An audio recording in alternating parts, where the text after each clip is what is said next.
Act 4, Fallen Heaven, Chapter 601. Primordial Earth. The two ancients said nothing more. The hollow mountain turned silent. Demon sat on the stone platform, unmoving like a statue and meeting the gazes of flame and earth, eagerness flaring from the fires but indiscernible thoughts gleaming from the gems. Anyone would leap at the chance for this great reward, but he was reminded of the thread Saul forged with Oscar and frowned. Gifts were not trustworthy. He believed in deals, bargains, and possession by force or mutual exchange. Seriously, Igniers said, knowing his thoughts.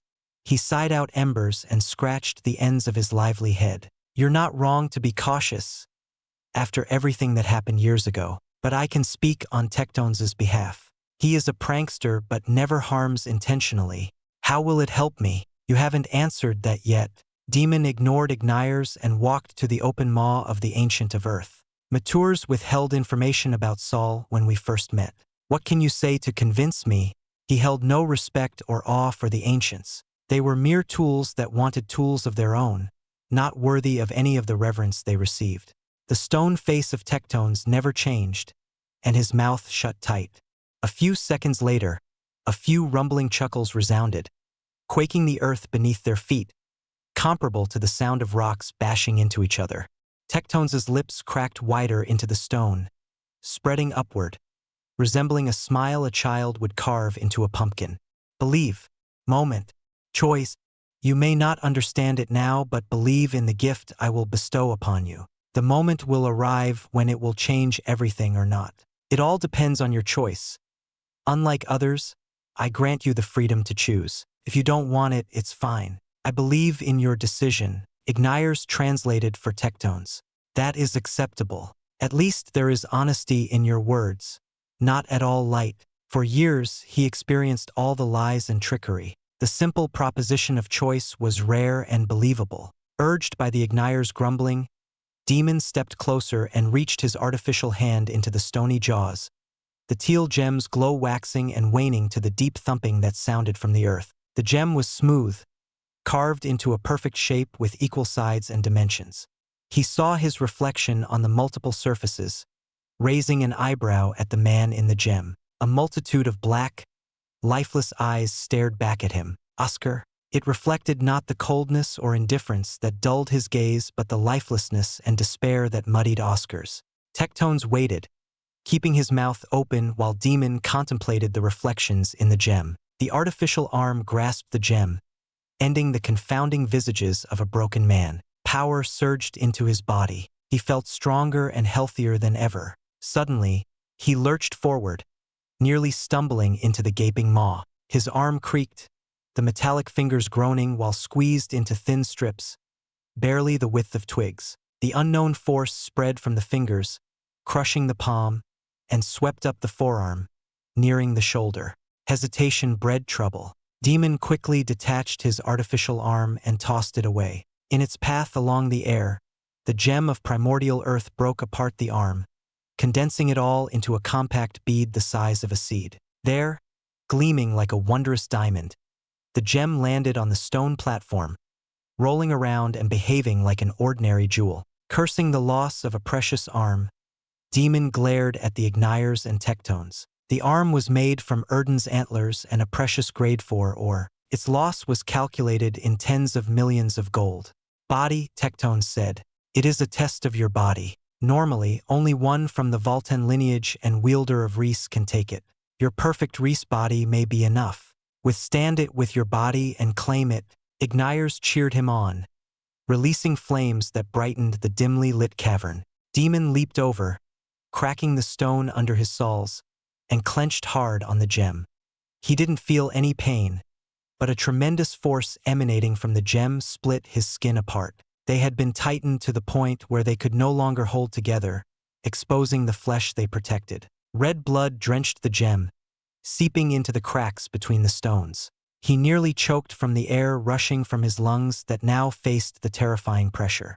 Reese flowed into his body, hardening the muscles into steely sinew. Veins patterned his skin like strange tattoos, pulsing audibly and writhing around his skinless hand. Absorbing the Reese from the gem's power, he clenched harder, the veins popping along his knuckles as Omnirius thundered from his palm. It became a game between him and the gem, a fierce struggle for dominance over the other.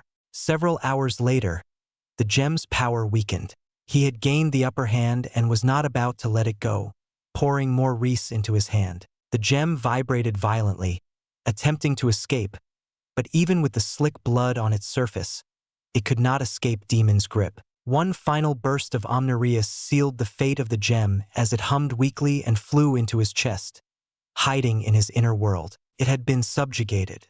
He dropped to his knees knowing they were numb, relaxed. His blood-soaked hands spewed out a stream of the crimson life, constant and ceaseless. If it continued, he would die of blood loss. Drinking a grade 4 elixir, he saw a fresh layer of skin grow over his hand, gripping it for good measure. Closing his eyes, he wanted to see the gem. In the inner world, the piece of primordial earth, carved from Tectones' essence, floated around his core, rotating along an axis. Use, the stoic voice of the Ancient of Earth called out. Use it to fuel a formation for martial exalts of the earth element. Its true purpose will reveal itself if the moment ever comes, which he hopes will never come to be. But prudence is key, isn't it?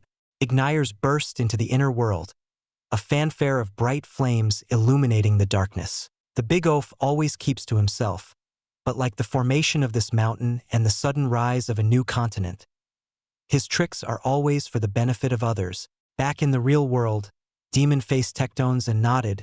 At least, with this, I no longer need to buy any elixirs or treasures of the earth element. For that, I thank you. Tectones smiled again. The gem-like eyes turned to dust, followed by the rest of the boulder. Only a mound of sand remained where the ancient once stood. Erden whistled for attention and pointed at the opening in the mountain's peak. The journey down was easier than Demon imagined. The primordial earth inside him nullified the mountain's unique properties. To not attract too much attention, he walked down the rocky slopes and wore his clothes and armor before anyone could see his face. He observed the surroundings, spotting none nearby except for a group of lowly snails at the mountain's base that munched on the leaves of some shrubs. His movements were a step behind his mind, a sign of tiredness, and he decided to stay for another night in the city. Marcus! Eve shouted hoarsely, her coughs worsening from the stress on her throat. She embraced Marcus tightly, and he couldn't resist stroking her bandaged head. She looked behind him and furrowed her brow, scrunching the bandages. Where is Lord Draven? He sent me away to handle a few rebels. He's not here. Marcus rubbed her forehead, easing the tension on her brow and tightening the loose bandages. He lifted her into his arms and cradled her in a loving carry. But don't worry about him. He's not someone who would die so easily. Where is everyone? Indeed. Where is everyone? A cold voice caught him off guard. Marcus spun around and released Eve from his embrace, bowing deeply beside her. He glanced up and gasped, eyes wide. Lord Draven was missing an arm. How? Why? His precious arm was gone. Who was it? Marcus roared, some of the wrecked houses falling from the force of his voice alone, cluttering into a rubble of rotten wood and crumbling stone.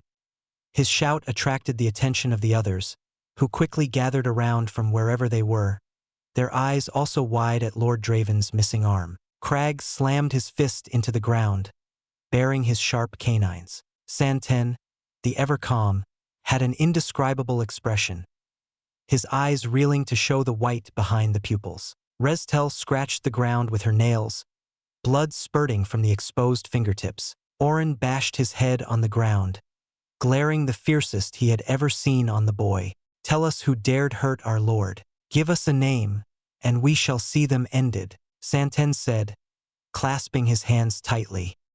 What in the hell is going on here? Everyone's so murderous right now. A rough, unmannered voice shouted from the side. Marcus turned his head and saw a short man with a scruffy beard carrying a pair of beady eyes that blinked in confusion. He wore a torn shirt, held together by patches, and shorts that exposed his hairy knees. He lost an arm. Make him a new one. A woman descended from the sky. Her brown hair floated freely down to her knees, along with a few streaks of white hair running down, distinct from the rest.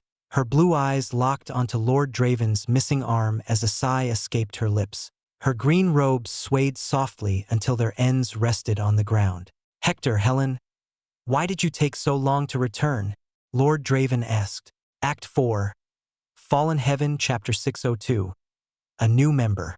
"Bah, those kids worry too much. If they knew half the things you've gone through, they wouldn't be so worried over one arm. It's enough to be alive." Hector worked by the anvil and held a pair of long tongs, keeping a long plate of heated metal in place. He swung his hammer on the hot teal metal, which flared brighter on each strike, hot flakes of impurities spewing out and fizzling on the ground. The steely plate was drowned in a bath of high-quality quenching oil, releasing vast amounts of smoke that wafted to the vents above. Hector attached the curved, thick plate to an incomplete assembly of other parts. After a quick tempering in the roaring furnace, the new artificial arm was doused in another bath. Hector held the completed arm, removing his fabricator helmet to let his beady eyes scrutinize the craftsmanship as if judging his own skills. He presented the arm to Demon and watched as Demon put the new arm on. The needles pierced into his shoulder and clicked into place, tightening and linking to his nerves. "Not bad. Your reforging has improved." Demon played around with a gold coin, rotating it along his fingers to test the responsiveness of the new arm. Nothing seemed off about it. Hector smiled bitterly at his compliment and clasped Demon on his back. He sat beside him and patted him like an endearing elder. "I advised against walking into that hell, didn't I? The moment I met you, I knew. You've changed. Will your wife even recognize you now? I'm not the same man you met years ago. That man is long gone." Demon wore his clothes and clad himself in armor, covering his face with the helmet and hood. He left for the exit and gestured for Hector to accompany him outside. But Hector waved his hand in farewell and started to work on forging something else. The flames overflowed as the heat intensified, reddening the floor while his feet climbed the crooked stairs up and out. Hector's hammer rang clearly in the quiet night. Outside, Demon covered the entrance to the hidden workshop, bringing a carpet over the sealed door. A month ago, he built the workshop for Hector to forge armaments and replacement arms if needed. As it turned out, Demon had no talent as a fabricator, unable to form a proper formation like Oscar had done. He simply couldn't create. In a way, it was good fortune to have encountered Hector and Helen many years ago while he raided a New Dawn base in a swamp. He couldn't pass on reforging to any simple person, and Hector proved his worth long ago in Xianxia City. Down the ragged, broken streets, clearly needing paving and reconstruction, a wide crack, large enough for a man to enter, didn't stick out on the street full of similar damages. Demon waited by the crack as Erden trotted over, swaying to the side where a lone antler stuck out. With a good shake, his fur sprayed seawater everywhere. His wings unfurled, showing several bright cores taken from dead lower martial Exalt beasts. "Hard fight." Demon swept his hand over the cores and stored them away. "Hardly, but it's annoying that there are so many swarming every time I try to dive," Erden complained. The oceans and seas encompassed most of the surface, and the abundant beasts that dwelled underneath the waves bred in staggering numbers. Demon would have gone if not for having to wait for the reforging of his arm. Erden transformed into his small form and hid inside Demon's clothes, remaining a secret even to the others except for Helen and Hector. The sky continued to darken, and while the sunlight faded away, Demon leaped into the crack and fell straight down for 10 seconds. Before his feet could touch the ground, he slowed and floated toward the clamoring fools in the next chamber. Metal pillars supported the newly dug out spaces and tunnels, attached together by beams that stabilized the ceiling. Old Eye Island contained a vast underground network which he gladly took control of. "Is everything prepared?" Upon his arrival, everyone turned around and knelt. He entered the spacious room and noticed the wintry air filling the room, frost building on the pillars and ground. A few icicles hung from above, straight and large. In the center was a pool of water surrounded by a formation of Aterstones that he found in Draven's greater space pocket. Orin nervously chuckled, a bashful pair of red cheeks quivering as he scratched the back of his head. The ice shard is a good treasure. Paired with a new formation enhanced by Aterstones, its elemental Ein can be used for several years and carry more potency for whoever wants to train here. "Well done," Demon complimented.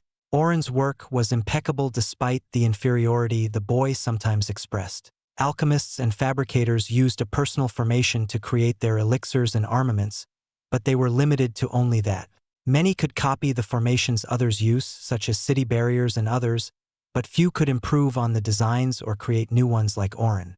He truly lucked out on finding a genius of formations to serve him. Oren smiled and pumped his fists to his sides, a silent cheer that brought smiles to the others. Demon walked past their kneeling figures and hoisted the woman he freed from the icy prison, holding her like a sack of potatoes. He tossed her into the pool without any care, and the snowy Ain enveloped her instantly. Her light blue hair sprawled all over the pool's surface, and she opened her white eyes, screaming the cry of a newborn baby. She floated above the pool, resembling a snow fairy from the stories Oscar read.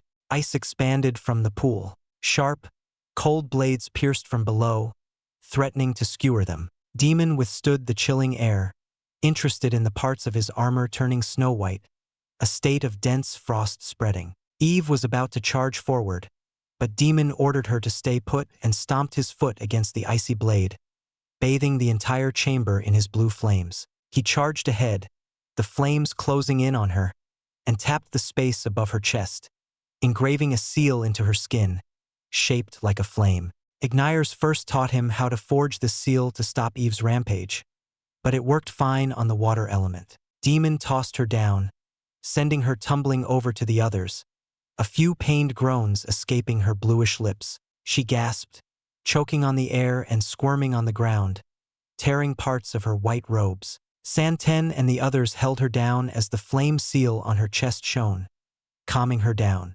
Where am I? The snow woman blinked several times, her white eyes gaining clarity from each flutter. She stared around and saw Demon. Shocked, her body sprang up and bowed before him, not minding her torn robes and appearance. Thank you, my lord, for saving me. That seal will contain the chaotic element in you, but it can't hold back if you decide to cross the threshold. What's your name? Demon warned her and glanced at Eve, who nodded. Understanding the warning was also a reminder for her.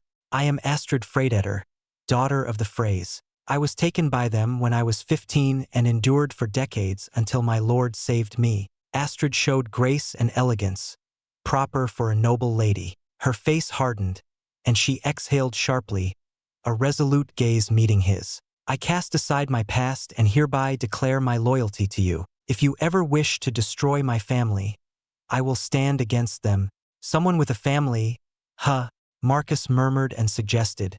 If you have a past and a loving family, why not return? Our Lord has always said if we wish to live a different life, we are free to leave. They might be waiting for you after all these years. An insulting remark, Astrid glared. Sorry, Marcus smiled and extended his hand. Welcome, but don't expect to live long. Thank you, Astrid grinned and shook his hand. I heard a few things while I was asleep. So you are the first? Is that a ranking based on strength? No, it's the order in which we were freed. Then, as the seventh, I greet the first, but I wonder if you are the foremost in strength. May I ask for a spar? A gale of frost swirled from Astrid, her light blue hair swaying to the cold chills. Her gaze narrowed and gleamed with deadly intent. Demon stomped on the ground, quaking the foundations of the chamber. Kneel. When everyone bowed, lowering their heads in shame, he moved over to Oren. Did you finish the other formation?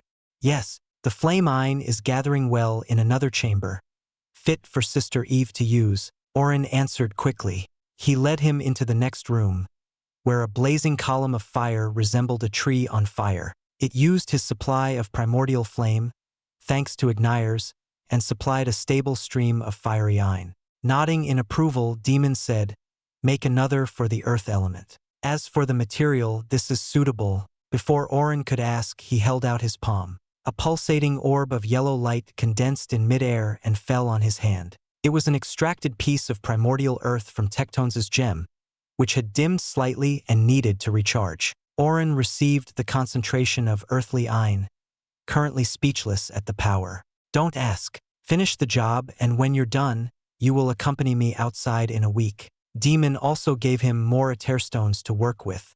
Accompany you, my lord? Oren exclaimed before calming down. To where? To spend the money, Act 4. Fallen Heaven Chapter 603. When the Lord is away. Santen preferred quietness and peace.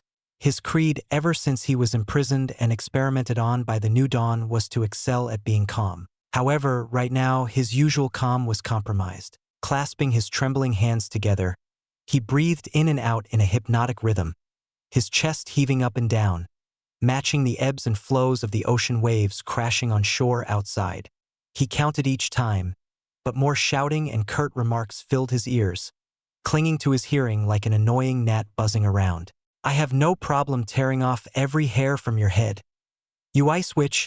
As usual, Crag's goading and threats started every meal. Santen retrieved a piece of chicken from a plate they placed in an indent on the floor that was missing a plank to even it out.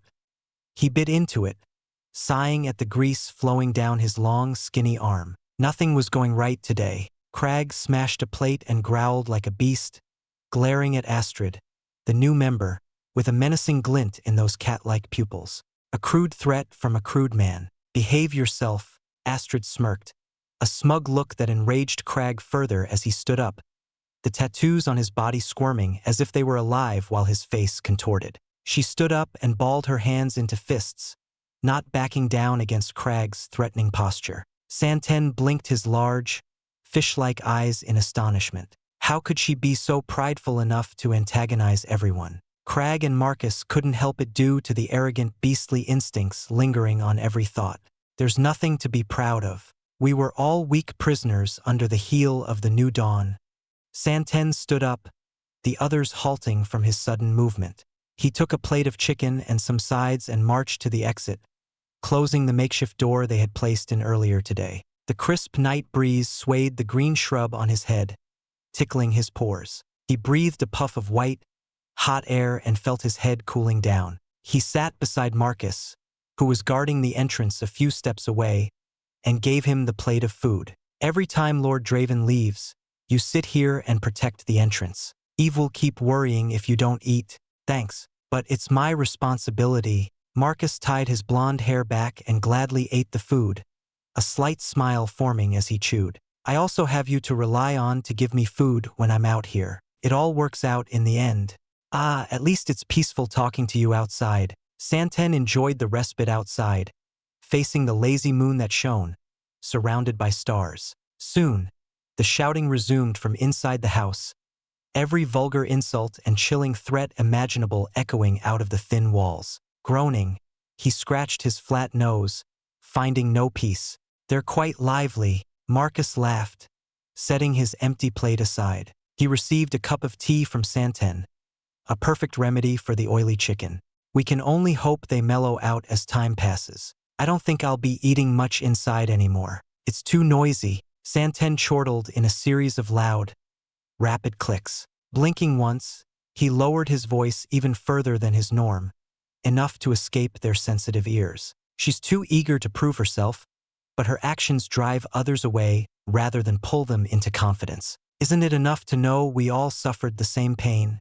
You can't change her nature, much like how we can't change yours. You're too passive and unwilling to get involved. That's why the others look to you for reasoning and me for a decision. Initiative. With that, I bet you could be the leader in Lord Draven's absence. Astrid has too much of it. Marcus sipped his tea and perked up, staring deep into the long night. Santen followed his gaze and locked onto the shadows that moved in the void between stars, the moonlight barely catching their figures. Marcus stood up, cracked his neck, and clenched his hand on his obsidian dagger. I guess Astrid will have a chance to prove herself. How many do you see? 9? No, 10. 10 of them, and a few are faces I recognize. Was your warning not enough? Santen recalled 3 of the faces as 3 of the leaders who ruled a piece of the lunate continent, one a king of a small kingdom, one the head of a family, and the other the leader of a sect. He had subjugated their respective factions and forced them to pay their tributes. Those bastards don't have any idea. Marcus's immense interrupted, a fierce grin stretching across his face. Good, at least this continent can offer a challenge. I'll offer their heads as an apology to our lord for my arrogance last time. Haha, look, witch. Crag slammed the door open and pointed at the 10 approaching enemies. Already prey has gladly offered themselves. Whoever kills the most is the winner. Competing in killing lowly exalts like them may be of worthy competition for someone like you but not me. And turning them into a game is simply an insult to our Lord because they came here to oppose him, no? They shouldn't breathe a second more for a mere contest. Kill them quickly. Astrid floated forward, fearless and arrogant, about to head out to face the 10 exalts. Santen stretched his long arm and stopped her. She let out a piercing, cold stare into him, but a flicker of shock passed over her, and she relented, stopping before him. Santen sighed and asked the others, Marcus, Crag, and Astrid can take 3 of them, and I'll talk down the other. Does that seem fair? A fine decision like always. Is that fair to everyone? Marcus asked and received a silent nod from everyone else. Crag started first, roaring a mighty shout that trembled the shores. He clapped his hands, forming a pair of lightning claws on his hands, a storm brewing above him that clapped in thunderous booms. 3 of the exalts were immediately separated from the others as Crag bolted in between, his teeth fully protruding into fangs. The battle-hungry maniac was already starting his transformation. Marcus joined in, unsheathing only a part of his blade to a third of the way out. A small horn began to protrude from his forehead, and a scattering of scales glimmered on his skin. His draconic roar stumped the exalts momentarily, a moment he took to swipe his claws, tearing the air with his flying scales. He took another 3 exalts, holding them down through the sheer might of his physical prowess and toughness that endured their harshest blows, their weapons clanging on his skin while spells bounced off his claws. Astrid calmly floated to the remaining 3 and covered the area in a snowstorm, hiding everyone inside from the prying eyes outside. Not even Santen could see what was going on in there. The howling frigid winds that empowered the snowstorm also covered any sounds that could come from inside. But he sensed Astrid's eye growing stronger while the others waned, dispersing his worries for the new member. Good evening. There is no need to fight. I am the 3rd. May we stand and speak rather than fight? Santen observed his surroundings with a scrutinizing eye, spotting no one else in hiding. He held great faith in his sight, no longer concerned by any ambushes, and focused entirely on the one foe remaining, someone he recognized. King Sornum, why do you break the agreement between us and your kingdom? Your actions today will only bring further ruin, which I do not wish upon you. You speak truly. We all lay down in fear for the past month. But no more. The slaying of 3 and their second-in-commands may have stripped many of their will to fight, but we stand ready to fight for our freedom. King Sornum coughed and lifted his sword, a great claymore, holding it close to his chest. His gray hair, unkempt and overgrown, flowed past his broad face, draping beneath his shoulders. A golden crown rested on his aged hair, a blue cloak swayed to the breeze, and a kingly robe fastened by a black belt granted him a majestic look. His coughs worsened, and the deeper wrinkles that Santen had not seen before trembled. Santen said, "You're dying, obvious, isn't it? Once I'm dead, my kingdom will be in ruins. None of my successors have the strength to hold it together, and the people who once held loyalty to my kingdom will turn on them." King Sornum laughed, coughing in between each laughter. "Our history ends with me, but I will have it be an end worthy of remembrance. Remember the Sornum kingdom that once stood defiantly against a terrifying foe. Thank you for singling me out. My honor would be tarnished to face you alongside others." "I see. I can understand your feelings, King Sornum. Is there a son or daughter you favor? We can help them become your successor and keep your kingdom intact." Santen bowed slightly.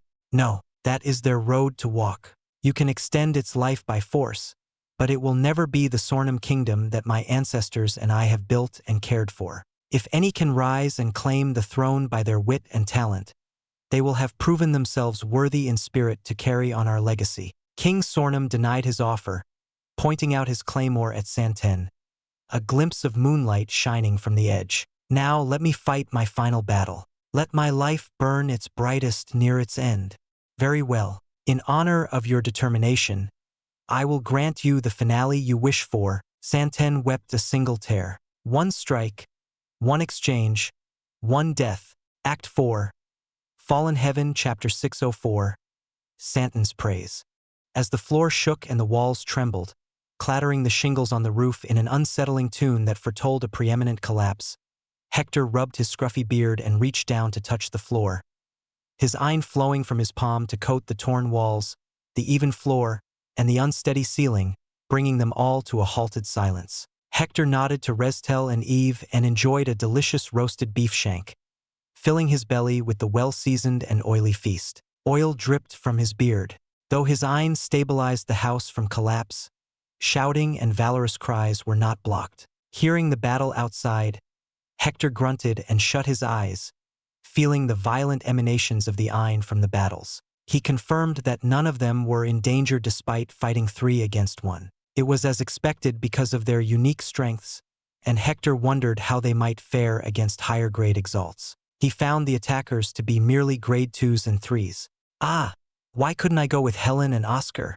Hector grumbled inwardly, munching on the bone in audible crunches. Oscar, Helen, and Oren had departed to spend their money on another wealthier continent, leaving him behind to care after these unruly members. Finishing his meal, he lay on a mat and wished to sleep. Can they hurry up and finish it?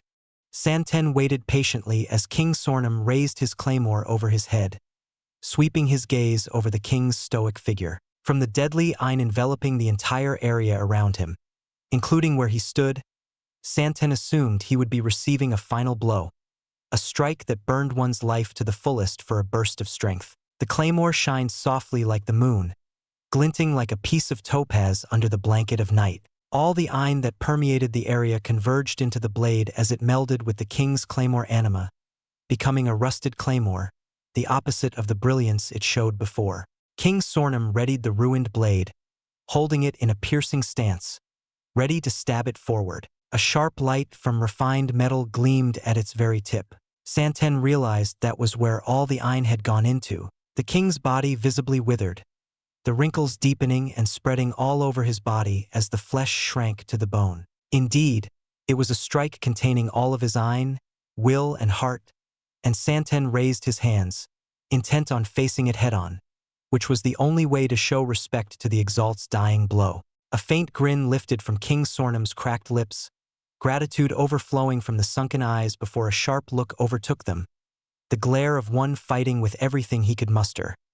No words needed to be exchanged. Like a shooting star, the king vanished into a blur of light of which only the traces of its luminous trail could be seen. Not a sound was heard, silent like a lonely night. The bright light enveloped him in a single moment, forcing Santen's eyes shut.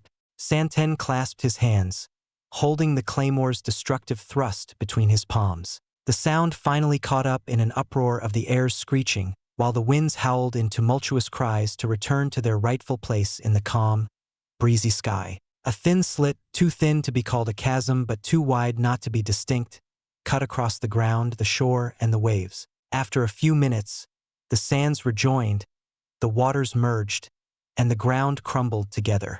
A fine sword. It would have been a deadly blow if you were not cursed with the birthright of a grade 2 Exalsia. Santen let go of the claymore, which dangled from King Sornum's weak grip. He glanced at the scorch marks on his palms, surprised to see them injured. It truly is a pity. Cursed we are to live in these lands. Cursed is our blood that never strove to go higher, never granting our progeny a better chance. King Sornum coughed in chuckles and raised his claymore.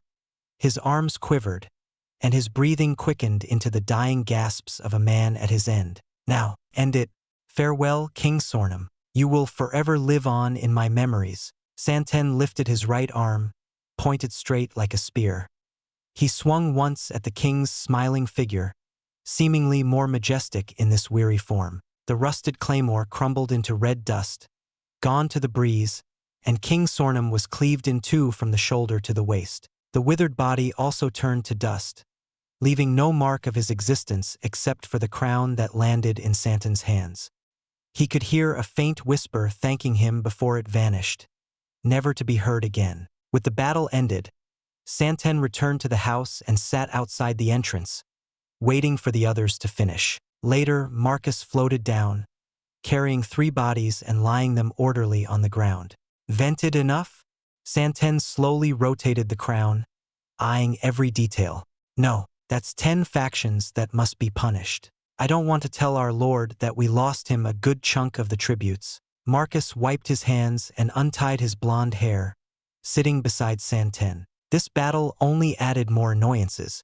I'll accompany you. I have to return this. Santen put away the crown and frowned, concerned by how the regions might enter a chaotic time after the death of 10 leaders. He couldn't let Marcus carry the burden alone, and out of everyone else, he was the most suitable to handle the matters of diplomacy. They had a brief respite before a lion's roar, accompanied by thunder, enveloped the land, and a cold shower of snow covered the ruins.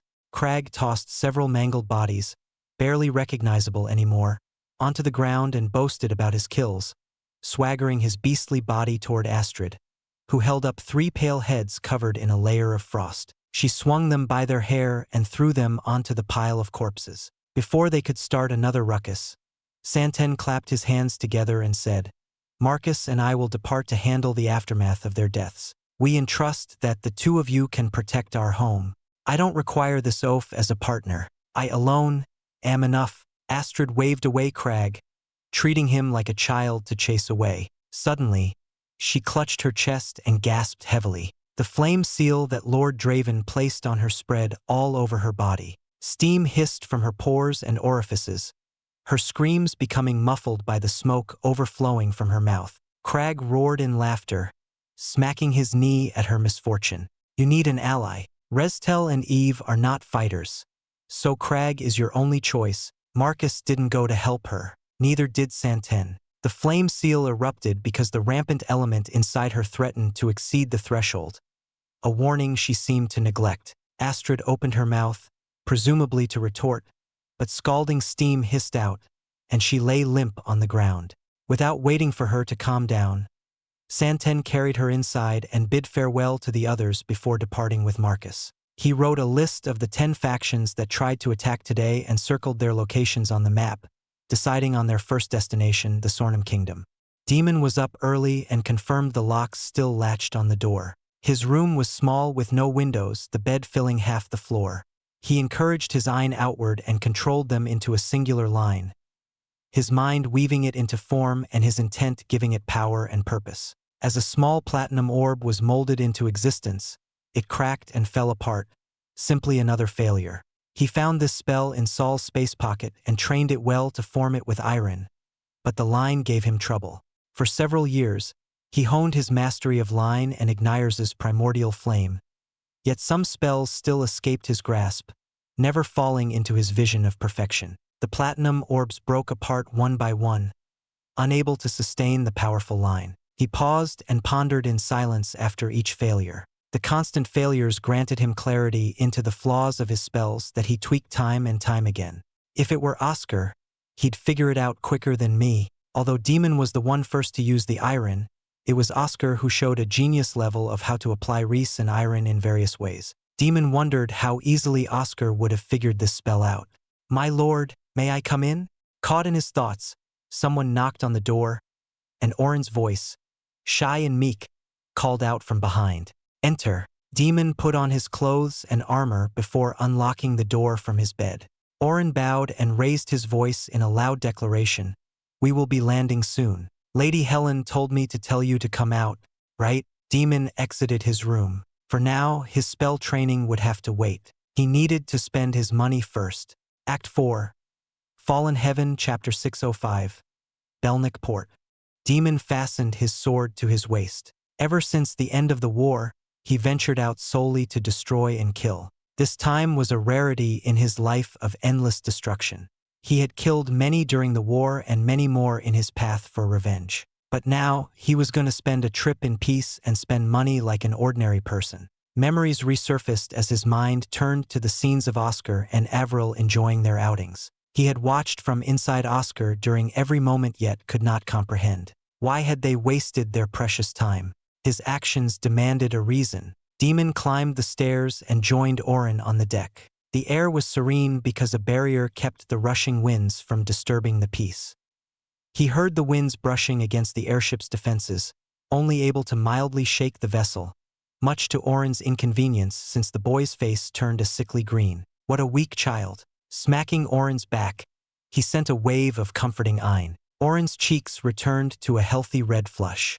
Demon sighed, thinking it was a shame that Oren had a very weak body, a far cry from the ingenious mind that rested in his head. He was a non-combatant like Eve and Restel. Oren sang his praises. Demon ignored them, ordered him to go inside and read the documents provided by Charlotte, and approached Helen, who stood a few feet away and peered from the edge of the airship. She stared in the direction of Old Eye Island, which was long gone past the horizon. Perhaps she missed Hector. Your husband will be all right. No one can match his strength in the lunate continent, Demon said in fake comfort. Leave my affairs alone. Worry more about your wife. Her heart must be breaking every moment you're away. Helen showed a disapproving glance. She's fine where she is now. I'll return to her after this is all over. Demon hated to pretend to care, especially when they brought up Avril. But Helen and Hector had known Oscar before the tragedy, forcing him to act like his words still have some semblance of Oscar's character. If it weren't for their skills in alchemy and forging and their prowess in battle, he would not have wanted them to join. Lady Helen, who is Lord Draven's wife, Oren overheard their conversation and exclaimed excitedly, practically skipping over like a bunny, a pair of wide eyes on his face. What was he doing out here? Helen held her hand over her mouth, looking at Demon, concern lining her forehead. Should I kill him? Demon considered it, shifting his stance slightly, indiscernible to Helen's watchful gaze. He sealed off all information about his past and ordered Helen and Hector to keep his identity secret. These former experiments trusted him completely, but he didn't trust them to be reliable. A slip of the tongue could bring down entire empires, much less his group. Oscar Tur was dead for now. He needed to be dead, or else he might die before his plans reached fruition. Oren, keep it a secret from the others. The reason your lord doesn't wish to disclose his past or know any of yours is so nothing can threaten them. Helen acted before he could and covered Oren, her back acting as a wall between them. Demon stopped listening to their words after he reassessed the ramifications of killing Oren and realized that the list of demerits was too long. If Oren didn't say a word, then Demon had nothing to worry about. But relying on their due diligence wasn't good enough. The danger brought to light that he might need to learn a restriction spell to halt their tongues whenever they spill secrets. I won't mention your wife to anyone else. Please believe in me. Oren knelt, backed by Helen's hand on his shoulder, a warm gaze from her blue eyes. That was easier said than done. Receiving a nod from him, Oren hurried to his feet and scampered back inside. Have anything to say? Demon asked. Helen never stopped gazing at him, barely blinking in silent terror as if she understood his previous thoughts. He didn't bother to say anything else and separated from her, occupying the opposite edge and staring at their destination while they descended. Down below, many ships lazily floated, swaying to the soft tides while their flags, hoisted high on the masts, fluttered to the breeze. Laughter and chattering reached him even from a far distance, coming from the fishermen and passengers enjoying the salty breeze and basking in the soothing sunlight. The two suns beamed from a cloudless sky. A few of the ships journeyed back to shore where a great city port greeted them with the open arms of their docks, numerous and shaped like gulfs. The city encompassed the entire small peninsula. Water drawn from the docks and shores streamed into the city's built-in waterways, sandwiched between the streets connected by stone, arched bridges. Many small boats rode the artificial rivers, and the boaters waved to the onlookers from the streets. Helen steered the airship into one of the docks, tossing a few gold coins to the port worker to keep the ship secure. Stepping on one of the wooden bridges that extended from the dock, Demon felt water squishing under his soles, overgrown moss sticking to his toes. Busy couldn't describe the large metropolis. The fishmongers shouted to roaring crowds, banging their metal drums to host auctions in a rapid speech that Demon could not understand, but everyone else did, raising their hands to bid. In other markets, he saw workers carving up everything from regular fish to exalt beasts that swam in their waters, displaying their meat for customers. A few even had fun, tossing fish around while slapping them to the onlookers' enjoyment. Welcome to Belnick Port. Need a tour? A tour guide, dressed in a casual button-up shirt and shorts that reeked of fish, patted his small boat and laughed, tying his blue bandana over his hair. Or if there's a place you must be, I can take you there in a jiffy. No one dares to say they knew more than me. He puffed his chest in pride. How much for a trip to the Alchemist Guild? Helen asked. For you, my lady, free. The ocean at the sunrise can't compare to your beauty. The tour guide was quite daring for an ordinary man to court a greater martial Exalt. Save your flattery for someone else. Here's a gold coin. Helen shoved aside the man's flirting and threw a gold coin. She ignored his helping hand and leaped onto the bow, landing gracefully by floating down. Orin leaped in after her, and Demon followed suit, the boat visibly sinking once he stepped on. Yee, quite a heavy man. The tour guide peeped over the side, measuring the new length the water reached on his boat. He murmured, over 300 pounds? He quickly turned away after glancing at Demon, a bead of sweat dripping down his sideburns. He cleared his throat and shouted, all aboard, to the Alchemist Guild. The boat moved to the tour guide's rowing, his or swishing the waters as foam bubbled on the surface. A few gawked at Demon's large figure, some children pointing in terror and confusion. Too many prying eyes bore down on him. He slowly gripped his sword, ready to counter any ambushes. Though this place was still in the group of continents that held no New Dawn bases, their agents could be wandering anywhere. He wasn't sure of his safety no matter where he went.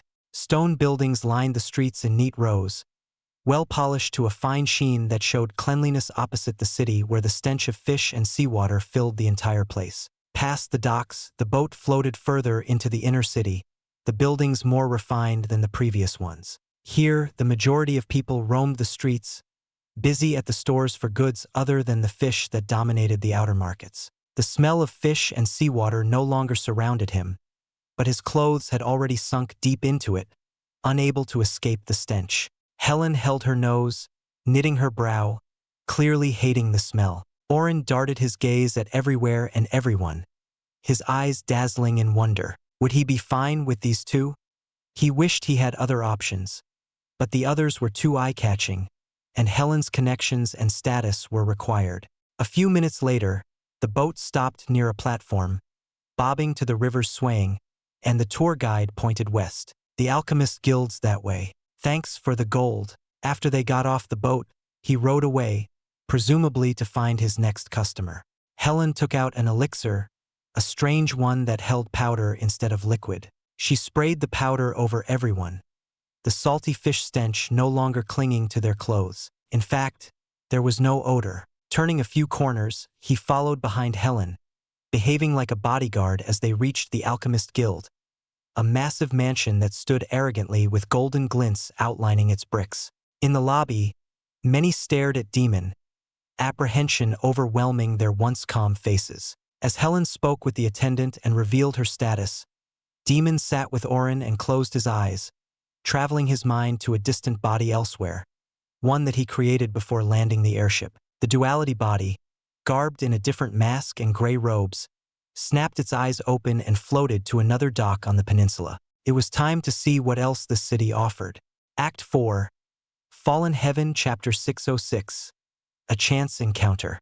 People shouted over each other, clamoring for the next customer to look at their wares. From fine seashells of beauty to the fillets of fish resting on ice, the goods of the markets were akin to unveiling the ocean to the land, letting many glimpse the splendor of the depths. Rather than taking a boat, Demon ventured on foot. A boat didn't give him a first-hand glance into the city. His height attracted a few gazes, but since he reigned in his oppressive presence, they merely took quick peeks rather than glare in terror. Rowdy noises of dozens of conversations reached him from the right, coming from a building, its sign bearing the mark of an ale mug. Entering the tavern, Demon was greeted by a waitress who smiled widely and welcomed him, the vibrancy and energy in her words garnering endearment from a few onlookers sipping their cups, a red flush on her cheeks either from her or the alcohol. The waitress brought him a cup of water at his table and waited for him to order. He ordered some food and a mug of ale to keep up pretenses. Once she left to put in his order, he closed his eyes and focused on the conversations around him. Most of it disappointed him. Taking a break, the fishermen spoke about their best catches of the day, bragging and comparing the sizes and weights. Laborers from the city complained about their bosses running them ragged and how these projects were taking far too long to finish.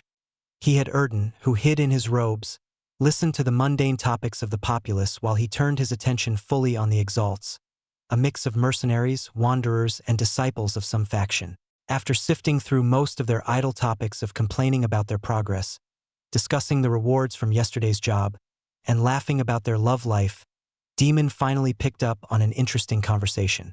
The lunate continent lost many leaders. In a week, 15 martial exalts were killed. A large man whispered to the lady across from him.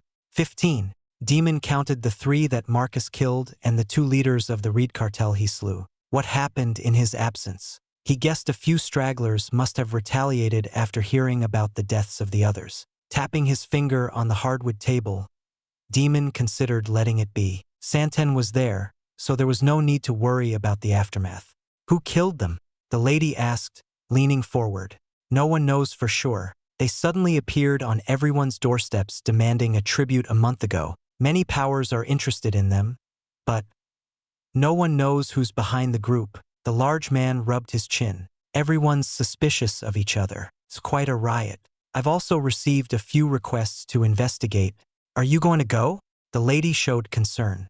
Hell no. Like I can sneak amongst lower martial exalts. The large man stuck his tongue out and laughed. The rest of their conversation went to other topics, and Demon lost interest. He stealthily fed Erden the ale and food to avoid leaving a full plate. Once the plate was cleared of food, he paid with a gold coin and thanked the waitress for her service, asking her to keep the change and leaving while she stammered out her thanks, her hands trembling while holding the coin. At least we know that we're attracting attention. Igniers twiddled a stick of fire around his fingers. Once a flame starts, it spreads until all is consumed. Your actions will continue to fan the fires until they engulf you. Are you prepared for that? Needless to worry. If all goes south, I can start over. Demon roamed down the street. Bastard, Erden cursed from underneath. Ignoring Erden's remarks, Demon glanced around, unable to find what he wanted. For a large city like Belnik, finding lodging shouldn't be so hard. As he turned a corner, he came to a stop in front of a small stone building 2 stories high. Inside, the floor creaked under his steps, and the walls lacked a fine coat of paint. It was shabby compared to the more luxurious inns, but it fit his purpose of staying low-key in his duality body. The receptionist welcomed him and gave him a rusted key after he paid a small price of a few copper coins. Climbing up the bendy, unstable stairs, Demon entered his room and rested on the only piece of furniture inside, the small bed. Is she finished? He returned to his body, still sitting in the Alchemist Guild. An hour had passed since he switched consciousness to the duality clone, and Helen hadn't come out yet. His eyes scanned the clean interior of the guild's mansion, the tavern, and in being a far cry from the conditions here. Wherever his gaze traveled, the alchemists shuddered and hurried away from him, a few weak-willed, others fainting, foaming at the mouth. Not yet, Oren answered, yawning while reading a dense book, 1,000 pages long. He sipped from a straw and gulped the sweet-smelling drink in satisfaction. I asked, but they politely refused to answer. I wish I could smack them across the face. Why are they so arrogant? Living with sticks with their... Oh, what do you have to say about alchemists? Please continue, Oren. Helen finally re-emerged from a hallway, accompanied by the branch head of Belnik, an old lady, suggestive of her advanced age as an exalt, who walked with a hunch, using a stick to support her. Nothing at all. Oren laughed weakly, unable to meet Helen's playful stare. Is our business concluded? Demon asked, rising to the muffled gasps of the frightened alchemists. Not in its entirety. I'll explain when we find rest. Lady Sophia has given us a luxurious suite in the finest inn for free. Helen introduced the branch head and bowed to her in gratitude, followed by Demon and Oren. The old lady lazily nodded and turned away without a word, but he felt a powerful power hiding in her. Helen led them outside, and the 3 of them headed deeper toward the city's center, where a great palace towered over the rest, masts of great white sails rising from the roof. They walked to one of the notably large estates nearby, the reputable in that boasted the finest service for the finest residents. Inside the marbled reception room, where crystal chandeliers glimmered above their heads, Demon noted the guards at the entrance and attendants noting down the customers on their log books.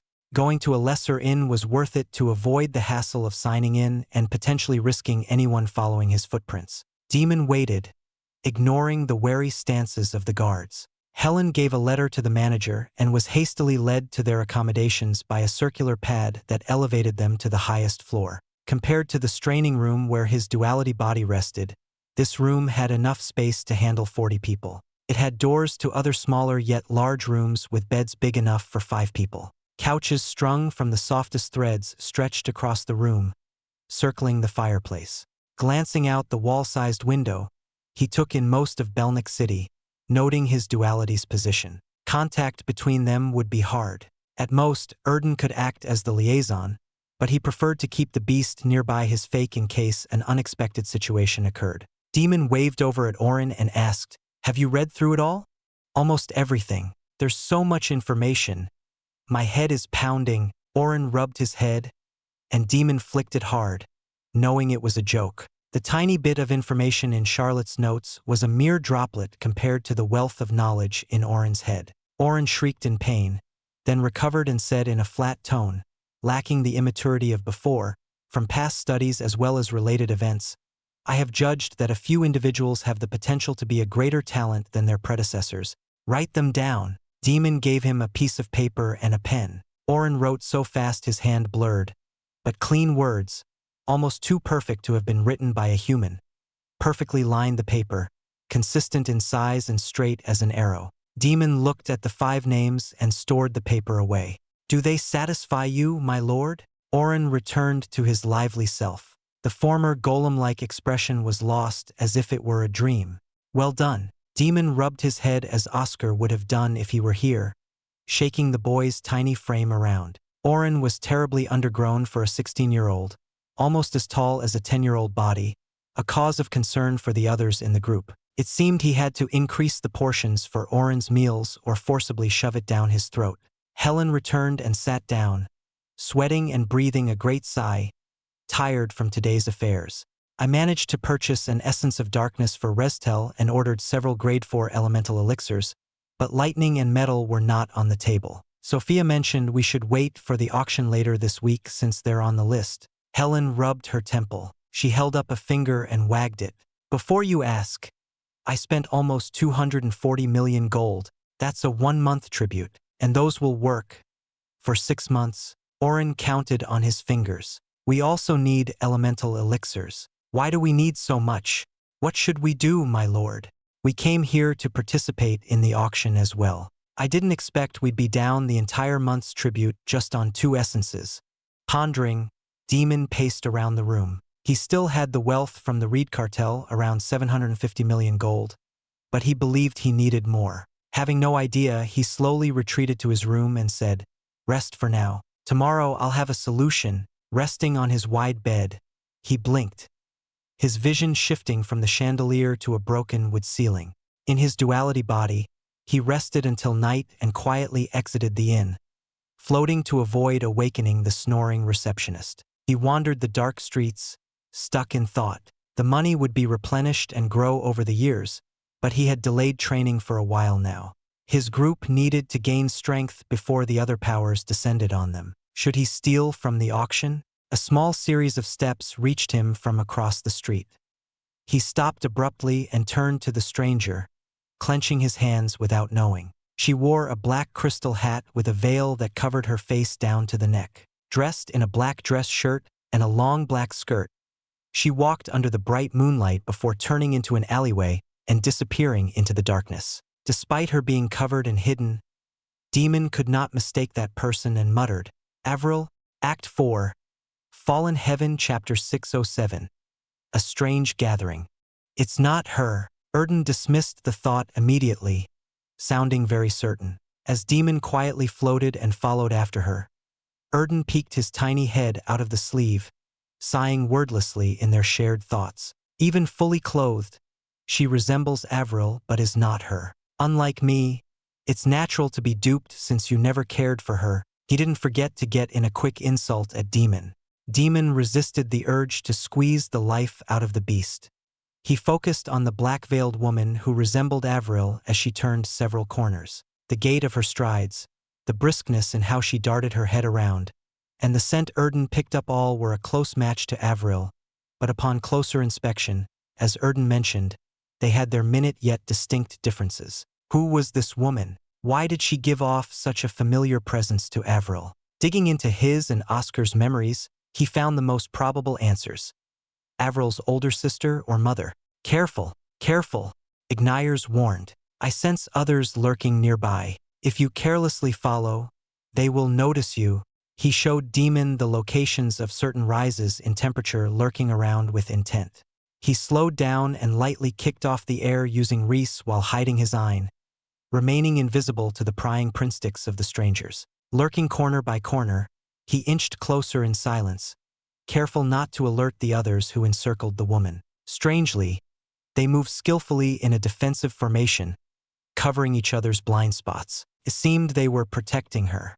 The lamp posts diminished the longer he followed her into a darker district. Steel rods and long wooden planks had been organized into neat piles beside incomplete ships awaiting their craftsmen's hands on the morrow. Smoke piled onto the clouds from the large chimneys atop great workshops. Shuffling his body behind a pile of scrap parts, Demon watched the faint shadows of his quarry enter inside a large warehouse, a few staying outside, their watchful gazes peering out. Several more body heat flared up from behind. Demon rolled quietly under a tarp, able to see an inch off the ground from the gap. Slowly, the newcomer's steps grew louder, and one stamped right near his nose, gifting Demon with a fresh spray of mud. He felt one of them had the powers of a greater martial Exalt, a rarity in a city unless they were honorable guests like Helen, who attracted a heavy amount of attention upon her arrival. It was odd. A greater martial Exalt and a woman who might be related to Avril. What a unique combination. The steps grew smaller, barely discernible from the audible breeze. He uncovered himself from the tarp and leaped over the pile of scraps. To avoid being caught by the sentries and sensed by his eye, Demon zipped to the nearby incomplete ship by force of Reese. He observed the sentries and lunged to the next hiding spot when the opportunity arose, barely escaping a sentry's gaze. One by one, he finally made it one step before the warehouse. Matching his breathing to the shifting eyes of the nearby sentry, he floated up, targeting the ledge near the roof.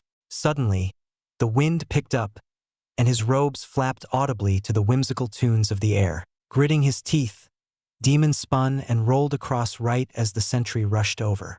He could hear the man's breathing and saw the fingers curling around the edge of the ledge, the nails scraping on the stone. They shifted from left to right and back as if the man was confused. The sentry gave up and walked away. He had come close to canceling his duality to avoid capture. Nice hiding spot, Erden transmitted from the first scrap pile. Demon had left him behind with his space pockets in case of the worst-case scenario. Blood transmutation and duality made for a surprisingly good combination of intel gathering. Not wasting another second in retorting the beast, Demon listened to the whispers in the warehouse. He could make out the shapes from the heat emanating from their bodies but not their faces. Are we still one short? An impatient, gruff voice hollered out. Sarat is held up. A strange group has ported. He's investigating, a short-spoken old man said. One greater martial Exalt, an alchemist. A lower martial Exalt yet feel fear. And a small child, fear. Elder, you felt fear? From a lower martial Exalt. A voice that sounded much like Avril yet lacked the quirkiness of Oscar's beloved spoke in a gasp. Her tone dropped to a frightening chill. Enemies? Perhaps. Or perhaps not. Sarat will find. The one they called Elder answered. He paced around what Demon guessed to be a table. He couldn't see, so he had to imagine the rest by the fluctuations of heat wafting by. The Elder contemplated loudly in a groan. How are preparations? I have my men positioned in the auction. They've given me the blueprint of the palace and will provide the distractions we need to get into the vault. Once the signal arrives, we'll infiltrate the basement and take all the goods. But we must be fast before the guards realize what is happening. The gruff man sounded like he had something stuck in his throat. Demon listened in on their intricate plans to perform a heist on the treasures of the auction, the same one he and the others would attend later this week. Even he could not deny how well they planned it, from the entrance to breaking the traps to their escape. He had his main body write down all the details by quickly changing consciousness. Well done, lead well, Tyron, the elder praised. By your will, great elder. Avila, you look unwell. Do I? The woman, finally known as Avila, looked away to gaze out the window. Even her name sounded similar to Avril's, further cementing that they may be related. Avila continued to stare outside as if looking for something. It's been so long since I joined your cause, partly for revenge but mostly for your promise that you would find her. Keep promises, that is true, but she is my sister, Avila said, her hand smashing the window as the glass shattered into dust. I have done a great service for the cause, but what have I got in return other than scars and this power? Nothing. Avila, stand down, Tyron shouted. We have people everywhere looking for her, but either she's dead or good at hiding her tracks. I expect my sister to be great at hiding, since she managed to escape that witch. For all the boasting of your trackers, I have got nothing. Avila shouted louder, almost choking on her words in near sobs. I will fight to kill that wench and the ones behind her. You can trust me on that. But I need my sister. Work your trackers harder. Bring her to me. She kicked open the door and put on her hat, leaving under with her guards behind her. Erden, follow her. At his word, Erden sprang into action and disappeared into the alleyway. Find her. We keep promises, the elder stated. I am trying. We are coordinating with others, but the girl is a ghost. I fear she may have died or gone into Shaderma, and finding a person in that maze is, well, it's impossible. Tyron emphasized the last word. Find her. Avila works hard, proved herself. She needs her. The elder left with these parting words, slowly exiting the warehouse, followed by Tyron, who went in a separate direction. I found her current lodgings. Your plan? Erden asked. A talk sounds nice. Act 4. Fallen Heaven, Chapter 608. Avila.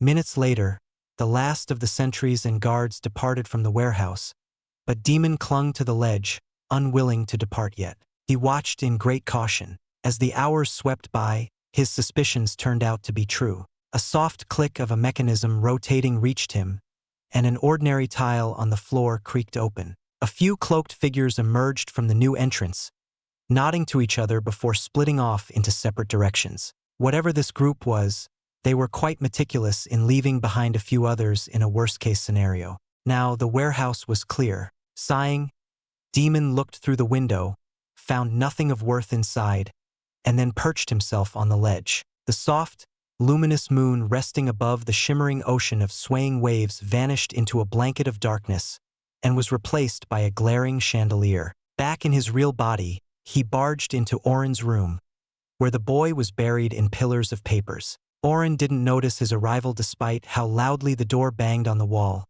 still scribbling on an already incomprehensible mess and mumbling incoherently.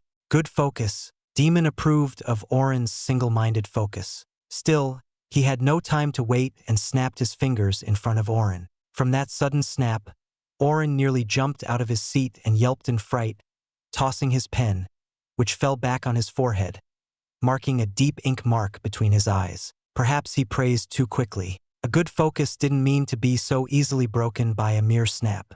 To the flustered boy, he ordered, send a message to Old Eye Island. At once, my lord. Oren took out a clean sheet of paper and halted his pen, dripping drops of ink on the paper before he turned, scratching the back of his head. Sorry. About what? Have Restel come here. I have use for her powers in the auction. Demon showed him the details of the auction heist he had written down. Oren tensed up in the second it took him to read the plan. His reaction was understandable since it entailed robbing from the festive auction held by Belnick Port. They only need to break the obstacles for us. Once Restel is in position, she can finish the job. But no one else is to come. I'll receive her halfway. I understand. Oren wrote in perfect penmanship and rolled up the letter. He exclaimed and tapped his head as if remembering something. Rummaging around the stacks of papers, He grabbed a bundle of crinkled pages, tossing them out until one remained. He presented it to Demon in a swift bow and proclaimed, "I have accomplished the task, my lord. The Eliran Breaker is astounding, but I had developed an auxiliary formation that will improve the Eliran Breaker when layered on the original." The page depicted a complicated, orderly, yet symmetrical formation, with hundreds of lines crossing and circling each other. Flipping the paper over, Demon read down the long list of materials, some rare and others as common as weeds. The Eliran Breaker was a true marvel, but Orin had cracked through its intricacies, a feat few could accomplish. "You've done well and gone beyond my expectations. Is there anything you want?" "Nothing. To create formations and serve you is already good enough for me," Orin declared, pride beaming from his young expression. "Is that right?" Demon stored the formation away and left the room. While he felt Orin's loyalty and words were genuine, he found the boy's blissful ignorance in serving him to be off-putting. Saul gave Oscar everything without asking for anything in return other than a favor later, a terrible price at the end. He preferred if the people under him had some greed that could be controlled and manipulated other than the fervent worship they gave him. He couldn't believe in any of them.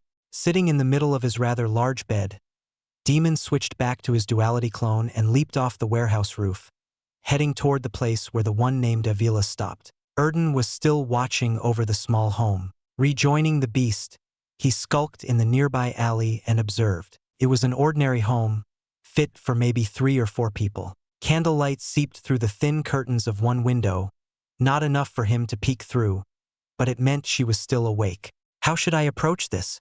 Demon slowly drifted his sight to the other houses that showed no signs of activity. Erden's memories relayed that the guards accompanying Avila entered these houses, but from experience, he knew that they surely were not asleep, simply watching from behind the curtains. Sneaking in wasn't an option. He considered a few absurd options, like digging in from below or flying in from above, each sounding increasingly ridiculous the longer they lingered in his mind. The only way was to walk in and knock on the front door. "It could work better for us if we work with them," Erden advised.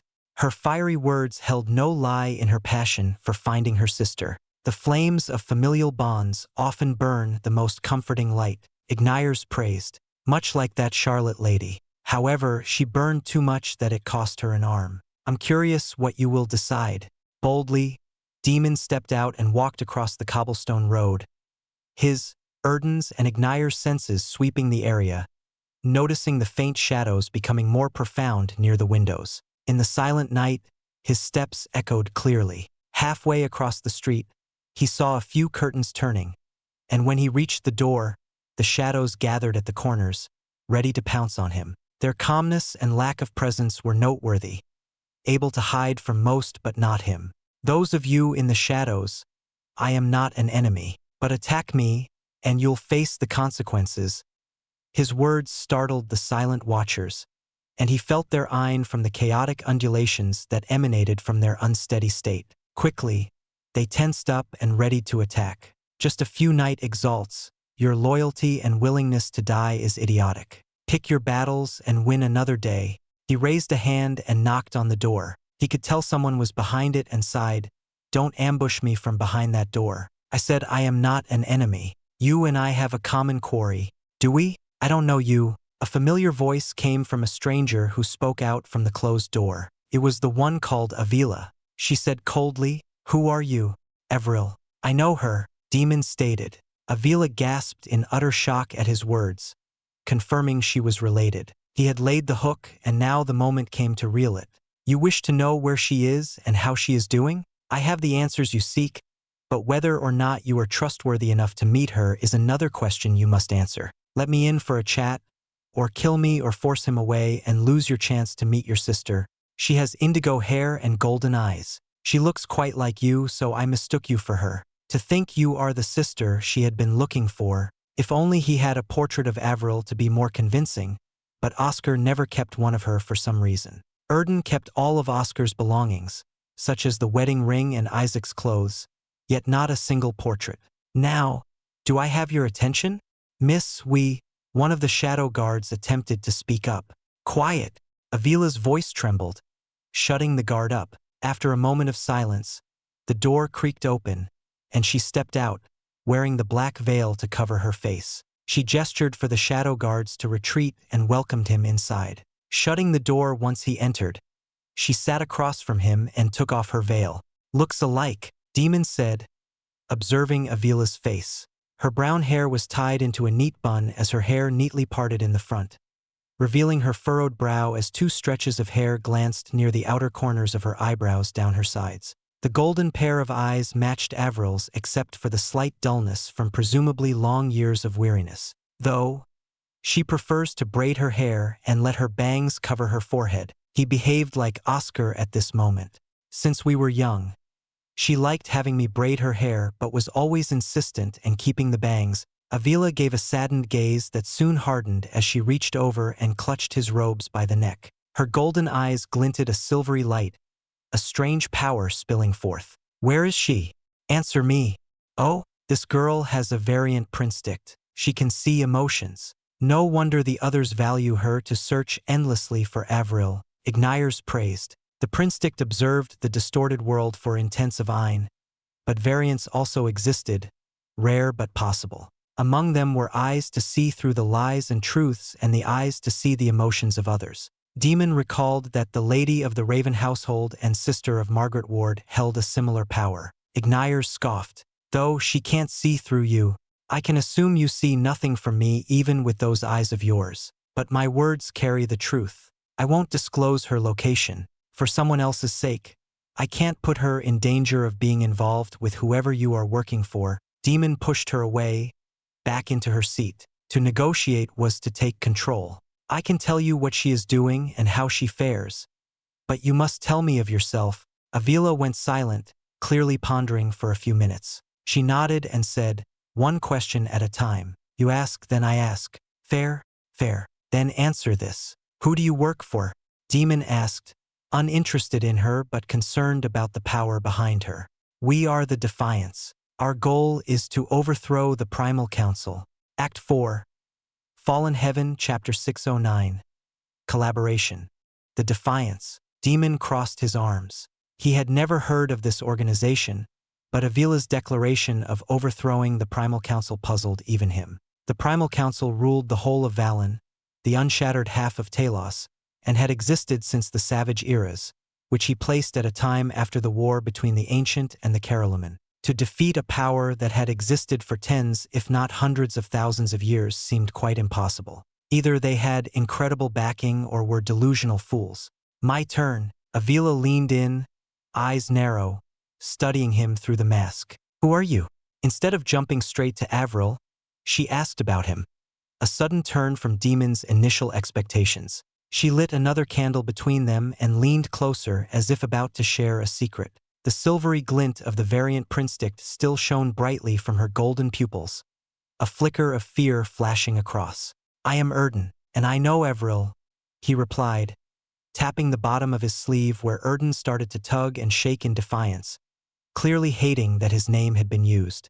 He leaned in to match her distance, a bright flame flickering between them. "Auctions are everywhere. Why is this one noteworthy to the Defiance? Who says we're only targeting this one?"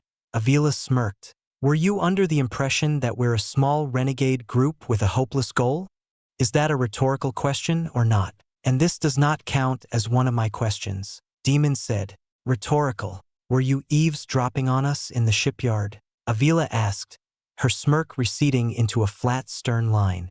"Yes, I admit it was quite a task, but you should be more careful. Especially if you're intent on fighting the Primal Council." Demon said mockingly. "My turn. What's your full name and background?" Avril never mentioned much about her past, though she might have been too young to remember clearly. "Yes, you're right." Avila's face fell. "She must have been 5 or 6 when our village was burned down. To this day, my greatest regret was letting go of her hand. I dream every night of how her hand slipped out of my fingers. It's all my fault." Tears lined her cheeks, dripping off her chin. For a few seconds, neither spoke while Avila wandered off into her river of tears. She seemed to realize she was in front of someone and quickly wiped them away as if they never existed. "Answer my question." Demon grew impatient. Avila composed herself back to a calm state, notable tear stains on her cheeks. You ask too. First, my name is Avila Venelaire. 2. Avril and I come from a simple background on our mother's side. Our father was once an Exalt from a notable family in the region. He was crippled and discarded away, but I owe my powers to him. Perhaps our village wouldn't have burned if he had his Exalt powers. Wasting time on ifs and maybes will be giving yourself to death. Survive in the reality of what is. That is the only way. Demon felt Avila had too large of an obsession with the past. Avila let out a small snort. Don't lecture me, coward, who hides behind a mask. How is Avril doing? And what is her Xianxia grade? I can answer the first question, but the second can narrow your search, which may place her in the Defiance grasp. I'll refrain from answering that one for her safety. You can ask a follow-up question after. He was sure his answer would spark such shock that she'd be spilling out question after question. Avril is well. She's married. The reaction came instantly. Avila slammed the table, knocking the candle on its side, her mouth gaping open to the widest he had ever seen. His ears rang from Avila's shrill cry as shadows gathered near the doors, the guards perking into action from her outburst. Quickly, she waved them off and rebalanced the candle before the weak wood could catch fire, the stench of a burnt table filling the room. She clamped her mouth shut and steadied her heaving chest, attempting to speak again, but in stammered speech, "Am I married? My adorable baby sister is married." Her voice raised at the last word as if she still didn't believe it. Surely, she would calm down soon, but she had lost all pretenses of a regretful rebel and became a bewildered older sister. After what felt like an hour, judging by the degree to which the candle had melted, Avila regained her composure, coughing to clear the air. Yes, the answer to your second question. Yes, she is indeed married, Demon said, hoping to irritate her more to induce more outbursts. The more flustered a person was, the more likely their mouth would loosen and speak out. That's not fair. Avila rose from her seat, losing all of her bearings. How she became flustered perfectly matched Avril, her lips lifting into a small pout and the slight blush on the cheeks resulting in the same aggrieved face that he knew well from Oscar's endless teasing of Avril. For a brief moment, he hoped Oscar would stir, but a glance at the lifeless soul put down his expectations. He barely heard Avila's next question. Who is her husband? That can't be answered. Even a name will be problematic for both him and her. Demon readjusted his mask, never blinking at the candlelight, and then turned to Avila, who went silent. I can assure you they're happily married. He wasn't lying. Oscar and Avril were indeed happily married despite the current separation and Oscar's horrible condition. And Avril was living in Xianxia City, from what Helen told him. Really? Avila relaxed and slumped in her seat, the candlelight flickering across her relieved grin and misty gaze. She slapped her face with her rough hands, the nails bitten down to the base. In a short bow of her head, she thank you for bringing me news of my sister. To know she is happy and well is enough for me. The way you switch emotions so quickly is quite like her. However, let me get into the real reason I came here. My last question. Can I join your little heist? Reaching out, Demon put out the irritating candle that was nearly melted into a pool of clear wax. Faint moonlight fluttered through the slight gaps underneath the curtains, stretching partly to their faces. Avila gave him a piercing gaze, one that many might feel naked under but a futile effort before him. Her troubled emotions were blatant as she bit her lips. I've never met anyone like you. I'll relay your words to my superiors. But what can you offer? Avila's golden eyes grew colder as her eyes slowly increased, ready to strike immediately. Rather than relay it, why don't I speak to them directly? Isn't that right? Aren't they here now? From the beginning, he had grown suspicious of her actions. He knew the exchange of questions was a slow process, and even the long hour of her fumbling with the truth of her sister's marriage was partly an act, all to drag out the time for reinforcements to arrive. Glancing around, Demon sensed the body heat of 3 individuals apart from the guards lurking outside. The 3 of you should join us.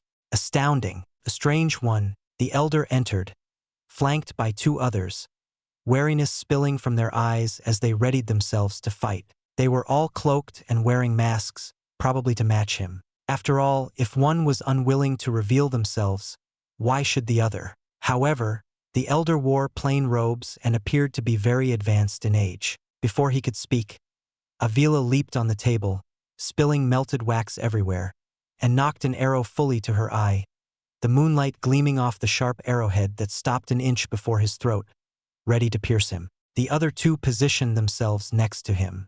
One stuck a dagger near his heart, and one floated above, pointing a spear to pierce in the head. The elder strode slowly inside and pulled up a chair for him to rest, his faint wheezing expelling white puffs of cold air. Unafraid, Demon crossed his arms and leaned his head back, completely relaxed. At last, the one he wanted to speak to had arrived. "Greetings, elder. I wonder if you will allow me to join you," Demon asked. The question, "What is your offer?" The elder opened his eyes, a deep blue gentle gaze that gave him a glance over, judging him from head to toe. "Know our plan already. Must have assurance. And that is why I'm here. Your plan is not ironclad. I can be one to ensure your heist is successful." Demon raised his hands. "How can we believe you?" One of the cloaked figures spoke in a rough voice as if gargling on stone. It was the man Tyron. "Elder, we should kill him here and put this matter to an end."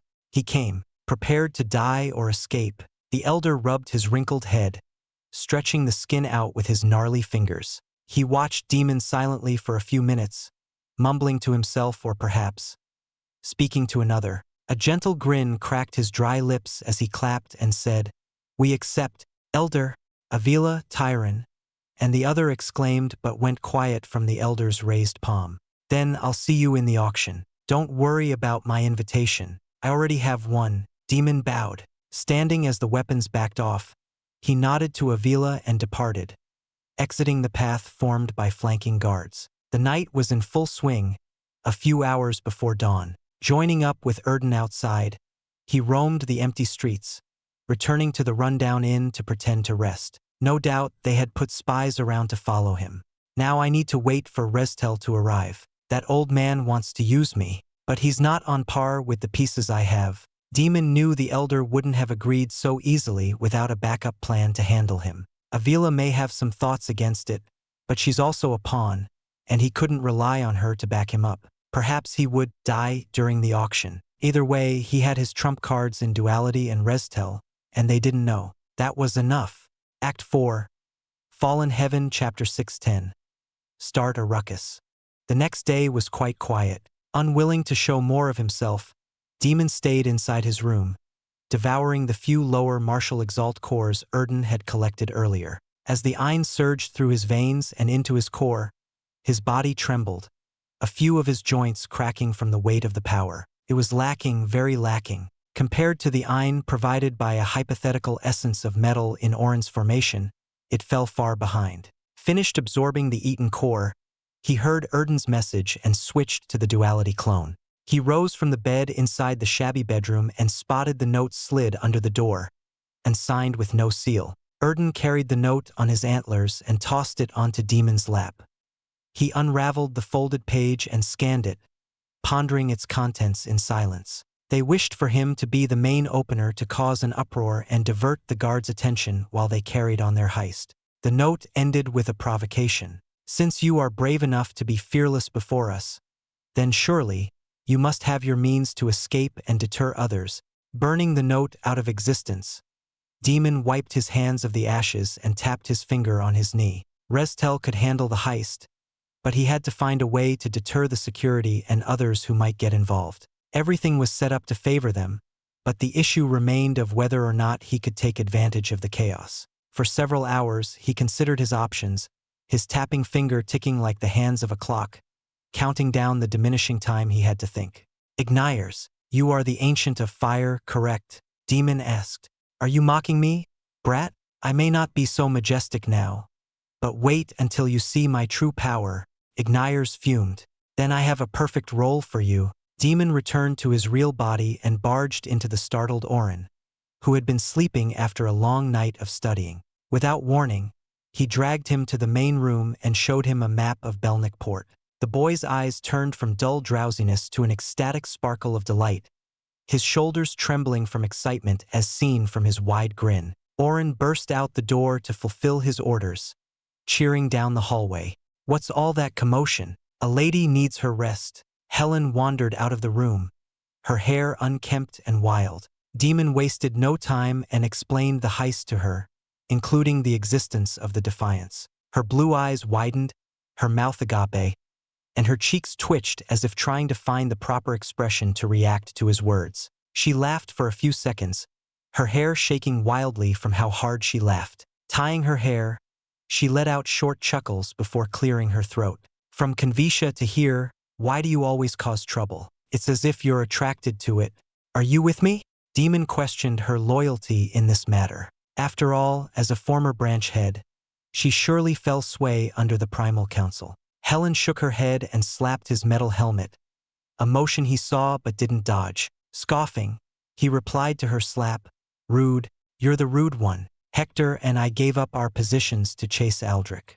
Don't belittle our resolve because of our past. For all our years, we've followed our path," Helen said clearly, a resolute air as her face turned stern. "Though I feel sorry for Sophia, I must side with you. So, is my role to fight against the old elder? Let the lords of Belnacy handle it. I expect they have a backup plan in case of emergencies. They're well organized." Demon turned to stare out the hallway. "Just accompany Oren while he finishes his task. We can't have him run into any trouble." The next few days, Demon rested while Oren ran around the city under Helen's watchful gaze. He focused on honing his eye. Several platinum spheres circled him in meditation, pulsing a magnetic force that tugged on the bed with a golden frame, levitating it above the floor. Snapping his fingers, Demon formed concentrated scarlet orbs wreathed in blue flames, and they also joined the orbit.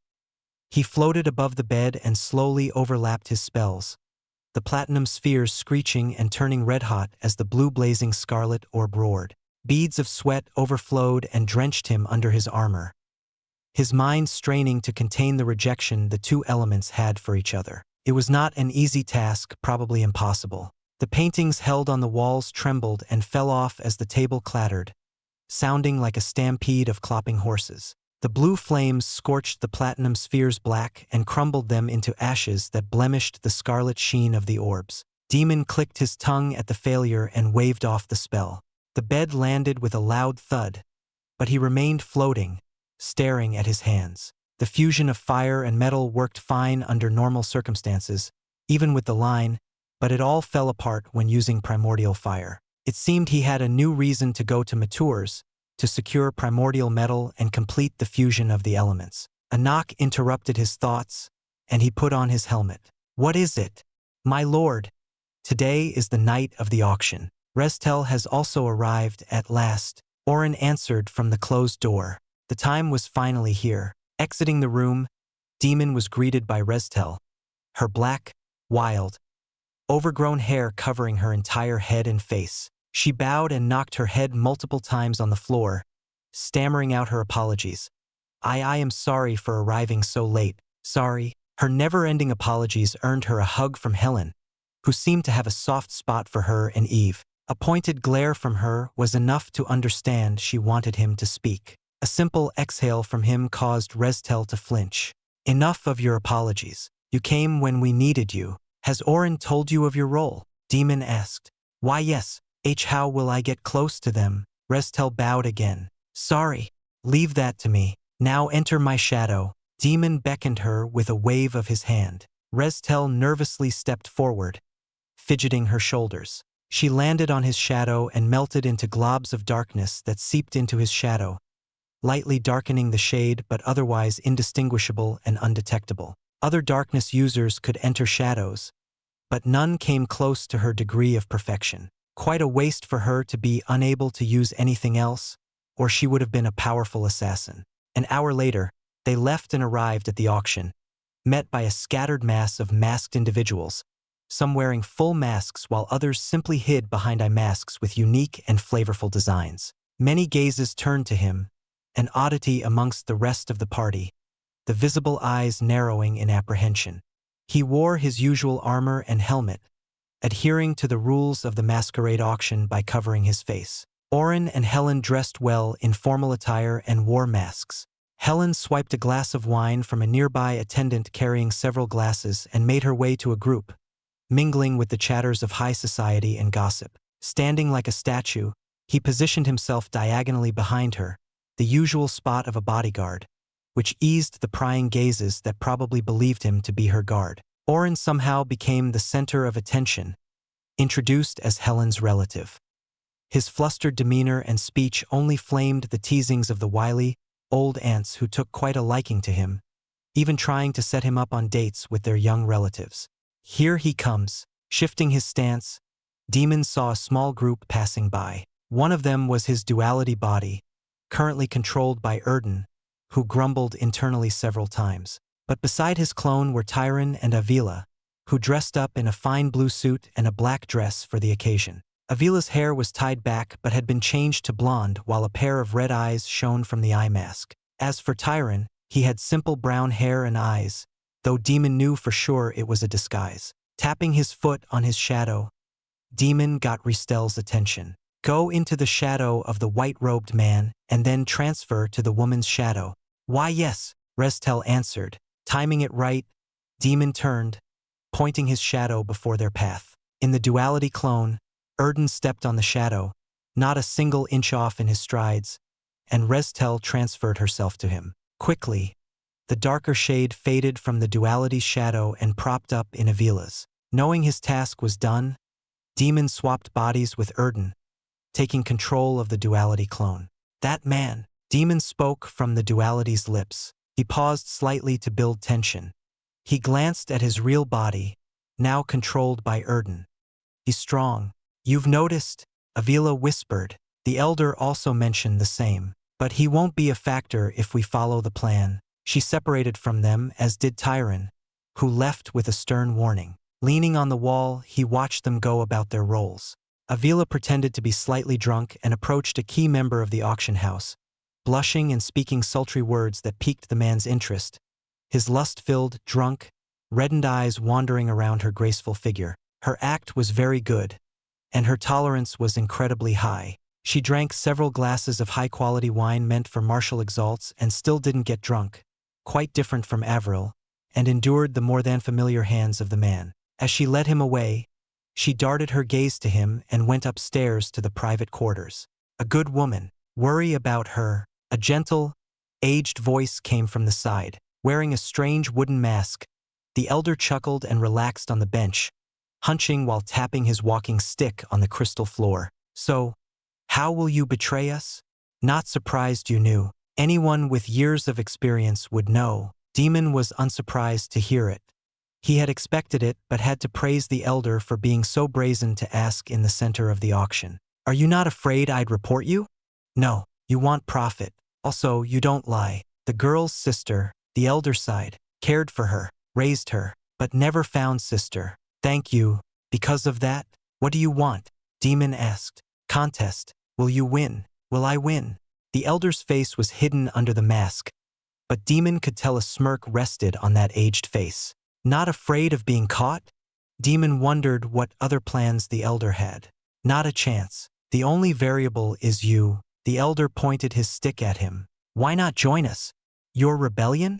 Demon rubbed his chin. Don't drag me into your schemes. If you wish to die against the Primal Council, go ahead. Shame. Favor you. The elder hopped off the bench, giving him one final glance behind the wooden mask that depicted a man puckering his lips. Hope I win. The elder's figure disappeared behind the crowd. Demon looked at the grandfather clock, its pendulum swinging from left to right in a hypnotic motion, several children staring blankly at it. An hour went by. There was another hour before the start.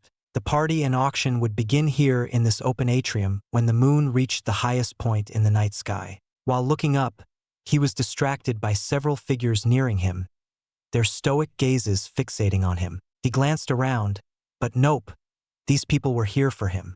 That old man, realizing the elder had sold him out instead, Demon scoffed, intent on winning the contest. The one at the head of the security group was a lower martial exalt, so he charged in, a magnetic force from the platinum protrusion from his feet, repelling him forward at great speed. Screams and shouts resounded as he upended the floor with a single punch, caving in the ground and flinging rubble all over.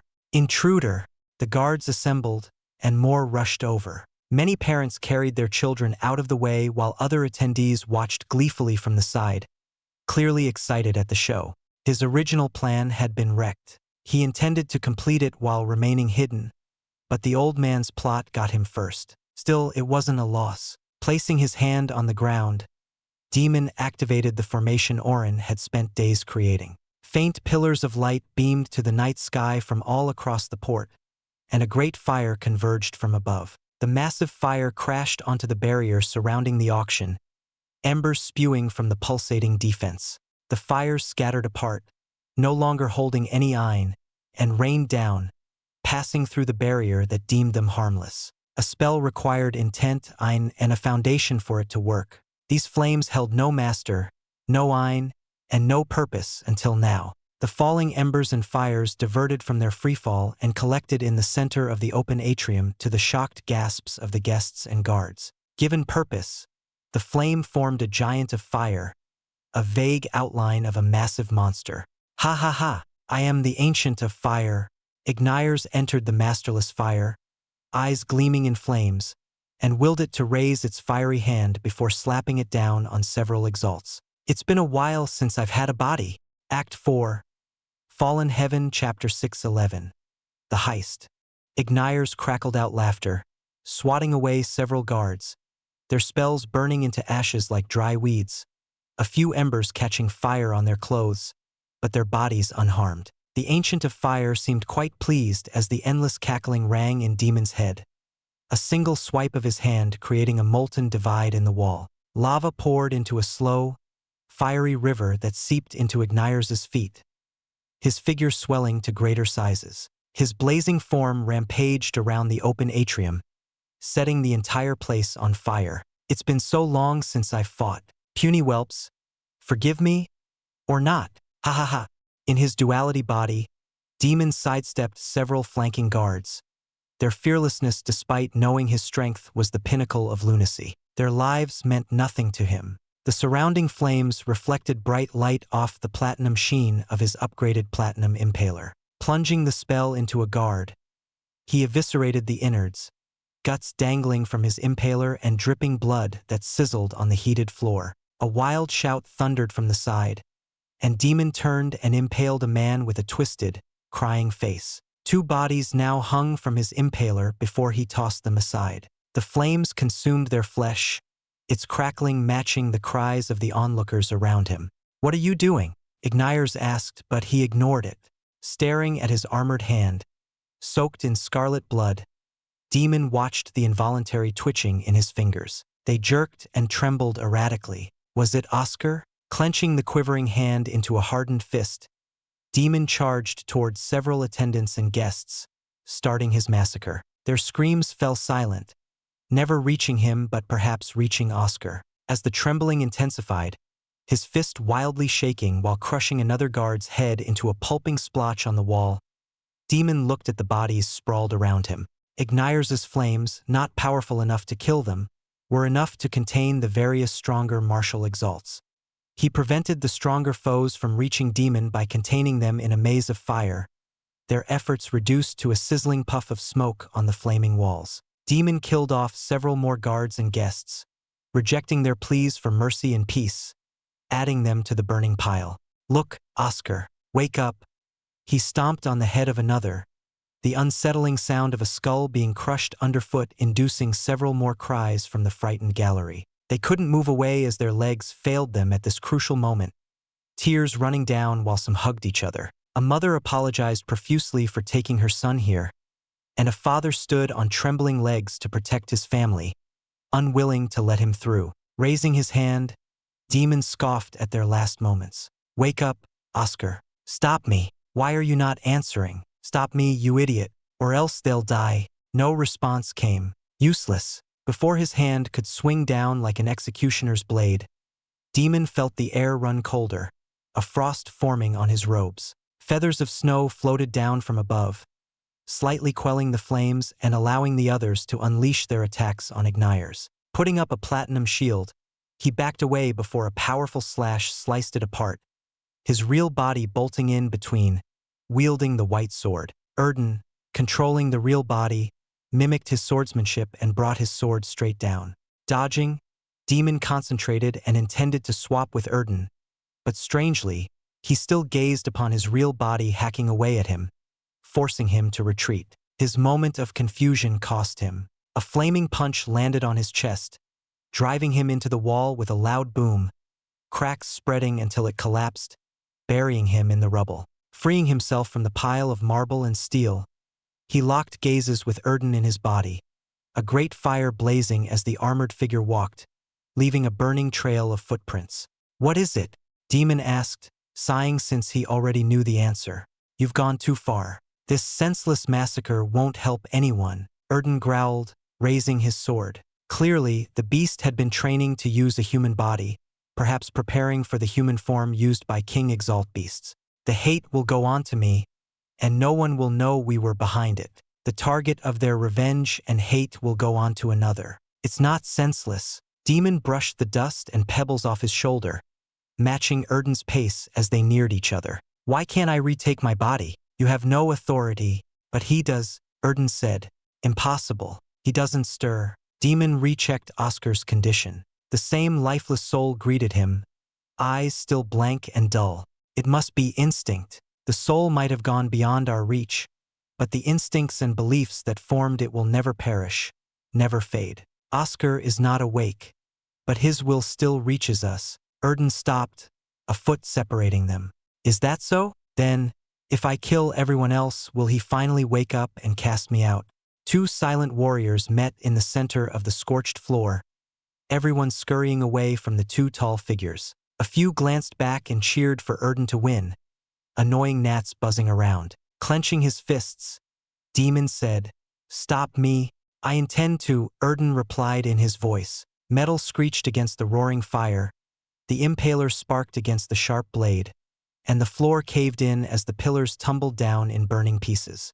A few minutes before, Avila peeked her head out of the door, leaving behind a drunken man tied up and tossed onto a corner of the room, his eyes rolling around deliriously. She had fed him a numbing elixir that halted his Ein for an hour. What a disgusting pig. That was her thought as she exited the room and carefully closed the door while glancing around for patrols. Checking the key in her hand, she no longer pretended to be drunk and strode gracefully like a noble to her destination.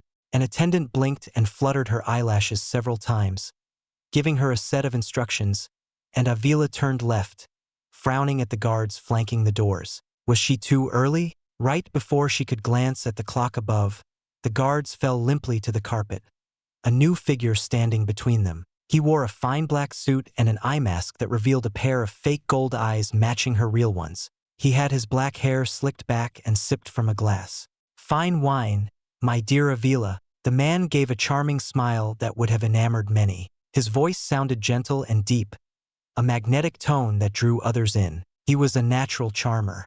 "Don't play with the timing, Sarat. They were supposed to be down before they saw me." Avila ignored Sarat's gentle gaze and studied the door. According to the plans, the door contained several latches, hidden behind various formations that needed to be cracked. First, she placed the key in the keyhole and turned slowly, the metal gears within grinding and rumbling. Runes and circles shone on the surface, and Sarat quickly placed a mold of a fingerprint onto the center circle, letters circling it. "You have the Ein signature, right?" Avila sweated as she dragged 5 runes together to form a single larger rune, the lines forming a groove in the metal door that sank inside and flipped to reveal a blank slate with a sigil of a blooming flame. "Come now, my dear, you underestimate me." Sarat unfolded a piece of paper, an Ein burning on a stamp of the same blooming flame sigil. He brought it to the sigil on the door, and the Ein surged, flowing to all corners of the door, a charming grin facing her to which she scoffed and waved him off. "How many women have you seduced to get close to obtain it?" Avila opened the door and revealed an empty room, large and wide as a town. She took out a pouch and scattered a powder around the room, revealing walls of invisible Ein that formed a complicated maze, the entrance and exit known only to the higher-ups. "My darling, you stab my heart with your words. I only have you in it. I promise nothing happened. Though, I am worried about the man you brought into the room. Sarat hugged her from behind, whispering gently into her ear, and her face went hot, flushing red. Avila knocked her head back, staggering him from the blow to his nose, and cupped his cheeks before pecking him on the lips. Why, out of all the people, did she fall in love with this lovable idiot? She retreated from his second attempt to embrace her and smiled gently. Hurry up, we have little time. Avila steeled herself and entered the maze, followed by Sarat, who hummed softly, the same lullaby he always brought up in her darkest days when she left her dead mother and wandered endlessly to find her sister. Avril, the elder, had warned her not to believe everything the stranger told her. But it was the first news she had in a long while of her little sister. Avila felt her heart warm up when she remembered the small child who clung to her along the village streets. Couldn't be dismissed. The man's emotions were surprisingly invisible, but she believed the words. Sarat, can you investigate the man? And if you find my sister, can you tell me first without telling the elder? Avila turned several corners, the maze contents memorized in her mind. I can. But that man was unsettling to be near. Even with my dagger near his heart, I didn't hear a single beat out of step. Sarat held her hand. I know you're excited, but we can't be careless around him. But why don't you want the elder to know? If the man's words are true, my sister is happy and married with a loving husband. I can agree with the man on keeping her out of danger. I don't have to meet her. It's enough for me to know she is alive and to watch her from afar. I have to fight for her peace. Avila suddenly felt arms wrap around her in a loving embrace. Her anger flared up, and she pinched an arm. Miscreant. Okay, I couldn't help it. Sarat smirked and ran forward. They exited the maze and arrived at last at the vault doors. Tracing her hands over the obstruction, she scoffed. Behind this door were the goods that would have been taken out for the auction. Sorry. Restel apologized over and over again to the woman named Avila. She didn't want to be here, but Lord Draven had given her this task, and she couldn't disappoint him. From the shadow, she saw Avila unlock the vault, easily opened by forceful pull. Inside the vault rested a neatly organized pile of boxes, each one tagged and marked. Her chance was here. Sorry. Restel wriggled slightly, the shadow squirming, and tossed out several vials of elixirs that shattered upon dropping. Avila and Sarat yelped out in shock, eyes wide before a clingy smoke and fog erupted in the vault. Moving at this moment, Restel expanded her shadowy body and engulfed the treasures that sank into the darkness. Who is it? As the smoke cleared, Sarat and Avila shouted to the empty vault. Restel clammed her mouth shut in the shadow. Fearing the piercing eyes of the woman the boss mentioned had a special prinstick that could expose her. Thankfully, she never stared directly down, or it would have been worse. Avila stomped her foot, cracking the floor, and shouted more akin to a roar. Bastard. Sorry. I'm sorry. Where's Crag? I'm scared. Restel wriggled deeper into Avila's shadow and huddled, begging Crag to come. Act 4. Fallen Heaven, Chapter 6:12. Rewards justify the means. The wall behind him was converted into a mound of ashes as Erden drove his sword into it, mimicking the ferocious charge of his beastly form. Demon ducked and swerved around, kicking off the ground with magnetic repulsion to gain some distance away. Stamping his hand on the floor, he invoked another spell, and platinum swords shot out from the ground, circling his real body. Erden melted the swords with a swipe of a burning sword, not a single molten drop reaching him. Dodging another piercing lunge, Demon was aware the beast had the advantage since this duality clone contained a meager half of his power. The beast truly intended to destroy him. Each swing of the sword blazed with hostility, the intent to leave him into nothing but ash. While he considered that he was merely a duality clone, Demon felt the consequences of losing here would strike deeper than he knew. Once more, the burning sword thrust as the flames swept his real body across the hall instantly. There was no spell behind it since the beast lacked the means to use them, but the sheer force overwhelmed his platinum shields, forcing him to keep running. Where is Restel? He thought as he fired several platinum spheres, magnetic force bouncing them off each other. They reached blinding speeds, a faint blur noting their path but unseen to most. In response, Erden rose his fires and expanded them, the flames swaying to the movements of the spheres, easily detectable now. Receiving multiple direct slashes, the spheres broke apart and scattered, piercing holes deep into the concrete. He lacked the strength to defeat Erden, the duality showing its limits in potency. Reaching his destination, Demon stomped, raising a section of the floor and kicking it toward Erden. The chunk of rubble reddened, smoldering black smoke before crumbling apart into molten rain. He wanted to keep retreating. However, this location was nearest the entrance to the vault, the fastest getaway for Avila and her confidants. His duality wasn't in the best condition either. Erden had cut off the supply of Ein, and he judged his limits were nearing. Feeling the lull of his real body calling him back, Demon resisted and clung to the dwindling duality clone. Before he could confront Erden, the doors opened, and Avila and another rushed out. His chance had arrived. Backing away, he brushed his back against Avila's shoulder, their shadows overlapping. Seeing his shadow becoming a shade darker, Demon met Avila's gaze and waved her off to run away, an action clear and visible to the stuck onlookers unable to escape Ignires's flaming maze. Her face fell, and she gnashed her teeth in frustration at what he had done but was pulled away by her companion, evading the guards who came close. It was settled. The people would think they were involved. A bright, blinding light showered on him, the intense heat stifling his body and slowing his movements. Erden had taken advantage of his brief interaction with Avila and swung down from above, the flame burning the brightest it had ever done today. Smoke hissed from his robes as embers riddled them with holes like ravenous moths devouring the cloth. The shadows under their feet stretched and intersected, and he saw Restel leave to join Erden. "We won," Demon declared as the sword drove into the crown of his head. Flames sprouted from the cracks, swirling around him until they erupted with all of Erden's might. A pillar of roaring fire reached the night sky, crossing the moon and engulfing Demon. Burning away, Demon felt no pain, but he twitched at Oscar's lifeless soul, still resting in the inner world. Why won't he wake up? What will it take?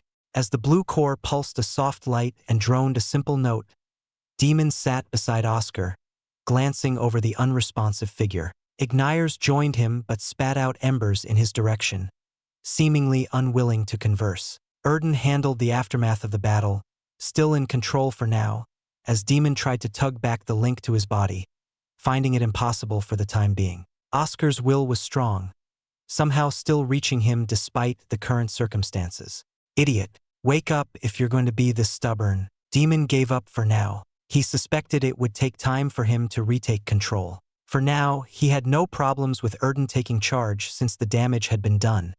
His reputation increased, and the auction treasures rested in his possession. With this and the continuous supply of money from the lunate continent, nothing could prevent his group from rising. Hours later, Avila smashed the table in the warehouse, cracking it in half. Her hair and eyes had returned to their true colors. Removing her eye mask, she cursed while kicking the remains, crunching them into splinters and pebbles. It had been a long time since she suffered such a devastating loss. Breathing heavily, she gulped an entire jug of water, unable to quench her parched throat.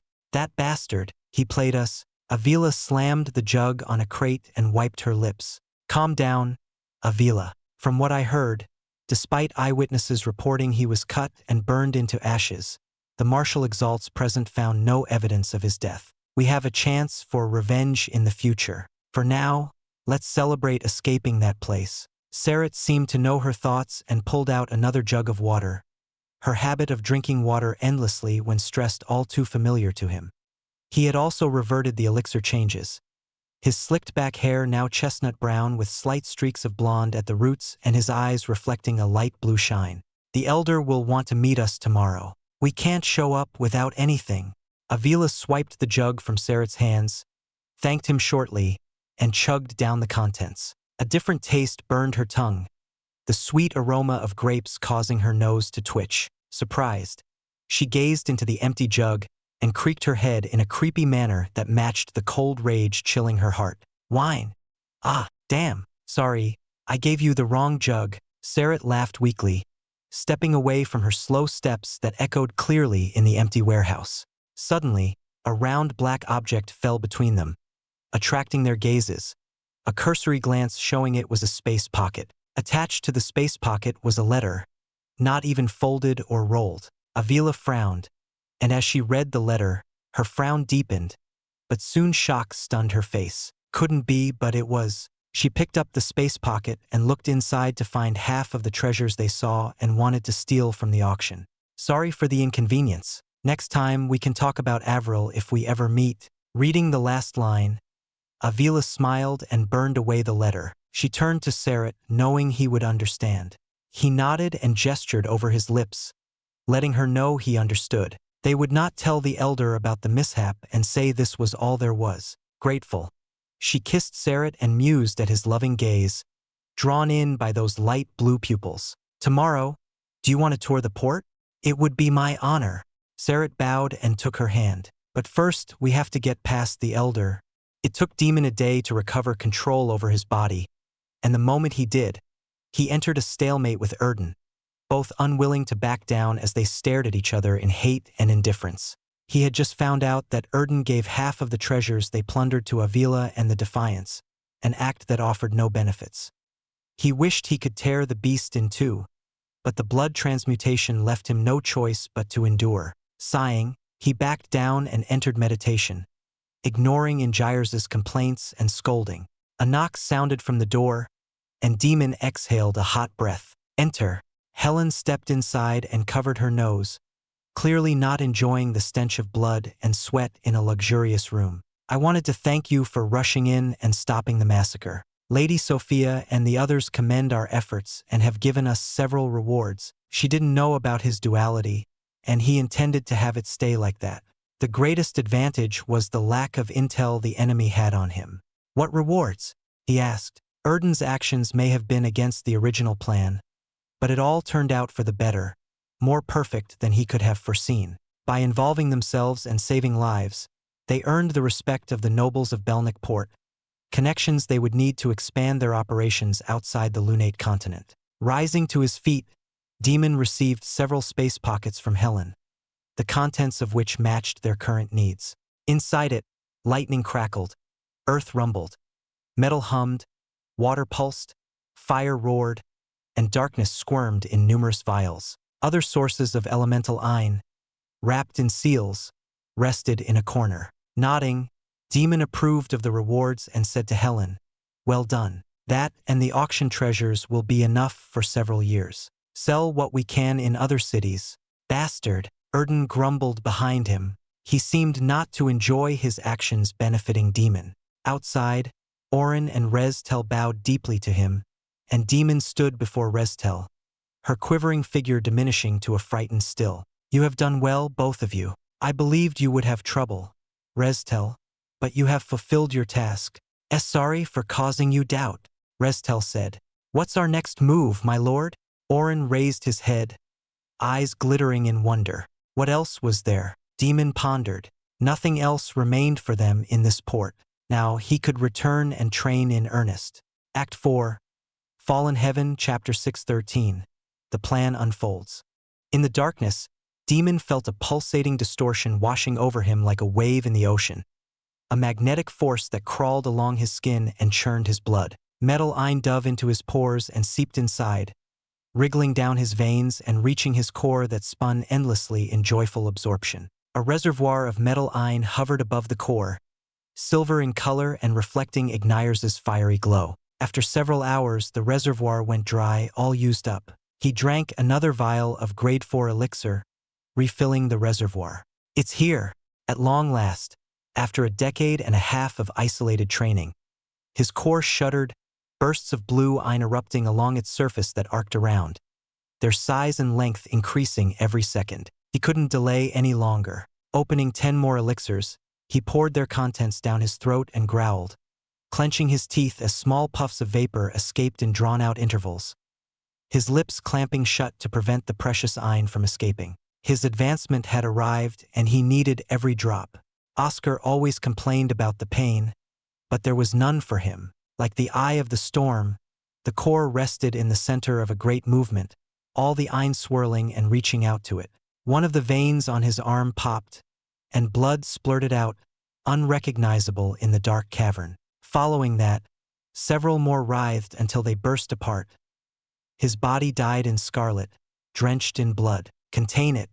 He had to hold back the rampaging Ain, the stragglers too impatient to wait to be absorbed. Through the link to Erden, he also realized the beast was also undergoing his advancement, their timings quite in sync due to their connection. Any time the Ain seemed lacking, he drank more elixirs, frowning at the dwindling amount before him. After several days of fighting the rebellious Ain and the ravenous core, Demon found some respite as his body no longer showed signs of struggle. The core hummed a low note like a baritone voice in the chorus, while the remaining Ain sparkled and danced to the tune. Heat welled up in his chest and flowed to his fingertips, a powerful Ain shining out from under his skin. It spilled out from his eyes, ears, nostrils, and mouth, not a shadow remaining in even the smallest crevice of the cavern. The core stopped its rotation and oddly took the shape between a diamond and its former spherical form as if it were stuck, trying to determine which one it wanted to be. The process of martial exalts was to mold the core into the shape of a spoke on a crown, preparing for the advancement to King Exalt, which required bringing the core out, the king's crown. Now a middle martial exalt, Demon rose to his feet, the bloody, softened ground sinking under his weight. To avoid being annoyed by their worries, he wiped himself clean, burning away the bloody towels. It had been nearly 15 years since the successful heist in Belnick Port. Helen used the connections well. People were more than eager to trade and grant her favorable conditions. The initial boost from the heist, combined with the monthly tributes, bought him all the treasures and resources he needed. At times like this, he understood why most martial exalts attached themselves to factions and powers. The amount of money and resources would bankrupt anyone for 100 lifetimes. He wore his armor and deer pelt, feeling it was right. Exiting the cavern, Demon glanced at Marcus, who opened his eyes and quickly greeted him. He sensed the Ain and neared Marcus, nodding in approval. "Have you also advanced, Marcus?" "A week ago, my lord. I have waited here since to await your arrival." Marcus bowed and praised. "Congratulations on your advancement, my lord." "Any news from the Cassidy woman?" Demon asked, walking away with Marcus following after. "Not yet. I shall go personally to remind her," Marcus stated. "Leave it. She is not a fool to betray me." "What of the others?" "Restel and Eve are still lower martial exalts. Orin is stuck in training to advance to Middle Knight Exalt. Crag, Astrid, and Santen have also advanced but nearly lost control and are currently contained. And you have not?" Demon found it strange that Marcus, who contained the most volatile and prideful beast, ignored the outburst of the beast within. "Perhaps it is due to training next to my lord. My beastly nature threatened to come out, but the Ain from you dampened its spirits, allowing me to remain sane." Marcus grinned while he praised without shame. Ignoring the half-breed's shamelessness, Demon ordered him to check up on the others while he marched out of the tunnels, crawling out of a hole. The sunlight flashed over his face, the first he had seen in years since he secluded himself, his eyes involuntarily blinking to readjust. Uncovering another hole under a metal sheet, he delved deep into the earth, a hammer striking audibly in the otherwise quiet tunnel, metal clanging against metal. Inside it, he found Hector working his hammer along a long curved metal that glowed bright yellow. His hammer tapped, ringing clearly amid the roaring furnace and the bubbling vat of oil. He was about to strike again when Demon called out, "Hector!" Hector jolted as if struck by thunder, nearly dropping his hammer. But after a series of juggling, he recovered it and clenched the handle harder before slamming it on his workpiece. Sparks spewed out, brightening his fabricator helmet. But Demon could tell the old forger was angered by his intrusion. Stepping to the side, he sat on a stool and watched Hector work, wondering if any of it would stir Oscar. After a final quench, the metal turned black, and Hector tossed it on the anvil, panting heavily. "Rude bastard, you don't interrupt a craftsman. That's the #1 rule." Hector spat as he took off his helmet, his hair and scruffy beard drenched in sweat and sticking to his skin. His beady eyes widened as he grunted in awe, circling Demon and glancing over his body. He rubbed his scruffy beard and chortled. "Not bad. You're now a middle martial Exalt. You might want to stretch out those legs more. Get adjusted. I'm not here for your praise. I've had enough of that today. Our preparations are nearly complete. Do you have it ready? Escaping the stool, Demon pulled a stoker from the furnace, its tip red and glowing. He traced his finger along its edge, burning gauntlet. Ah, that. I was about to put on the finishing touches. Hector lifted the curved metal he had just finished. Hidden in the corner of the smithy was a tall object covered by a long blanket. A single swipe from Hector's hand blew away the cloth and unveiled the object. It was a sentinel, a powerful golem that wreaked havoc during the last day of the war. I can understand why your home took several years to create them and only to make them as Knight Exalts. It took over a decade for us to put this guy together. I don't care for your complaints. Can it fight? Demon sized up the golem. It stood at 6 feet, smaller than its counterparts in the brilliant Drake Empire. Clad in thick-plated armor, it gave the impression it could endure the most devastating blows. I was about to get to you, you impatient brat. Hector lifted the sentinel and laid it flat on its chest, a section clearly missing from his upper back.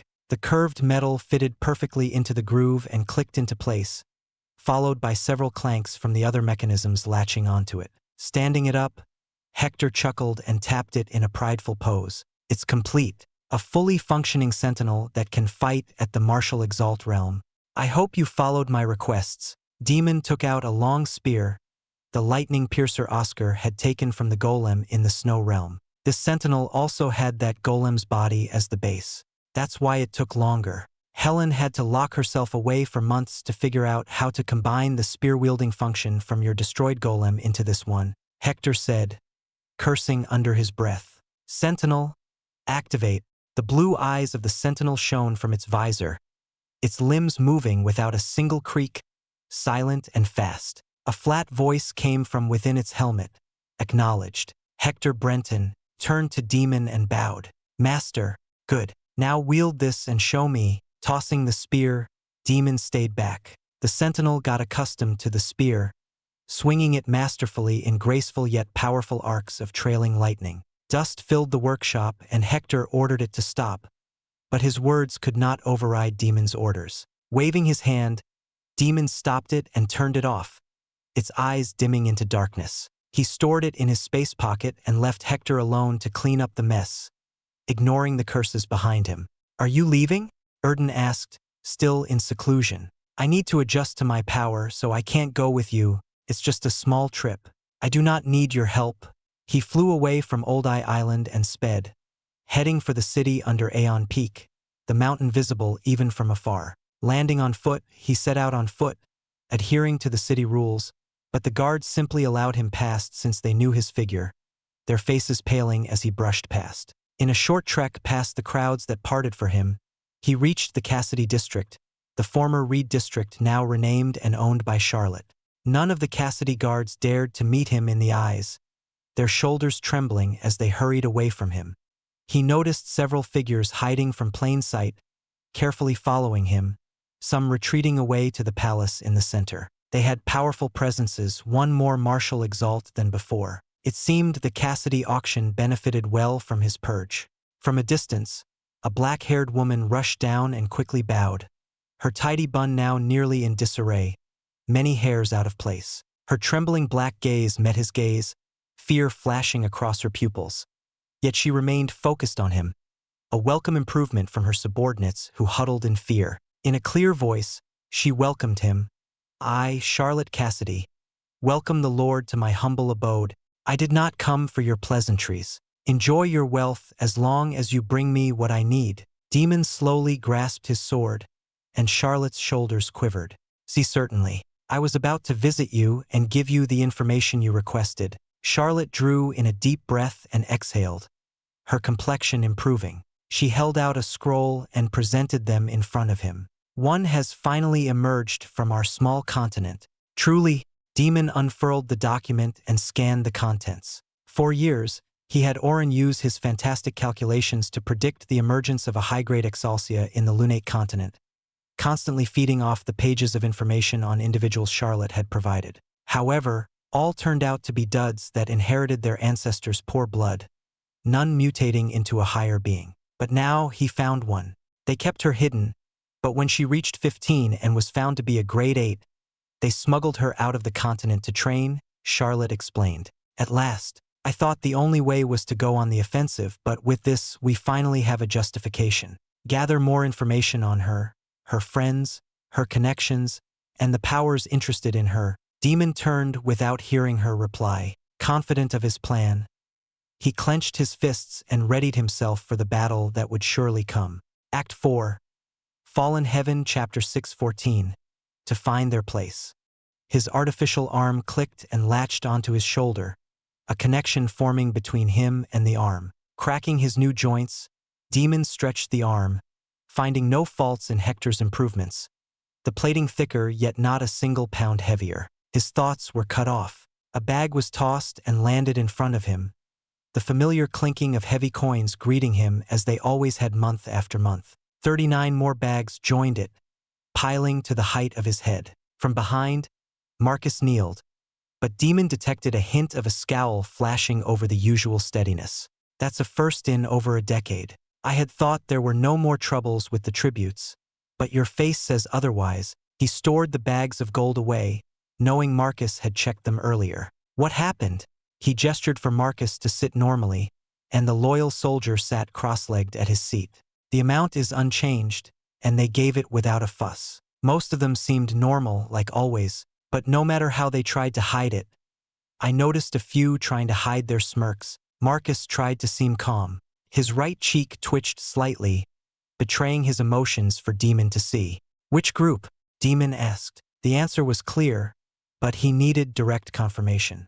The Marin clan. They live at the northern tip of the Lunate continent, a clan with close ties to the ocean. Marcus gave him the answer he wanted to hear. Finally, I find it hard to believe they took this long to start being rebellious.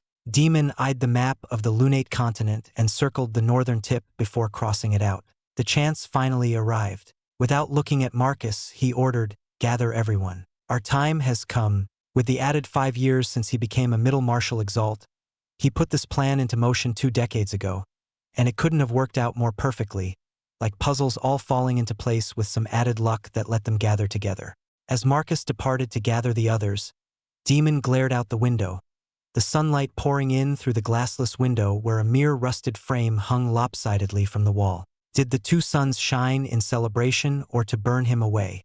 He didn't have to wait long as the rest of his group arrived in a hurry, their feet marching on the path in chaotic, unruly steps. None of them had changed much except for Oren, who had matured more into an adult, now 35 years old. His brown hair tied back as a pair of round glasses sat on his eyes, a scholarly figure. They all bowed in unison and greeted him before taking their seats. Hector and Helen hadn't arrived since they were busy in their workshops. Flanked by 2 rows of loyal subordinates, Demon faced each one of them, approving of their current realms, all middle martial exalts except Oren, who was stuck in the middle knight exalt realm. Throwing a knife, he aimed well, and its edge cut into the map at the northern tip, the handle swaying about slightly. 6 years ago, a favored daughter of the Marin clan, Sarah Marin, awakened to a grade 8 Xianxia, the first on this cursed continent in over 200 years. Lordy, who cares about some little cub? Crag chortled, his fangs slightly protruding out. She's no threat. At least, she won't be a challenge until we give her more years to catch up. She's not. But the one behind her is. Santen droned out his last word, blinking his fish-like eyes once as they settled on Crag, a silent pressure rising from his figure. Crag snarled and scoffed, leaning his head back, seemingly uninterested in the rest of the meeting. Restel, next to him, apologized a dozen times as if it was her fault. Oren worked hard on the lists every year. I'm glad that his efforts didn't go to waste. Eve smiled. It is shocking that he could calculate the potential emergence of a genius. His strength still needs work. We can't have someone shame our Lord's name by being so frail, Astrid said, high and mighty. Quiet. Our Lord is still speaking, Marcus shouted, capturing their attention. If none awakened to a high Exalsia, I would have had to force us to be the invaders rather than await an attack. According to the information the Cassidy woman sent to me, Sarah Marin is close to a prominent family, nearing the settlement of an engagement to their descendant. The Marin's behavior says it all. Soon, they will attack us per her request, and the Marin clan can receive heavy benefits, perhaps even a chance to leave this continent and live in a better one. Demon scoffed at their idiocy. He welcomed them to come and try to kill him. But why? I do not question your will, my lord. However, I wish to understand the reason. In his low, drawn-out voice, Santen asked, his hands clasped as if in prayer. We have the funding, we have the influence, we have the power, but we lack one important thing to our success.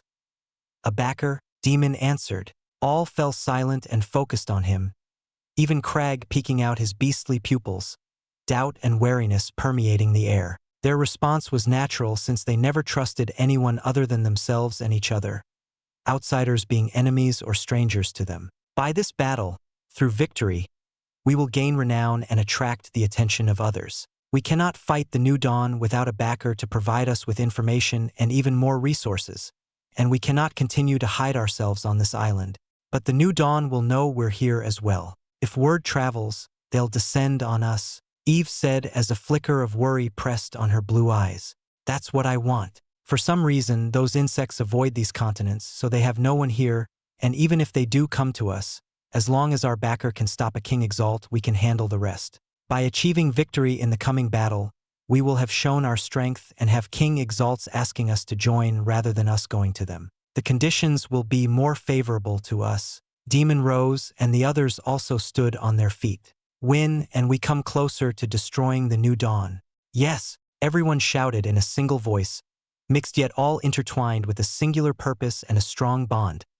A shout that shook the foundations of the house, as dust flowed from the ceiling and cracks spread on the walls. The shingles fell first, then the walls tumbled onto the floor, all collapsing into a pile of rubble and dust, no longer fit to house them. Down the shabby streets, he walked as everyone separated to hone themselves for the upcoming battle. Passing by the junk of Old Eye Island, people and scraps alike, Demon stepped to the edge of the precipice, a few pebbles clattering down to meet the crashing waves. Sharp rocks speared the water's surface from below as sharks swam in the treacherous waters. The waters foamed strongly in one area, and then Erden erupted from it, carrying a large eel-like Exalt beast in his antlers. His antlers caught flames and instantly cooked the eel, a scent most would call pleasant and appetizing wafting from the charred flesh. Erden tore into the meat, instantly digging in for its core, swallowing it in one gulp. Joining him, Demon shoved a few heavy morsels in his mouth, dripping oil from his chin, a good amount of sustenance for now. If you intend to reveal ourselves, is it my time to fight? Erden crunched on the bones of the eel, grinding them down under his teeth. The moment I show myself, the new dawn will know it is you, and if news reaches far, the others will know we're here.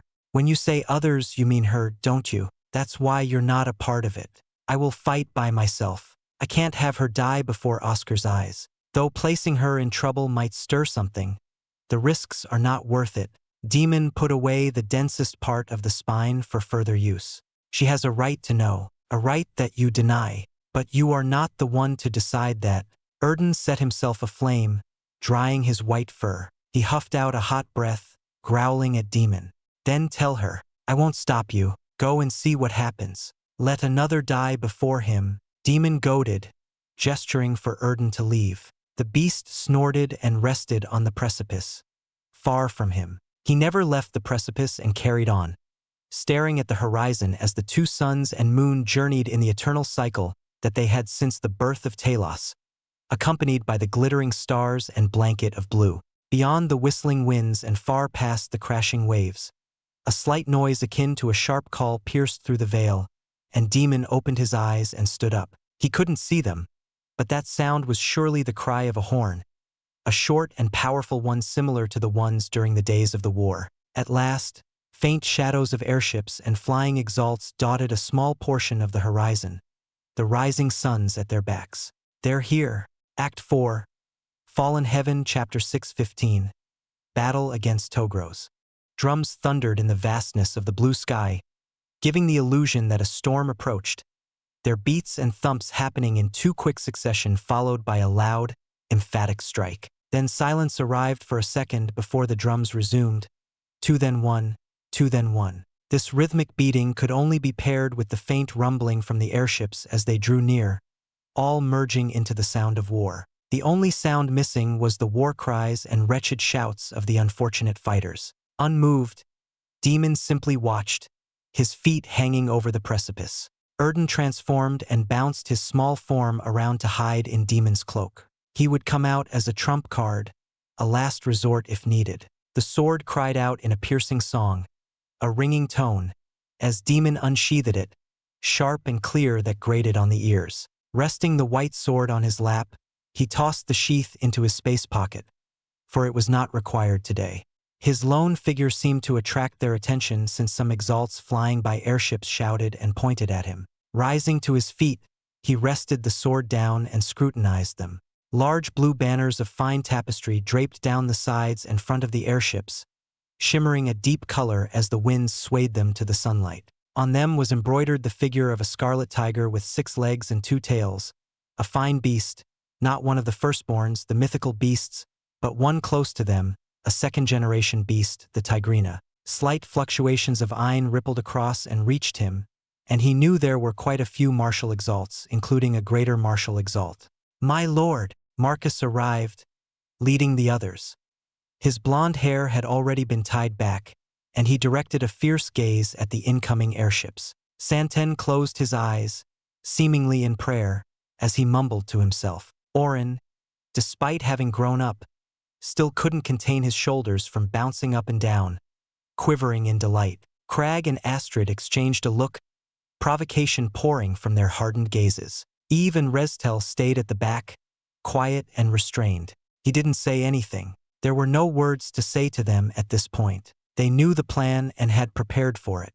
The only thing left was to win in an overwhelming victory. Cheers erupted from the airships, their feet pounding to the beating of the drums as if they were marching themselves. The rising shouts reached their peak until a single clap drowned out all others, bringing all down to a sudden silence. Waves continued to crash onto the rocks, the ocean refusing to be silenced, only ramped up by the winds kicked up by the airships. Someone stood at the tip of the airship, meeting Demon's cold glare. A single glance exchanged revealed the man to be the greater martial exalt Demon sensed earlier.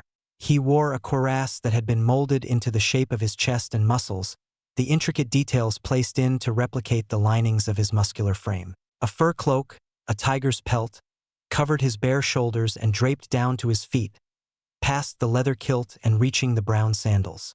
His face looked more primal, closer to Crag's beastly features, a broad chin with a toothy smile. But he was old, quite old. Wrinkles had covered his face. His gray hair marked the passing of years. "I am Arius Togros, lord of the Togros clan." His shout shook the island, and waves rushed away from him, grasping against the currents. Following that, a red tigrina roared, hitting its 2 tails on the ship's deck. Their intentions to brandish their might were obvious, but Demon remained unimpressed. Their power might as well be dust to Saul. Arius pointed a long golden spear at him and shouted, "Soon, our family will welcome a new member. My great-grandson will soon be wed." But her cries for her home's plight darkened the festivities. "I have come to enact justice for her and retake the honor of the Togros clan." Their cheers burst out again, their weapons raised high as if to pierce the heavens, and their stomping swept across the land in perfect unison. Arius raised his fist, their shouting diminishing to nothing, and he glanced over to the others on Demon's side, a wide grin lifting his craggy cheeks. "However, I am impressed. All of you are quite strong, and killing you would be a waste. How about this?" He clasped his hands together. "Come under me. I will grant you riches beyond what this paltry continent can offer. But you will serve me, be my arms and legs." "Rejected," Demon stated clearly, not even a split second later. "You're not enough. Become a king exalt first. Then I will hear you out. Otherwise, we're not interested." Arius bellowed in laughter. "I'm getting quite old if others don't know of me. Listen, Greenhorn, there are not many who would dare to speak to me in such a way. I am willing to let your disrespect slide if you join me, but force my hand, and I will carve out your heart." A berserk swirl of iron felt like fangs piercing into his skin. The Tigrina snarled, combining its iron to its master's.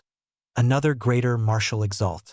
A rush of air squeezed out of his lungs, drawn out by the immense pressure on his body. His muscles trembled, constrained by the pressure. Straining to lift his sword, Demon felt like he was sent to the bottom of the ocean, the fathomless depths threatening to squash him into a pulp. Yet his iron body, forged by Reese and hardened by battle, resisted, his knees still straight, unwilling to bow. A part of Arius's brow lifted in shock, and he grinned, increasing the pressure. Bah! Where do you get off spouting nonsense? Get off your high horse, you dunce! Hector blinked into the middle of the wild iron and swung his hammer, bashing the pressure away, relieving Demon. Crunching on the bone of a roasted rib, the beady-eyed fabricator spat it out at the Tigrina. Chew on that for now, you overgrown cat.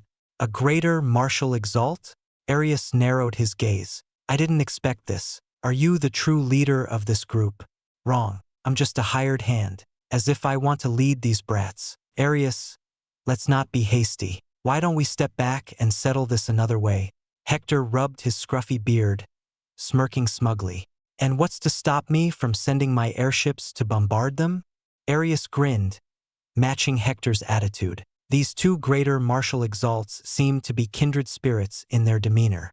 Demon snapped his fingers, and Orin slapped his palm on the ground. A circle shone around the precipice and a part of the junkyard, nodes shining like the stars as a wall of iron rose and converged in the center above. Firmly secured in the barrier, Demon pointed his sword at Arius, intent on provoking him. The formation took a large amount of resources and money, but it was worth it for this moment. A formation's strength was not in offense but in defense and auxiliary purposes, and Orin, being the formation genius, crafted the best ones. They would take time to break through this since they came wholly unprepared for a siege. A formation? Quite impressive. I'm beginning to like your group even more. Very well. Arius thumped his spear on the ship. What's your game, mister? Hector. And it's simple. We will send out 5 people and you will send out your own 5 to match them. It will be the truest of matches.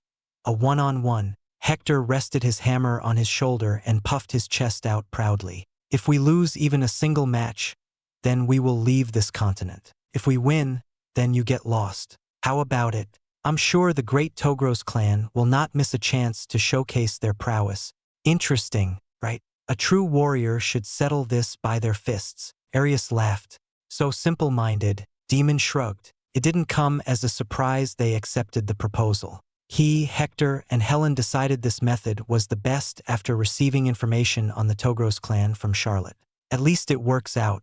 We would have had to be trickier if it were any other. He stepped out with Marcus, Crag, Astrid, and Santen, and Arius selected 5 middle martial exalts from his clan. The continent they hailed from was quite rich and had its own divine essence. Little wonder they had such a force for a single family.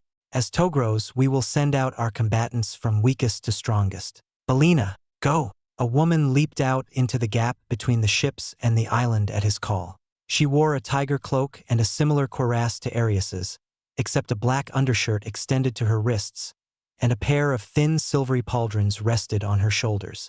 Her muscular frame fit well with her armor, a warrioress like Emily. With her orange hair tied back, her heroic look inspired the others to chant her name. She strode to the center, planted her spear by her side, and crossed her arms to wait for her opponent. I'll go, Astrid said. Admitting you're the weakest? Crag said, followed by his mocking laughter. No, from the start, that woman gave me a nasty look. I only want to pay her back. But by all means, go ahead since it's your spot.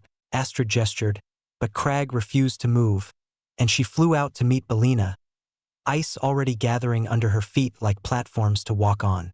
A single loss was all they required to ruin his plan, but Demon believed it was impossible now. Pointing at Belina, Demon ordered, break her, Act 4, Fallen Heaven, Chapter 6:16, 7th and 4th. Her very breath escaped her lungs into white mist, faint flakes of ice glimmering in the vapors. Beneath Astrid's feet was a single plank of ice with sunlight glaring off the corner, yet it remained frozen, ringing clear to the tapping of her white shoes. When her foot departed, the plank would dissolve, but another plank formed to receive her trek, an ethereal icy bridge meant for only her to walk. When the snow fell around her, she recalled the first memory since her capture by the new dawn. Having awakened to the fierce snowstorm out the window howling in her ears. It had been hell for her. Kept in a prison of hardened ice beyond the imperviousness of metal, Astrid begged whenever she was released, only to be forced into further torment in their constant experiments. Their tools cutting into her body without care for her screams since her mouth could move while the rest had been paralyzed. The cycle carried on for years, and her screams died down, turning into curses, her teeth gnashing at her captors in hateful speech.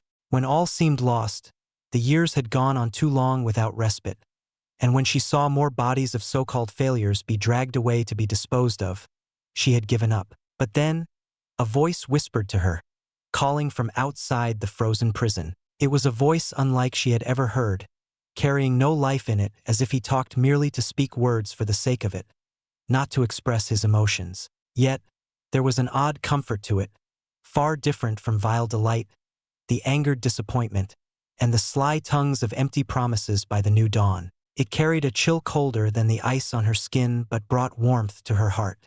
"Do you want to fight?" Those words were all she needed, and she answered despite the ice blocking her lips. Escaping from the memories reflecting the snowflakes, Astrid glanced behind her to look upon her new master, Lord Draven.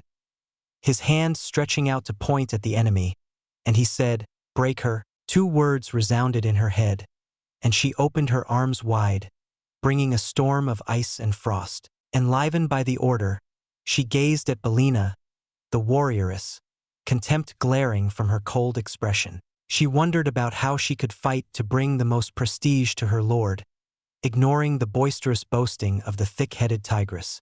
"I am Belina, warrior of the Togros. Speak your name, brittle wench." Belina chuckled, clear derision lifting her smile. She raised a great halberd, its spearhead masterfully crafted with a fine edge that split the light itself, engravings of a great tigrina stretching its claws into the protruding blades that branched from the main spear. Astrid refused to answer and waited, which seemed to irritate Belina as she shouted, "Is this the demeanor of one who has conquered a continent? I wouldn't have expected any less from a group of miscreants on a lowly land."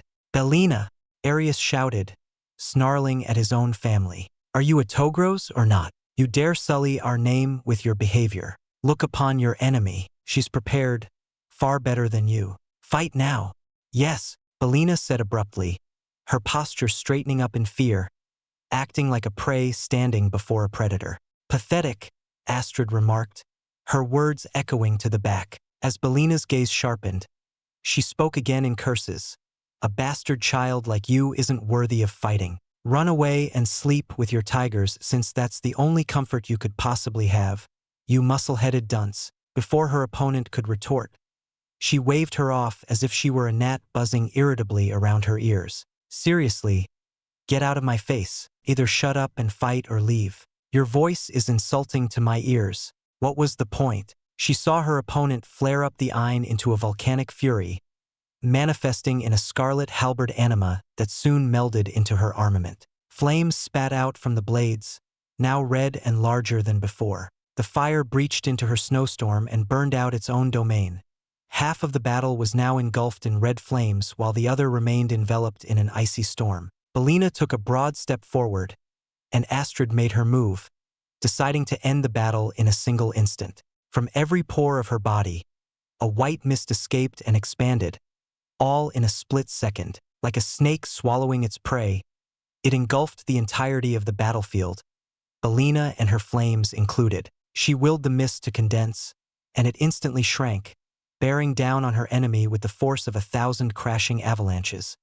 Its chilling touch instantly killing off even the largest infernos raging about before settling on Belina. The boisterous woman couldn't muster a defense as each flake burst in a thick layer of frost on her skin, and before her mouth could scream, she froze in a layer of white ice. A beautiful ice sculpture, but completely ruined by the idiocy of the one it represents. Astrid saw the imprisoned Belina fall and be caught by several others who carefully lifted her back to the airship, a single hand from Arius freeing her from the icy bonds. It was her victory as declared from a single relenting nod from the old Togros, and she turned without sparing her enemy a glance, instead nodding to her lord, who remained still. "I have not failed you, my lord." Suddenly, a great heat erupted from her chest. Flame-shaped patterns spread over her arms and legs like the signs of deadly pox. "Not now!" She clutched her neck, attempting to force down the cry of agony, but the searing, scorching pain spread to her fingers, forcing them to open. Steam poured out from her orifices, and she crashed to the precipice, the rocks battering her frame and dirtying her robes. Grass strung on her hair, and she cursed out at the flame seal. "Blasted thing, to defeat her in a second you overdrew far more than you should have. This is your punishment for not taking our Lord's warnings to heart." Marcus chided her and shook his head, clearly disappointed. She wanted to retort that she did it all for their Lord, but the steam choked out any words that tried to form. Her Lord didn't seem to care about her condition. He waved his hand and ordered, "Crag, go." "Me? Lordy, I should be at least the second to last. I'm not below Santen and Marcus," Crag complained. He picked at his teeth with his nail and glared at Santen and Marcus, silently requesting them to go ahead. But they shook their heads and looked away, the irritable bastards. They had always looked down on him, acting so high and mighty, even though they were simply the earlier ones to be freed. Before he could complain further, a small mouse-like squeak called to him, "Gee, good luck, Crag." He turned back to the fidgeting Restel, her figure stiffening while her head bobbed around. She stammered, Sorry. Fine, I'll go." "Stingy bastards." Crag stomped on the ground and kicked off into the air, dispersing the remaining frost with a single swipe of his hand. He roared out, starting a chain reaction from the various tigers on the Togros' side, their roars unable to outdo his own. Sneering at the opposition, he roared again in provocation, unable to let them get the upper hand. Since Restel had expressed herself, he would not deny her wishes. His third roar carried his words, "I am Crag, the fourth. Who is my opponent?" Out of the remaining 4 Togros warriors, one leaped forward in a curled beastly form, almost as if he were using his arms as legs. He matched Crag's large, burly frame, a physique of hardened muscle. His wide grin similarly exposed sharp canines. Wearing a tiger's fur pelt around his waist over his brown, ragged pants, the man stomped closer, the air under his feet bursting in jets of wind. His wild orange hair grew freely down his back, spiky as if it could stab into people. Crag didn't know why, whether it was the lion inside him provoked by the tiger or the fact this man looked similar to him, but he felt a strong impulse to carve the man's guts out. "Remember, we have no wish to cause death to the other. This is a duel, not a battle to the death." Hector, the annoying old man, warned them not to be outdone. Crag walked in the same manner, blasting the air under his feet in thunderous booms. He tore off his upper shirt, exposing the tattoos patterned on his skin. The man across from him smiled wider, and they walked until they reached an inch away from each other, a pocket of air separating their noses. "I am..." The man wanted to introduce himself, but Crag swiped his hand in the shape of a claw, aiming for the head. The man lifted his arm and blocked Crag's attack, a hint of lightning coursing on his skin. Of course, his enemy also had the same element as him. It made it all clear why he felt the need to devour this man, the beast in him unwilling to allow a kindred spirit to exist, not wishing for any to challenge his pride. He had attacked without eyeing to avoid being caught by the prince-dict, but his foe had been prepared. Grinning, Crag retracted his arm and cracked his knuckles, his fangs slowly protruding. "I am Lelix Togros. I knew from the moment I saw you that we'd be fighting. We're too similar." Lelix growled and raised his eye. "My fangs desire your flesh." Crag chortled, "Little tiger, don't bite at the lion's heels." Act 4. Fallen Heaven, Chapter 6:17. My turn. Lelix raised his fists, now clenched with brass knuckles, and summoned his anima. A blue tiger anima with unusually long claws that crackled lightning prowled near his master and pounced, dissolving into specks of iron that flowed into the brass knuckles. A roar of thunder and beast merging into a shockwave of intense iron that spread statics arcing in the empty air. It took Crag a moment to realize that the meld form was truly unimpressive. the brass knuckles turning from gold to blue. It looked weak and plain, yet his beastly instincts knew that it was anything but that.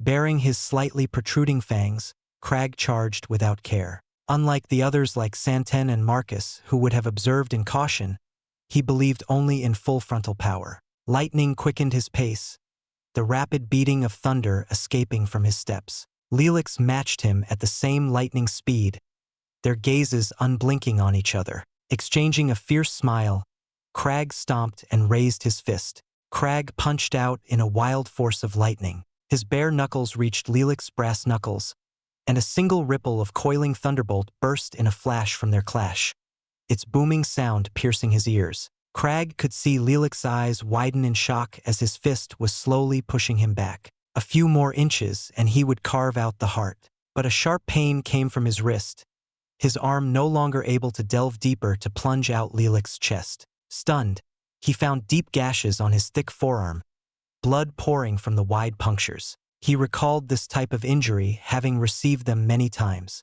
He had been bitten. He could never mistake this injury. Clenching his arm to hold back the blood, Crag tugged but could not pull his arm away, as if a beast had bitten down hard, refusing to let go of its meal. Lelix gave him a nasty smile, a maddened delight stretching those lips to the eyes. Several thunderbolts manifested above Crag, looming over him like an executioner's blade, their crackles sounding similar to the sharpening of blades.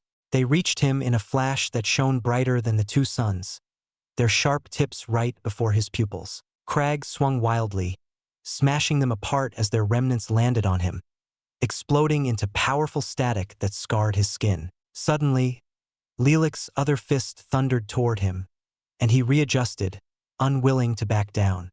He regained his smile and blocked the attack with his fist, deep gashes now bleeding from his other arm. A flicker of pain twitched on Lelix's brow, but his brass knuckles began to glow, lightning sparking from the metal. Sensing the incoming danger, Crag hastened his lion transformation, but it was too late. Arcs of thunderous iron gathered and exploded, filling the air with lightning, the ripples of power disturbing the airships as they swayed about to the electrical tide. Crag pulled back, the invisible power no longer holding him in place. The stench of burnt flesh and blood was all he could smell. His hands up to halfway his forearms had been charred black, the skin cracking to expose burnt flesh and hot blood. Undisturbed, Crag shrugged off black flakes from his arms. He heard someone cry out behind him, the voice very low and indiscernible to most, but his ears had long since been accustomed to it, to be sensitive to her cries. He was sure it was Restel silently sobbing in the back. That idiot, he thought while strolling in a relaxed manner to Lelix to show her it was nothing. After all, they had survived that horrid place together, and this battle was trivial compared to that. Brutally, he punched out again with no regard for the condition of his arms. Lelix seemed to be in disbelief as his reaction was delayed, yet he somehow managed to meet him, clearly glad to continue the exchange of fists. Crag noticed the painful twitch on Lelix's brow again, sweat beating down his face. Before his enemy had a chance, his other fist swung at him, meeting the brass knuckles. Another deeper pang of pain squinted Lelix's eyes.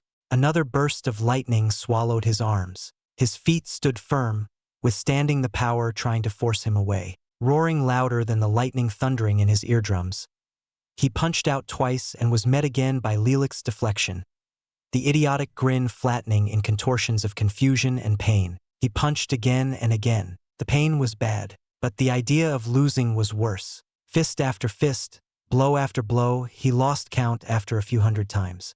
Finally, his efforts bore fruit. Lelix's arms hung from his shoulders, barely able to lift themselves. Realizing his chance had arrived, Crag lunged in for one more clash, but Lelix bolted to the side and drove his fists into Crag's stomach. However, neither fist nor maw pierced into his thick hide. He had been testing it, but it disappointed him that he needed to transform to this extent. His nose stretched out, a lion's face emerging as the fangs protruded out to the fullest.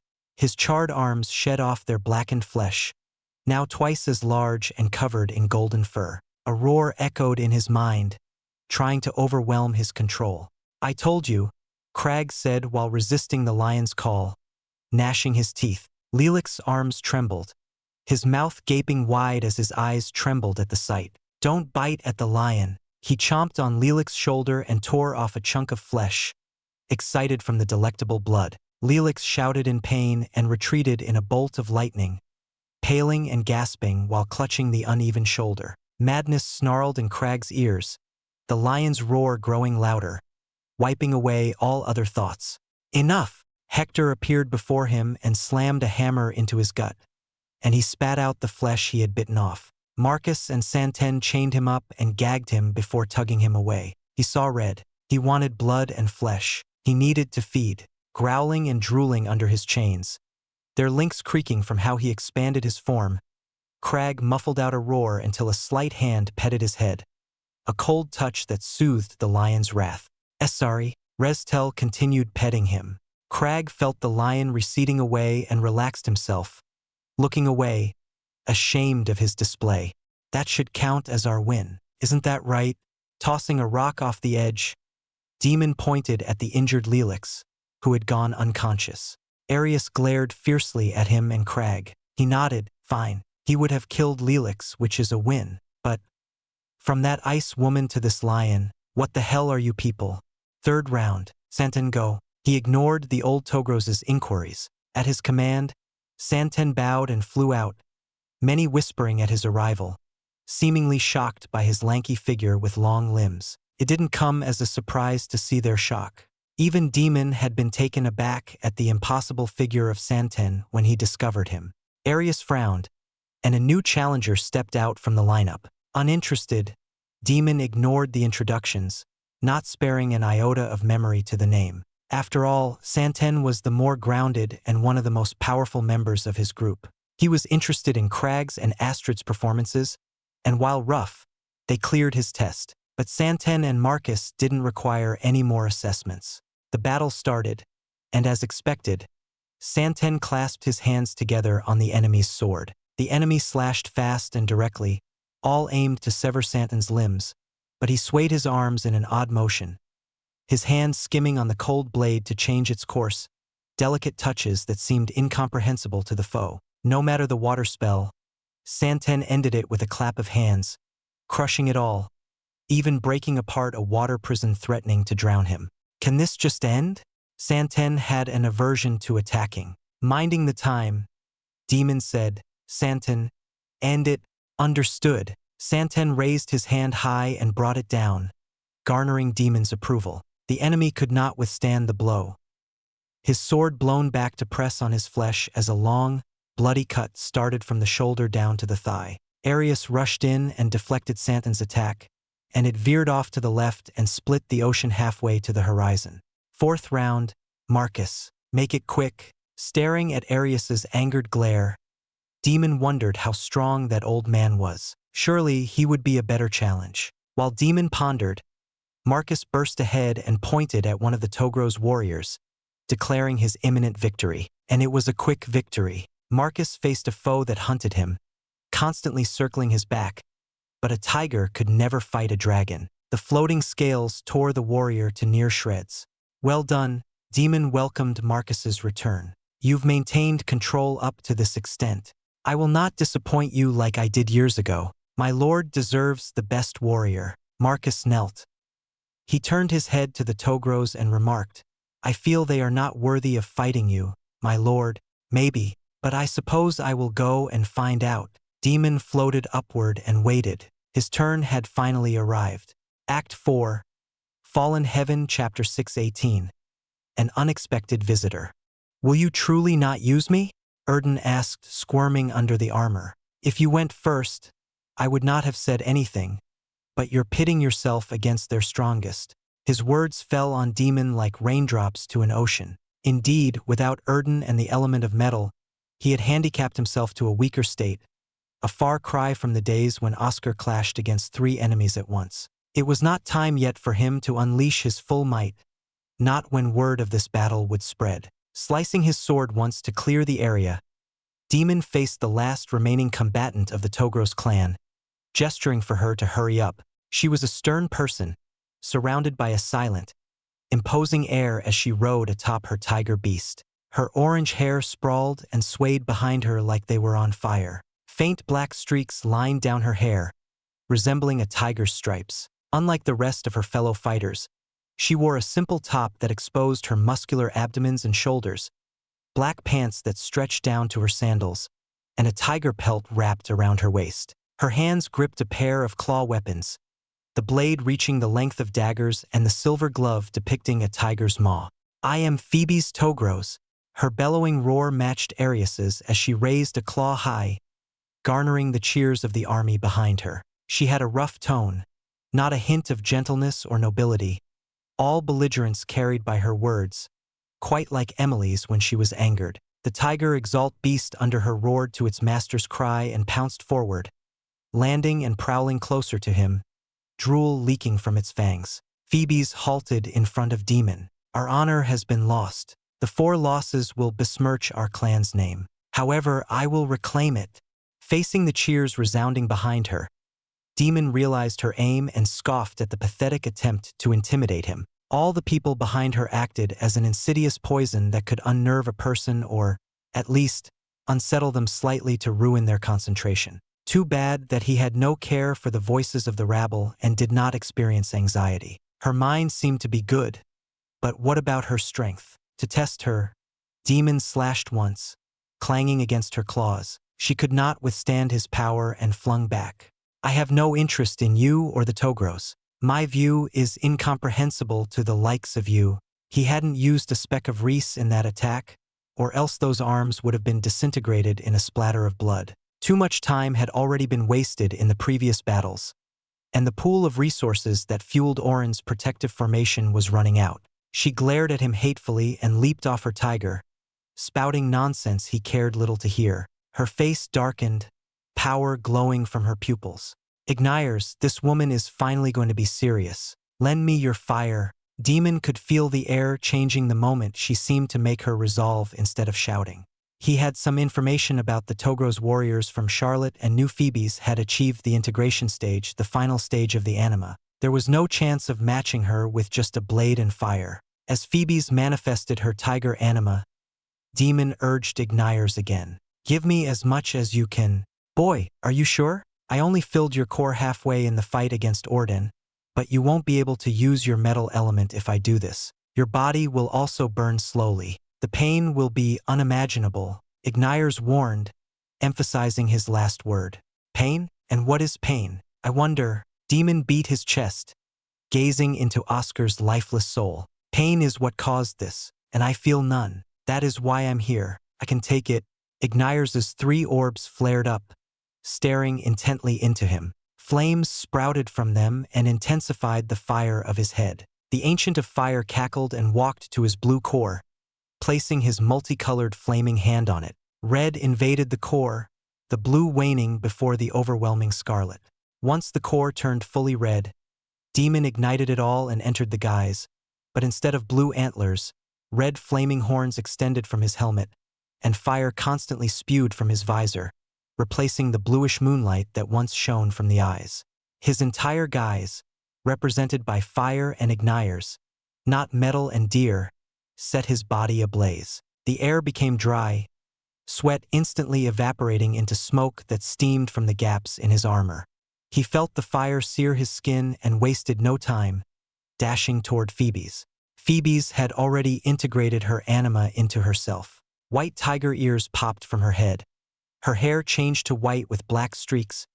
Powerful intent gleamed from her slitted pupils, the kind that demanded utter dominance, and a tail whipped around behind her. Her orange tiger had now turned white, the black stripes more distinct, enlarging to twice the size. She smiled and bolted toward him, her claw flashing into a blur of light that rammed into his sword. Oddly, Demon could see a faint visage of a tiger's paw overlapping her hand. The heavy power of a tiger and the speed brought on by the light element combined into one, but it still fell short of his strength.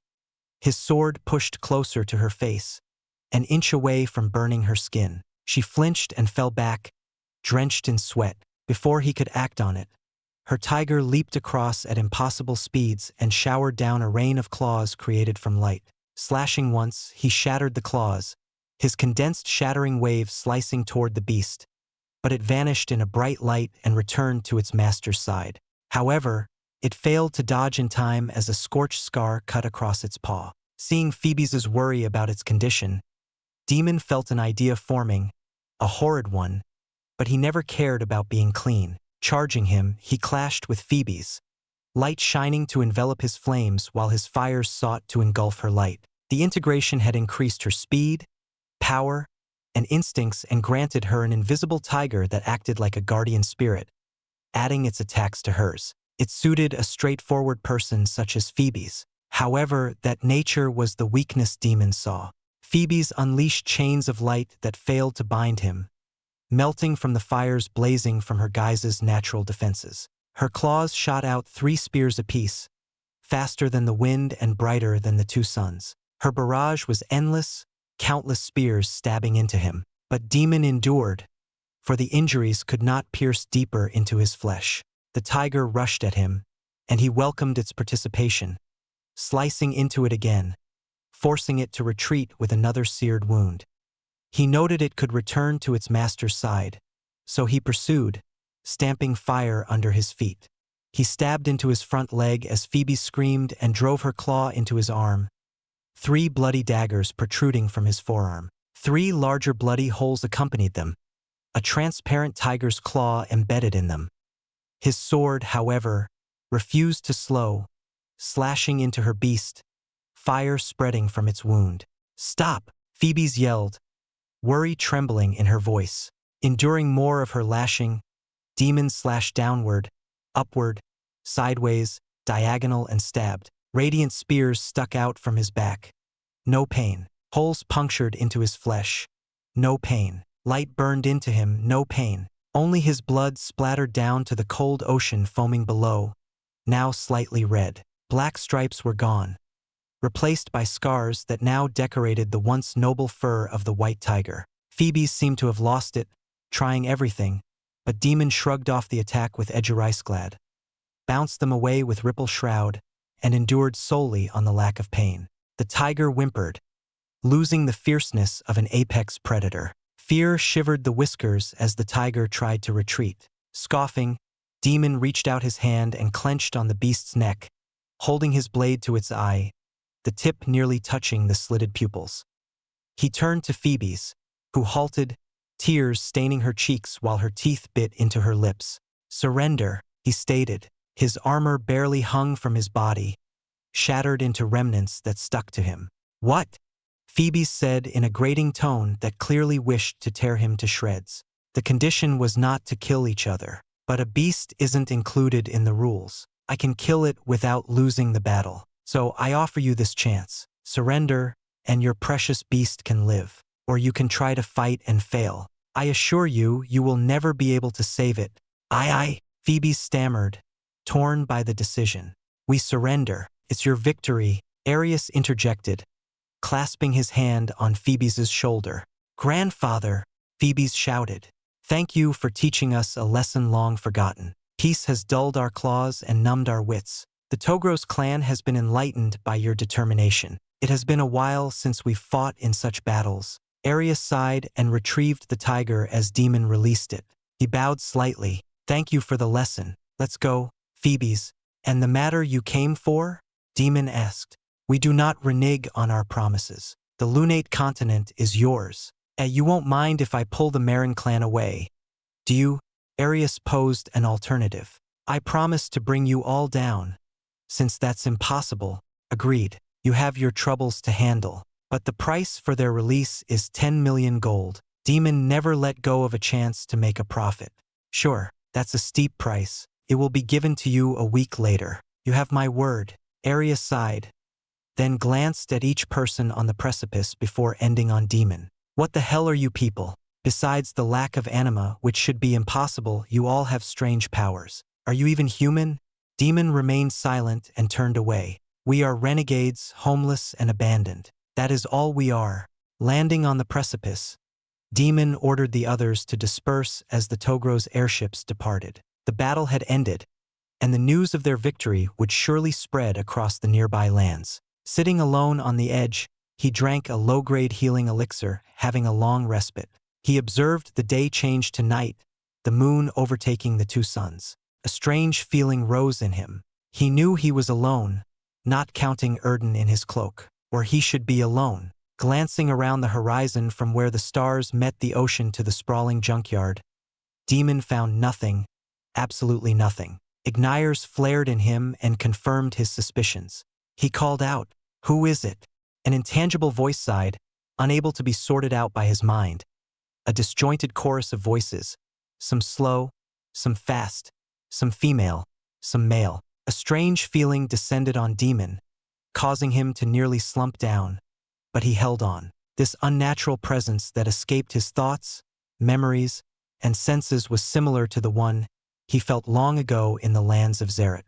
Words failed to escape his mouth to describe it, and the thoughts dissipated in his mind. It stood in a completely different plane of existence. A primaire, Demon asked. Brutal, very brutal to your enemies, far more brutal to yourself. I have watched you ever since you landed on this continent. For the ancients to bless you and to earn Solara's approval is a strange human. A chuckle of 1,000 echoes shook his ears, nearly toppling him over. Yes, I am a primaire, and I have come to you. Act 4. Fallen Heaven, Chapter 619. Carcodal, the snail primaire. The more the voice spoke, the heavier it weighed on his ears and head. It had proclaimed itself a primaire. Fear failed to stir in him, only a slight irritation at how weak he was compared to the masters of the world. Gritting his teeth, Demon drove his sword into the rock and slowly pulled himself up. His wounds opened and bled, his bones groaned and creaked, and his body trembled. But he refused to kneel. With a forceful shout, he rose to his feet, his labored breaths playing a tune in his helmet and exiting as white clouds. He would not be forced anymore. To stand against me, the primaire seemed stunned, the many voices whispering out a gasp near the end. They all halted, falling silent. Before Demon, the air distorted and ruptured from spatial distortions, creating a doorway of chaotic streams of space. Narrowing his gaze, Demon saw nothing until a foot extended to the outside world, and slowly, at a snail's pace, the primaire revealed his true form. An old man stood before him, a very strange figure. He hunched forward so much that his head lowered to the same height as his waist. A rather large lump covered his entire back, covered by the ragged black robe. Demon had seen such figures before in the Outcast and Disfigured, but never expected a primaire, one the most powerful figures, to have that appearance. Most of the face hid under the black hood. The lips were black, and the skin around them was a mess of wrinkles and burned scars. I bow. The old primaire showed his pale hands, gnarled and disfigured like the branches of a dying tree, and held his chest. His raspy voice escaped from his blackened, withered lips, sounding like the dying wheezes of an aging man. A primaire had no reason to bow to him, an act that alarmed Demon for a moment. I, Carcodal, bow to the Ancient of Fire. You are a beast, but not one of the firstborns. Ignires created a visage of himself, standing by Demon's side, his sudden appearance earning a lower bow from Carcodal. A simple snail somehow crawled upward. I can scarcely believe my 3 eyes, he cackled, spewing embers. How on Talos did you manage to climb this far? A few snail species of Exalt beasts existed, and none had shown the potential to be greater, all passed off as a lower race of beasts. Curious, Demon wondered how this snail had survived so long to reach the apex. Your praise is worth more than all the treasures I have seen. Carcodal sounded liberated, his lips curling into a smile. I may not be of the firstborns, but my blood still owes allegiance to you, so I have come to offer my services. I have been watching from the shadows and know what your host requires. You know me? His lack of respect didn't seem to anger the primaire. I have listened from afar. My ears reach all corners, all hidden places of my lands. No one can speak here that I do not know. That is why your enemy, the New Dawn, always failed to entrench themselves here. Carcodal pointed to a few tiny snails resting on his shoulder. My family and I are one. He wheezed out gargled laughter as if choking on the mucus in his throat. The Ancient of Fire had sensed me long ago but never invited me until now. So you know everything. Who I am, what I'm doing, what I've done. He pulled out his sword and sheathed it. All of his secrets had been exposed. He could not even kill the one who knew it all. Though he kept his suspicions about the snail's true purpose, the bow of respect toward Igniers wasn't a lie, meaning he was safe for now. In a way, it worked out more perfectly than he could have hoped for. Rather than picking out which king Exalts to place his banner under, following a primaire that held loyalty to Igniers offered far more. You are a piece of the man, Oscar, an ego that gained its own life. I heard of him from the Phoenix. Imagine my surprise when I investigated you and learned of the hero who fought in the war on Farsky continent. You, or rather, the man slumbering inside you, have achieved wonders. Karkotl clicked his fingers on the smooth stone and gathered small pieces of algae, feeding his snails. But now your enemies are many, and you require a strong foundation. I can give you that. Why? Other than Igniers resting in me, other than the words of Matures and Solara. Why? What other reason do you have? While he considered the consequences of asking, he wished to know if any worth existed in him other than the graces of the ancients. He believed them to be a curse, not a blessing, that directed his life down a path he never wanted to walk. As moonlight pierced the veil of the clouds and poured out over the precipice, showering them in its luminous light, Demon finally saw through the black hood, beholding a disfigured scar that replaced where the eyes should be. He felt a hint of warmth emanating from the gaze beneath the broken flesh. Karkotl vanished and reappeared, jabbing a finger gently on his chest. He couldn't move away and had no desire to. If the primaire wanted him dead, he would have died already. Broken. His mind is lost to the deep fathoms of despair. Karkotl sighed, his large lump shaking to his nodding head. It is because of him that I help you. Call it a gamble, but a man who has defied death many times, encountering the impossible, is a man worth it. Forget the ancients. I believe in the man named Oscar. You hold trust in a broken man. He's gone. Still, it's not that bad of a reason. Demon crossed his arms and sat down, willing to talk further. What do you see in him? I have viewed his life. By all means, he should have broken down long ago. He should never have been the hero he is now. Yet here he stands. You believe you are separate, but you are whole. The fact you remain means deep down he still fights. I believe in that indomitable will, his love for his companions, and the zeal with which he fights. Old I am. My vision has never been clearer. Karkotl extended his ancient, wrinkled hand. Countless futures await, and I have seen the narrow path I must cross for my people. I must start here. You can see the threads? Incredible. Only a trigem primaire can begin to glance at them. How surprising. Igniers applauded, flames flaring from each clap. Accept him, boy. He is one of the strongest primaires. He will be a powerful backer.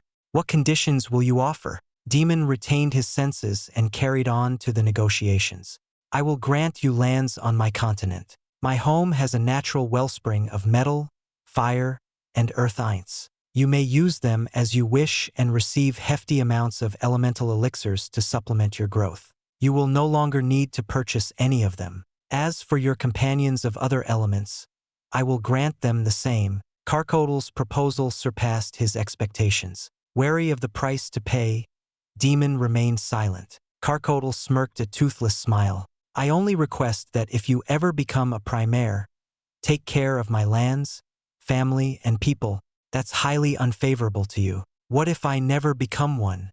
Who knows? The future is so exciting when the impossible is part of the possibilities. None ever thought a snail could ascend, but I did. In our world, nothing is set in stone. We can only believe in the hopes of our chances. Karkotl chuckled, joined by Igniers's cackles, their laughter ringing in the silent night. The two elders seemed to have formed a quick bond. I will rampage across the lands. I will slaughter anyone I can. I may bring hateful eyes on me. Are you certain? Demon waited for Karkotl's response, the old snail wheezing to recover from his burst of laughter. No matter what anyone says, I will bear the responsibility for your actions. Go wild. I will be your protector. Karkotl crossed his hands, palm on the back of the other. That is my pledge. That promise cast aside all doubts and wariness in his mind. The promise of a primare had a certain weight to it that brought forth truth and a bond of iron. Rising to his feet, Demon shook Carcotal's hand. The future was uncertain, but he knew this path was the safest, all for Oscar's survival. Upon reaching an agreement, Demon gazed out onto the distant Aeon Peak and the stretch of curved land. I like the lunate continent. We have a good setup here. You can still collect your tributes. I have an idea for how you can utilize it more efficiently and for better profit.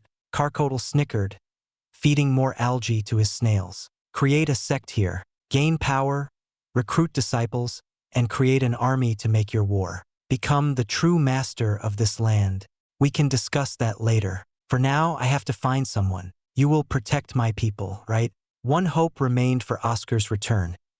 Avril, the sole person who could retrieve him from the darkness. For years, he left her to wait in Xianxia City. But the time for hiding had ended. With Carcotal's protection, she would be safe from all harm. I have done all I can for the future, for our survival. Oscar should take the reins now and live in the present. Act 4, Fallen Heaven, Chapter 620. Avril's New Life.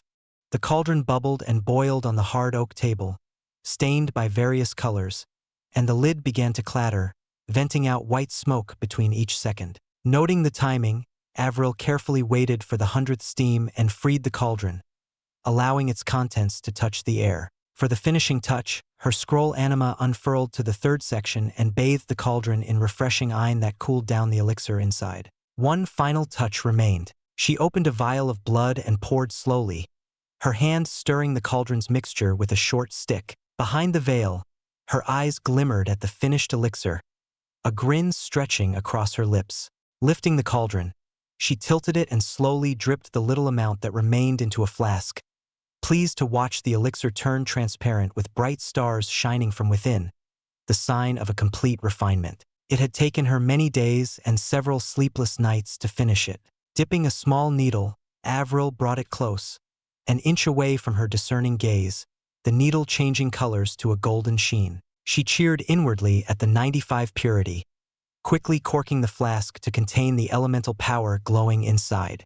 Her smile faded, replaced by a frown as her cheeks went pale, a hue of green forming. She gulped and tossed away the bowl of blood and platter of unused organs, storing them away for later use. The foul scent never failed to disgust her, one of the downsides of alchemy she wished to be rid of. After washing her hands, she placed the flask on a cleaner, polished table, standing next to the assortments of other elixirs. One group of elixirs held black, slimy globs, cold to the touch, her fingers feeling a sting as they lingered on the delicate glass. The other group was the same starry elixirs as the one she had just completed. They were grade 3 elixirs of darkness and light, fit for greater night exalts attempting to advance to martial exalt. She smiled for the people the elixirs were for, but that smile faded like an illusion at the 3rd group of elixirs. These emanated a faint magnetic pulse that shook the nearby knives and tools, lulling them to crawl slowly. Oscar, her heart whispered her yearning, her desire for the person these grade 4 metal elemental elixirs had been crafted for. For years, she waited in Xianxia City for him to keep his promise, but he still kept her waiting. Wiping her face with a towel before tears could drip, Avril readjusted her circlet from which the veil draped down. She couldn't risk showing her face to anyone. Avril looked at the ends of her hair to ensure her disguise was perfect, her frown deepening as an indigo hue slowly expanded from the tips. A simple drink of grade 3 transformation elixir removed the indigo, coating the hair completely black. Lifting her veil, she faced a pair of black eyes in the mirror and sighed in relief. I miss you. The disguise of black hair and black eyes reminded her too much of her beloved. Where are you? Avril desired to travel outside, but the promise kept her in Xianxia City. More than 2 decades had passed after the end of the 10-year deal, and no sign of Oscar had reached her. Many nights, she dreamed of the horrors that her husband endured, the madness that may be encircling him. If only she had come sooner. If only she found him before he disappeared. Tracing the ring on her finger, she remembered the promise of their bond when she received it from him long ago. The golden gem gleamed on the silver band. Avril cupped it and placed it close to her heart, its beating warming the ring. He'll come, she had told herself as she did every day.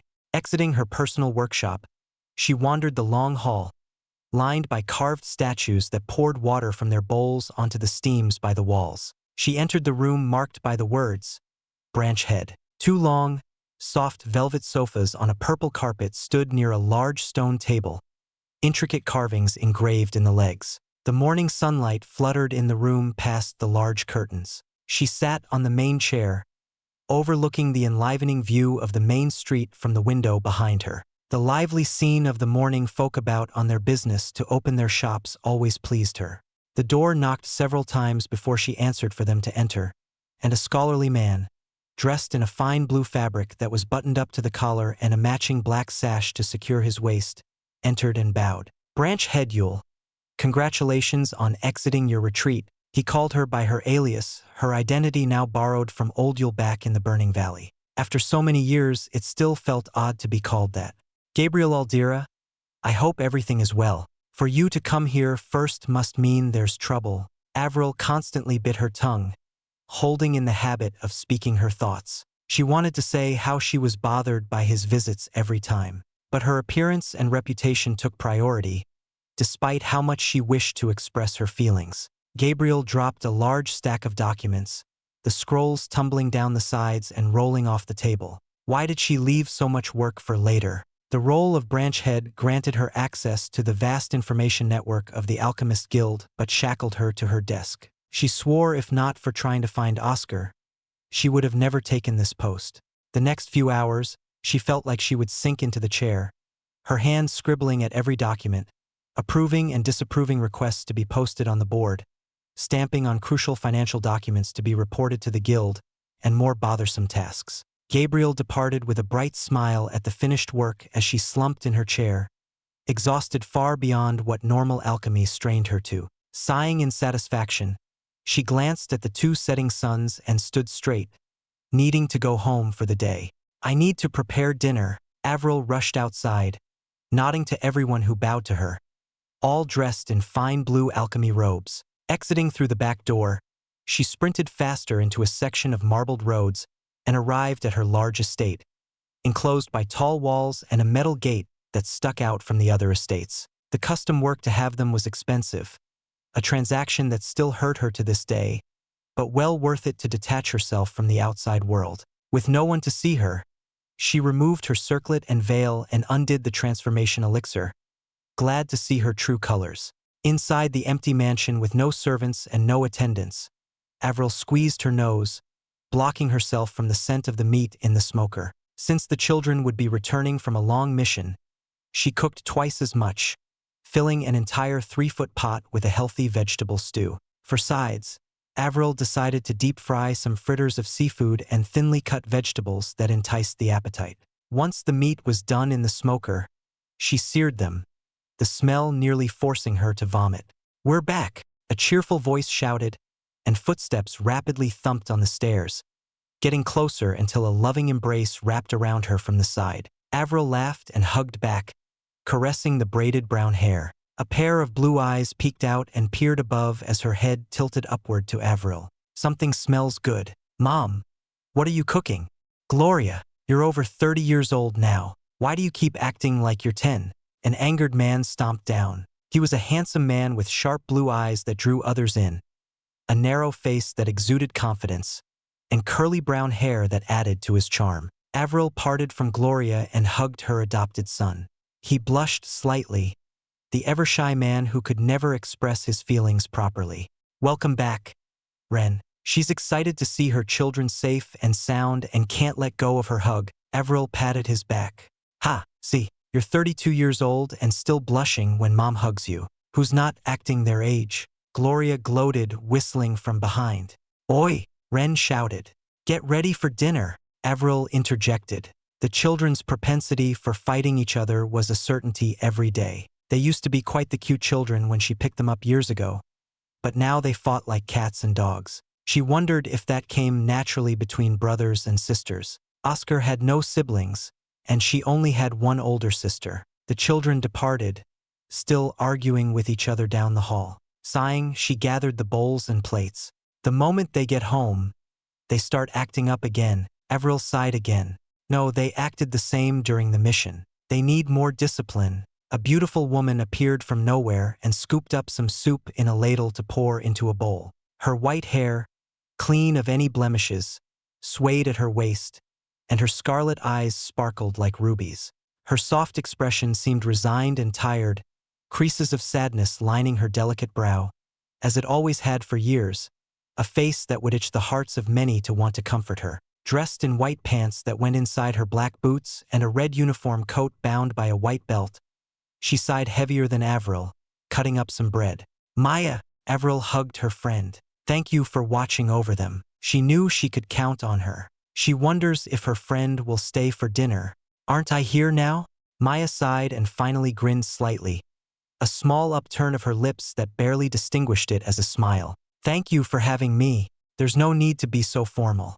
She pouts at her friend's overly polite manners. Avril pulled Maya along and set up the dinner table, filling it with a feast. The children, Ren and Gloria, returned after washing up and enjoyed her cooked meal. She listened to them speak of their journey, accompanying a group to hunt down a vile beast that had caused a commotion on an island. Gloria kept cutting Ren off while he shouted over her supposed fabrications. Maya ate quietly the entire meal, not a single word or mention from her, which worried Avril. Farewell, Aunt Maya. Ren and Gloria hugged Maya farewell. Come back any time. Avril gave her a few grade 4 fire elemental elixirs and held her hands. You have a home here. Maya said a quick farewell and departed, her figure vanishing into the streets. Avril sent the children to rest as she cleaned up the table and rested in a chair, pulling out a book with a torn cover. The crinkled pages passed across her fingers, showing old ink that barely retained their shape as words. Perhaps it was time to rewrite it into a cleaner book. Suddenly, a faint ein widened her eyes, and she turned to the window, sensing a rupture that thundered in the clear night. This violent intrusion alarmed many, who shouted from their doors, and some guards floated above. The ein felt familiar, and her heart thumped, beating faster. Warmth filled her body and flushed her cheeks. Is it him? She wondered, stepping outside, ignoring the chilly fall air. The sky ignited in fire, and countless great balls of flames fell from the sky. Erden? Avril recognized the flame and darted her gaze over the specks of fire, locking onto one and only one. In her heart, she knew that it was them. Unable to contain herself, she blasted into the sky, ignoring the protocols of Xianxia City, and bolted out of the city walls, following that streak of fire. It landed over a nearby hill. The fire burned its brightest before the dark claimed it, black smoke trailing from its crash site. Oscar, Erden, she shouted to the top of her lungs, excited to see them. Flying over the hill, Avril lost the words to speak, eyes wide at the sight of a bloody human and beast. Erden had lost one of his antlers, his body nearly torn apart.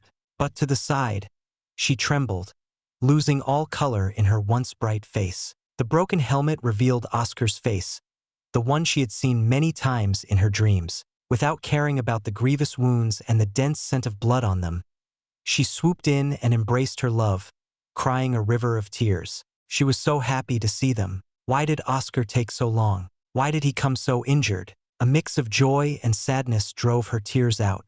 Knowing all that had happened to him long ago, Avril hugged him tighter. I'm here, I'm here, I'm here.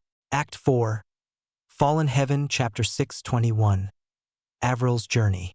25 years ago, an airship hovered over the ruins of a once beautiful city, the white bricks charred by flames long gone and grayed by the ashes that remained. The toppled statues of intricate details down to the tiny creases in the stone robes lined the ruined streets. Where towers once stood, piles of stone and ash took their places. Avril reached out and slowly clenched her hand, bringing it over to her sight. On her palm, flakes of ash dotted her white gloves. From a flick of her wrist, the ashes rode the winds to float down to rejoin the others in the city.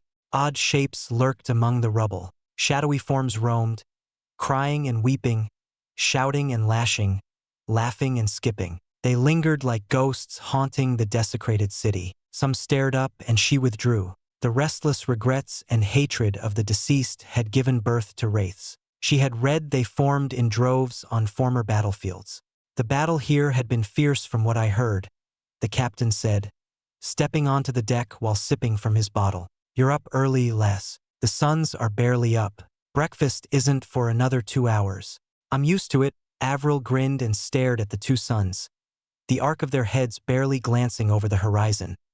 A silvery plain glittering with golden sparks at the beating sunlight. She knew that Oscar had to be waking up to the same sunrise. The breeze picked up into fierce gusts, and she tidied her black hair from prickling her eyes and was guided by the captain back inside. Her heart sank into discomfort, erratic beats that drove her feet to tap nervously, impatience weighing on her lungs. When will we reach Dragonheart?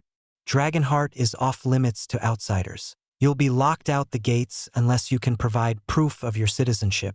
The captain poured her a cup of hot tea, a nice gesture. You told me this ship was headed for Dragonheart, Avril said, pressing her lips about to bite them. She still minded her manners by thanking him for the tea and drank, hoping to soothe the irritation that gnawed at her thoughts. Finding no comfort, she grumbled and nibbled on a cookie, the usual sweetness failing to uplift her mood. Why did the sweets that Oscar bought for her taste much better?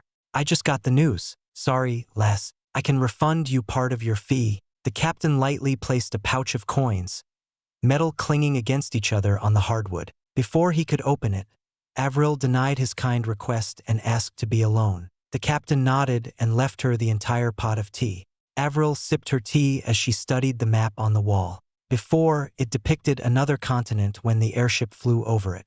But now, it reflected the entire Farksky continent. The mark on Dragonheart City was crossed out by red ink, and a new course had been drawn to a nearby city. There was no guarantee she would find Oscar or be able to get into the pavilion and the capital. She palmed her face, fingers clawing at her hair, and sank her head lower, knocking it on the table several times.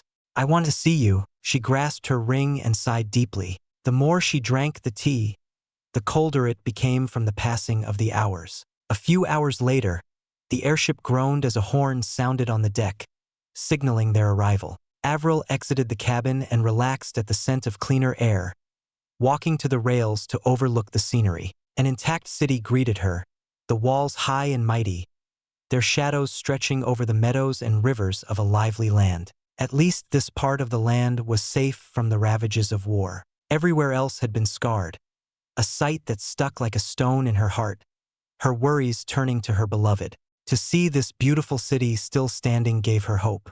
Cheerily, she leaped off the airship at the port and said her farewells to the captain and the crew, who accommodated her the entire way. Suddenly, a group of armored soldiers stopped her. The flanking guards dampened her spirits, and she hastily showed the badge of the Alchemist Guild, which was still not good enough for them as they drew closer. She hesitated to give them a closer look since her name was on the back, unwilling to risk exposing herself to potential New Dawn agents who might be anyone. I'm not here to cause trouble. Just let me pass, Avril said coldly, her black eyes becoming ice clear as they glared at the guards. They froze in fright, their armor clattering faster than their teeth. She was so close. Her anger flared up at their interference. She was so close. As she stepped forward, the guards stepped back, letting out quick stammers and pleas. Her voice chilled further. I need to see someone. I'm not here to make trouble. Her unstable eye constricted their armor. The steel was dented all over like boils on the skin. She had just ascended to lower martial Exalt, lacking proper control of her newfound power and eye. Realizing her mistake, she grasped her will and let go of the soldiers, sweat covering her brow. She almost messed up. Bowing, she apologized with a plea. I'm sorry, but please, I am not an enemy. I want to see my husband. He was a part of this war, but I'd rather not speak his identity. If he is one of us, where were you when Wormer fell? Where were you when the enemy broke past the gates and devastated the streets of Dragonheart? With your power, more lives could have been saved. One of the guards ranted and gripped his sword, his hand trembling on the hilt from what seemed to be anger. What was his problem? A thought struck Avril, and she walked to the man, tears dripping from his bloodshot glare. I'm sorry, Avril bowed. This man must have suffered greatly from the war despite being victorious. You, the guard said, letting go of his blade. He shook and fidgeted uncomfortably, averting his head away from her wholehearted gaze. To receive a personal bow from a martial Exalt would shock anyone. It's not your fault. I'm sorry, but understand that we can't let you go without seeing your proper identification. Flashing a badge won't be enough. Then please escort me to your superior. I need to enter Dragonheart City. Please believe me, Avril felt drained. After an hour of discussion, the guards relented and decided to escort her to someone else. She was certain the hour was purposely done to gauge her reaction and patience. The most she could do was endure, no matter how her feet itched in their desire to fly away straight for Dragonheart City. Thanking them, she flew toward the large castle in the center, stunned by the clogged streets, everyone crowding together without a single inch of space to breathe. They're refugees. The enemy razed many homes, and hateful wraiths now roam the former battlefields and cities, leaving the lands unsuitable to be settled on. A guard noticed her blank face and explained, "So they have to settle here until they can return home." "Home," Avril muttered. She never had a place to call home for many years, always moving to the next place. Glancing around the beautiful scenery outside, she considered the prospects of living here. It was a place that won its peace and would not be disturbed anymore, perfect for her and Oscar to live out their lives. He did mention wanting to return to his farm and raise some crops in the future. Recalling his simple dream, she giggled in delight, eager to live out that life. After a quick flight, they landed before a great palace, the gate guards raising their weapons, brandishing them at her. The others attempted to convince them to lower their weapons. To make matters worse, more guards arrived and circled her, chiding the ones who guided her for bringing a powerful foreigner to their doorsteps. Ignoring the orders and looks from the guards, Avril stepped closer to the gate, their collective eye breaking before her like eggs on a rock. Rows of guards stood between her and the castle. Annoyed, she raised her hand, intent on slapping them away with a root. But a sudden voice intruded, followed by an immense sign that surpassed hers. "What is going on? Is it an intruder?" Above her, a powerful man in golden armor and a dragon's head helmet descended, wielding a dark spear that absorbed the light. He exuded the power of a lower martial Exalt, more potent than hers. But he was not the one who spoke. A woman with wavy red hair and green eyes had spoken. Her pairing gold dress fluttered to the breeze, exposing the healthy flush on her shoulders. A white feather hairpin rested in her hair. "Pretty," Avril remarked. "Excuse me, I am Serena Rudenberg. May I know your name?" The woman introduced herself and bowed politely, not intimidated by Avril's power. No doubt, she had great confidence in the man beside her to protect her, an act that brought up more memories of Oscar to Avril. "Wait, Serena?" In her deep reminiscing, she remembered Oscar mentioning the friends of his home, one of whom had the same name and appearance that he described. Scratching her head, she knit her brow and mumbled, "Serena Fulger? But the last name is different. That is my maiden name. I chose to take up my husband's last name after marriage." Serena frowned as Avril drew closer and glanced over her from head to toe. The man gripped his spear harder and stomped forward, but Avril didn't fear him and studied Serena from side to side. At last, Serena seemed to have enough and said, "Do we know each other?" "No. But you know my husband. I heard about you. He mentioned you a few times. He said he always felt bad he couldn't reciprocate your feelings for him. I'm glad you found your happiness." Avril smiled and shook Serena's hand up and down. She leaned closer to Serena's ears, the man raising his spear, and whispered, "I am Avril Tur." Act 4. Fallen Heaven, Chapter 622. Avril's worry and rage. Avril's hopes were realized as Serena looked straight at her, eyes widening and ears trembling. Smiling, she inwardly praised Oscar for having the sense to mention her to his friends. Certainly a husband's bragging about his wife. However, rather than the welcome she expected, Serena bit her lips and balled her hands into fists, her shoulders quivering as she averted her gaze from Avril. The confidence faded, replaced by what Avril had seen many times on Oscar when he had messed up. Shame. What did she have to be ashamed of? "Are you truly her?" The man behind Serena took off his helmet, revealing a handsome, broad face with two distinct scars that crossed across, and a bed of braided blondish hair stretched down his neck. A solemn, blue gaze met hers.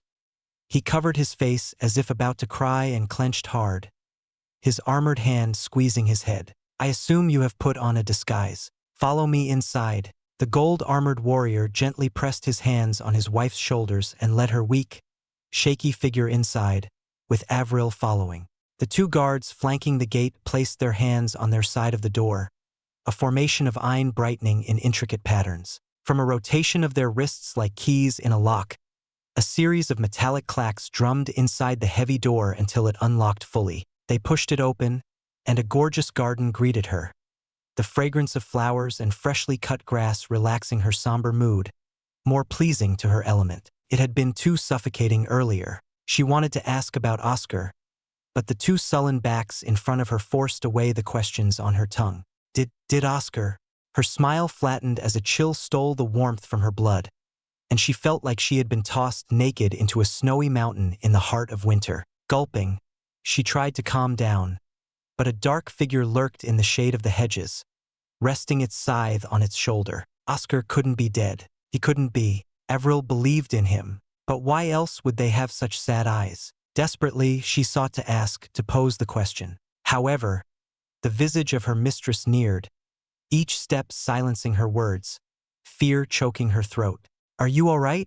Serena put a coat on her and dapped a handkerchief in the cold beads of sweat overflowing on her pale brow. "It can be quite chilly when fall approaches. Come in. I'll have the fireplace started." Avril was pulled into the castle, dragged into the wide halls adorned by treasured paintings and glittering lamps, and taken into a small room where a hearth burned, the charcoal crackling to a fine white. "Undo your transformation. We have heard from Oscar many times about your appearance. The new dawn is hidden and numerous, but you can trust us." The man placed his spear on the table in a show of peace and stoked the coals with a pair of tongs, the metal red at the tips as the coals spewed embers. The heat filling the room helped her calm down, and Serena set down a warm cup of tea. Sipping the tea, Avril sighed in relief. She undid the effects of the transformation elixir, letting her hair turn deep indigo and eyes glow bright gold. She purposely retrieved her ring from the space pocket for them to see as she emphasized putting it on.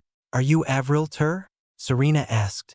Yes, I am." She twirls the ring on her finger, angered that they don't believe her. Avril realized her mistake and held her hand over her mouth, wondering how she had slipped up after years of holding back. The tea swirled in its cup, and she found the culprit. "A truth elixir? I should have taken an antidote beforehand." She puts the tea down, no longer wanting to drink. The truth elixir forced her speech to revert to its natural state, her impulse overwhelming her control. "I suppose you are. Welcome to the brilliant Drake Empire. I am Serena Rudenberg." Serena introduced herself again. "Gavr Rudenberg. I fought alongside Oscar in the war." Gavr bowed his head. "There's no better warrior to have by your side. I owe my life to him. Isn't that right? You understand." Avril couldn't contain her joy. The praises for her beloved excited her. It was the first, anything she had heard of Oscar since arriving on the continent. Perhaps it was the truth elixir or the desire to see him, but she couldn't stop her tales of some of the journeys together, deep love in her recollecting gaze. Avril slowed down, falling to silence at the listless expressions on the two. Again, a darkness befell on them, a cold shadow over their bowed heads as if they were apologizing. Gritting her teeth, Avril struggled to speak, barely able to ask, "Is he?" "No, Oscar is alive." Serena's answer abated away all the worries that gnawed on her sanity. Avril slumped in her seat and covered her face, relieved to hear he was alive. The tears that almost overflowed from anxiety, unable to return, now leaked slowly, wetting her hands. Chuckling, she wiped her tears and dried her hands over the hearth, warmth welling from her chest. Serena opened her mouth, hesitated, then sighed. "Follow me." "Gavr, can you leave someone else in charge?" Swiftly, they boarded an airship and headed out of the city. Avril nervously glanced at Serena and Gavr, fidgeting in her kneeling position. Oscar was alive, so what was the problem? Since Oscar was alive, then surely he would be all right. She opened a book, flipped to where her bookmark stuck out, and mumbled the words, keeping her mind occupied. Seeing their depressed looks gave her no confidence and no wish to look upon them. After all they had been through together, there was no chance that something happened to Oscar. You're very much alike. I can't count how many times Oscar lost himself in those pages. Serena smiled faintly, a soothing, gentle grin that one might find on a mother. He taught me how to read and write. She can't stop laughing when remembering the year he spent teaching her. Avril hid her face under the book, both embarrassed and happy. Those long days in the cave, eating fruits while scribbling on half-ruined pages, seemed so far away but ever so clear in her mind. Serena asked her more about her past, which she happily shared, omitting details she believed to be better kept a secret. Serena asked more and she obliged. An hour later, the airship docked in a vast city, half of it under construction, countless workers laying bricks on the streets, hammering on wooden beams, and elevating great stone blocks. We've arrived. It was nice to listen to your stories. I'm glad that Oscar found you after Ashen Grove. Serena grabbed her hand and led her away in a rush. Avril realized she missed the chance to ask about Oscar's current situation. Naturally, she started to read to gather the courage to ask, but she was so caught up in the conversation with Serena that she forgot. Or was it on purpose? She recalled Oscar describing Serena as a wily woman with an eye to read people. Smacking her face, Avril knew she had been tricked, led astray by Serena's timely questions. She didn't even know that hours had gone by until they landed. Scary, she thought. Oscar usually handled the talking for them, so she was unprepared for this kind of person. Following Serena, she entered a vast palace far larger than the castle in the previous city. Guards of the same armor as Gavr lined the walls under reconstruction. Most of the castle was under reconstruction. The guards didn't stop her this time, thanks to Gavr and Serena. Avril smelled a familiar scent from the burning valley, the complete opposite of the garden. Charred stone and rubble, still not cleared, let out a foul stench of blood and burnt ashes. Green and silently gagging, she hurried upstairs and waited for Serena to catch up, worry-laden in her new friend's gaze. Slowly, Serena went down the hall. Torn and burnt tapestries of once former glorious depictions of dragons and feats of strength still draped down. The path was uneven, a few stubs of broken flooring poking into her feet. Inside a room, past the wooden gate of artistic, gilded engravings of dragons, a beautiful woman waited, her silver hair pairing with her emerald eyes, a person she knew well from Oscar's stories, his former flame, the princess of the brilliant Drake Empire, Celestina. The princess's regal gaze, carrying a draconic gleam, pierced into hers. "Princess, this is," Gavr said.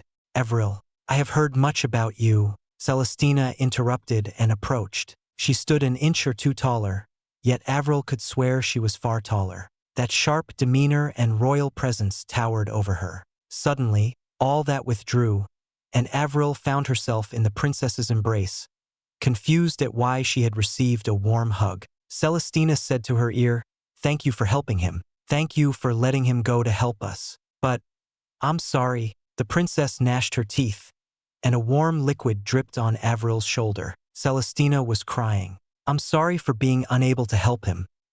He should have been waiting for you, but we all failed him. Wait." She doesn't understand and shakes her. Avril grasped Celestina's shoulder, her voice trembling. Something was very wrong. He was alive, but why did everyone act as if he was dead? What happened to Oscar? What happened to my husband? He's... Celestina winced. What? Avril nearly lost it. Everyone had the answer, but none wished to give her the answer. What happened to him? Her chilling voice came forth, lending a certain direness and hostility to her tone. She didn't want to, but it just came out. He's dash. Celestina nodded, closed her eyes, and spoke further. What is this racket? Here, I came on Gilbert's wishes to give you this. Someone intruded into the room and tossed a scroll on the table, clearly unwilling by her deep frown. Avril snapped at the rude person, who interrupted Celestina's answer. Unable to control herself, she stomped toward the entrance, raised her hand, and slapped the woman in the face. Her icy glare grew dense at the aggrieved woman, and she slapped her again. Shut up, learn some manners. She was about to hear what happened to her husband. Avril found the woman very annoying, an inexplicable tick nagging in her head. Clenching her fist, she punched the bewildered woman in the face, flinging her outside the room. Stay outside and wait your turn. You, the red-haired woman yelled, rubbing her nose. I am Isabella Lockwood. Do you know who you just hit? I don't care. Act 4. Fallen Heaven, Chapter 6:23. Avril's Hope. Avril looked at the woman, and the more displeased she felt. That arrogant face and the high and mighty tone reminded her of the devils who accompanied her mistress, foul fiends who deserved no pity. She pushed ahead, ignoring the shouts of the others, a burst of strength surging with each step. The door slammed shut from a forceful swipe of her hand, and her spell extended roots from her shadow, locking the door. Now no one could interrupt her. Returning to her seat, Avril received shocked gazes from Celestina, Serena, and Gavin. That won't cause any trouble, right? She rubs her hair nervously and worries she caused trouble. Avril said, chuckling weakly. Oscar always warned her not to go overboard, but it was too late. No, I swear on my name that no harm shall come to you, and if the one outside wants to retaliate, I will protect you. Celestina grabbed the scroll the annoying woman had brought. The princess's grip was very strong, crushing the scroll, its center squeezing into a needle's width. Light shone like a beautiful glove on her hand. Without hesitation, Celestina burned the scroll, leaving nothing, not even ashes, as if the scroll's very existence offended her. Her scowl faded, a smile lifted on her fair countenance, and a song of cheerful laughter rang out from her red lips. Serena joined in, failing to hold her laughter behind her hands. Celestina folded her arms and exhaled deeply. I've always wanted to do that, like Oscar. You're quite unpredictable and worrisome. What happened to him? Avril's voice dropped, her eyes forward. Her hands gripped themselves pale and trembled. She didn't know why they hesitated, that sadness darkening their faces the longer the silence continued. Celestina seemed to struggle to speak, so Avril broke the silence first. No matter what happened to him, no matter what state he is in, I am here for him. I am Avril Tur, his wife. She's tired of the secrets and wants to know. It's a long story. I don't know where to start, Celestina said. Perhaps from the very beginning. She narrated everything from when Oscar first landed on the continent, and Avril listened quietly, not missing a single word of her husband's heroics and achievements. The news of Oscar's parents' deaths struck her like a dagger to the heart. Oscar always spoke of returning to the farm and spending more time with his parents. For him to never have that chance. She shut her eyes as they began to water, tears leaking from the shut eyelids. The more she heard, the more she wished she had never listened. But it was her duty to know. Celestina also broke into tears, casting a murky green over the pools of tears overflowing. Avril almost lifted her hands to stop listening but forcibly held them back. Oscar had suffered. No, suffered wasn't the right word to describe the horrors he faced, the tragedy that befell him. His master was dead. He had been betrayed by the elder he respected since his younger days. All of his friends were dead. Avril bit her lips, dug her nails red into her skin, and drenched her long skirt in unending tears. He left, Avril asked. Gone, Celestina stated listlessly. She lowered her head, hair drooping to touch the floor. I'm sorry, we're sorry. We all failed Oscar. He's the true hero, but unlike the stories, there was no victory. Serena bowed, followed by Gavin. But he's alive. Avril rose to her feet and lifted Celestina by the hands, returning the embrace from earlier. She thanks her for being there for Oscar when she could not. I am glad he didn't lose everyone. You're all still here, and I am as well. Celestina didn't reply. They remained still, shedding tears in each other's warmth. Separating, Avril felt an urge and tiptoed higher, resting a hand on Celestina's silver hair and caressing it gently like a mother. Thank you. She can't imagine the pain and burdens you bear, in the same way that Oscar always comforted her. She couldn't help but do the same to this pitiful princess. Are you not worried? He's broken, Celestina said, seeming more relaxed. The pavilion master said there's nothing in him anymore. But he's alive, Avril grinned. Oscar had experienced terrible, horrible tragedies that went beyond any she had faced in her past. Imagining the pain and sorrow drowning him was not possible. But he was alive, and that was good enough for her. She believed in him, her smile deepening as her tear-stained eyes mellowed. We have a promise, and I know he will keep it. She will wait for him for years and years if that's what it takes. She has faith. After all they had been through together, she knew he would come back, and upon his return, she would hold him tight and never let go, to let him know that he wasn't alone. You really are amazing. Celestina finally reciprocated her smile. I assume you won't want a banquet to honor your arrival. The new dawn might be looking for you. Have you had a meal yet? First, can we leave? She is excited to meet the children Oscar adopted. Avril glanced around, wondering where the children were. Unexpectedly, she was now the mother of a 5-year-old girl and a 7-year-old boy. Her excitement to meet her new children was quickly dampened by the series of knocks on the door, a powerful and oppressive whine seeping through the gap under the floor. The presence was overwhelming and oddly similar to another, the aura of a superior being. Was there another monster like her former mistress? A grade 9? Gavin, Serena, and Celestina stood in front of her, holding back the immense pressure, her breathing recovering to normal thanks to their aid. The door opened, and a handsome man with impossibly beautiful features as if carved by a master sculptor entered. His blue hair parted in the center, symmetrically falling down the sides of his head, not a strand out of place. The deep blue eyes shone like the ocean under sunlight. He wore a golden tunic and white pants that made him resemble a prince of a great emperor in the stories Oscar read to her. Lockwood, why are you here? There is no business for the emissary of the Bloodlands in the princess's office. Gavin straightened his back, parallel to the dark spear in his grip. Avril finally remembered the name Gilbert Lockwood, whom Oscar described as a selfish prick.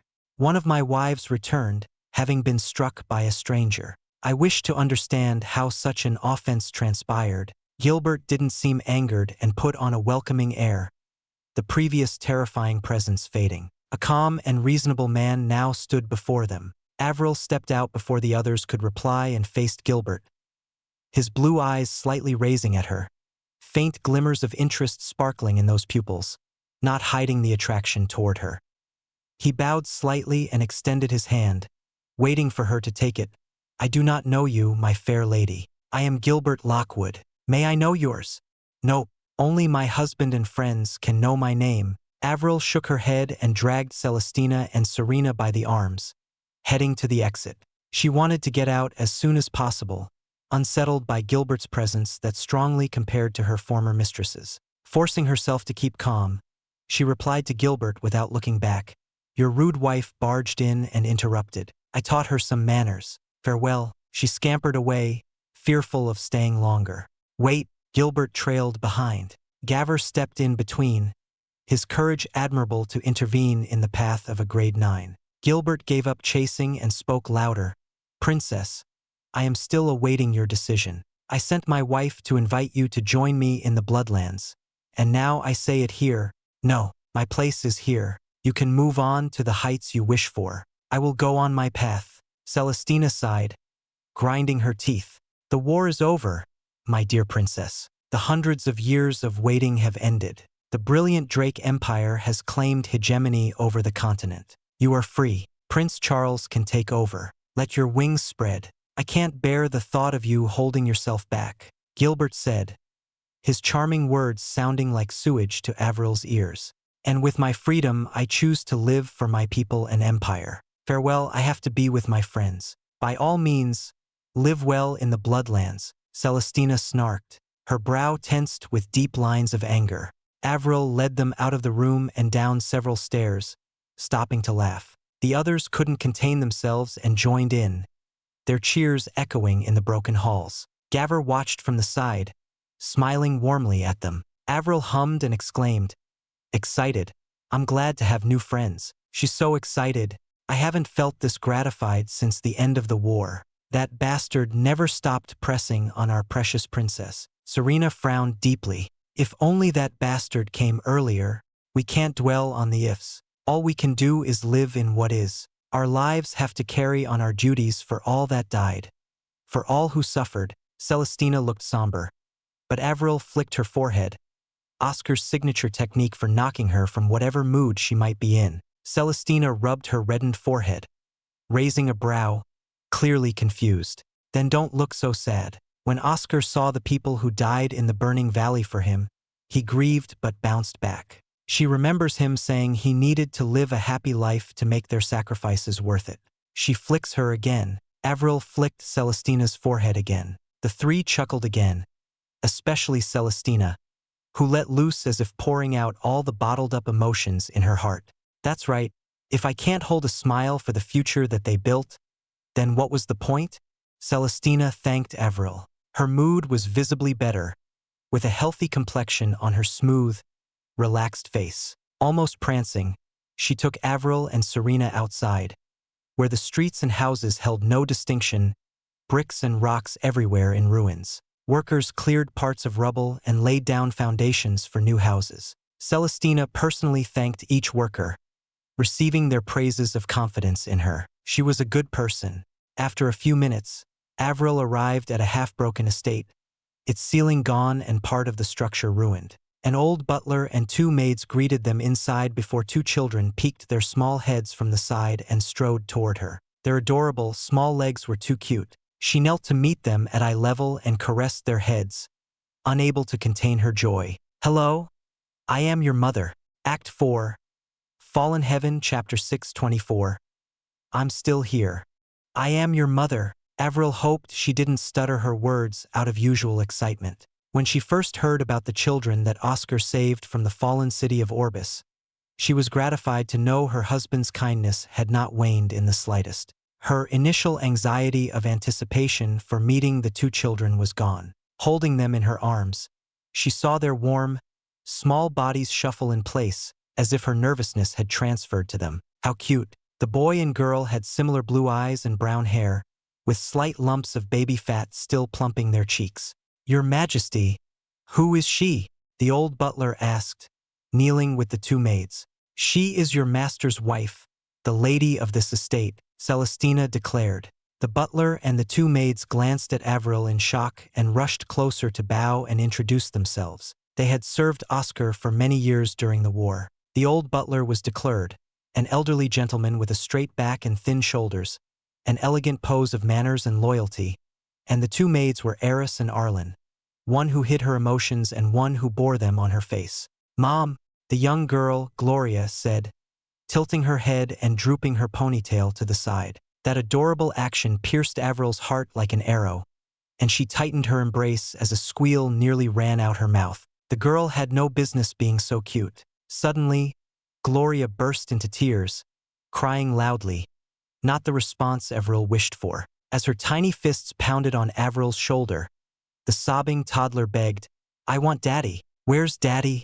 Ren didn't speak like his sister but couldn't hold back the tears that betrayed his true thoughts. Oscar. Avril saw the two children, one loud and one silent, and felt their tiny hearts beating rapidly as her dress became drenched in their tears. Not minding the mess they caused, she pulled them closer and hummed a soft lullaby, one that her mother sang to her and her sister, allowing her warmth to soothe them until an hour later when their cries turned to sniffles, their voices diminishing into faint snores, indicating they were asleep now. Avril understood their pain. She also missed Oscar. Their arms wrapped around her neck and clenched on her back like pythons, not letting go. It seemed that taking care of children would be hard. What can I do? She tries to put the children down, but they won't let go. Celestina and the others, waiting in the nearby resting area, tried to take the children off of her, but the clingy rugrats refused to separate from her. With no choice, Avril rested on the couch, Gloria and Ren resting their heads on her shoulders. She looked out the large glassless window. It was a particularly beautiful day outside, the hour before sunset, the two suns shining softly on the three of them, and they basked in its welcoming light, a faint breeze accompanying it to flutter on the ends of their hairs. A clatter of thumping of hammers continued outside as organized crews were hard at work. I won't stay here, Avril said, patting the backs of the two children softly. The small rising and falling of their backs to the soft inhales and exhales of their lungs were hypnotic to watch, lulling her to almost fall asleep with them. Yawning, she blinked several times to rouse herself awake. "It's too dangerous," Serena spoke immediately. "The new dawn is still out there, and I can help provide for the children and your stay for however many years you require. If anything happens to you, we truly won't be able to face Oscar, not even in the next life. I can have you live in the Imperial Palace under the protection of the Drakkar," Celestina urged. Both looked at her in worry, guilt dimming their once clear eyes. It was understandable, but she shook her head at the pleas, unable to accept their goodwill. They had many burdens, as she could tell from atop the airship on her way here, countless ruins and destroyed lands that required their full attention. She couldn't impose on them and divert their attention from what really mattered. If Oscar were here, he would probably say not to waste all that time and focus on the land and people. She already has a promise with him, so she needs to leave and wait at the promised location. Avril smiled.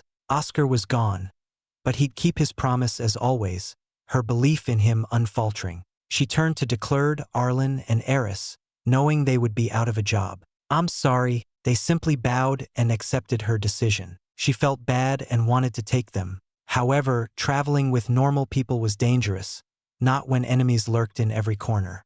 "I can't have you leave without protection. At least allow a guard to accompany you. I will select the best." Celestina didn't give up and bowed deeply, casting aside the pride of a princess. Avril rose from her seat, realized her hands were occupied, and watched blankly as the noble princess knocked her head on the table, unable to be stopped by Serena and Gavr. "I failed, and I can't fail him again.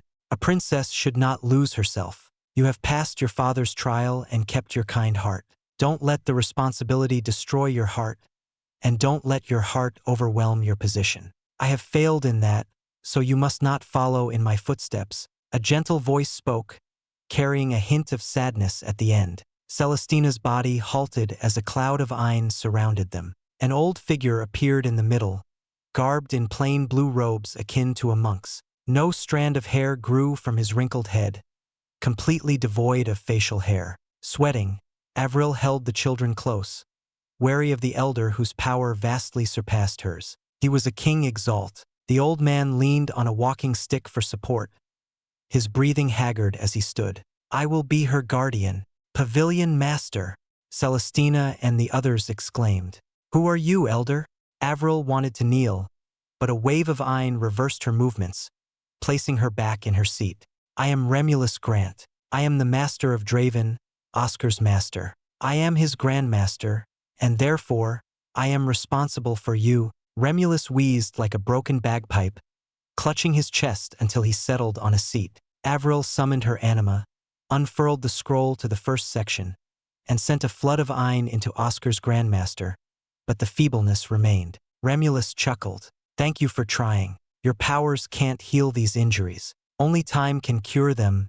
"Oh," Avril remembered now. "Thank you for protecting Oscar. She fears what would have happened without you and the others."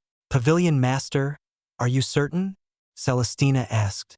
"I am no longer Pavilion Master. I passed that position to John. He is currently in seclusion to prepare for his advancement to King Exalt. Now I am just an old man." Remulus grinned. "I thought I would have to bide my time for the chance for redemption, but here it is now." He stood up again and placed his hand over his heart, a gesture of a vow. "I will be your protector. My life is yours. Even if you reject it, you can't stop me from following you." He let out a teasing chuckle. He was right. Avril had no way of shaking off the Grandmaster from her tail. Having no choice, she relented and nodded. "I accept." The children woke up an hour later, and Avril calmed them down before they could start crying again, promising them that Oscar would return, but they needed to move. She carried them and set them gently on elevated chairs, waiting for dinner to arrive. Celestina, Serena, Gavr, and the former Pavilion Master sat around the table as the servants set down a feast. A beautifully roasted shank, glistening with fat, from a cow stuck out on a large plate, a decoration of steamed potatoes surrounding the beef. A whole chicken rested on a bed of roasted tomatoes, the oil mixing with the acidic juices. So, will Daddy be meeting us elsewhere? Gloria jumped in her seat. Yes, he may take a while, but he'll be there. For now, stay with me. Her stomach churned from the nauseating scent. Holding her breath, she cut the chicken into medallions, an edible size for the small children, and placed them before Ren and Gloria. She cut the shank and distributed it to them, making sure they also had some potatoes and tomatoes. Using a different set of utensils, Avril ate a salad and a fine vegetable stew, amazed by the taste that numbed her tongue. The stew was incredible. The maid, Arlen, cheerfully shared the recipe. The two sons descended, and the night spread to all of Dragonheart. Despite sleeping earlier, the children yawned and mumbled, bobbing their heads in a clear attempt to stay awake. Avril helped them clean up and took them to Oscar's bedroom, while Celestina and the others decided to stay for the night. Whether it was to protect her or to enjoy the company, she didn't know. The children leaned on her from both sides, and she read them a story. It didn't take long for them to fall asleep again, faint snoring filling the quiet room. Last night, she was excited to meet Oscar but somehow gained a son and daughter. Resting with the children, she dreamt of her sister and mother and how they slept together into the night. It would be perfect if Oscar was here. Her pleasing dream ended with a scene of her and Oscar sleeping with children in their arms. However, morning broke, and the sunlight passed over her face, forcing her eyes open to the blinding light that poured through her eyelids. She wanted to meet Oscar again in her dreams, but ever since that time, years ago, it never occurred again. Well, she could only wait now. She woke the children and went down, smelling the intoxicating scent of freshly baked bread. The servants worked hard to fill the table with pastries, eggs, salad, warm bread, and juice. It made it harder for her to leave, each mouthful of bread and cheese lifting her lips into a smile. The luggage had already been prepared, all of the estate's belongings inside a space pocket. Avril washed up the children and dressed them in the neat clothes of nobles, admiring the sheer adorableness that made her cheeks flush. Like with Oscar, she could watch them in different clothes all day. Now that she thought of it, the store in Xianxia City should still be open, and another to-do was added to her list. Farewell. I hope you can help Oscar. Serena and Gavin bowed and passed on a crystal card that recorded an immense amount of wealth. Avril hugged her farewell but passed on the wealth. That large amount of money needed to be used on the people.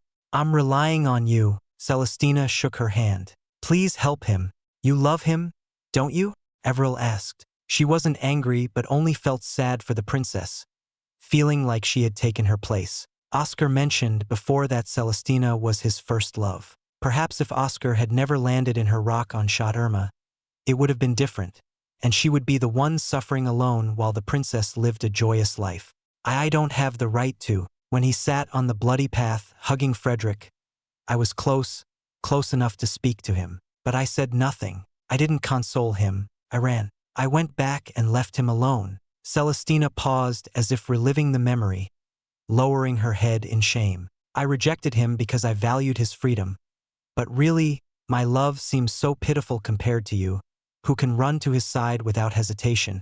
Avril grabbed Celestina's ear and pulled, inducing a sharp cry of pain from the princess. You're just like Oscar, always putting others before you and tiring yourself out. She pulls harder, glad to have someone else to do that too. She hugged Celestina and whispered, "Stop punishing yourself, my friend. If you ever feel lonely, visit me in Xianxia City." She tells this to you and you alone. Separating from the princess, Avril carried the children and flew to the port where Remulus's private airship awaited her. Taking one last look at Dragonheart, she gazed at the central street, the widest one that cut through the city to the Imperial Palace, the same path Oscar defended. How much blood was shed on that wide pathway. She could imagine Oscar's figure crying on the steps. No one there to be with him. I'll be waiting for you in Xianxia. Remember that I'm still here. In the present day, Avril cried loudly, a bubble of iron letting no sounds escape to the outside world. In her arms, her husband finally returned. I waited for so long. She can't stop crying and embraces him harder. Everything is all right. I'm still here. Act 4. Fallen Heaven, Chapter 625. A new protector. Demon arrived at the foot of the largest volcano, one larger than Aeon Peak, with a constant gray cloud spewing from its mouth that gathered into a constantly spiraling vortex of dense ash. Normally, no life should sprout under the choking ashes that blocked the sunlight from gracing the lands, but instead, the ground teemed with small foliage, a gray grass that persisted in its defiance against the natural law. As the ash floated down, it popped like bubbles and expelled a small burst of ine, the grass greedily devouring the nourishing ine, the breeze allowing them to sway as if dancing in delight at the meal. A divine essence was truly an astonishing treasure, even the faintest ash carrying ample ine. The entire volcano was a divine essence, taller than the sprouting flower in the blue ocean pavilion. Sizing up the entirety of the volcano, Demon remarked the flower would only reach a fifth of its height, meaning the volcano was very ancient, age being a factor in the growth of a divine essence. He felt the soil in his hand, not knowing why he did it, perhaps an instinct from Oscar's remnant will. It was rich and suitable for farming. Erden happily dug his hooves into the dirt and rolled around, covering himself in the dirt. He seemed to enjoy it. Demon let him be and wasn't sure where to go. The volcano stood in the center of a gigantic crater, perhaps as deep as the unfathomable ocean and wide enough to encircle the volcano. The crater's edges rested outside the volcano's shadow and the cloud of ashes, receiving the gift of the two suns that shone brightly on the city. 20 layers, shaped like a coliseum from the top to the bottom, circled the entire crater, and countless buildings, many with domes as roofs, stood on each layer. For wide stairs in the north, south, east, and west led straight from the top, where tall ramparts protected the city, to the bottom where 4 castles awaited. Another wall stretched from one castle to the other in a square, protecting the passage to the volcano. He closed his eyes and took in several deep breaths, feeling a faint ine suited for him that leaked from the mountain. He had received the invitation from the snail primaire, Carcodal, but the location indicated the center of this volcano. Did he need to fly to the very top? Right as he thought so, the volcano trembled, more specifically, a small part of the elevated ground in front of him. Cracks carved out a circle into the rock, collapsing into a tide of pebbles and exposing a gaping tunnel in the volcano. The passageway inside was surprisingly well lit, red veins glowing on the tunnel's surface, widespread and reaching deep inside. Demon stepped inside and explored the tunnel, finding it to be completely straight, seemingly endless. He could only walk silently as the heat rose, his armor smoldering and feet hissing as they stepped on the red veins. His pace slowed. Igniers manifested outside and waved his flaming hands, the heat waning to his command. Freed from the constricting heat, Demon strode ahead, and half a day later, he saw a bright light at the other end. "Welcome, young Shard," Carcodal welcomed him. The Primar was not in his human form of a leper in black robes but sat in the middle of the ocean of fire and magma, assuming his true form. Obsidian coated his slimy body like stacks of iron plating strung together. His head peeked out of his armored black shell. It shared the color of the magma around him, and 2 stems extended from the head, holding 2 large black eyes on their ends. It was the largest snail Demon had ever seen, 1,000 feet tall. In the ocean of fire, many other black and red snails of varying sizes lazily floated, the smaller ones near the coast of Soot where Demon arrived, gradually gaining in size the closer they were to the center. "My family, say hello," Carcodal said, his raspy voice sounding gentler. The snails all hit their eyes together, mimicking how humans clapped their hands. Out of all the applause he watched from inside Oscar, even he admitted this was the weirdest. Carcodal let out a gargled laughter and joined in the strange applause, shaking the chamber and sending tides through the magma ocean. After they finished their strange welcome, he asked, "How is the development of your sect? Academy, and you already know. Can't you hear from your snails?" Demon was too lazy to respond and disdained wasting time on meaningless questions. By now, Hector and Helen should be leading the construction of the new academy, along with Oren's help. Sometimes simply asking is a way to hear differently. Speech is a gift so everyone can receive each other's intent. Listening from the side won't give me that, Carcodal chuckled. "Once your academy is ready, I will plant the seed of a divine essence, very generous. You can't wait to start the fire," Igniers remarked, and Karkotl lowered his head, his stems drooping. But beware that the flames don't burn you. Too many favors, and this one will start to doubt. I am not the one named Saul. He somehow reached the stage of being able to see the threads slightly but failed to peer into its deeper nature, only glancing at the emotions, deceived by them.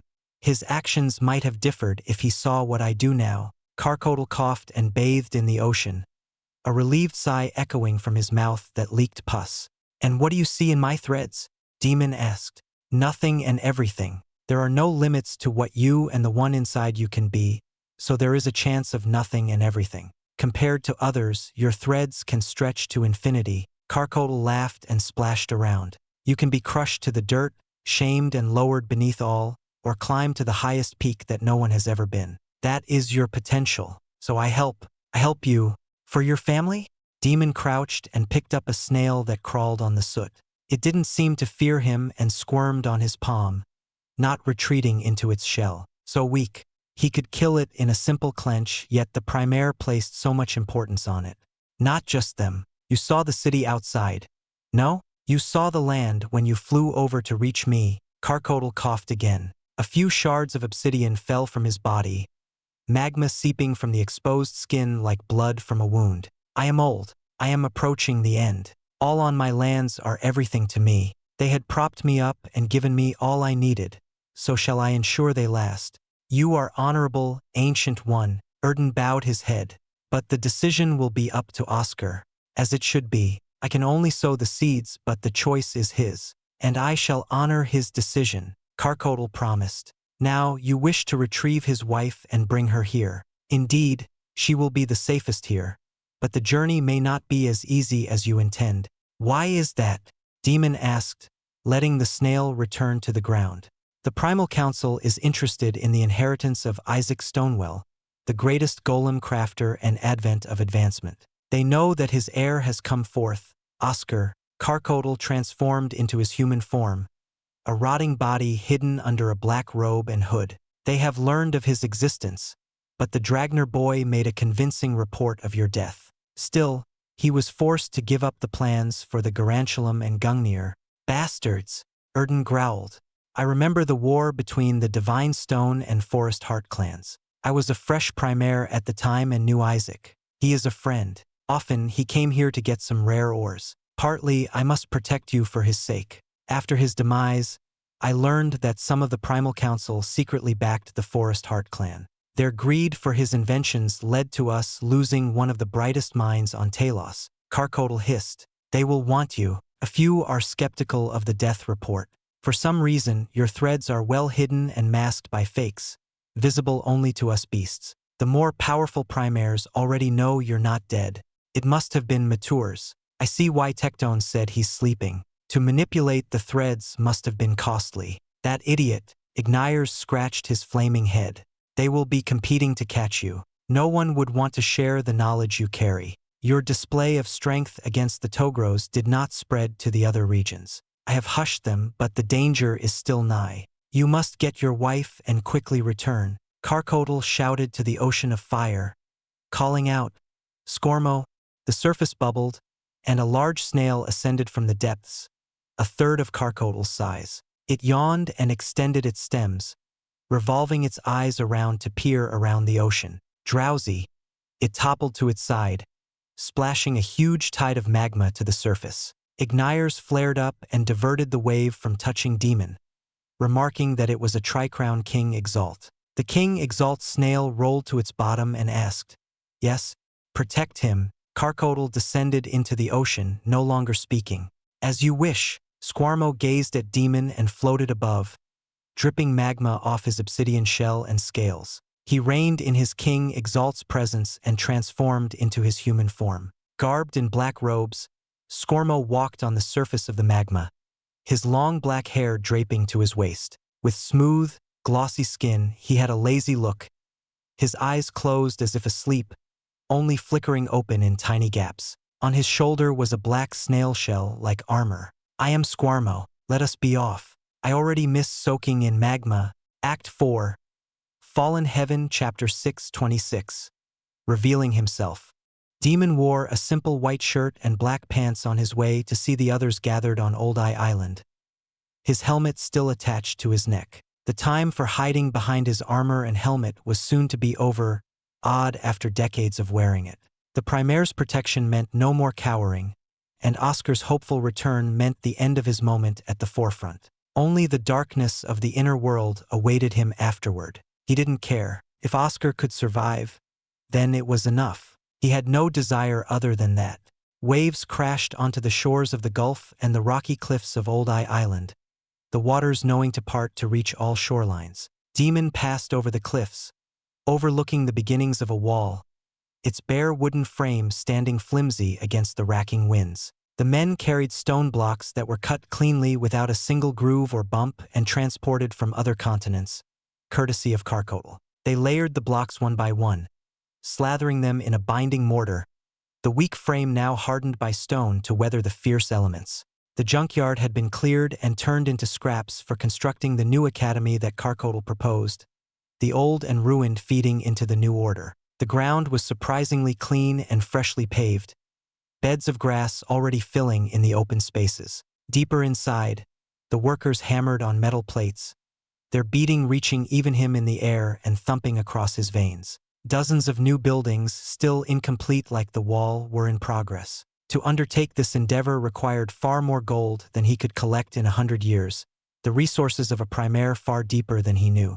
No guards patrolled the island because there was no need since the Primaire swore to protect it, and no fool dared to cross him. Reaching the temporary headquarters, a large white tent fit for royalty, Demon descended and entered, everyone inside rising to their feet and bowing. Marcus, Eve, Santen, Crag, Restel, Oren, and Astrid stayed quiet as he took the chair at the head of the table. He gestured for them to be at ease, and they complied. Oren, Demon addressed the brown-eyed man, the youngest of the group. Is it hard to create a formation around Old Eye Island? Oren averted his gaze in a fit of nervousness. We have the core needed to power the formation, but Ein is everywhere in our world. Cities rest on concentrated veins of Ein that act as a conduit for the barrier. There is none on this island, my lord. Forgive me. He clapped once and lowered his head in a desperate plea.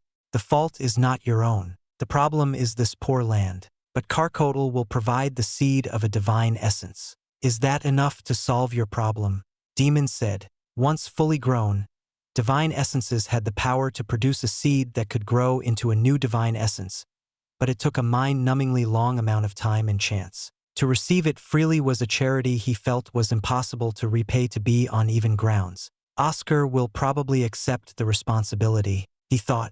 That will be incredible. Oren nearly sang his words. He moved fast, taking out a paper and pen, already drawing up a complex formation, adding more papers to layer on the base formation, his hands too fast for normal eyes to pick up. He seemed to remember where he was and begged forgiveness, ears red as was his sign of embarrassment. Crag smacked the top of his head, rebuking him for his mistake, garnering a few hostile gazes from Santen and Marcus. Astrid sneered and prepared to subdue the fierce lion. Demon pounded his fist on the table like a gavel from a harsh judge, wondering how they still kept this unruly behavior after decades together. They all calmed down and froze in their seats, clamping their mouths shut. Having a moment of silence, Demon started at Marcus and went around the table, ending on Astrid. Trust was cheap, but their loyalty was true. He made his choice and reached for his helmet, holding it by the sides. Everyone drew in a deep breath, eyes slowly widening as he lifted the helmet and revealed his face. Huh? Lordy isn't disfigured at all. I was wrong, Crag said dryly, brash as always. He didn't hide his emotions and chortled, showing his retracted fangs. Restel stammered out apologies on his behalf next to him. Don't insult our lord, Crag, Marcus scolded, tying his blonde hair back. I didn't insult him, little lizard. How is saying he's not disfigured an insult? That's a compliment. Crag leaned forward in a threatening posture, his fangs slightly protruding. He looked back at Restel, who covered her mouth, stopping the never-ending apologies. Enough, you two. Our lord has finally revealed his appearance to us, and you can only squabble. Santen droned out his words, low and slow. Where's the respect? Demon waited for them to settle down after a short exchange of insults. Eve and Restel managed to calm Marcus and Crag as Astrid snickered from the sides, not helpful in quashing their rage. Once all became silent, Demon spoke shortly about his past, speaking of war but not when and where, and speaking of a tremendous loss but not who or what. He kept the details a secret. I am that person and not at the same time. I'm a mere echo still fighting. The true me is not awake. Are you real? Oren asked, the fear gone and replaced by curiosity. I'm real in a sense, but my real self needs to awaken, or everything I have done will be for naught. For too many years he has slept. I must awaken him. To do that, I need to go to his wife. She is the only real attachment left. Demon said. Will we be disbanded? Eve mumbled out, dropping her head. Before, when I freed you all from your bonds, I said that if any wished to leave and live a different life, you were free to do so. That also applies to me, or rather to me inside. I promised a life of revenge, and you will be free to use all the resources provided by Karkotl. Finished, Demon rose to his feet and put on his helmet, wearing the armor for probably the last time. My lord, Astrid shouted from behind. He turned to her, and she clenched her teeth, trembling from either frustration or sadness. He couldn't tell. Astrid shouted, didn't you want to kill all of them? The new dawn ruined everything. All of our lives. Why will you give that up?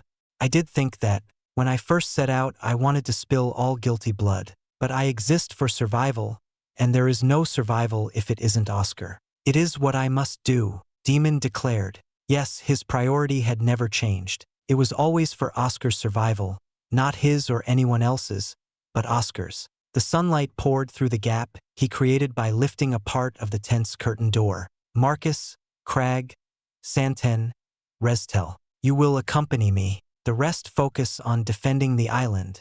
My lord, Astrid still shouted, her voice cracking at the end. Did she feel horrible at being left out, or that he might not be here anymore?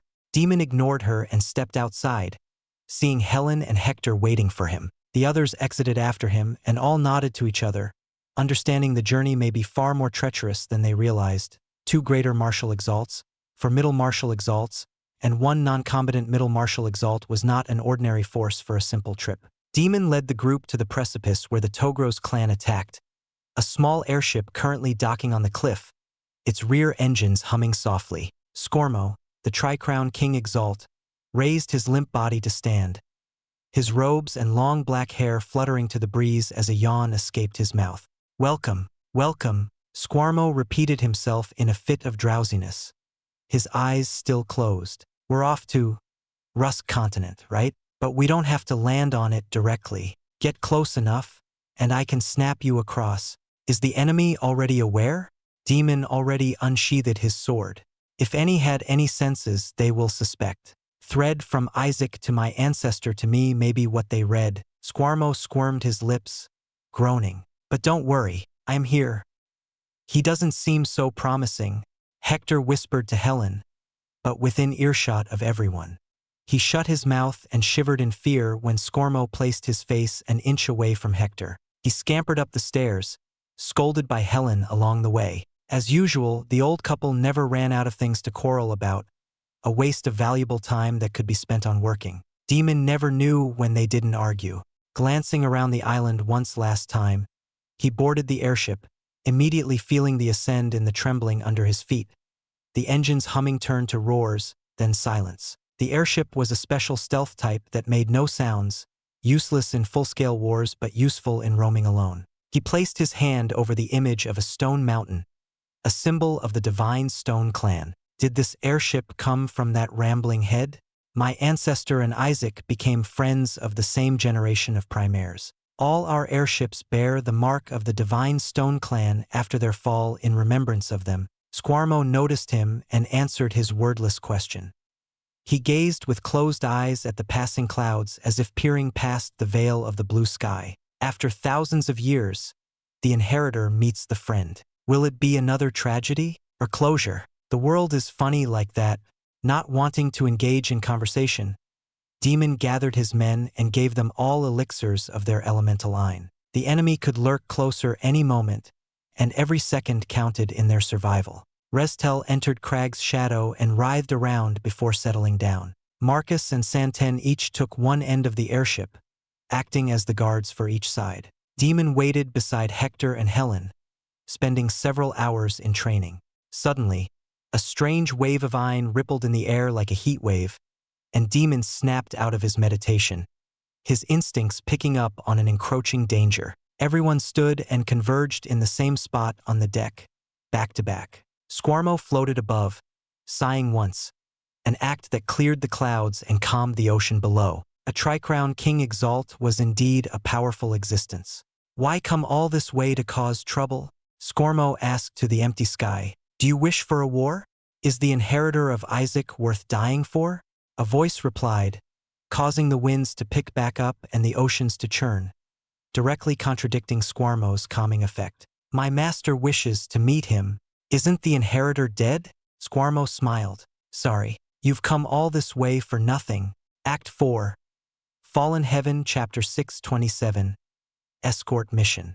Atop the volcano, with the clouds of ash and soot rising behind him, Carcotl sat on the edge of the mouth, his black robes unmoved by the cold winds of the high sky and the hot exhausts of the earth. In the long history of Snailkin, he only enjoyed this height as he looked over the lands, all under his care, its people going about their daily lives. Funnily, from this perspective, everyone else seemed so slow, moving like snails. A dark breeze moved his robes slightly. His ugly smile fell, the enjoyment gone as a raspy sigh echoed from his black lips. Squarmo's sight showed the enemy had arrived. Carcotl, do you intend on going against the Primal Council? The voice of another Primaire, containing the voices of all beings, resounded through the sky, audible only to him. The clouds, the black volcano, the blue sky, they all were stripped of their colors and turned gray. Carcotl snorted once and dispersed the bleak gray, allowing the world's colors to return. The voice responded louder.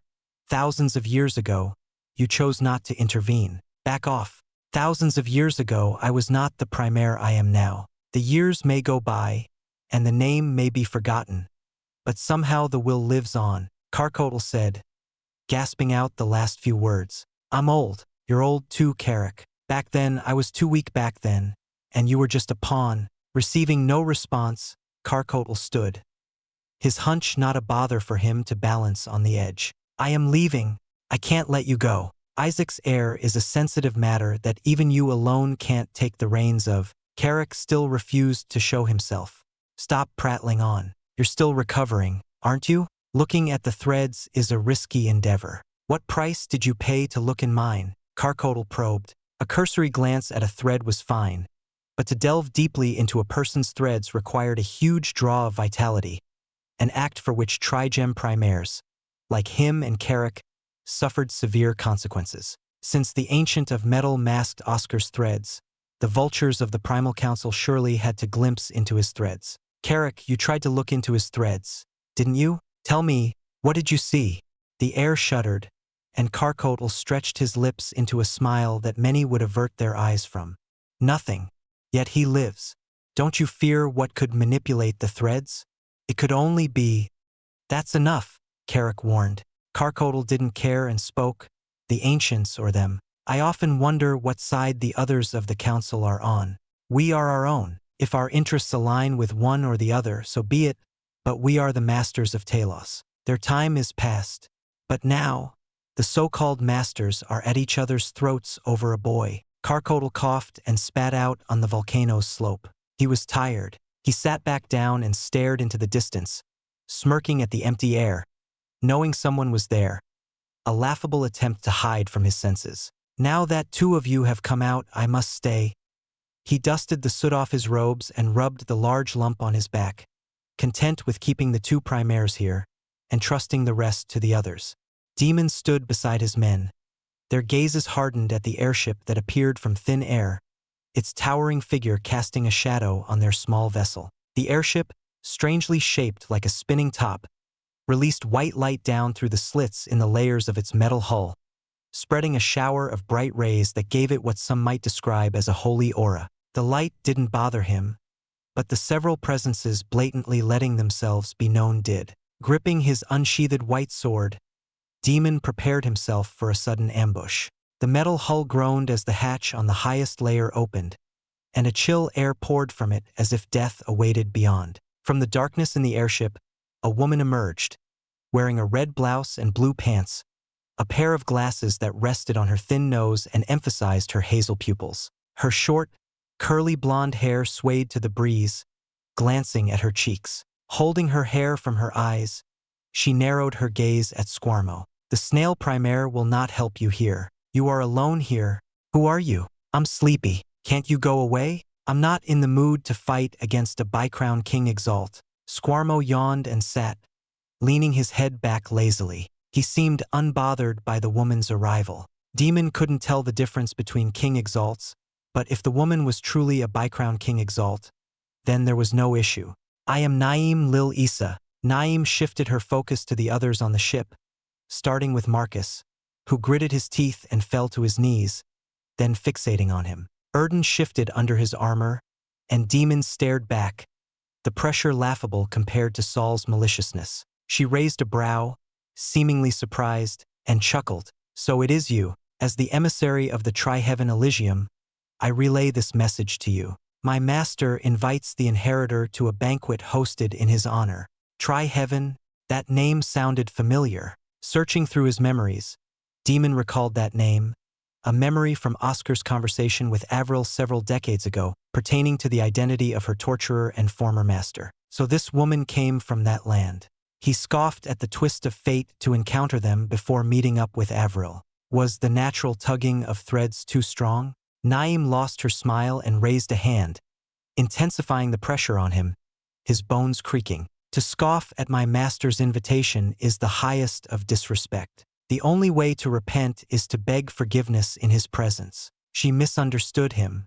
A loud yawn came from Squarmo, and a burst of iron broke apart the kingly pressure, riding the air, nearing the enemy airship. Naim grimaced, her brow tensing for the first time. A counterforce erupted from behind, rushing past her and clashing with Squarmo's attack, a fierce storm kicking up and carving the ocean below. Squarmo stood up and floated higher to the elevation of the airship, hands behind his back in a confident posture. There you are.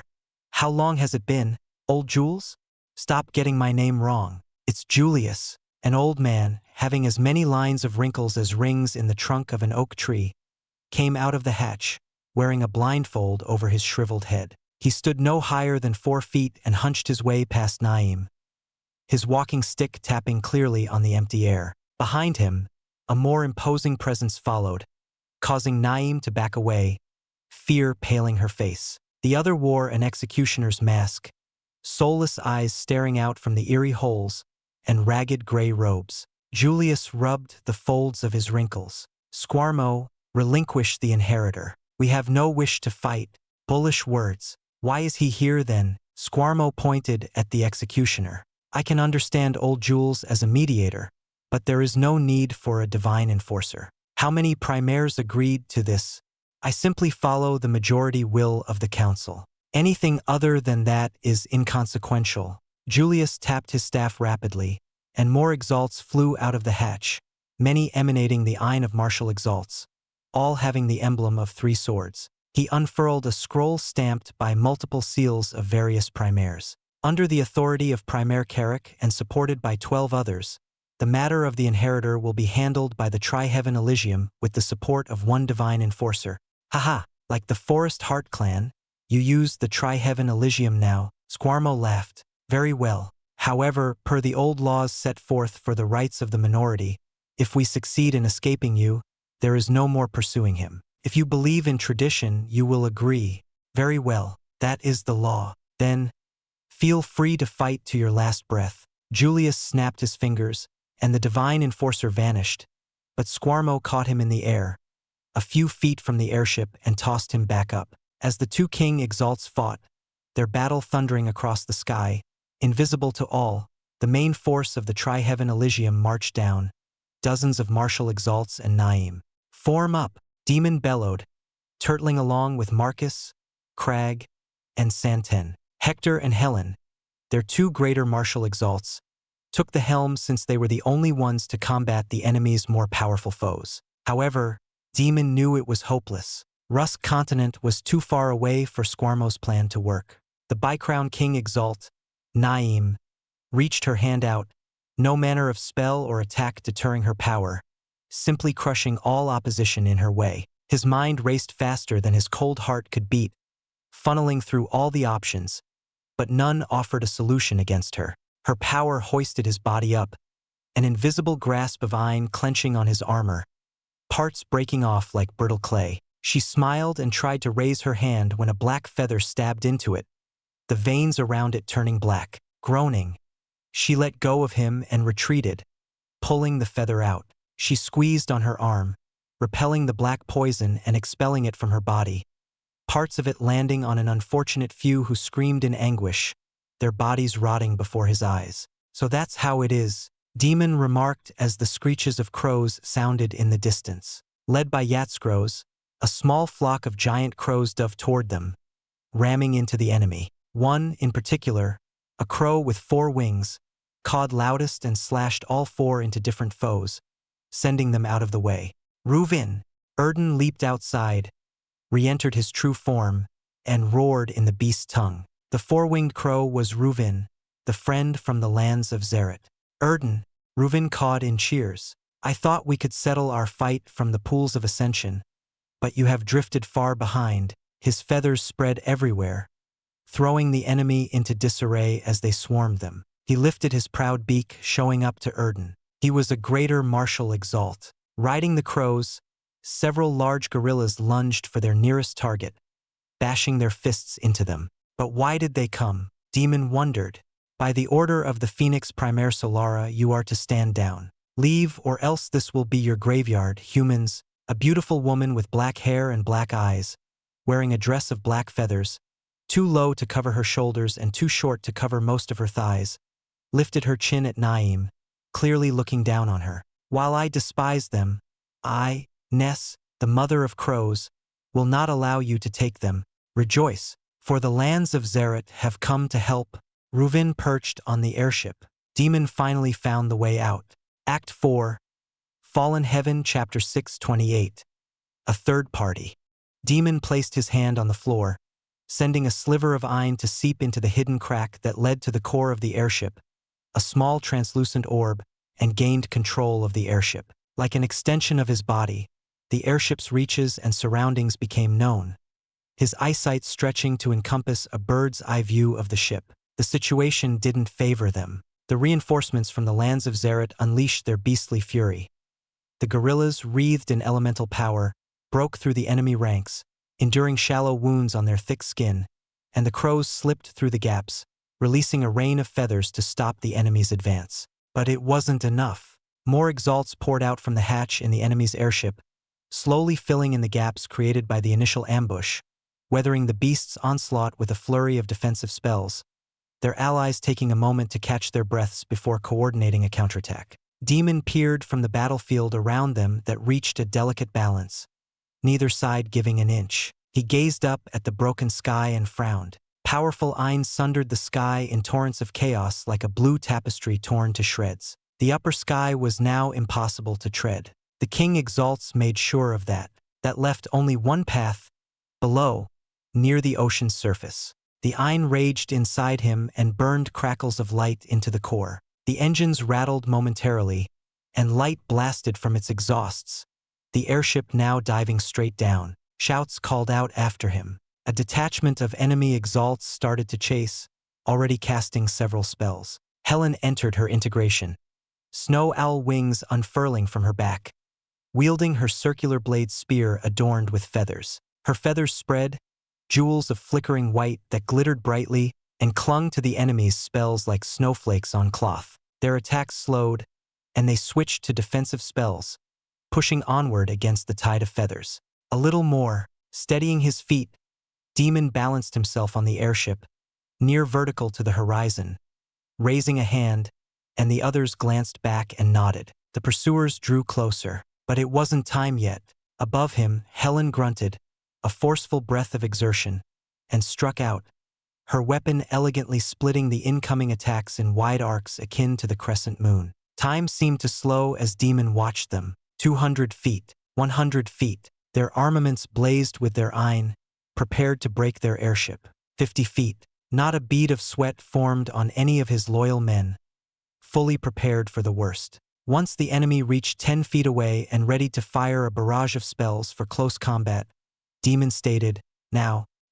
He commanded the ship, activating its other special ability, and against all odds, it abruptly changed directions, changing from its free-falling dive to speed along the horizon, the bottom of its hull skimming on the ocean's surface. The immense force of carrying out such an endeavor almost knocked everyone off board, but Helen's feathers and Ristel's shadows latched on, sticking them to the airship. Santen wrapped his long arms around everyone, binding them like steel bands to hold them in place, his feet caving into the floor. Demon bent down and poured more iron to stabilize the ship, burning more through its engines that redirected to burn straight down, opposing the downward pull of their fall. Erden joined in, expanding his wings to hang down the ship's sides, surging flames from their branches. Like a hawk, the airship soared across, now freed from the water. Some of the pursuers crashed straight into the water, great pillars of seawater erupting for each one. Others managed to veer off but lost their direction, scrambling out of control as they skipped along the ocean like a rock. A few more powerful Exalts had proper control of their flight and kicked off the water, launching themselves off to greater speeds, still chasing them. Hector laughed and entered his integration, a living black furnace in human form. He swung his furnace hammer, engulfing the enemy in pure flames, concentrated to the form of magma. According to the map he had been given, the passageway to the Rus continent was fastest in the Rudean Strip, a strip of ocean that passed by 3 other continents, its currents always in one direction, directed by a great gale that passed parallel to the strip. Riding this strip, Demon knew it would only be a few hours to cross the Rudean Strip. A few hours until Squarmo could send him off. A few hours that the enemy certainly could not give freely. A few hours until Avril. "Wait, Oscar, you'll survive," he thought to his other self. "Surrender," a greater martial Exalt shouted, his voice forcing the ship to stutter, its engines flickering. Demon grabbed Helen before she could leap away and shook his head. The side of his airship flung open, and a spinning mess of powerful iron soared, clashing against the greater martial Exalt. Carcodal and Squarmo didn't leave him without more protectors. The spinning blur slowed, revealing itself to be another black snail shell. A slimy body protruded from the opening, its eyes peeking out, one turning to the enemy and the other to Demon. "Go, my siblings, and I will protect you." The snail puckered its strange mouth and hissed out a spew of purple substance, creating a trail of smoke on the water's surface as it evaporated rapidly, more trying to rush in to fill the gap before suffering the same fate. "Damned snail!" The greater martial Exalt tore off his coat before the substance could eat into his skin.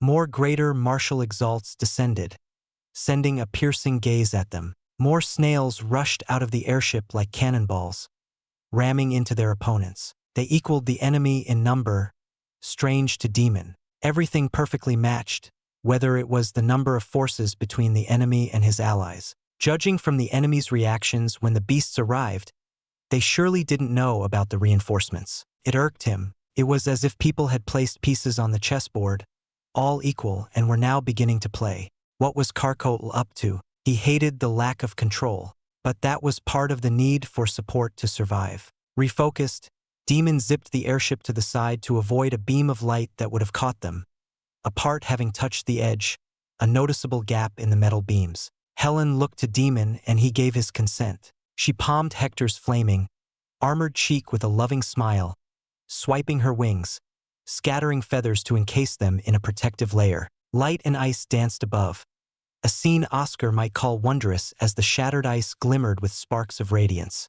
An hour later, Hector also had to leave, his hammer crashing into his foe in a flare that engulfed them. Demon looked down, noting that their shadows were overlapping. An enemy came close, a stronger middle martial Exalt. Santen clapped his hand, blocking the enemy's sword that burned an ominous black flame, a flicker of shock crossing the foe's features as he saw the flame do nothing to Santen. Crag let out a lion's roar, disorientating the enemy before he could rouse his Ein for another attack. The enemy gasped as Marcus plunged his scaly arm through the chest, and Demon slashed the head off for the killing blow.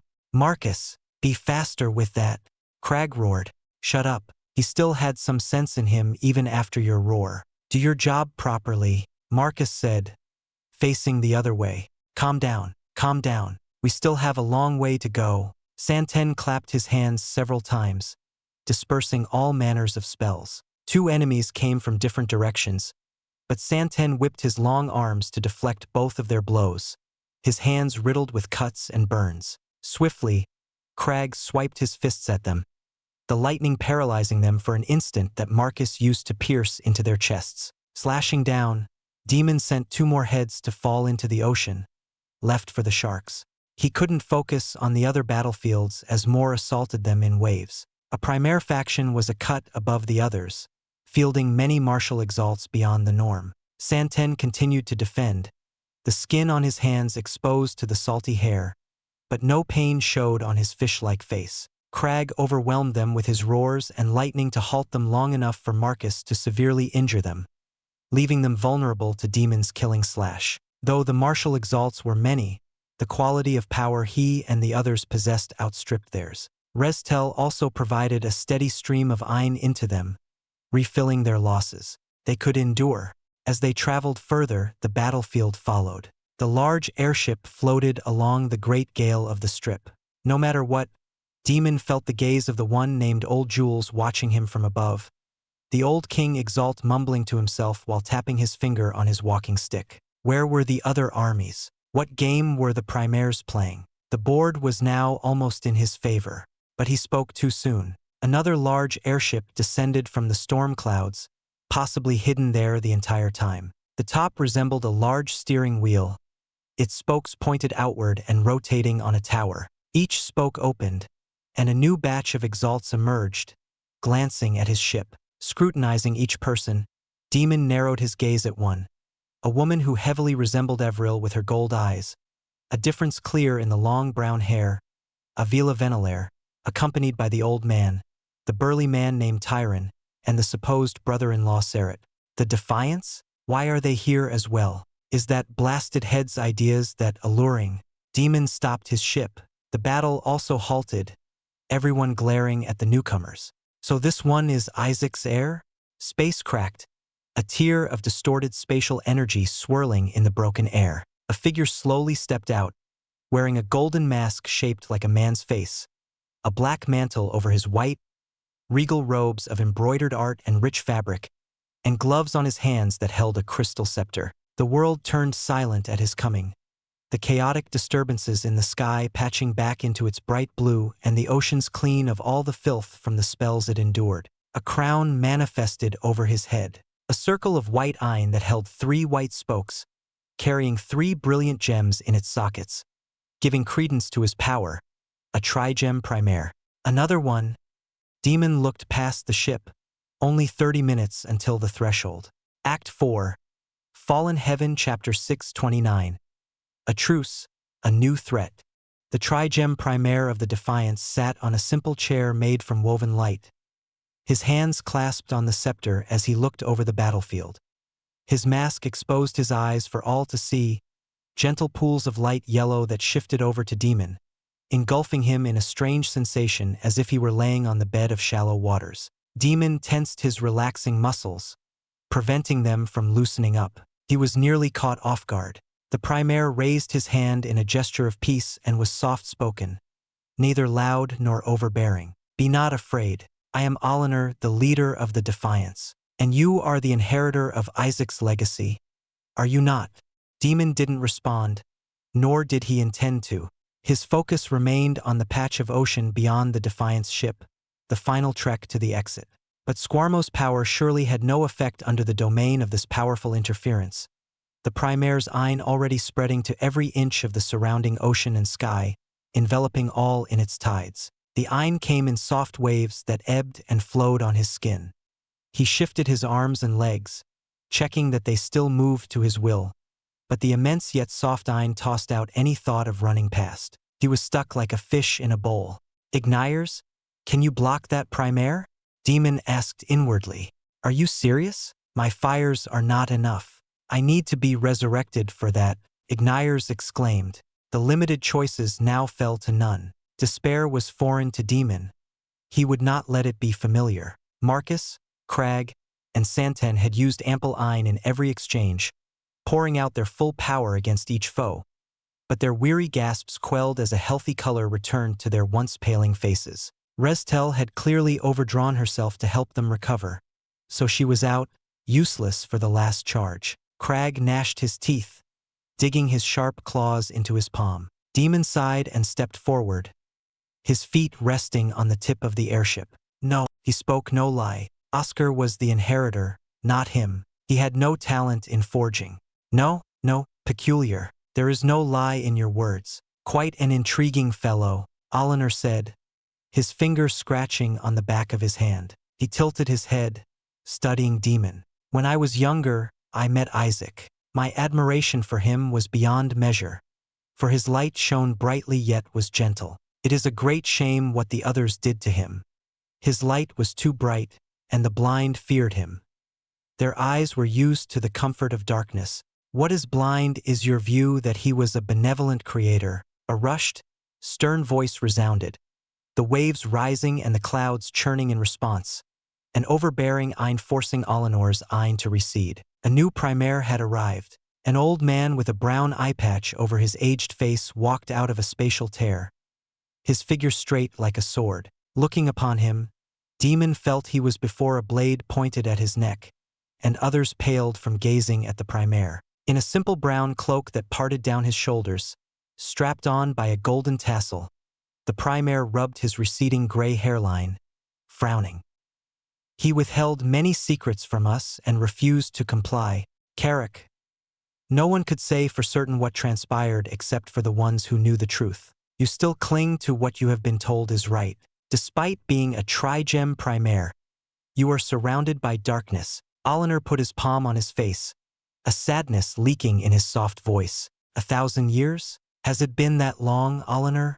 Wheezing and coughing, Carcotel appeared out of thin air, not as majestic as the others, his appearance that of a leper. His gaze landed on Demon, a slight smile curling from his lips. A message echoed in Demon's mind. Don't worry, heir of Isaac. It is the best way. Carcotel, is this the board you have set up for us? Your antics are always a mystery. Oliver stood from his throne.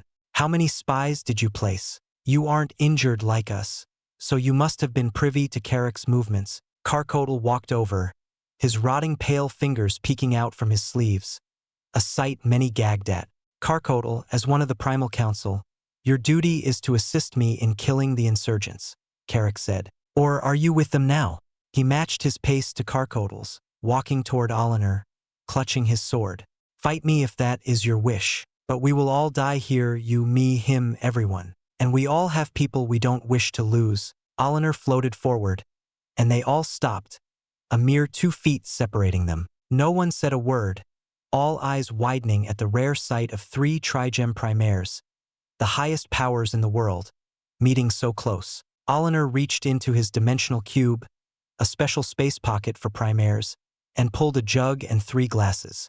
He carefully poured an equal amount, not a drop more or less, and left them to the winds to be ferried to the others. His soft voice, measured and steady, lifted the tense mood. A drink of peace, says the one who wishes to destroy our order. How many nations have fallen to your lies? Carrick gritted his teeth, turning the glass slowly as if contemplating whether to spill it into the ocean. What peace when too much blood had been spilled?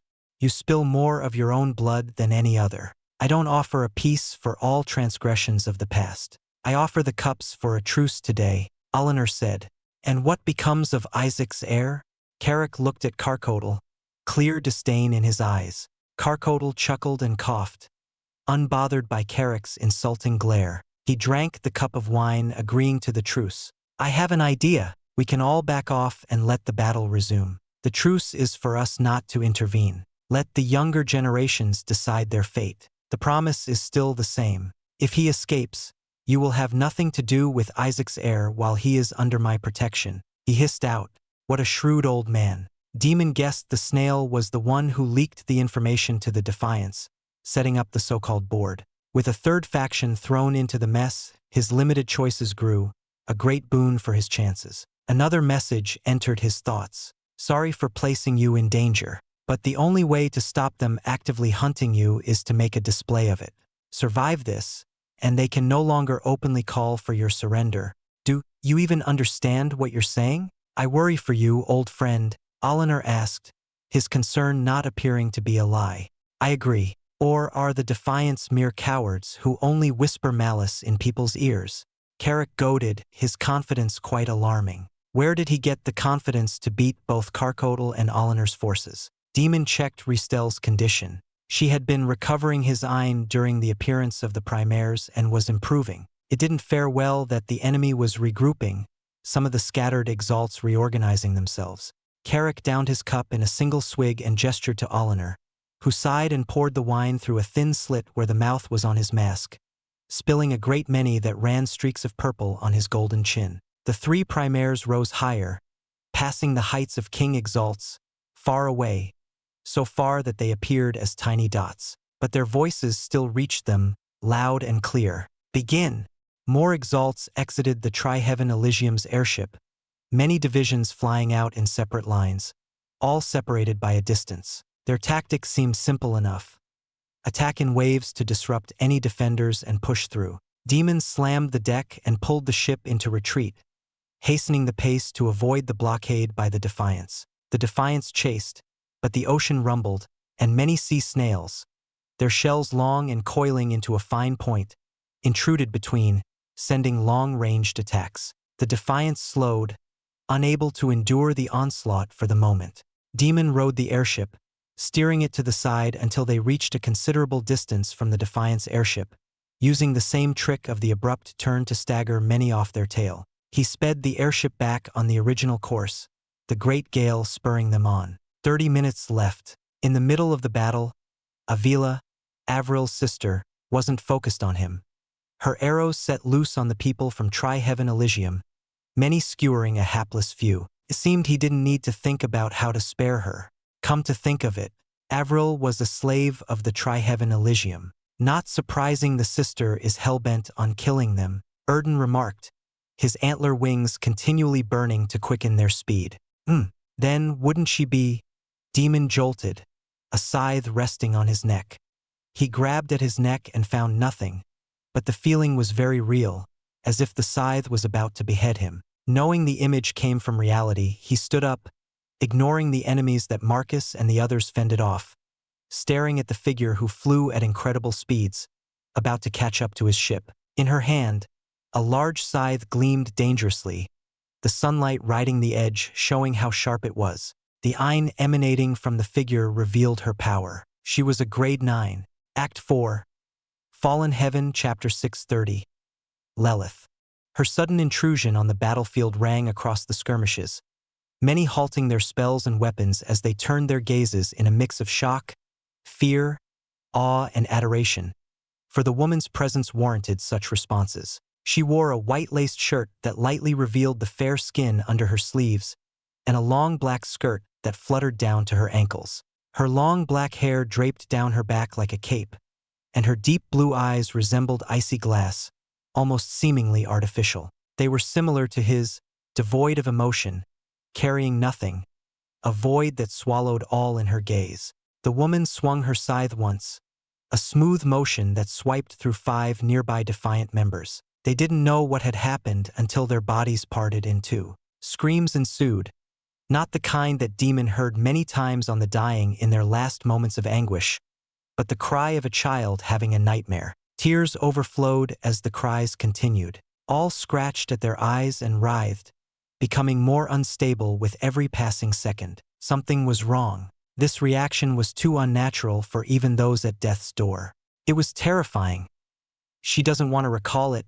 Grabbing her hair, Avril's words rippled from the depths of his memories. The mistress spreads fear. The last parts of that memory resounded with Avril's anguished cries, similar to the suffering defiance. Was it her power? Demon eyed the scythe, noting that it had entered the meld stage, judging from the Ein layered on it. Briefly, their gazes met, and an ocean of blood surged behind her, a hallucination brought on by her overwhelming eye and intent directed at him. Survival is difficult, he thought. Several more exalts followed behind her, powerful ones who far surpassed the fodder that threw themselves at his ship, presumably the trump cards. The Primaire Carrack probably guessed at interference and hid his main forces for the climax, the sneaky bastard. Demon mustered more iron and poured it into the ship, pointless since it had already reached its full speed. The woman was gaining, culling down several more defiants who all screamed in ear-piercing cries of agony, some dying before the life-threatening injuries could claim them. Grade 9 Xianxia was too troublesome. Demon recalled when he first saw Gilbert Lockwood after his awakening in Ashen Grove, the mere presence causing him to never think of attacking that outlandish power head-on. He had considered how it might turn out in ambushes and trickery but discarded the ideas, useless against the might of Grade 9. Now one hunted him. Closing his eyes, he pondered, sizing up his chances, the great gale flowing on his back. The defiants countered, attacking the retinue of elites behind the woman, their own elites finally joining in. Unbothered by their attacks, the woman stuck on her path, not a step slowed or off by the ambush, none targeting her. More sea snails burst from the ocean, their shells having spikes long enough to impale a man, a more powerful breed. All the elites had been thrown into the chaos, spells thrown from all corners that landed on sturdy defenses, no one sacrificing an inch without taking from the enemy. Marcus, Crag, Santen, divide up and prevent as many of the Defiance and Primal Council exalts from reaching me. Restel, stay under Crag's shadow and keep him sane. Demon rose and mounted Erden, who grunted, a grave expression on the old beast. He entered the guise, a burning horn rising opposite the blue antler. No rational plan held any merit against the encroaching foe, leaving him no choice but to relinquish himself to death's door for a chance. I will gladly give my life to buy you time. We will keep that woman occupied for as long as we can, Marcus said, clenching his black dagger. Crag didn't offer any snide remarks, gazing deeply at the woman. Santen clasped his hands together, a frown deepening, dragging his lips down. No, ignore her. Your deaths won't slow her down at all. As you leave, throw some ranged attacks at her and run past. Isolate her to me. Demon figured that with her superior realm and grade, she wouldn't break a sweat against them. Go now. But Marcus clenched his teeth.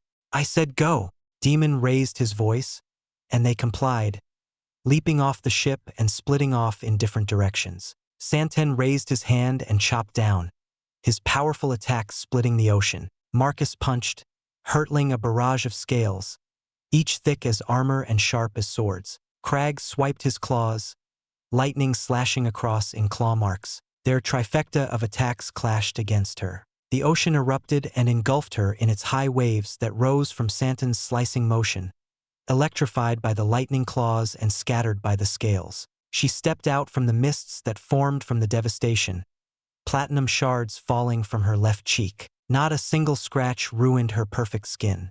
She briefly turned her attention to them, lending her gaze to each one, her emotion still indiscernible on that cold face. Running away, Demon had already kicked the airship at her while they attacked, the core unstable from his activation of the self-destruct command. The core screeched inside the airship, light forcing its way through the gaps between the wooden boards. It exploded with the maddened chorus of thunderous booms, an inferno rising to the sky and burning into the ocean, steam wafting from the surface.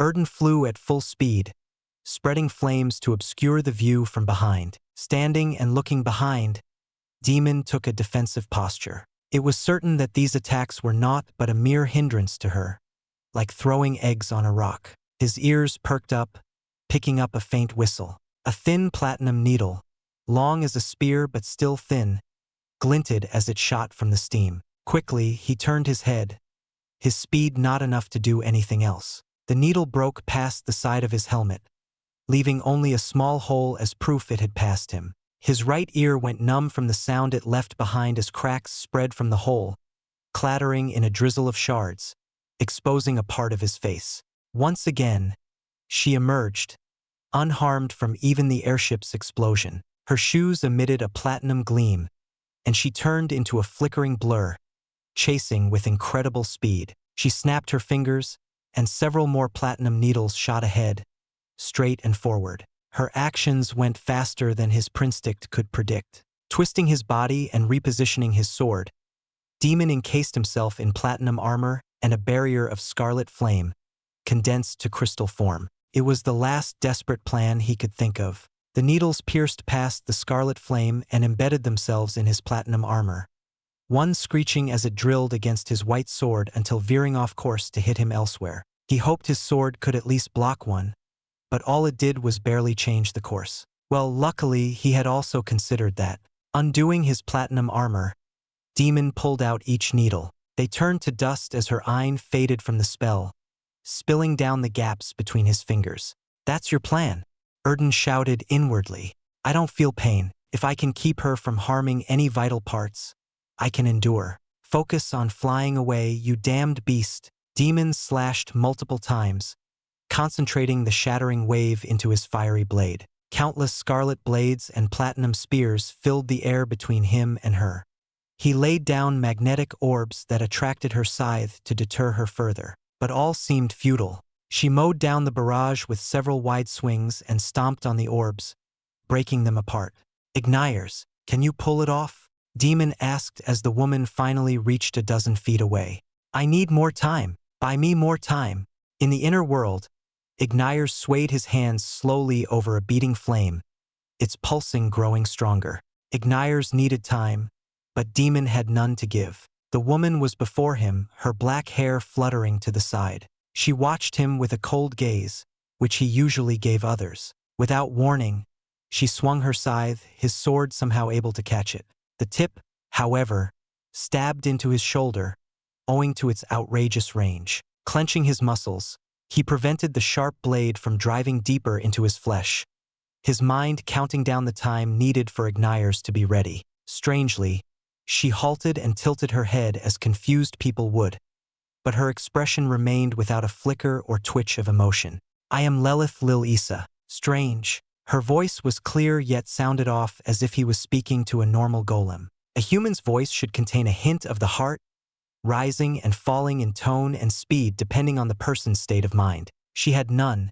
No disdain, no excitement, no vitality, nothing. Yes, she spoke words, but they felt strangely alien. Lilith stared into his eyes and said, "I don't see your fear nor feel your nightmares. Nothing is showing to me. Are you even alive?" "I could say the same about you." A rare chance arrived at her curiosity at his lack of fear. Her powers became clearer and confirmed his suspicion that it would not affect him. "Are your orders to kill me or take me?" He signaled to Marcus and the others by blinking once, and they carried on to battle other foes, leaving him be. Killing was preferable. Taking was if possible. "But now I think I will take you." Lilith pulled her scythe, drawing him closer, bringing his face closer to hers. "I wonder what I should do to place some fear into you." She glanced at her scythe cutting into his shoulder. "Pain doesn't seem to work. My meld wouldn't be of much use." "How interesting. How can I break you?" "I will slowly find out over time." "Ready?" Demon asked. "A few more," Ignires shouted. He slashed his sword, throwing most of his iron into it in a devastating omnireus concentrated by the line. Seeing her block the blade with a palm, Demon found it absurd that the strength of a grade 9 Exaltia was this immense, the gap quite hard for him to comprehend. She stood a realm above him, but he knew his loss was certain even if he was a greater martial Exalt.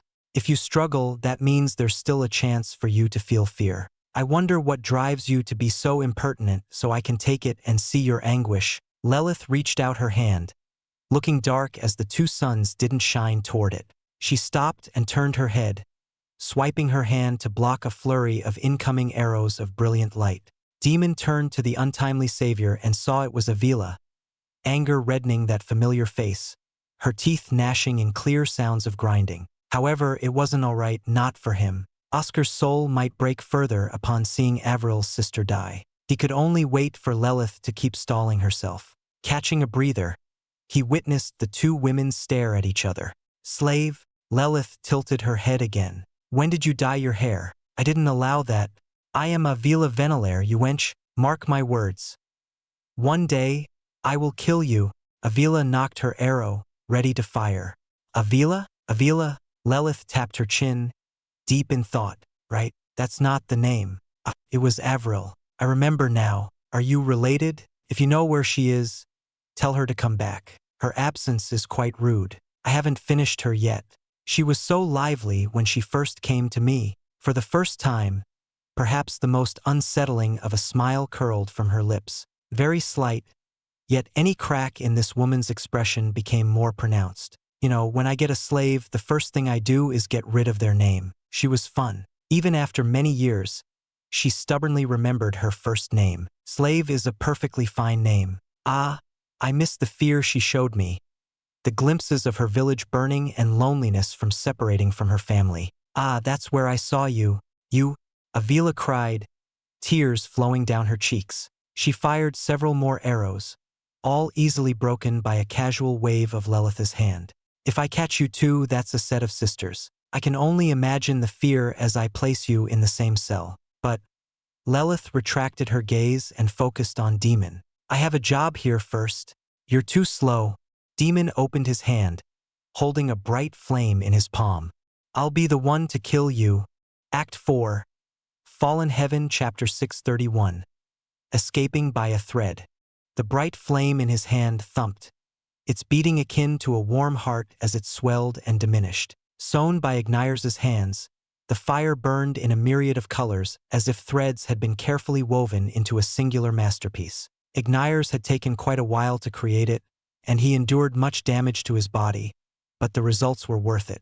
In a split second, the immense heat swelled, enveloping all in its epicenter. Hot winds blew, forcing back Lelith's hand slightly. Smoke steamed out of their pores, yet Lelith's face never changed, calm before the might of Ignires's flame. Demon stood firm. He raised his finger, the fire concentrating on the tip, her eyes following his gesture. One line of iron formed a magnetic orb that rested in the center of the fire. Another line created another orb, and another line followed after. One by one, he intersected the spells, 10 lines forming 10 orbs overlapping each other, occupying the same fixated point. The primordial flame roared furiously, its domineering nature refusing to share with a lesser element. The single orb, created from 10 orbs, vibrated to the loud, ear-piercing screeching of metal, sometimes almost falling apart as they nearly divided, but he held them together. He pointed it at her. The fires swirled around the converging magnetic orb in a ring, ceaseless in motion and hotter than the deepest magma. His body had no chance of coming out of this unscathed, but he felt no pain and she was too strong. His finger tapped the orb and it shot toward her. Once out of his unstable control, the fire collapsed into the orb, caving in the smooth platinum. Only a small beam of prismatic gleam remained, and it exploded, the first wave of heat instantly devouring the ocean, causing a crater to form in the blue water. The second came in a thundering shockwave, the sounds of thousands of cannons firing at once. The third carried primordial flames, iron, and magnetic force, everything in its wake distorting as if an illusion was collapsing. The spell no longer cared for wielder and foe, rushing it all in its path with the pure desire to destroy. Erden wrapped his wings protectively around Demon. Like a helpless leaf to the wind, he became helpless, straining his guise and platinum armor in a futile attempt to muster some control. Erden's protection shattered. One wing broke, dangling from the base like a broken branch. His platinum armor suffered a similar fate. He bore it all, eyes focused, not a speck of pain coursing through his nerves. Battered and bloody, he was pushed onward, speeding out toward his target. Demon coughed out blood and closed his eyes, using Reese Awaken to check his condition. It didn't look good. A part of his normal armor had pierced into a lung, 6 out of 10 parts of his body suffered heavy burns, half of his bones were broken, and his guise had ended. He could not even use Ray Stand to control his movements through Reese, his body refusing to twitch even a muscle. Still, despite the ringing in his ears, Demon heard a faint, crisp whistle, gaining in volume and more distinct the closer it came. Blinking several times, he regained a semblance of sight, a scythe swooshing across, clear as day in the vastly blurry world. Damn, he thought.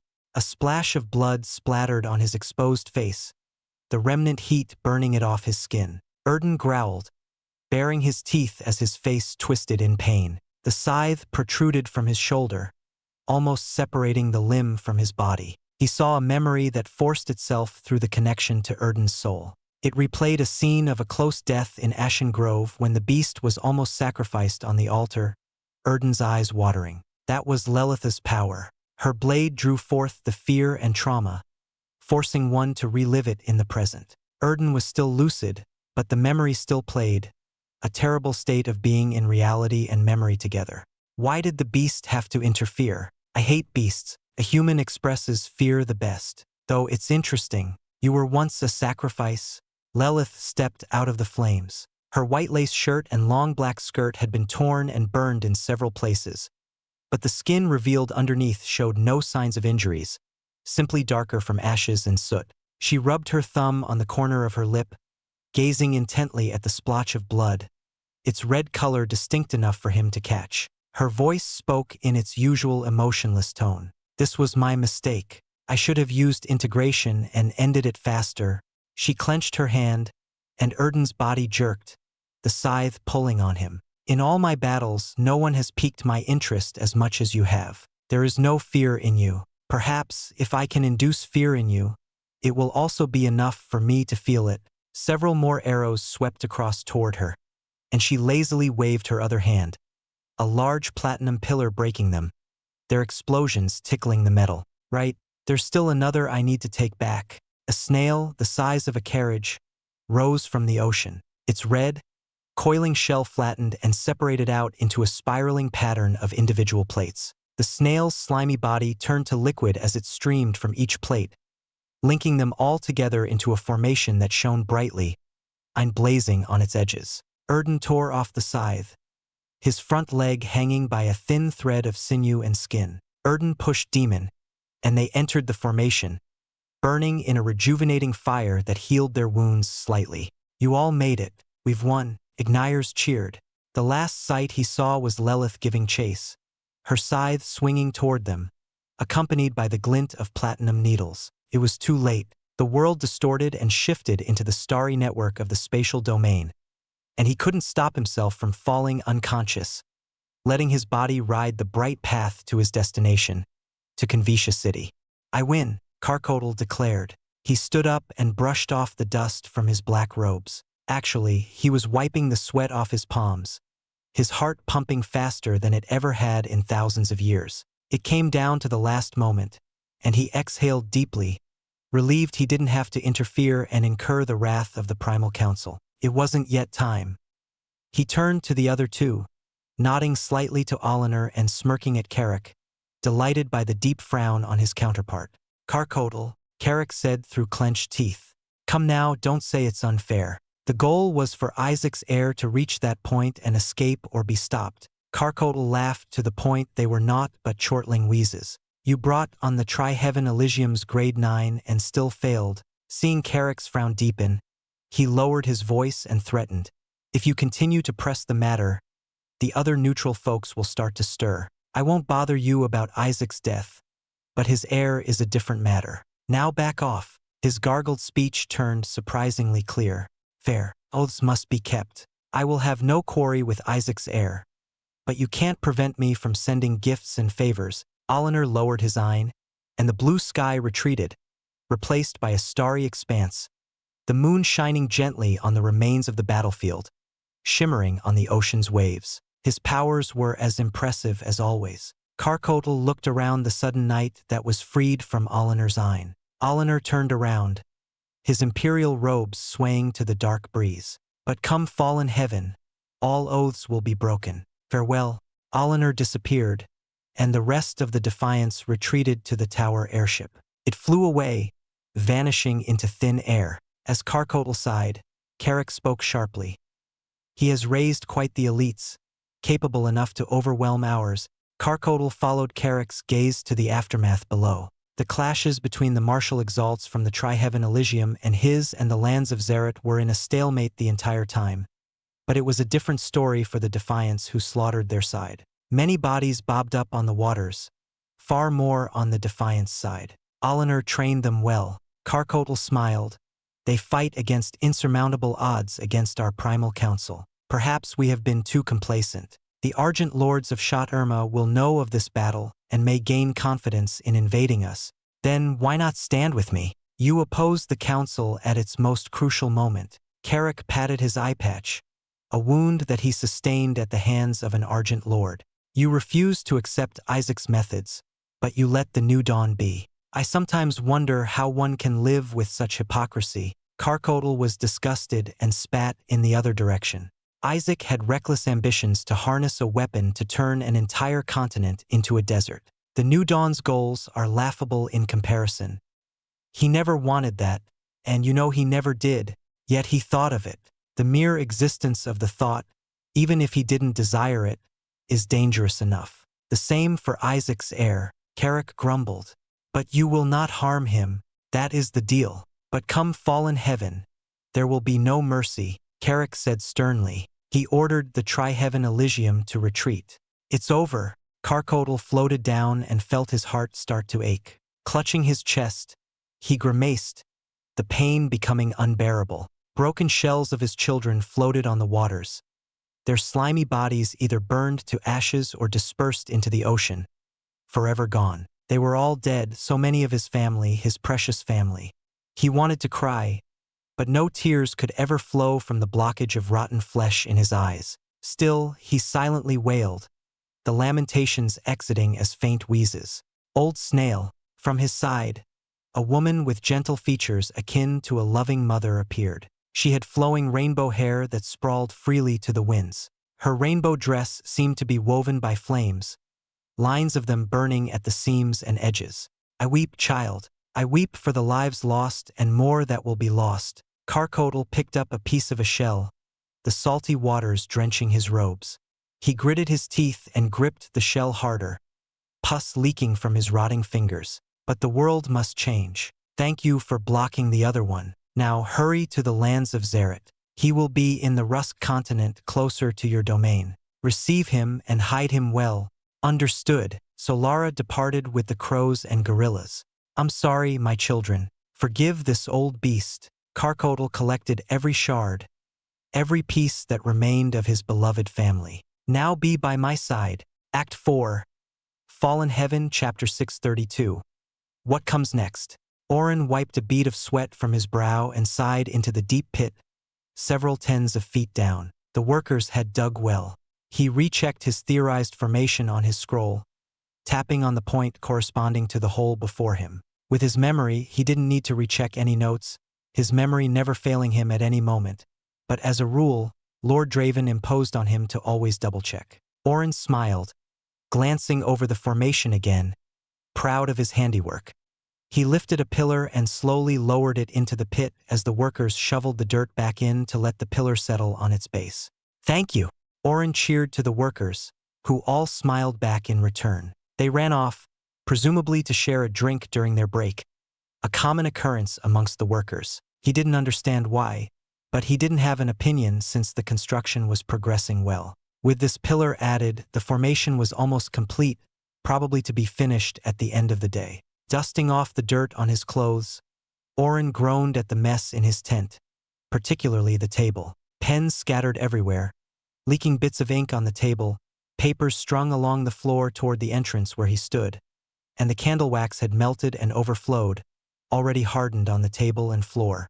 In such a mess, he knew only one action: leave. Oren turned on his heels and didn't look back. It would be all right if he cleaned up before they arrived. Thinking of the others, he focused his gaze in the direction where they departed. Riding the great gale of the strait, they should be traveling quickly, hopefully without any unforeseen obstacles. Oren's steps crawled to a stop, a pensive look across his youthful face. Did he hope for that?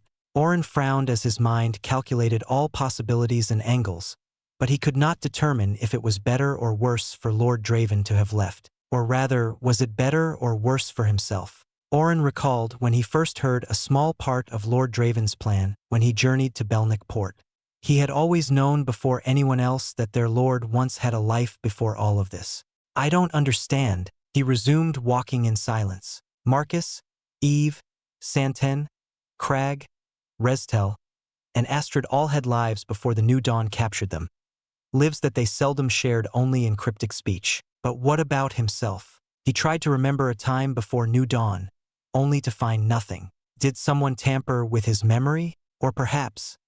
The thought sent a shiver down his spine, his heart pounding louder to warm his chilled veins. His incredible mind leaned toward the most probable and most damning theory. He never had a past before the new dawn. What am I? Oren looked at his hands as if the answer might have been written there. He saw skin, veins, muscles, proof of being human. He glanced over the incomplete buildings where workers hoisted large metal beams held by tightly bound ropes. There was no difference between him and them, not in the smiles they showed or their frustration at their mistakes. He was no different, but he felt alone, as if he walked down a dark road without the guidepost that was his Lord. My place is here with the Lord and others. But if he leaves, then what do I do? A loud shout jolted him off his feet, coming from the large tent where his Lord declared his departure. Somehow he ended up here of all places. The shouting carried on, and he breathed in several times in intervals, a calming exercise to prepare himself. Past the white curtains, Astrid and Eve were locked in a fierce argument, though the fierceness mostly came from Astrid's harsh tongue, while Eve was silent.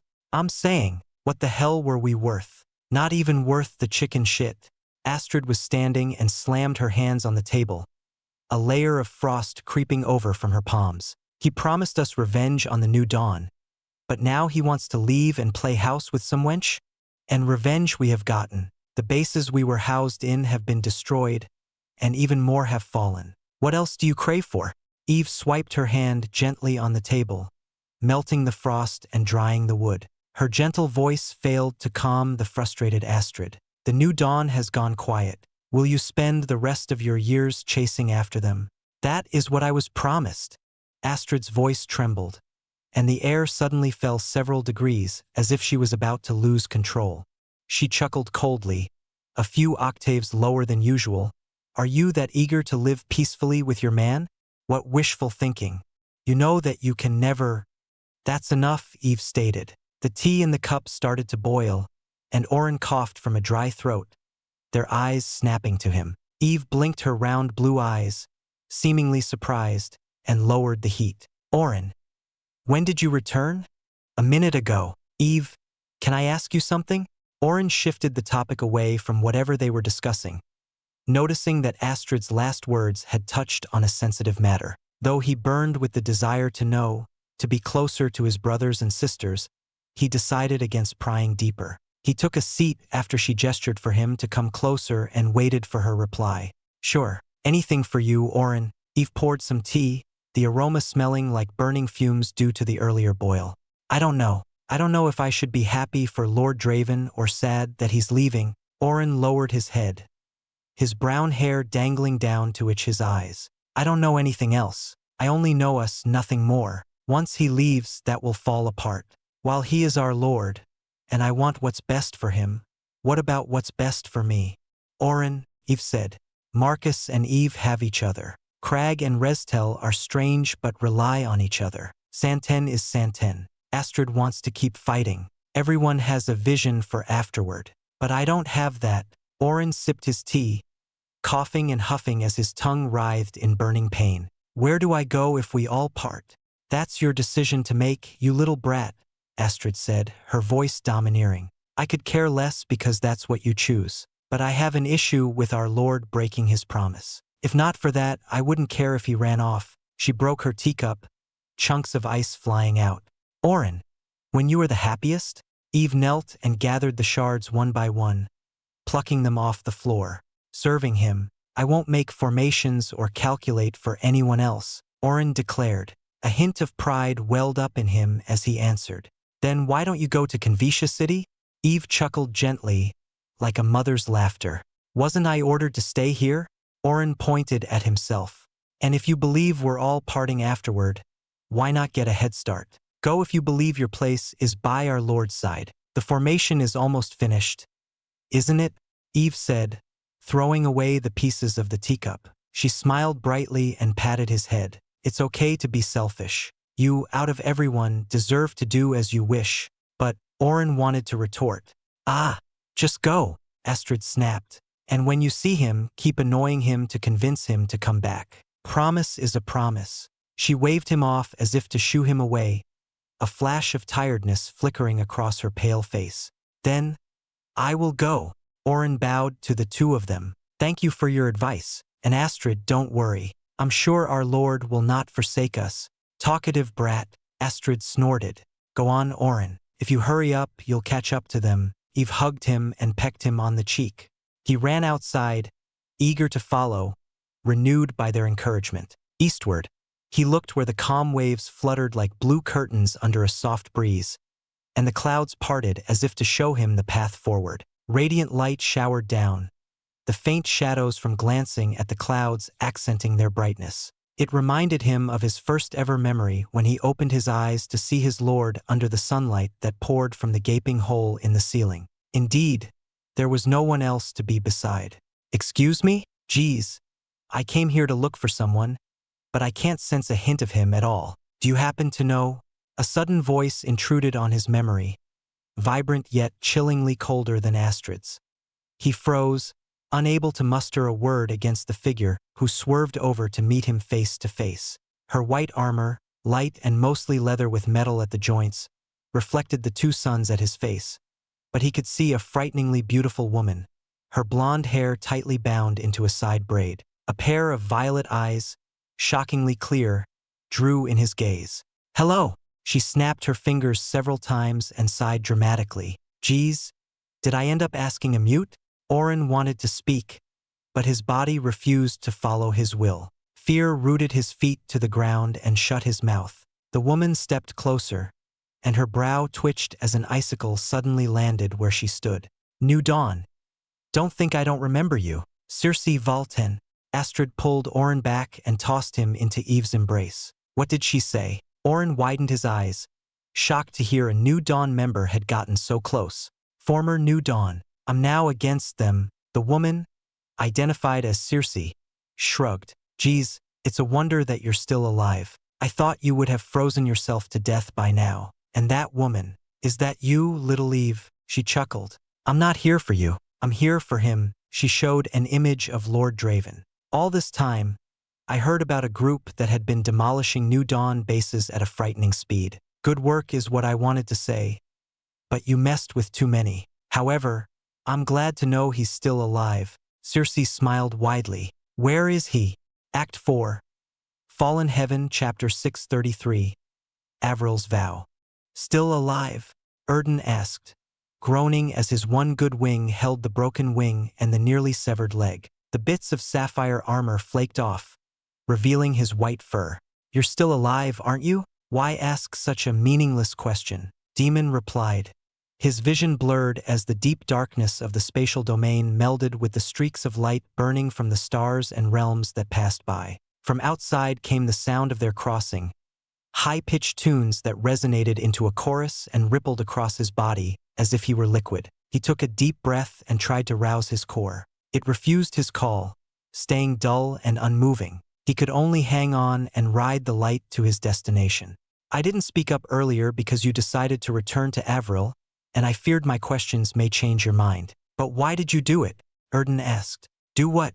Demon pretended not to know. Telling the truth to them. That was a nice farewell you put on. But I know you, you bastard. I don't believe for a moment you did it out of the goodness of your heart, if that even exists. You hide your intentions well, Erden said. So why? You ask now, while we're both staring death in the face. Demon said, perhaps I should get some tea ready since you're eager to sit and talk. Answer the question, Erden growled, clacking his teeth. They weren't reliable enough. Their loyalty is immense. Their powers are growing. But they're not complete, Demon said. What binds everyone to me is that I am their savior. I pulled them out of hell and gave them purpose in revenge. However, take me away and what do they have? Will revenge still drive them, without me to direct them? Or perhaps they will crumble apart. How does the farm fare without the farmer? Hearing nothing from the beast, Demon coughed from the blood welling up his throat before continuing. I exposed us by fighting the Togros. When the new dawn comes knocking on their doors, how will they fight? With all the resources gifted by the Primaire at their whims and wishes, what will they do with it? They can try to live quietly, but their faces are now known, never to leave the island without looking over their shoulders. They can try to get revenge, but how will they fight? And who will stay loyal and fight solely for me? They will be tested in my absence, and Oscar will return to a firmer loyalty from those who remain, not to me for revenge, but to him because that is what they have chosen. So damned are the ones who leave. You just said they won't be able to live peacefully because they are exposed. You say they have a choice, but from where I stand, I see you have given them an ultimatum. Die or serve you, Erden said, spitting in his direction. Serve him, Demon corrected. The wild ones will set out and take as many new dawn with them before dying. The peaceful ones can still serve from inside the island as its protectors. The rest will follow him without question. With no ties to burden him, the beast shook his head as if unwilling to accept his reasoning. He found it to be perfectly sound and scoffed. Throwing them into the fire to see who will burn the brightest and who will scatter into embers. You're taking a gamble here, Igniers chimed in. What if all burns to ashes? What if that fire threatens to burn you? Then it was a failure. Their lives don't mean anything, so it's not a loss. Demon faced a bright light that enveloped him, forcing his eyes to shut. He felt his body squeezing, wrung like wet laundry, and felt the cold air of the natural world on his skin. Opening his eyes, he looked up at the familiar night sky, the stars and moon in a pattern he recognized from decades ago. A torrent of fire surged around him and sent him spiraling down. Below, lamp posts lined the well-paved streets, and lights glimmered from the gilded roofs of the buildings. The center of the city was different. He had seen a palace stand there, then a crater from a large explosion. Now, a tower rose from the center, reaching great heights, many people pointing at the sky from its countless balconies. Xianxia City had changed since his last visit. A haze covered his sight, more persistent than before. Demon tried to keep his eyes open as the last warm breath escaped his lungs, his body cold despite the flame. Sleep was foreign to him. For several decades, he withdrew into the inner space when the body needed to rest, the sensation never reaching him. He saw Oscar fall asleep for him to take over and many others who slept forever. As his eyes closed, he wondered if Oscar would wake up. Avril grimaced, fishing a grade 4 healing elixir from her greater space pocket. Tilting Oscar's head, she slowly poured the contents into his mouth, her eyes scanning the grievous wounds, widening in horror. Flakes of burnt skin and blood chipped off, deep gashes still bled profusely, and the body was frighteningly cold as if he had been encased in ice. What happened to him? She wrapped vines around the horrid wound on the shoulder and turned to Erden, who limped toward her, the nearly severed leg jarring on her sight. What happened to both of them?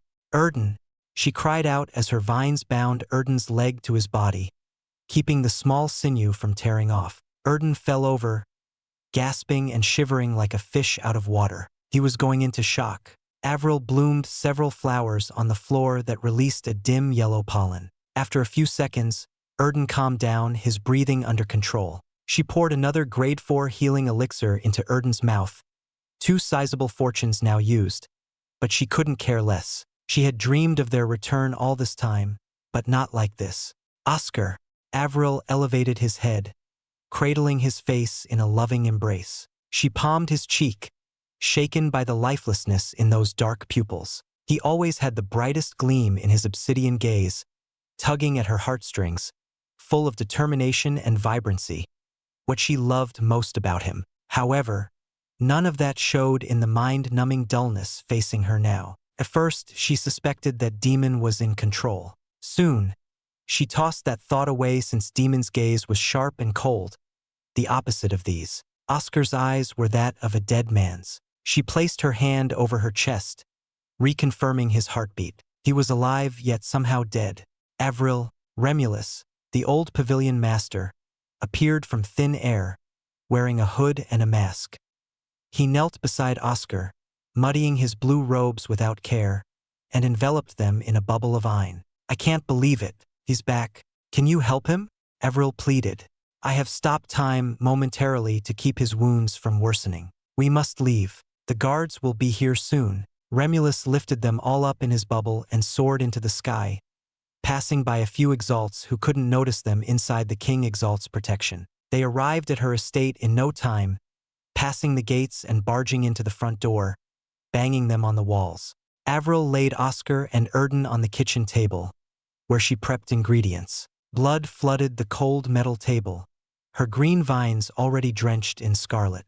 Slowly unraveling her vines, she winced at the deep cut on Oscar's shoulder and Erden's leg, both almost severing the limb from the body. Her hands moved briskly, holding a sewing needle and thread. Carefully, she stitched the lesser wounds, cleaning the burns and old blood with a wet towel, already a pile forming in the sink. Set the bone and the muscles. The skin will take care of itself, Remulus advised.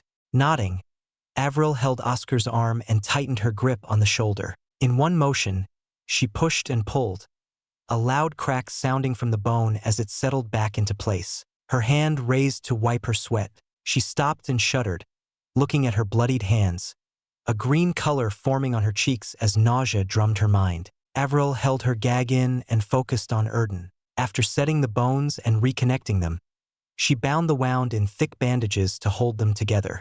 Remulus dropped a few droplets of diluted grade 5 elixir, the wounds visibly recovering. The rest of the charred flesh flaked away, revealing a layer of new skin underneath. Avril heaved a sigh of relief at their stabilized conditions and washed her hands, using another wet towel, hot and fresh, to clean the foul gunk off them. The lifeless look he had still unnerved her. She had heard about how broken he had become but couldn't believe his current state.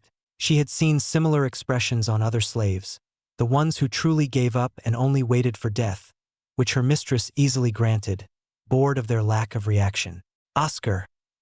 I'm sorry. Avril held his hand, cupping it in her palms and sending her warmth. Her husband rested lifelessly, not reacting to her words or actions. He would never do that before. She raised him to sit on the table and hugged him, rubbing his back. Gritting her teeth as tears flowed down her cheeks, she buried her face into his good shoulder. I'm sorry I wasn't there. No matter how many years it takes, even if you never come to, I'll be here by your side forever.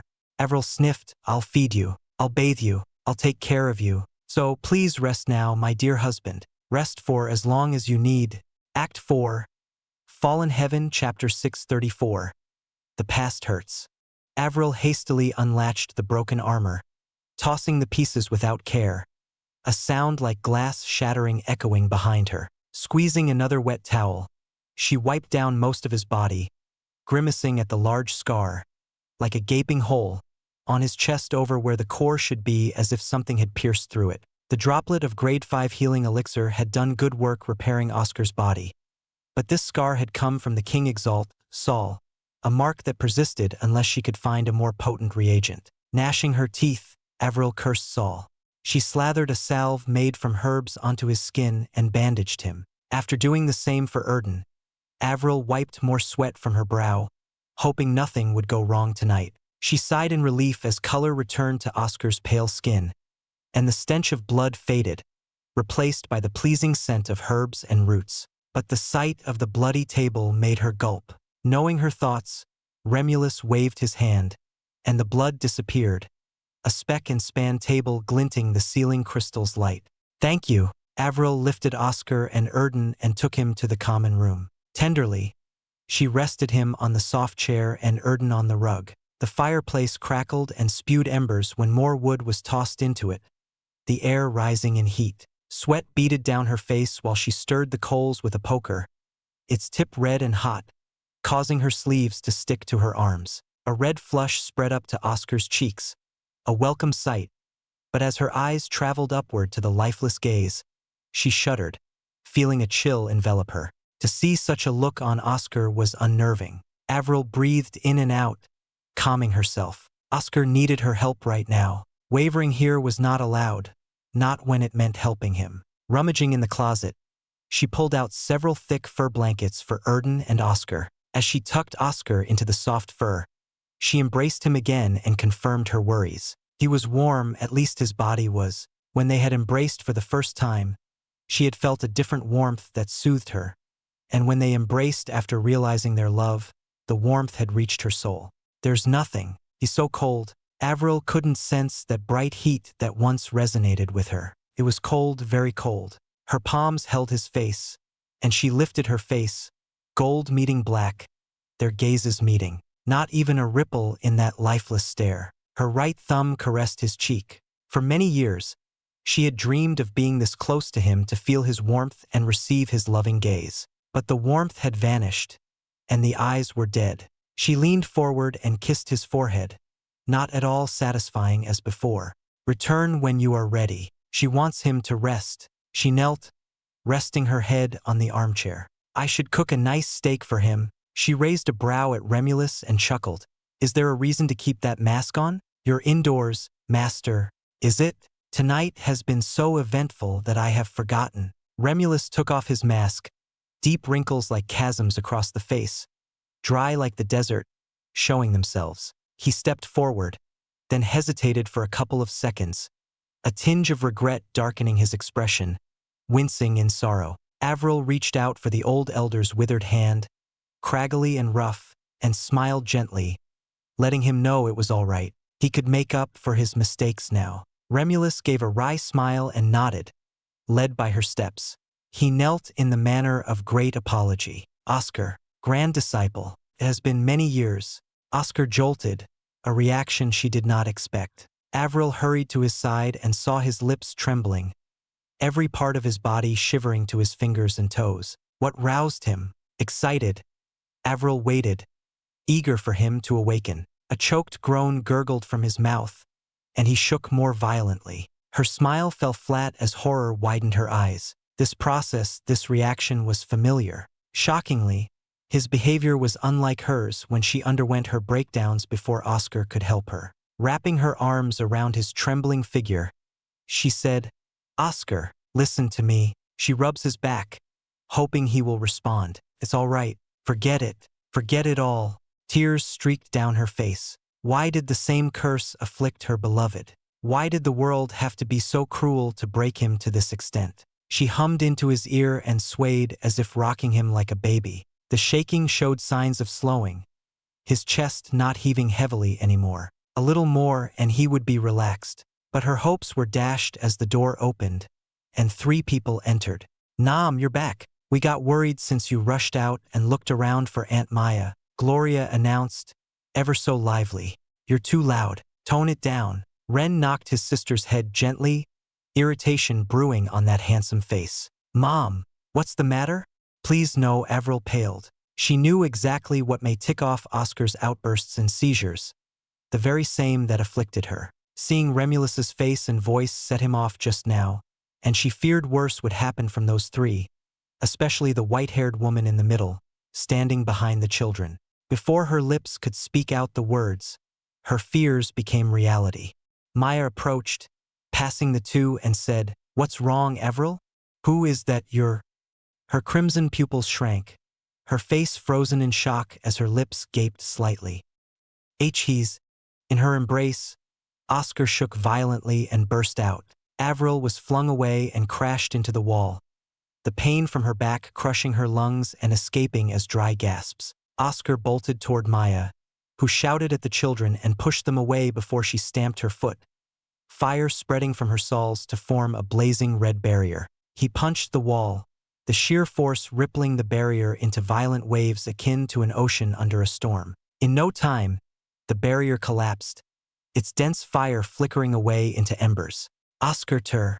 Maya retreated and summoned her snake anima, scarlet flames coiling around the white snake. Her powerful eyes spiked dangerously, engulfing the entire room. Ren and Gloria stared blankly at the man they once called father, their response understandable considering he had left them. Oddly, Oscar stood in the middle of the room, unmoving and unresponsive. Stop, Avril shouted, regaining her voice. Maya halted, blood dripping from her bitten lips, and clenched her hands, a bloodshot glare at her husband. Avril knew the pain Maya felt but pleaded. Please stop, she doesn't want to see them fight.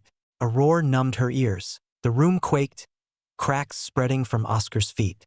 He let out a wail and clutched his head, his knees dropping to the floor. Avril gripped her hands and drew closer, one careful step at a time. She didn't want to agitate him further. However, Oscar screamed, raising his voice to the heavens and leaning his head back. In one motion, he swung his head onto the floor, spraying chunks of wood, marble, and stone. Something warm hit her cheek, the foul scent giving it away. She wiped it and saw fresh blood on her fingers. Oscar raised his head and swung down again.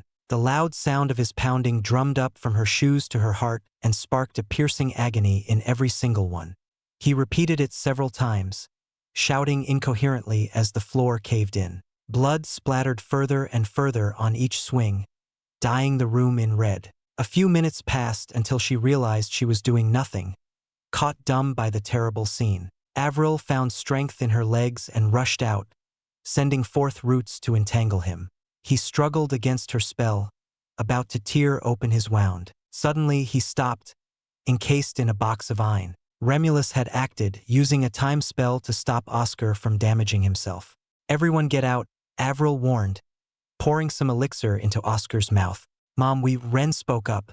"Get out. Wait in the dining room. I have to help your father." As the others left, Avril took out several more elixirs, drafts that numbed the mind and softened the body. While the lower grades barely affected higher exalts, she had no choice, possessing only these lower elixirs. For good measure, she mixed in some sleep-inducing elixirs. Thankfully, non-combatant elixirs weren't so selfish and acted together with each other. Slowly, Oscar's eyes closed, and Remulus undid the spell, wearing a mask now. Returning him to the chair to rest, Avril picked at his messy hair, tidying it up. She held his face again, saddened. She dabbed his bloody forehead with a handkerchief and bandaged the wound. Her gaze lingered on his face. Even asleep, he looked deeply troubled, presumably in an endless nightmare. Giving a glance to Erden, who rested peacefully, she exited the room and closed the door slowly, quietly, to avoid disturbing them. I'm sorry, Remulus said, clear shame in his voice. "I am a king Exalt, yet my powers can never help the ones I need to help. It's not your fault." "She shakes her head," Avril said. "Might as well be," Remulus replied, shaking his head. "Go. I will watch over him. If he starts again, I'll stop him and call for you." In the dining room, Ren and Gloria stood by the table, tapping their feet on the floor, clearly nervous. They turned to her, a wordless question in their gazes, asking why now? Avril glanced around, confused. Where was Maya? She promised to talk to them later and went outside, walking toward the main hall where Maya sat on the stairs. "Are you all right?" Avril asked, sitting by her friend. "He's your husband?" Maya went straight to the point. "You mentioned waiting for someone, but I didn't expect it would be him. I had to hide his identity and my last name." Today was not what she wanted to happen. She wanted them to meet in another way. Avril spoke quickly, nervous. "And Ren and Gloria." Maya buried her face in her hands, already knowing the answer. "They're war orphans from Orbis. Long ago, Oscar picked them up and left, and she took the responsibility of caring for them with Maya," Avril said. Orbis. Maya laughed hysterically, looking more crazed by the second. What a horrid twist of fate. Act 4. Fallen Heaven, Chapter 635. Maya's Plea. 30 years ago, at the climax of the Great War, Maya fought fiercely against the prince, Charles Anholt Dragner, his silver-haired figure flashing in a blur of light that zipped in zigzags. The high-pitched shrills of his light pierced her ears, and her mind shook slightly, her eye disrupted as her nearby flames wavered. Her snake anima melded into her whip, hissed, sensing the encroaching danger and acting on its own will. The irritating sound held no problems for her anima, her senses linked to its own. His powers were far too concerning. Maya couldn't let such a dangerous factor roam freely, but she couldn't finish him off either. Concentrating all of her eye into her snake's fangs, she snapped the whip backward, gaining momentum and heat, embers collecting onto the snake's head at the tip. Only one chance remained. She had to make it count. Maya swung her arm forward, the air cracking a thunderous cry from the whip's lunge forward, her snake hissing loudly. Her whip resembled a burning spear piercing ahead against the beam of light that was Charles. The light shrieked, dissipating and revealing Charles, who had stabbed with his dual blade, two golden dragon heads extending sharp swords from their throats, his entire body straight as if he had become a part of the weapon. Her snake anima caught the end of the blade at its fangs, sparks of radiant motes and fiery wisps spewing forth from the clash. Charles's half became engulfed in light, and Maya floated in a blazing inferno, the elements interlocked in a fierce struggle. A flicker of shock raced across his expression, and Maya smirked, but not for long.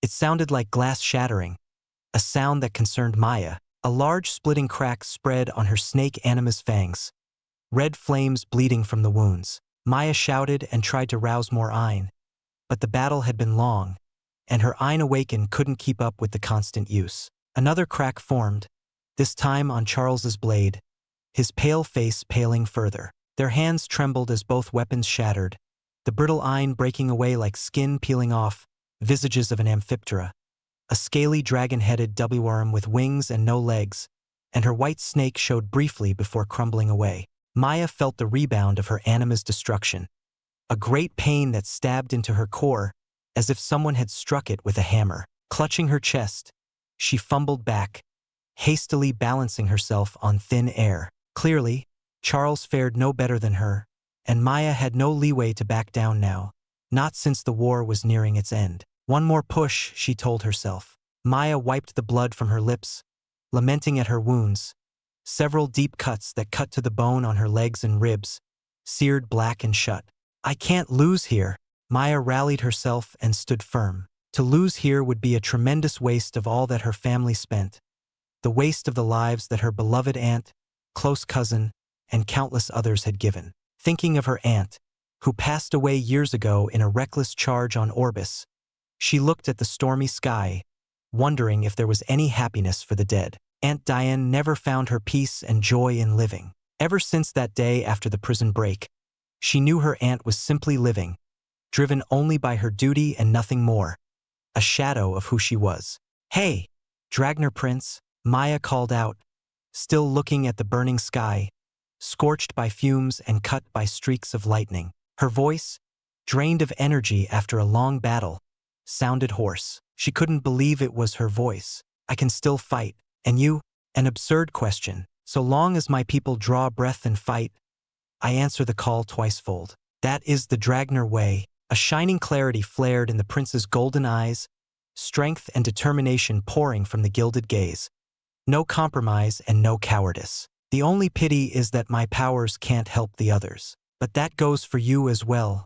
Maya glanced over the broken city of Dragonheart, a horrible sight welcoming her. Vast wreckages of airships from both sides decorated the roofs and streets, consumed by fires from the broken cores and engines. Clumps of bodies sprawled over the streets. As her eyes traveled toward the widening streets to the Imperial Palace, so did the number of bodies, many from her alliance, many decorated by the red uniforms and emblems of fire from her home. Countless of her allies rested on the streets, never to awaken ever again. Don't tell me you're beginning to feel regret and pity? Charles gnashed his teeth, its grinding grating on the ears. You, of all others, don't have the right. Not after your vile methods. Was he referring to her brainwashing in the Rurin jails or the unleashing of the beasts that leveled Orbis and other fortresses? It could be either, but both were equally terrible, she admitted without remorse. It's too late to have any regrets, Maya said, gripping her whip and tugging her white hair back. But the only one I have is that I failed to kill Oscar Tur. Oscar, you damned wench. Charles's voice dropped several tones, anger laced in every syllable. He raised his dual blade in a high guard, arms raised above his head. He is one I call brother and the hero of this land. Curb your tongue, or it will be the first I carve out.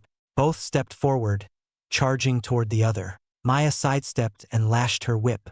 The beauty of the weapon was that it required no great amount of strength, needing only good motion and timing for it to become deadly. Keeping a distance, she sent out a flurry of flickering whips, none reaching Charles, who deflected them with a masterful spin of his dual blade. She tried to adjust so that even with a deflection, the whip's tip would still bend toward its target, but Charles proved her match again, scraping his blade downward to reduce the extent of the bend. "Damn it!" Maya cursed inwardly.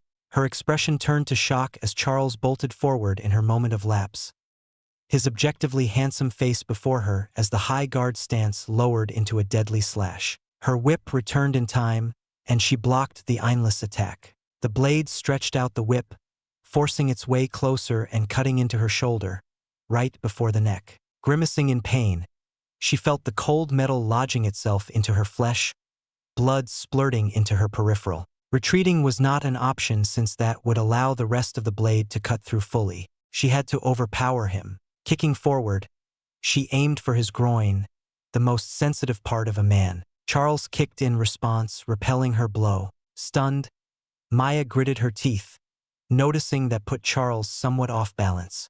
Her flexible leg reached the side of the blade where Charles's positioning could not pour too much strength in that direction. She rammed her knee into the blade, its sharp edge scraping the skin off her shoulder as she knocked it away. Parched, Maya took out an elixir, a lowly grade 3 but enough to stop the cold bleeding from her fresh wound. Charles had done the same, both equal in thought and action. She downed it all in one gulp, feeling warmth in her veins as the wound slowly semi-closed, clots already forming. Seeing that Charles had already healed and had bolted for her, Maya chuckled weakly, her legs and arms refusing to reply, numb and dead like a corpse. Her strength had been spent, all gone in the small action of drinking an elixir.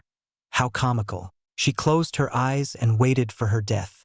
At least I can die with a peace of mind. Her mind raced through all the memories of this horrid war. To die without seeing the burdening conclusion and to die in a great last battle. A one-on-one duel with the prince. Maya felt no regret, holding only an expectance to see whether she could find peace and joy in death. Her lips mumbled out the names of her lost, Diane, Willett, and many others. As the cold blade reached her neck, a loud horn resounded over the land, and she opened her eyes to see the blade had stopped. The horn droned on, drowning out all other sounds. Descending from the storms, a golden airship peeked out like a glowing sun, the flags flying the blue and gold colors of the brilliant Drake Empire and the red and black colors of the Bloodlands. "No!" Maya cried out, staring widely at the figure standing proudly on the front of the ship, with blue hair, eyes, and a presence that overwhelmed all others. They had lost. A decree from the great Primaire. Gilbert Lockwood won great honor for the Bloodlands in the Primanomici and married the Holy Daughter. Throw down your arms. As of today, the Farsky continent belongs to the brilliant Drake Empire. This matter is settled. No one else is to be harmed. The other 3 empires may withdraw and settle your affairs. Either submit or leave. A stalwart man, garbed in imperial uniform, read from a thin, crystal tablet, his voice reaching all corners of the city. "We lost." Maya lost strength in her legs and dropped to her knees. She bit her lips and muffled her cries, tears dripping to the ravaged streets below, lost in the pools of her allies' blood. Endless regret ate at her. Why was she spared? Why couldn't the blade swing faster? Why didn't Gilbert arrive later? In her cries, she murmured, "Why am I alive?" She had hoped to end it here. Who knows? While I wish to cut you down, I don't intend on disobeying the Primaire's decree. Charles retracted his blade and turned around to walk away. "What you do with your life is no concern of mine. Figure that out on your own." "Why am I alive?" Maya looked at the sky, her voice trembling. She couldn't understand. After a deep breath, she lowered her head and picked herself up, limping toward an active airship. Since she was alive, she had one final duty, to see the war to the aftermath. Act 4, Fallen Heaven, Chapter 636. The End of Claude. "This is unacceptable. We must make a plea to the Primaire. Our long history must not be uprooted," a man clad in scarlet armor shouted, throwing his helmet to the floor into a series of clangs, the sunlight from the glass ceiling glistening the red metal. A part of the light forced its way into her sight. Blinking, Maya squinted and watched the helmet roll over the red carpet to the short steps before the Emperor. Her eyes glanced over the Emperor from toe to head, spotting several more wrinkles than the last time she had met him when they began the siege of Dragonheart.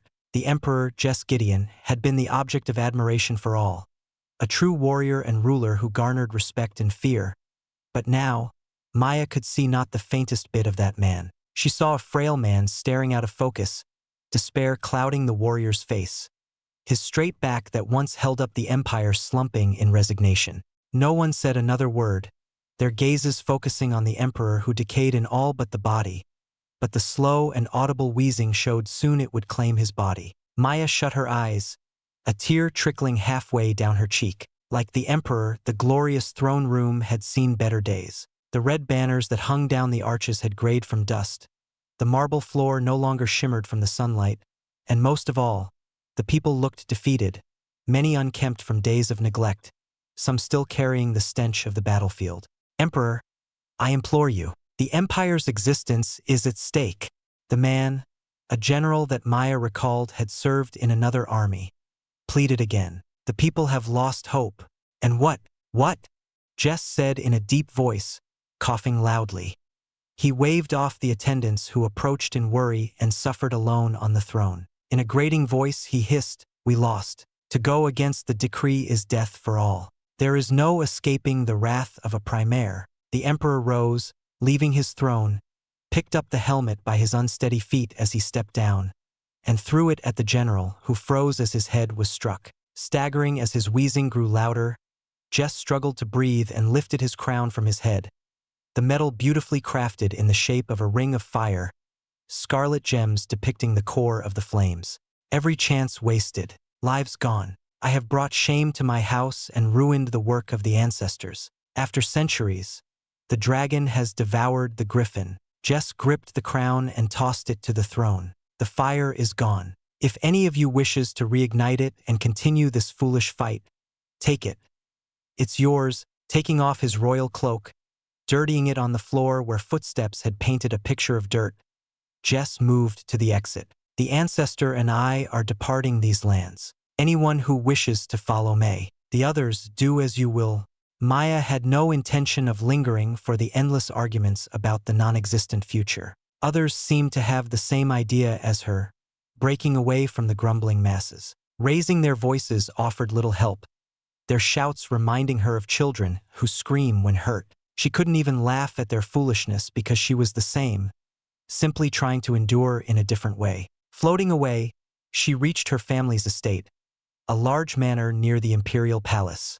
Everyone appeared normal, working a standard day, but she noticed a line of dust near the windows, a mistake the maids had never done in the past, and the uneven trims on the hedges as if the gardeners couldn't calm their hands. The once lively manor sang no more. All the attendants, servants, and other workers gathered in the main hall upon her orders, all sullen and unable to raise their heads, with looks of shame and grief similar to the emperor's. Was it the result of the war that brought them low? Or perhaps it was the news that most of the core members of the Claudes had perished. She was one of the last. Reminded of that, Maya sighed, silent for a few minutes as she recalled the many bodies of the Claudes stuck in the rubble, their flesh and blood acting like the mortar for stones. Everyone else was dead. The reality sunk her shoulders and dragged her hair down to cast a shadow on her face. The grandfather clock ticked again and again, some of the servants fidgeting around, clearly anxious.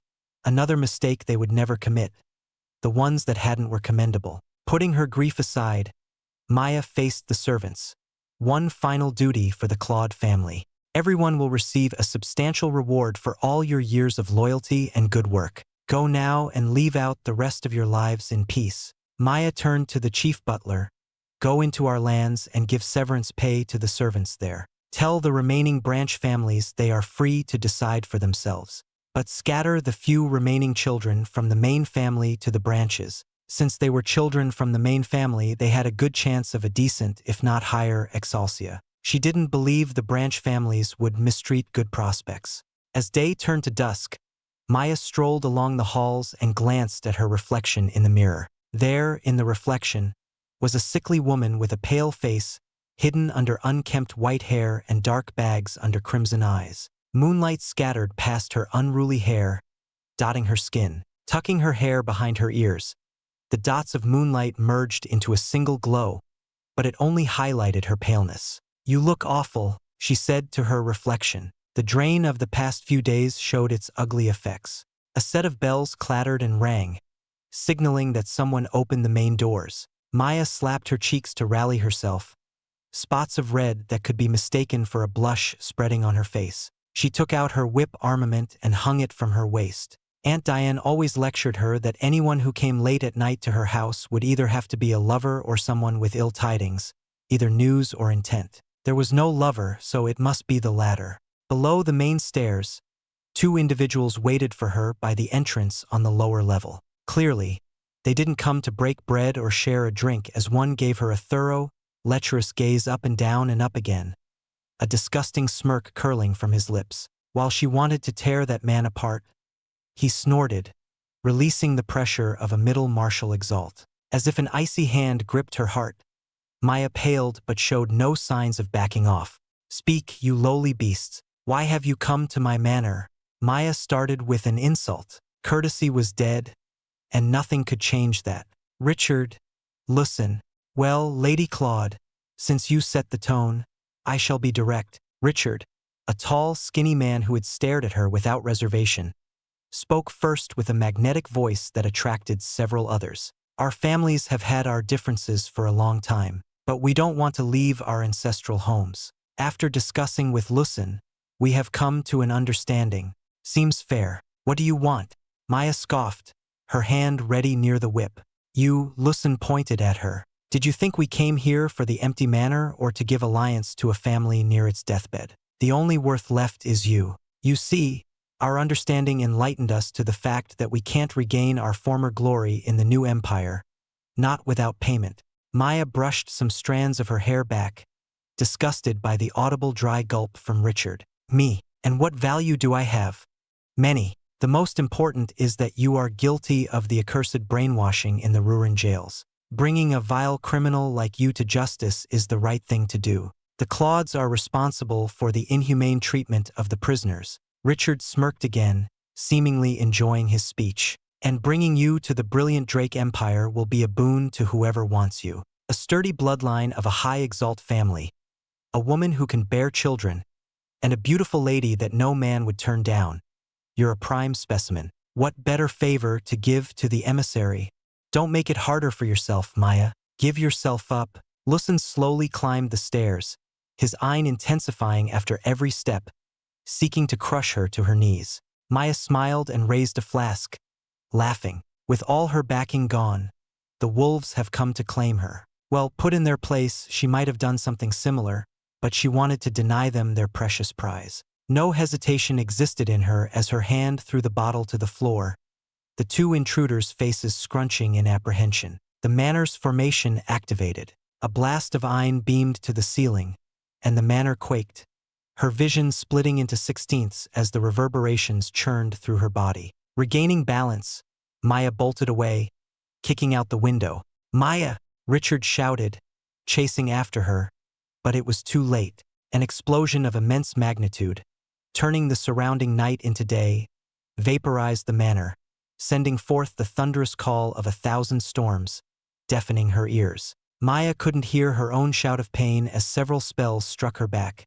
Hasty ones thrown in desperation but painful nonetheless. Gritting her teeth, she pulled through and escaped into the streets, diving straight toward the sewers. Her eerie laughter echoed in the sewers, unable to stop. "My home is gone. My family is gone. What do I have now?" Maya drank an elixir and changed clothes, sinking her old ones into the sickening waters. She was used to the stench. It oddly resembled the stench of the aftermath of a battle, rotten and everywhere. The sewer appeared endless, a dark tunnel that led to only more darkness. Where do I go now?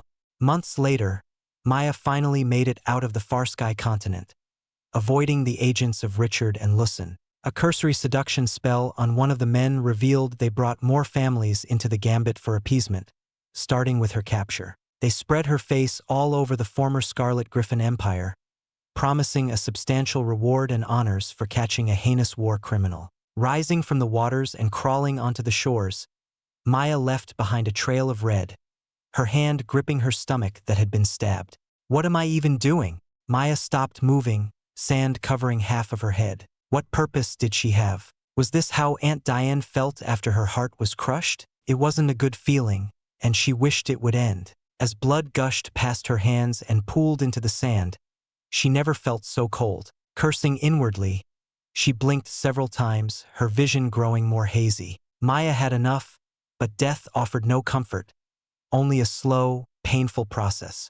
Suddenly, Ein flooded into her, and she gasped out a cry akin to a baby's birth cry. Her wound recovered slightly, and warmth started in her heart, spreading to all corners of her body. She gazed up at a stranger, a woman who knelt before her, tilting an elixir into her lips, some spilling out, but most pouring down her throat as she gulped repeatedly. Why? Just let it end. Why am I trying to survive? Thank goodness, I came just in time. She cheers and smiles at a good deed done today. Certainly, the two suns shine well on those who do favors. A soothing voice self-narrated herself, a strange quirk. As her vision recovered, Maya saw a woman with soft golden eyes, kindness in its clarity, and indigo hair braided to the back with bangs covering her forehead. The woman reached out and lifted Maya from the sand, not minding the bloodied sand on her casual dress, while supporting her by the shoulder. I'm Avril. Who are you? For the timing to be so perfect, it has to be fate. She believes it so. Why did you help me? Maya said through dry lips, the seawater worsening her thirst. The woman, Avril, stopped and glanced at her from the side. Because I was like you until someone helped me. The world is strange, making this meeting possible. She promises from experience that you won't regret it if you live on. She guarantees it. That's idiotic. Maya chuckled. Where did this strange woman come from? Act 4. Fallen Heaven, Chapter 637. Farewell for now. Maya blinked, wondering what exactly she was doing. After being saved by the strange Avril, she ended up in a fancy inn, sharing a meal with two brats, a strange old man wearing a mask, and Avril. The enticing scent of the freshly roasted chicken wafted and nearly caused a drool to spill from her lips. The moment she took a bite, the herbs and spices danced on her tongue, and the juices overflowed, its flavor striking her like a rock to the head. The vast pleasure caused her to moan, unbelievably satisfying. She blushed, realizing she was in public, her face ripening like a tomato as several gazes turned to her. Is it good? Avril held back a laugh, her quivering shoulders giving her away. Too embarrassed, Maya silently ate her meal, unwilling to answer. The masked old man whispered to Avril, Maya's sensitive hearing unable to pick up their conversation, clearly hidden behind Ein. Avril shook her head as if denying the old man's words and smiled brightly, cutting up small pieces for the two brats who clamored in cheers, waving their forks around without manners, a bunch of little brats. Staring at her own greasy hands, she scoffed at herself, the lessons on etiquette all lost to her. She had no right to scold them. The old man never averted his gaze from her, his green eyes on her. Who was he? She chewed slowly, pinching a part of the white nightgown and shuffling her feet on the varnished floor. Avril had lent her the comfortable nightgown for her to wear, but her sweat had already drenched it. Whoever the old man was, he terrified her. He didn't send any Ein to intimidate her. His stare alone reduced her to this state, absolutely inconceivable. One of the brats ran over to the old man, and he finally turned away, smiling widely and carrying the brat in a burst of hearty laughter. Pretty lady, my name is Gloria. Who are you? The other little brat trotted over to her, grabbing her leg.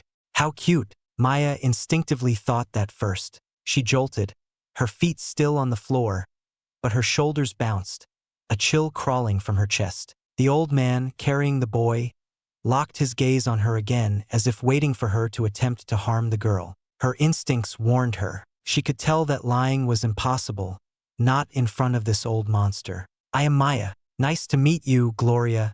Are you with us? Gloria asked, tilting her head, her pigtails swaying to the side in an adorable pendulum motion. Ha! Maya stood up, the little girl now clinging to her knee. That sounds like a good idea, Avril chimed in, grinning from ear to ear. I accept Maya to accompany us to our new home in Xianxia City. She lifts her arms in excitement. The thought of a new companion fills her up with joy. Mom talks weird, the boy sighed, earning a pinch on his cheek from Avril. He hurried out his apologies repeatedly until Avril was satisfied. "Yay!" Gloria joined in the cheers. "Ha!" Maya said again. From that day onward, she went along with them, mostly acting as a protector, though her beauty drew more trouble than it was worth. She simply went along with the flow, the old man's gaze not something she could say no to. How did it come to this? She often wondered when holding Ren and Gloria in her arms while Avril browsed the wares. Before long, she joined the sessions, offering her opinions and suggestions, clapping at the children as they wore the many variations they selected.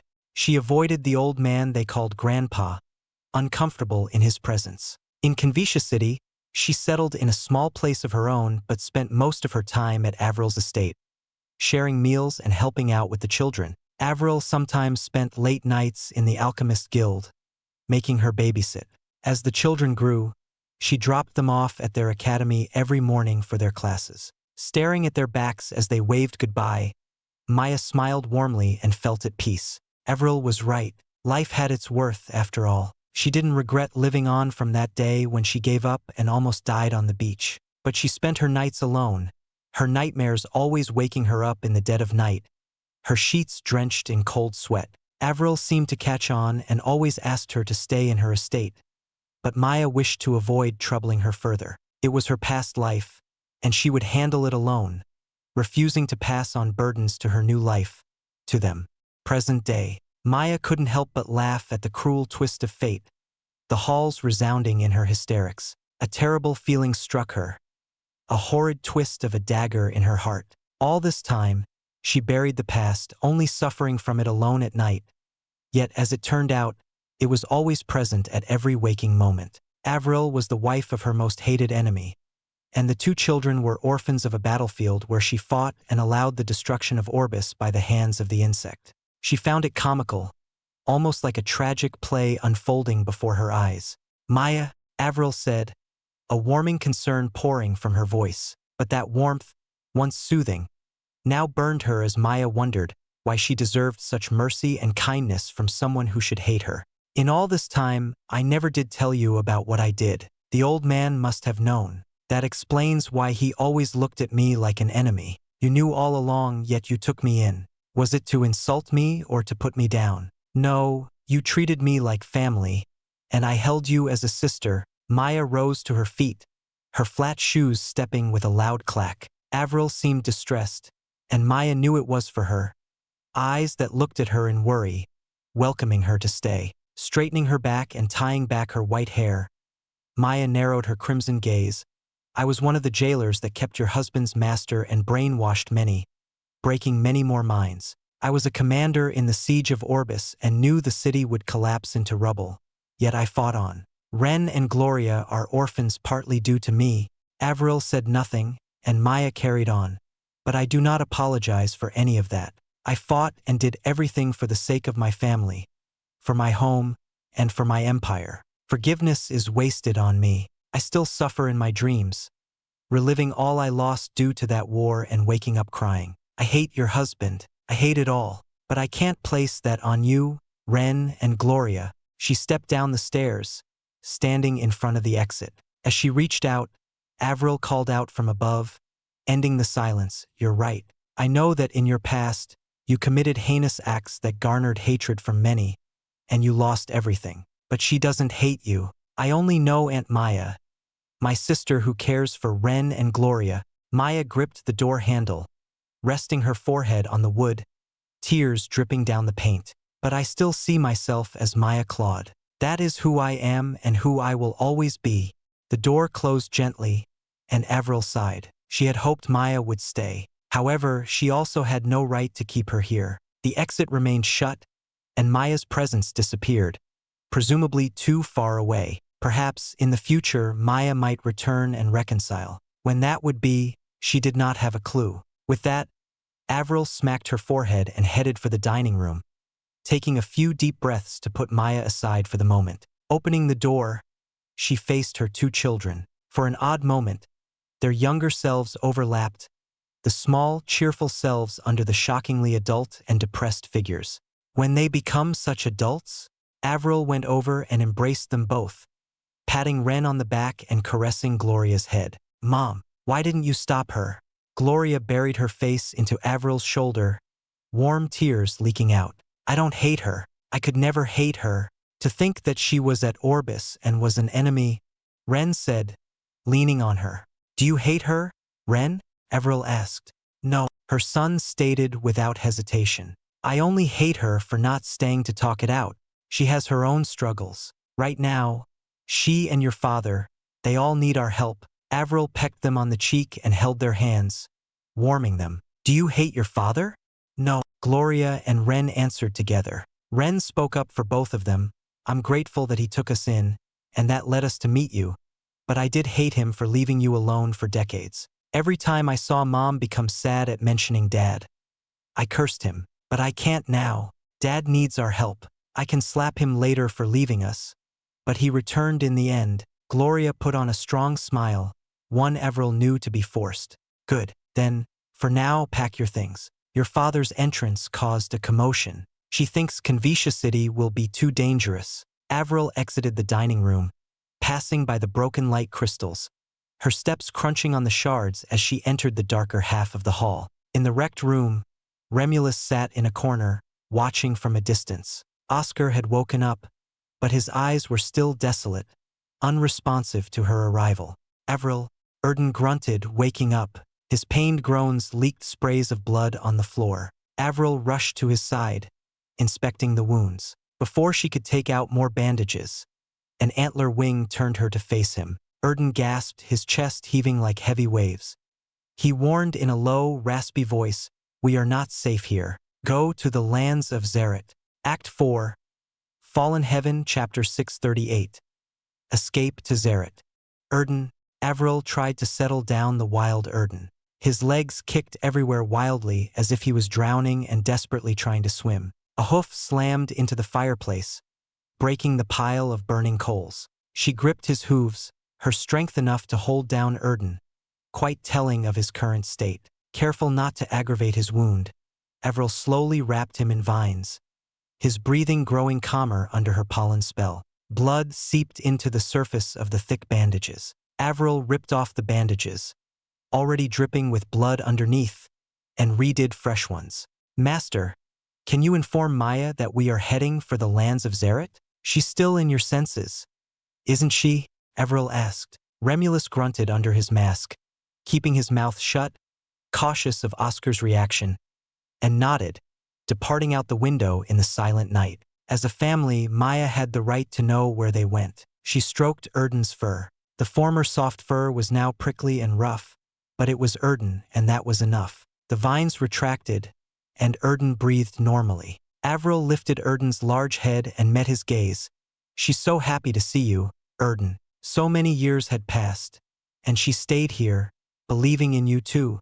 I tried to tell Demon to go sooner, but he refused until now. But don't trust him too much. He only wants to take you back to keep you locked up where no one can harm you. In his own twisted way, he believes this is best for Oscar," Erden said, trying to stand up, but Avril stopped him. "Why?" Avril asked. "Because you're not safe anywhere. Oscar has suffered greatly. Losing you may be it for him." Erden coughed out blood and leaned closer as his weak voice diminished to a whisper. "Never trust him. We have to leave now. Go to the lands of Zeret. We'll be protected there. Too many enemies lurking around. Run."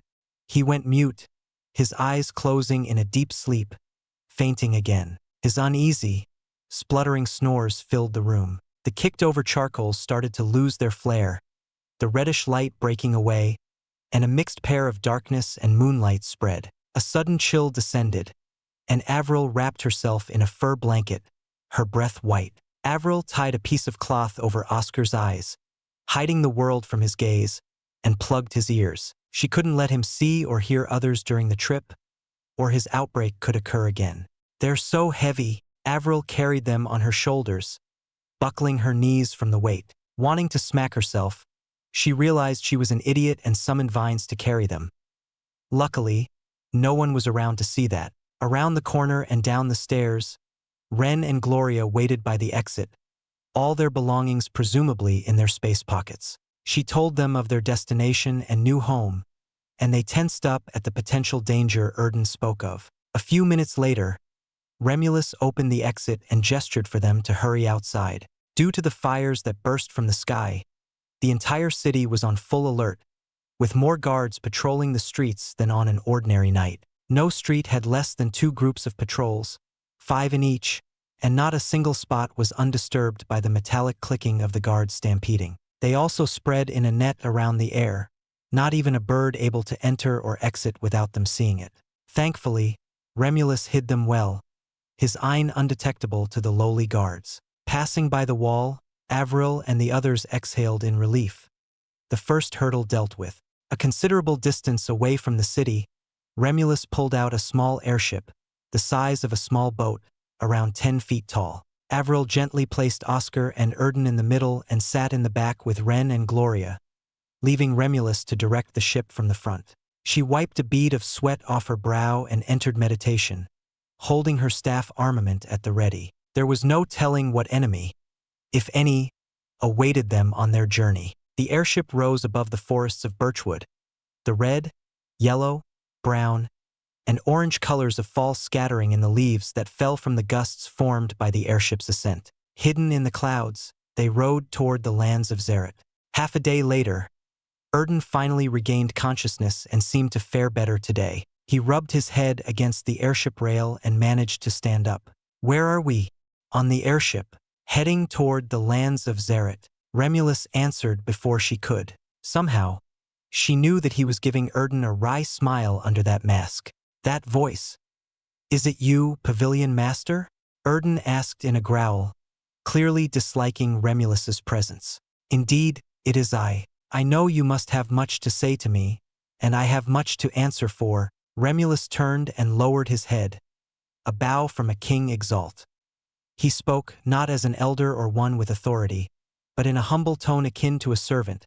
"I may never repay it in a lifetime, but I have protected Avril and the children, waiting for you and Oscar to return. Now I can truly begin to atone. Let me help you. Protecting her is a good start." Erden turned away from Remulus and chuckled to Ren and Gloria. "Look at you two all grown up. We have missed a lot, years and years of your growth and troubles. The boy has become a handsome man, quite built as well, and the girl is now a beautiful woman. Tell me, how many hearts have the two of you broken?" He ended it with a joke, and the children humored him, laughing along. "What happened, Erden?" While she was glad to see them rebuilding their bonds, Avril needed to know all that happened to them during the decades. "Where have you and Oscar been for the past 30 years? For 30 years, she's been waiting, thankful to Maya, Ren, Gloria, and Master for accompanying her. But she misses you two the most." Gloria leaned on her shoulder as Ren patted her shoulder, both comforting and filling her up with pride to have raised such fine children. "I assume you know everything from him." Erden pointed an antler at Remulus. "After Oscar broke and Demon." His words were cut short as thunder resounded over the clear blue sky. No thunder should exist without a storm. A faint ein perked her senses, and Avril leaped off the airship, ordering Ren and Gloria to remain. Their greater night Exalt powers not a match for the ein that wafted by. Remulus frowned and fired a bolt of chaotic ein, parts flowing forward, some in a strange reverse, and others unmoving. The ein bolt rippled in the empty air that distorted, unveiling another airship, small but larger than hers. "Who is it?" Remulus's voice was low yet echoed toward the new airship, gaining in force and volume until the airship trembled. Avril heard him warn her in a transmitted whisper. "There is a King Exalt on that ship. Be ready to run." All right. Geez. Is it luck that I found you or a disaster to meet the esteemed former Pavilion Master?" A beautiful woman leaped off the airship and floated to meet Avril eye to eye. Her violet gaze lingered on Oscar for a second before resettling on Avril. Clad in white leather armor with metal joints, the woman chuckled.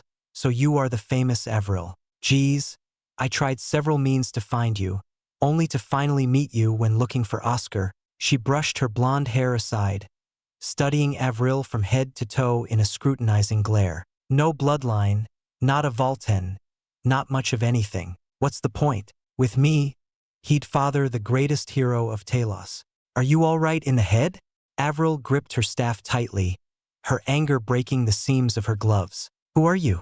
Circe Valten. She's a madwoman who chases after Oscar to have a child together. An absolutely deranged butcher, Erden grunted, leaping off the boat. You can't handle her alone. Geez, Erden, hold on, hold on. I'm not here for a fight yet.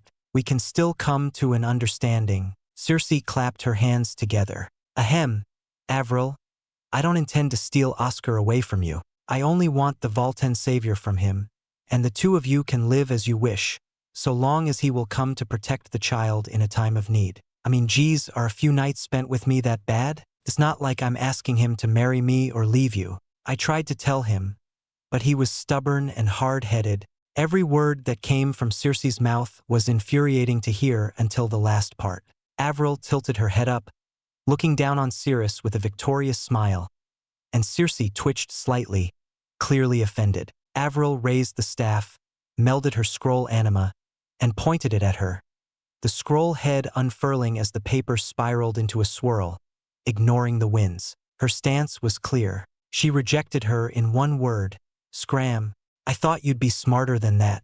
Geez, at first I wanted to take it slowly, but present circumstances have forced my hand. I'm taking him with me, Circe said, stepping forward. Soon, the great tide will wash over the world, and I need the Valten savior. A cold wind blew, washing over Avril, and she knew from a glance that Circe was not an easy opponent. She stood little chance, but she could not retreat. Looking at Oscar behind her, Avril reaffirmed her determination and took a bold step forward, surprising Circe, who grinned as if acknowledging that resolve. The first attack came not from her or Circe but from Remulus. A cage of time formed around Circe, trapping her in a single moment, doomed to be stuck. Or at least that was how it should have been. A feral roar erupted, sending immense shockwaves that distorted the cage of time, and it shattered like a mirror, thousands of fragments flying out, showing an unharmed Circe. A human figure leaped out from the airship,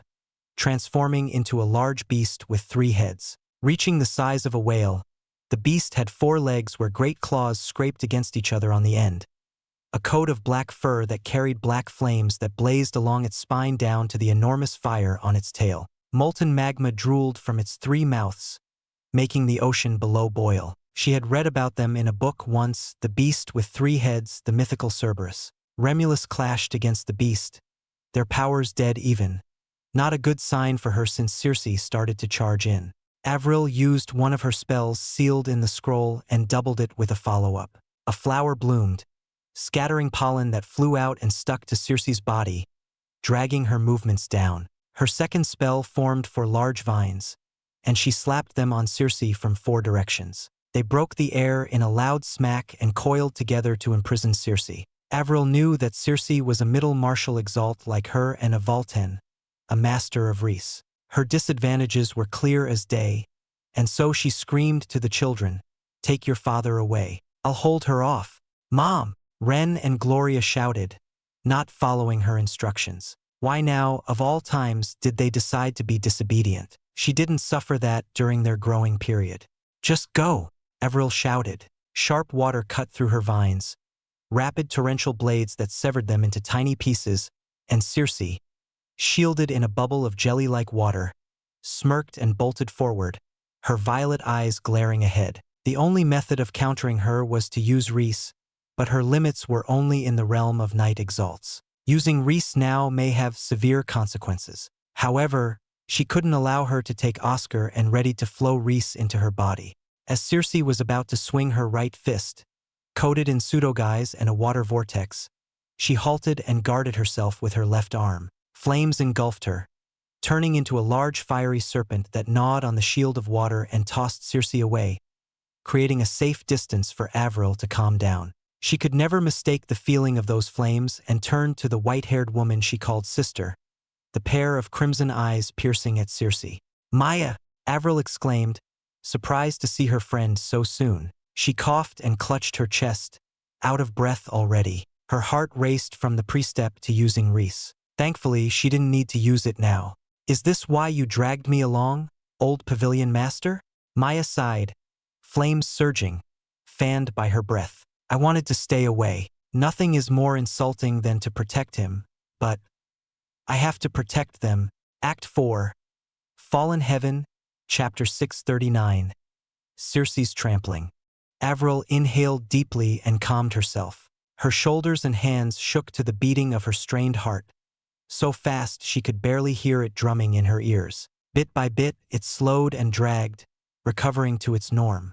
She gripped her numb fingers on her staff and eyed Circe and Maya, who stared coldly at each other. Her eyes wandered to the high sky where the two king Exalts fought, hidden above the churning storm of time and black flames. Her gratitude to Remulus rose, his prudence saving her and the children. Escape seemed very unlikely from the start, but Maya's appearance sparked a glimmer of hope.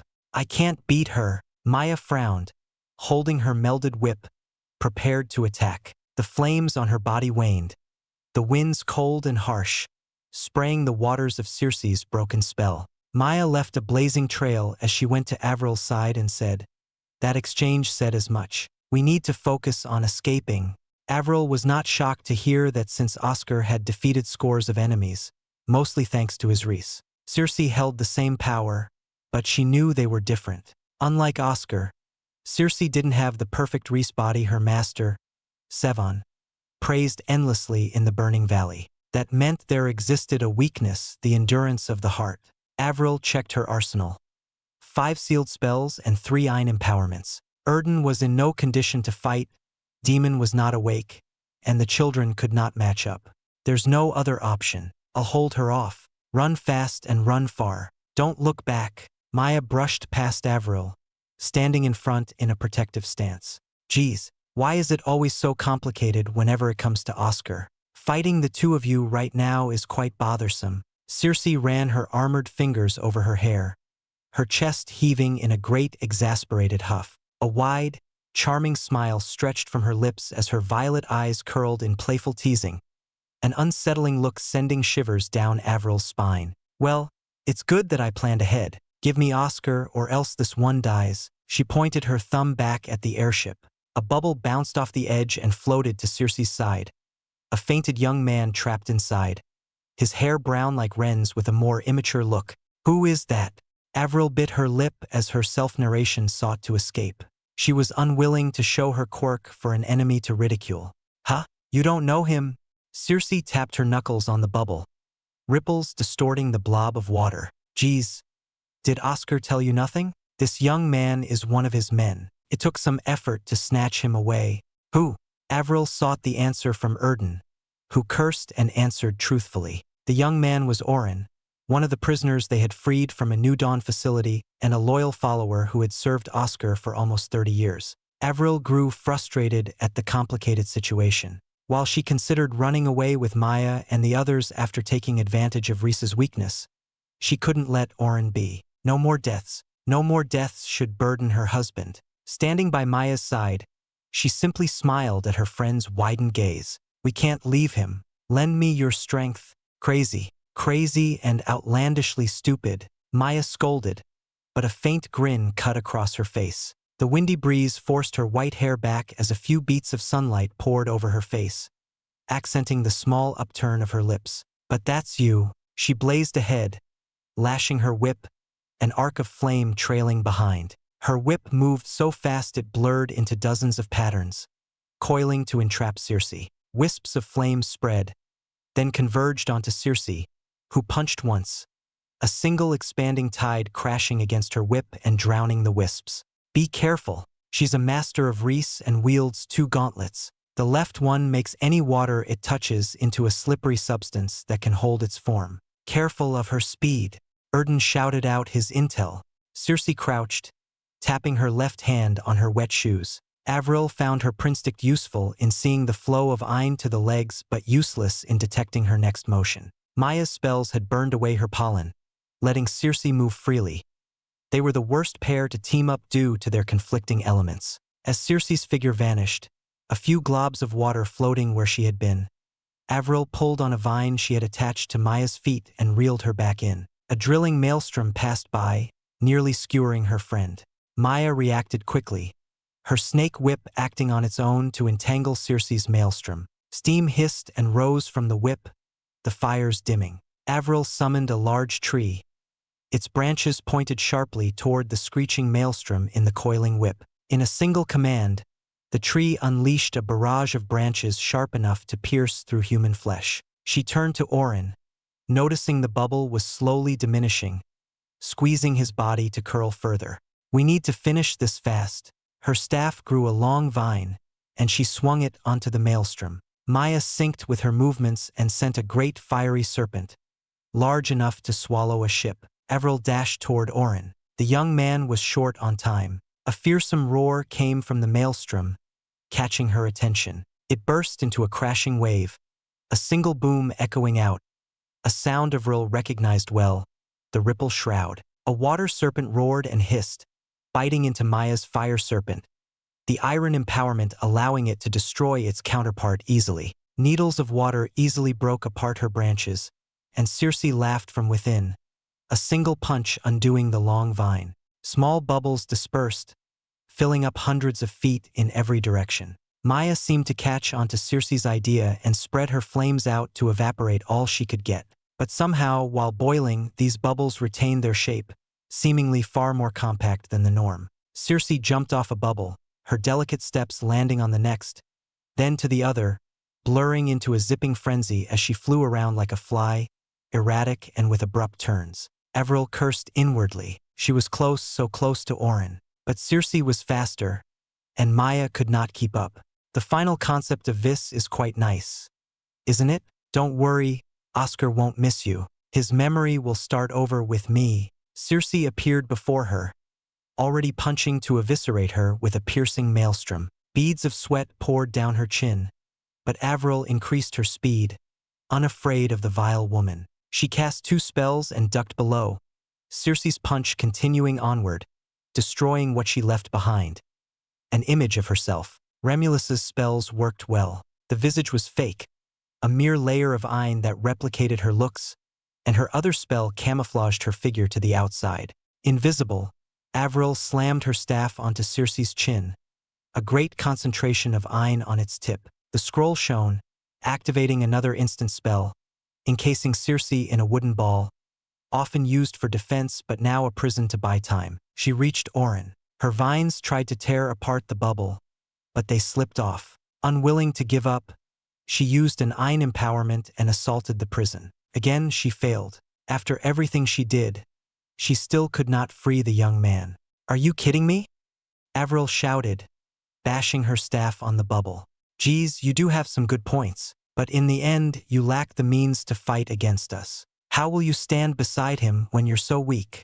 Circe emerged, the wooden prison breaking into splinters. She kicked a sharp arc of water, forcing Maya to retreat, and punched a spray of water at Avril, clearly the shattering wave. Avril stacked a triplet of wooden barriers using 3 more sealed spells. The shockwave still reached her, the sound of her bones breaking very audible to her ears. The difference was that great. Avril didn't want to believe it. Avril led the charge, turning invisible and leaving visages to trick Circe. They didn't last long since Circe sped past them as a frightening maelstrom. Maya's flames concentrated further, evaporating the bubbles, but the paling face worried Avril. The amount of iron Maya had to waste to match Circe's iron bubbles certainly was taxing. They were 2 against 1, yet Circe's prowess overwhelmed them. Even at the moments when Circe twitched in pain, she masterfully dodged their counterattacks. Once she regained her use of Reese, they regressed to be on the back foot.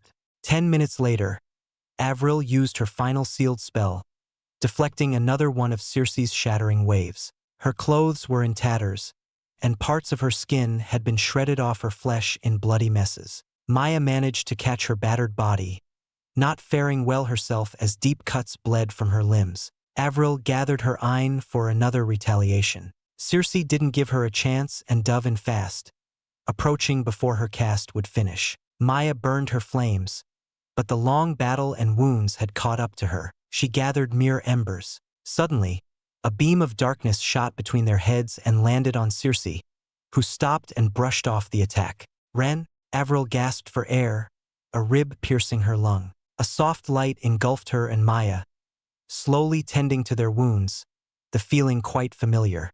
"Gloria!"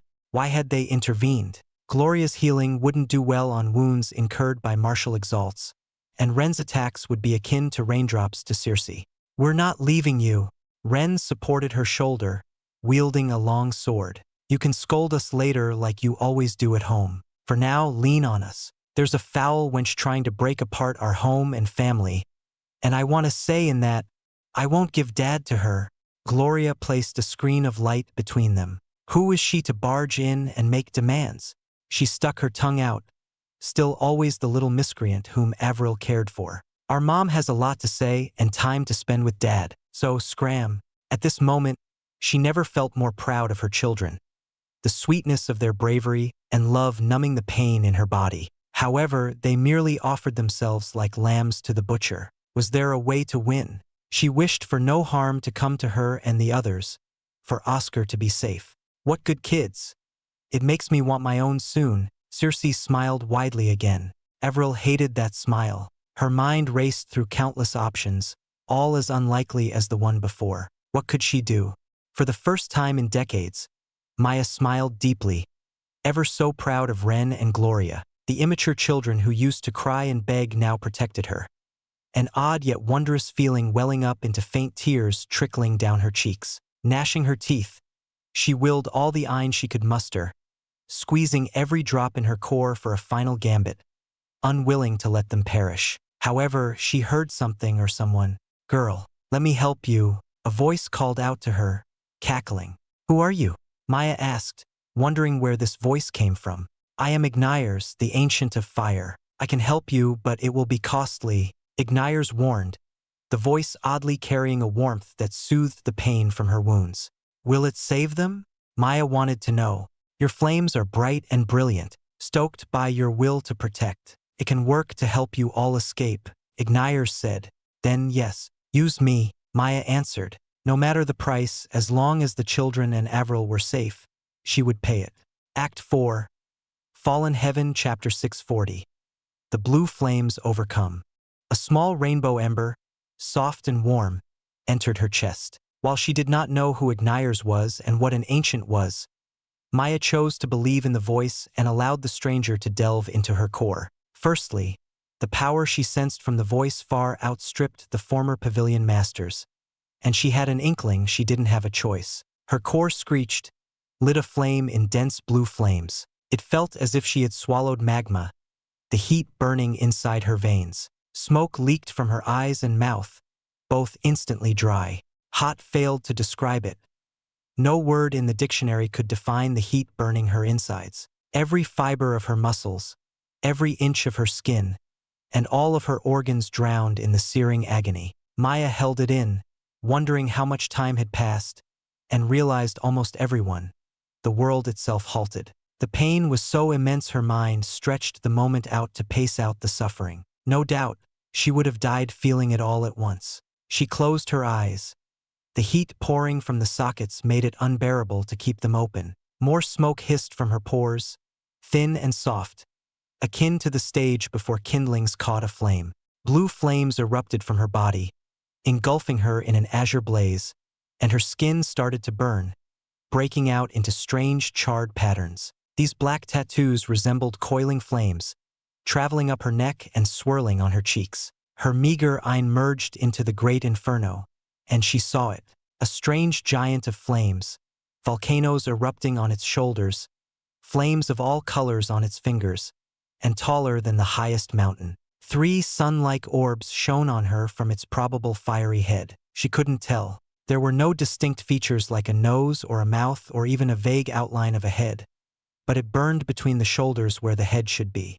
When he wanted the sharpest flames that could burn through the thickest steel and sever the sturdiest foes, I merged my primordial fire to turn his flames blue. The giant cackled, pleased with himself. Your time is short, girl. Unlike him, you don't possess the body to handle it further. One strike, use it well. I wish to see how your flame burns in this trying moment. One move. Maya looked down at her hands, clenching them hard, her flesh already burning away from the immense power. If she had this power during the war, the outcome might have differed, and her empire would not have suffered. But right now was no time for regrets or useless what-ifs. Reservations disappeared. She became destruction. She became the flame itself. All other thoughts were tossed aside, her mind filled by a singular drive, a devout resolve to protect them. She had to protect Avril, Ren, and Gloria.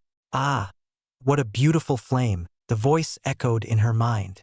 Time began to flow again as the pain subsided. The flames gnawed on her flesh like hungry hyenas, but she felt no pain anymore. She had never experienced such peace, rare since the war. Serenity rooted in her core and heart, the fires soothing and empowering, as if she could accomplish anything she set her mind to. Her snake whip lightly wrapped around how a dancer might twirl her long sash around herself. Blue flames now wreathed the snake, every flickering ember sharp as blades. Lunging at Circe, she turned into a streak of blue flame, and to her amazement, the world brightened, showered in a strikingly beautiful azure shade. In this beautiful world of blue flames, stars sparkled in every ember, glittering in her eyes, a notable azure gleam in the center of those crimson pupils. She found her target, a patch of darkness in the world of fire, and pierced straight through, soaring toward the other clump that shouldn't exist in such a bright world.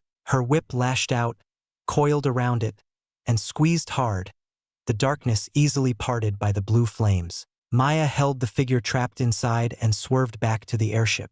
The blue flames faded, and the azure world disappeared. Out of breath, Maya smiled at the young man she freed, his brown eyes shaking open. "You're safe now." She spat out some blood, heat instantly evaporating it before it could stain him. Killing Circe in one move was nigh impossible, even with the boost from Ignires. The best option was to free the young man. It was a desperate, foolish, and suicidal gambit, but she won. Keeping her smile, she fell forward, blacking out. She left the rest to Avril. "What was that, Maya?" Avril stared, stunned by her friend's sudden action that blew away Circe and saved Orin. She quickly set aside the question and knew the one moment had arrived, her heart aching for Maya on the ship. Circe had yet to retaliate. From a single glance, Ren and Gloria nodded, springing into action. Gloria forced light to descend and engulf everyone, and Ren slashed his sword not to harm but to distract, sending hundreds of black slashes onto Circe. Beads of sweat crawled down her back. She could barely make out Circe recovering from Maya's blow, putting out the strange azure flame. The homewrecker shouted something about primordial flames with a flushed face and wide smile, clearly shaken and excited. Avril's staff unfurled fully, the last instant spell and the two remaining Ein empowerment sections glowing, distinct from Gloria's light. For large vines once again converged on Circe, empowered thricefold, the ensuing shockwave forcing Avril back to the ship and propelling it away. The vines writhed and tightened around each other, entrapping Circe again. "Escape!" Avril shouted. The airship bolted away, reaching the limits of its speed, the wood creaking as a crack split a part of the edge. The sound of an enraged scream reached Avril as the vines collapsed. Waters cut and erupted from the fine fibers, revealing a furious Circe, her face darkened by rage, the ocean churning under her. But she didn't give chase. Oddly, Circe swallowed a breath and laughed, waving goodbye. Avril couldn't hear her but made out parts of her lips. "See you in fallen heaven," Circe mouthed out. Avril stuck her thumb down in response and covered Oscar from Circe's gaze. Like hell, she'd let that woman have her way. As the airship sped away, Remulus appeared at the helm, catching his breath, faint burns on his hairless scalp.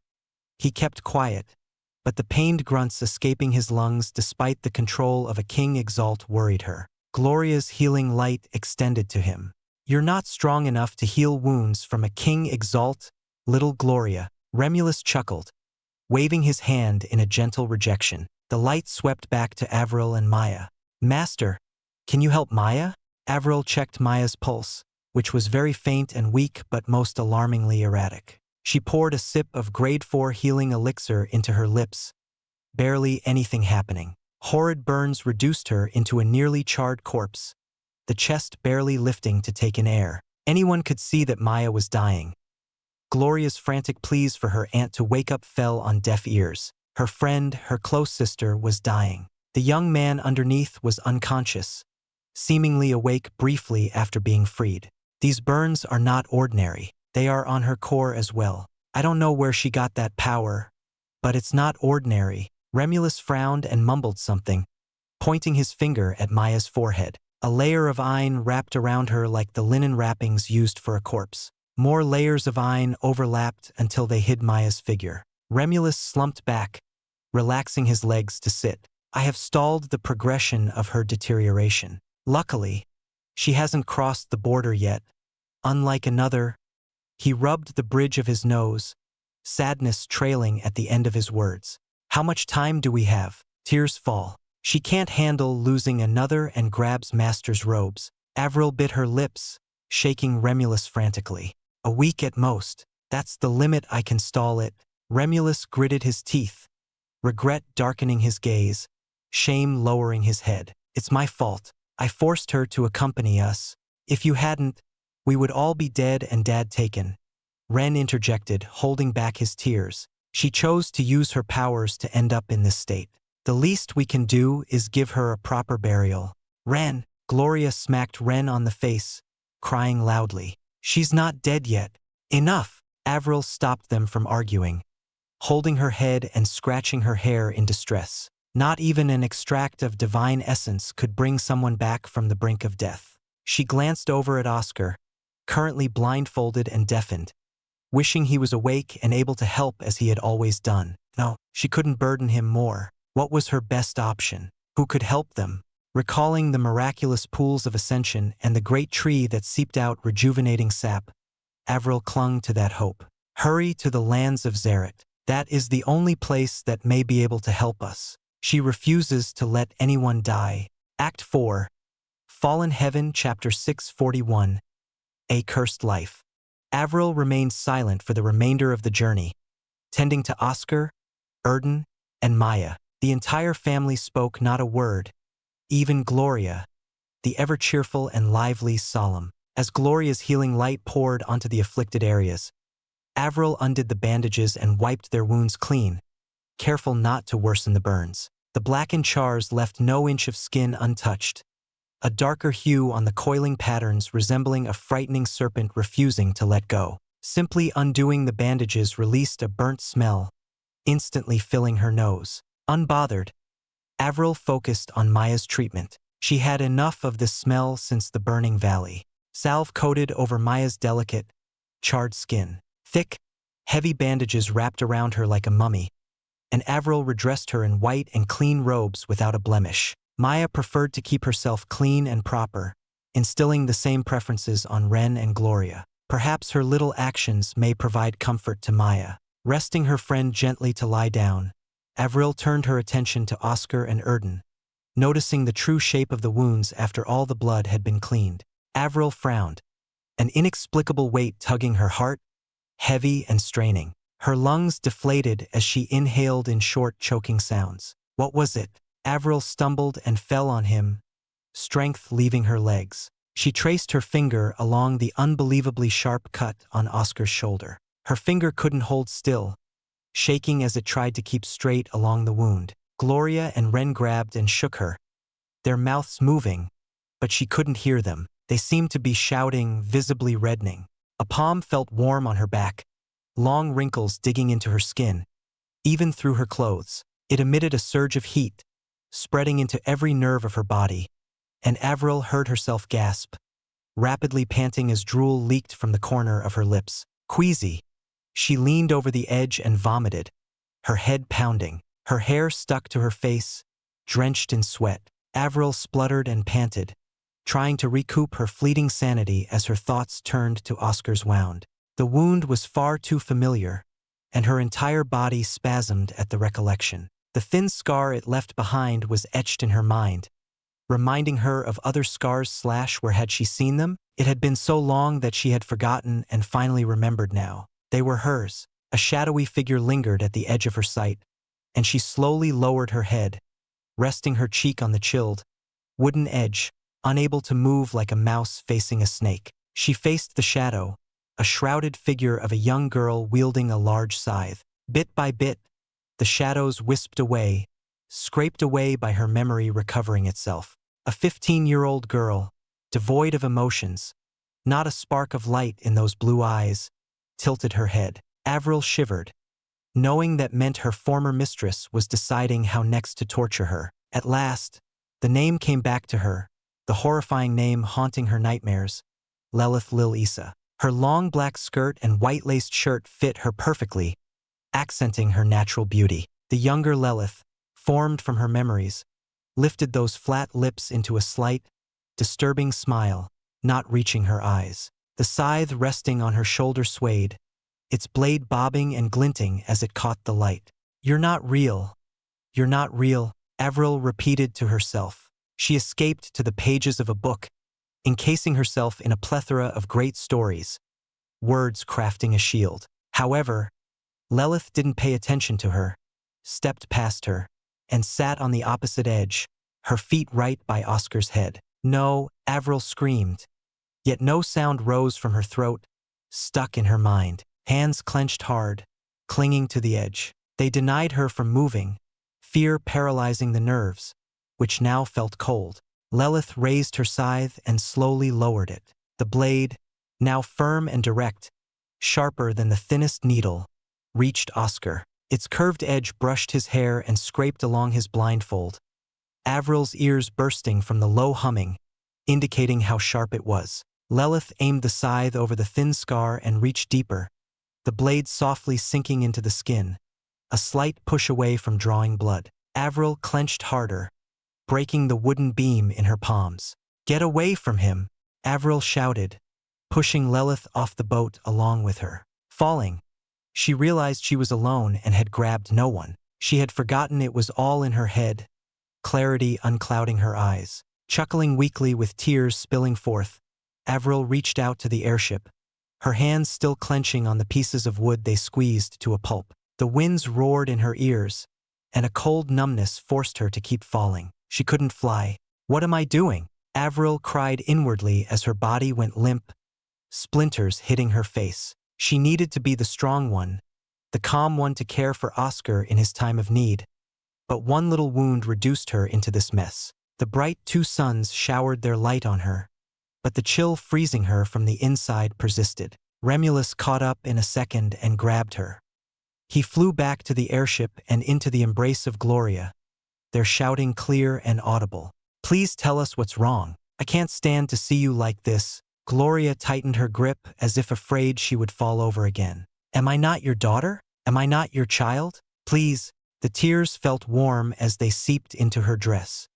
"Please don't do that again." "Mom." Ren held her hand. Her son's hands were shaking yet clung tightly, unwilling to let go. They felt warm. Both of her children were warm and comforting. Ren rested her palm on his head, and Avril acted out of habit, caressing that soft bed of brown hair. "We're here for you." "Ah," Avril coughed, brushing Gloria's hair with her fingers. She couldn't say much of anything other than a meek apology. "I'm sorry. Judging from that reaction, you've realized," Erden said. Ren and Gloria stared in confusion, then back to her, awaiting her reply. Avril sighed. "You've met her. She already knows. We did. Because of me, she's afraid." "No. Mere coincidence brought her to us." "I'm sorry. There's nothing to be sorry for. We got ourselves in trouble." "I see." Avril coughed more. A heavy drowsiness washed over her like a tide. "Ren, Gloria, can you tend to your father and Erden? She wants to sleep for a while." She didn't want to, but she couldn't fight it. Sleep claimed her and muddled her mind. Operating in the haze, she wandered, searching for a hint of light. A loud voice knocked her away, and she opened her eyes, peering straight up at the starry night. It seemed several hours had gone by in her deep rest, if that was what she could call rest. Turning her head to the side, she saw Oscar's blindfolded face before her, their noses an inch apart. She pitied him. She pitied herself. The world tormented them, giving them hope and then tearing their hearts apart. How could two unlucky people have met? "Do you think your life is a blessing or a curse?" She recalled Oscar's question from long ago. At that time, she answered that it was a blessing even after all that had occurred in her past. But the world brought up the past to suggest her life was cursed. Her life might be cursed, but not his. Avril stroked his face tenderly, brushing parts of his hair to the side. He couldn't comfort her in his current condition, but she could. She promised to make at least his life a blessing, even if hers would remain cursed. Rising, she groaned and saw her children chatting with the young man they saved. The young man, Oren, smiled affably, his smile open and small upturned cheeks inviting her to pinch them. He noticed her and bowed, knocking his head on the deck. "I greet the Lord's wife." His enthusiastic shout made her jolt, the grogginess of waking up not agreeing with his liveliness. "Thank you for saving me. I will now serve Lord Draven's wife." "Ah, wait, it's Lord Turnau." Draven, Avril glanced at Remulus, who knitted his brow at the name. To use Oscar's master's name was not what she had expected Demon to do. Perhaps even that cold fellow learned some empathy. "Mom!" Gloria leaped into her chest and snuggled warmly. "You're too old to act so childishly," Ren scolded, sighing from the side. He always put on a tough front, but Avril knew best. He was also delighted. Gloria snarled at him, causing Avril to scold her for such unmannered behavior. "Oren, is it?" Avril welcomed him. "Can you tell me how my husband spent his years?" She raised Oscar's head, placed it on her lap, and cupped the ears under her palms, the same remedy she always did for him in his distress. Oren spoke fervently, worship pouring from his gaze, and described all Demon had accomplished. They conquered a continent, siphoned its wealth, defeated a major clan, gained the favor of a primaire, and built a new academy. She frowned at the bits about the massacres of uninvolved and the aggressiveness by which Demon forced the others to submit. "Does that idiot want to ruin Oscar's mind?" Excuse me, where is that beautiful lady who saved me?" Oren blushed, fidgeting and tapping his knees. "I want to thank her for freeing me from that monster." He retold how Circe appeared from nowhere and asked him about Oscar's whereabouts. Apparently, two of Oscar's companions, Eve and Astrid, fought against Circe, their battle destroying much of the island. Oren grimaced. Eve and Astrid were heavily injured. "If not for the special sentinel left behind answering my call, she might have killed both of them. I was taken and dragged here." That meant Circe fought against her and Maya, presumably with lingering injuries from Eve's and Astrid's unique powers. She felt the gap just widen to a large chasm. How could she ever catch up to that monster? To her former mistress? Ren and Gloria hung their heads low. Anyone would, after realizing that truth and knowing that Maya gave nearly everything to stop an injured foe. Remember, trickery and deceit can be weapons to defeat a foe. A single moment is all one needs to kill, Remulus advised, his voice gentle and firm. If not, then hone your other weapons. Sharpen your prinstict, deepen the relationship with your anima, or utilize your spells in good tactics. The only way out is to climb, and you needn't fight alone. Ren and Gloria are good examples of a good pair. Not really, Gloria stuck out her tongue. Ren pulled on her hair, not too hard, and scowled. This little brat who used to be so docile is now a miscreant. Calm down, Remulus laughed, coughing from his wounds. His green eyes stared forward. Sharpen your senses. We're here. The Lands of Xerath. Act 4. Fallen Heaven, Chapter 642. Chants in the Lands of Xerath. Bits of moonlight glanced off the low, soft waves, their light skimming along the tides. The sound of the waves wafting gently on the sandy shores was oddly soothing, beat by beat, landing and receding, like the ticking of a clock in a quiet room. Avril recalled these shores, unable to hold down her smile. Here, she protected Oscar from hordes of beasts and kissed him for the first time. Perhaps she could start anew here and let Oscar rest and heal. Unlike before, the shores were at peace, but a roar erupted from the forests near the shoreline, breaking the peaceful air and worsening the winds into fierce gales. Beasts stampeded forward, snarling and drooling, and others flew above, swarming around the airship. The beasts howled and whimpered, seemingly realizing the higher realms on the ship. Slowly, they backed away, and a more ferocious roar, akin to a squeal, reverberated, the trees blown away. A large beast emerged into the moonlight, boasting two large tusks, curled and pointed at the heavens, and a thick coat of white fur emitting a radiant glow. Wreathed in its holy light, The large boar sniffed and yawned, flailing its tongue around. His voice was dignified. Humans, a beast, 3 smell familiar, right? You have returned, little ones, blessed by the ancients. We have been waiting for you since the great snail sent out his edict. Lord Almas. Avril stayed behind Remulus and regarded the Hacklebaron king Exalt with a smile. Almas had been the one to guide them off the shores long ago, and he would do it again. She trusted him, remembering how he fought with Ness for their rights. We understand your plight. The lands of Xerath shall protect and house you for as long as you require, right? Follow us, humans, but we go on foot, not on that airship. Almas snorted and transformed into his human form, a towering figure with a broad face and well-defined jaw, a sprawl of ragged red hair going past his shirtless body and down to his feet, garbed in white pants. 2 tusks rested on his shoulders, curled to fit them. He eyed Remulus for a few seconds, an intensity rising between them. You smell like you fought one of us. Very recently as well. Half a day ago I fought to protect these children. The great beast, Cerberus, was my foe. Remulus answered, remaining seated, relaxed.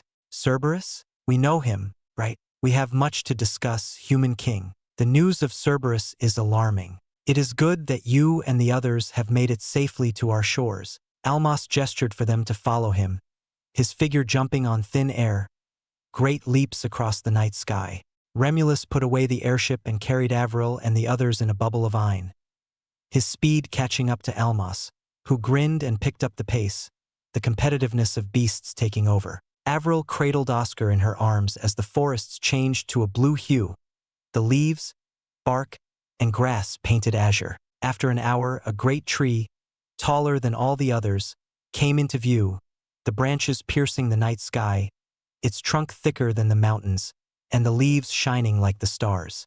It has been too long since we've last stayed here. Erden recovered well and went under Avril, allowing her to mount him. The pools of ascension. She remembers being afraid for you and Oscar. Never a moment of peace with you two. Avril brushed Erden's head, scratching his skull as he groaned, almost like a purr from a cat. He always loved it when she did that. At least some parts of the past remained. Almas led them into the great tree through the familiar network of tunnels and passageways dug into the trunk. Moonlight shone through the smaller tunnels meant for light to travel. The entire interior of the great tree was brightened, and masses of beasts revealed themselves, staying back but watching with apprehension. A few twists and turns later, Avril felt she had gone on this route before, and she was right. The court of beasts welcomed them, their roars and howls filling the chamber. From the shortest step to the tallest, the beasts surrounded them, pounding their claws, feet, and fists in great clamoring like spectators in a great coliseum. A large king Exalt, the gorilla Hans, beat his chest once, the sound of thunder silencing the rowdy beasts. He sat on the tallest seat, and Avril wandered her gaze to the left, where the Yatskro Ness had been in the past, but not at this moment. She felt a wave of exhaustion overcome her. Leaning her head near Oscar's, she whispered her promise to give him a blessed life again, finding renewed energy in that vow. Ren and Gloria held her up by her sides, and Erden pushed his wings against her back, letting her lean for support. In midair, Almas returned to his boar form and took his place by Hans's side. We have brought the humans and our own Erden. Welcome to the lands of Xerath, little ones. Hans's deep voice was magnetic and powerful, pressure rising from his words. I see you have encountered trouble along your journey.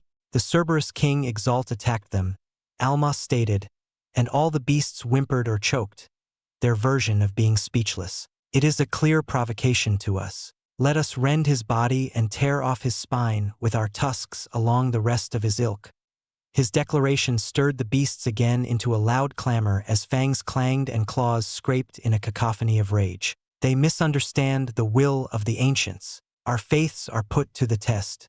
Enough! Hans pounded his fist, shaking the chamber. Silence returned, and he grunted, Do not underestimate them, Almas. I forbid you from acting on your alone. Excuse me.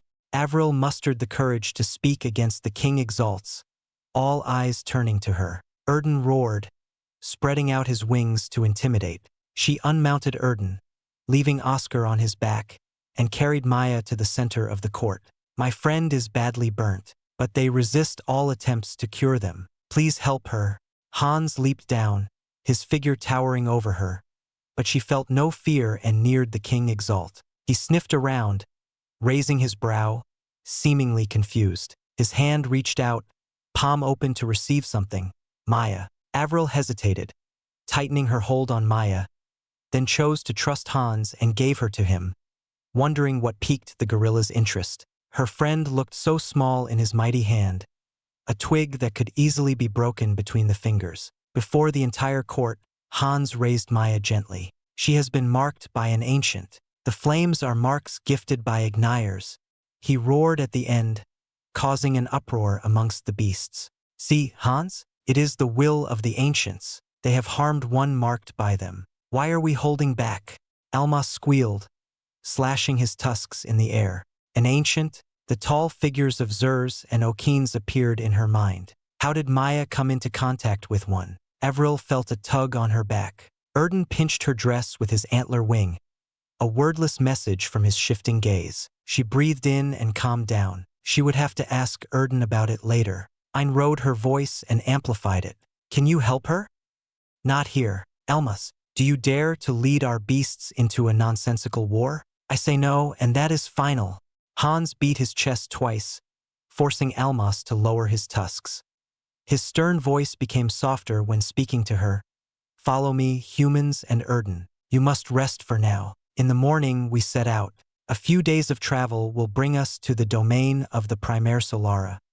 He returned Maya to Avril's arms and nudged her with his hand to follow. Rivers of blue sap flowed like molasses, seeping out of the wide pores in the trunk and dragging themselves down the spiraling crevices. The wilder sap, she remembered how Oscar had Helen make them into an elixir to heal her scars, a fond sigh escaping her wide grin. Come to think of it, Helen also resided in Oscar's domain. Perhaps she should visit them later. Han hurried them into another chamber, a hollow gap carved from the tree's trunk. Resting Oscar and Maya on the soft blue moss, Avril took out some packaged meals, tossing some to the others. It wasn't much. Since she used all the fresh ingredients for Ren and Gloria's return dinner, she took mostly preserved foods like pickled vegetables and smoked and cured meats. Remulus pulled out some cookies and scones, already starting a fresh pot of tea. After the ordeal she had been through, finding Oscar and fighting Circe, this one moment warmed her heart. Everyone was still alive, some barely, but alive nonetheless and sharing a meal. During the meal, Avril put down her plate and asked, "What really happened, Erden? After the war? And how does Maya have the mark of an ancient?"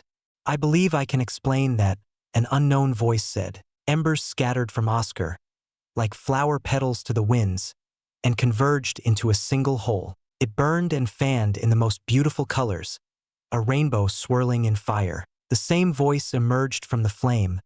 "I am Igniers, the Ancient of Fire." I offered her a chance to help, and she agreed without hesitation, her flame burning brighter than I could have ever imagined. "Bastard!"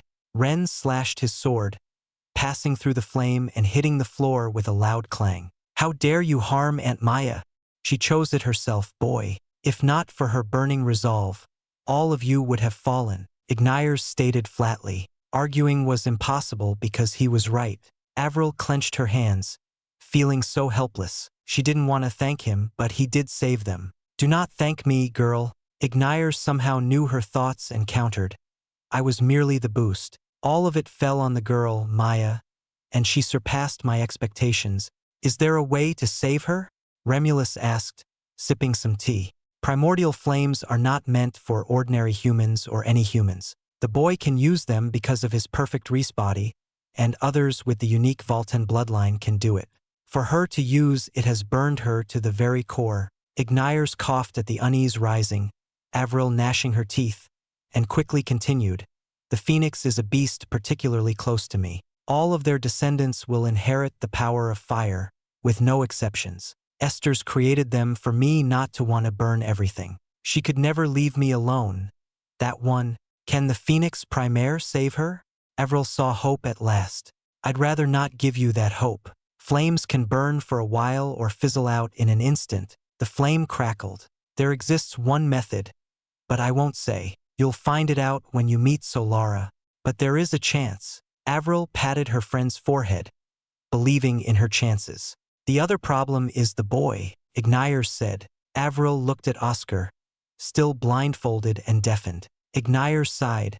There is not the slightest spark in him. What will you do for him? Isn't that obvious? Avril smiled and held Oscar's hand, a gentle light pouring from her golden eyes. However long it takes, she will care for him and wait for his spark to reignite. That is how it always has been since she met him. He gave her light, and now she'll do the same.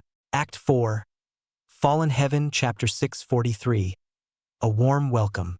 Avril felt embarrassed, heat rising in her reddening cheeks. She had responded how she would regarding Oscar but didn't expect her habit to spill out her inner thoughts, like being naked before a crowd. Ren and Gloria smirked and quickly hid their lips behind their hands. Their eyes, however, gazing at her with a playful gleam as if they had found a new toy to play with. Looking at Remulus, who sipped his tea silently, she pouted and cursed him inwardly for corrupting her children. Her mood improved upon seeing Erden's warm smile, gratitude creasing his furry face. I am moved, my lady.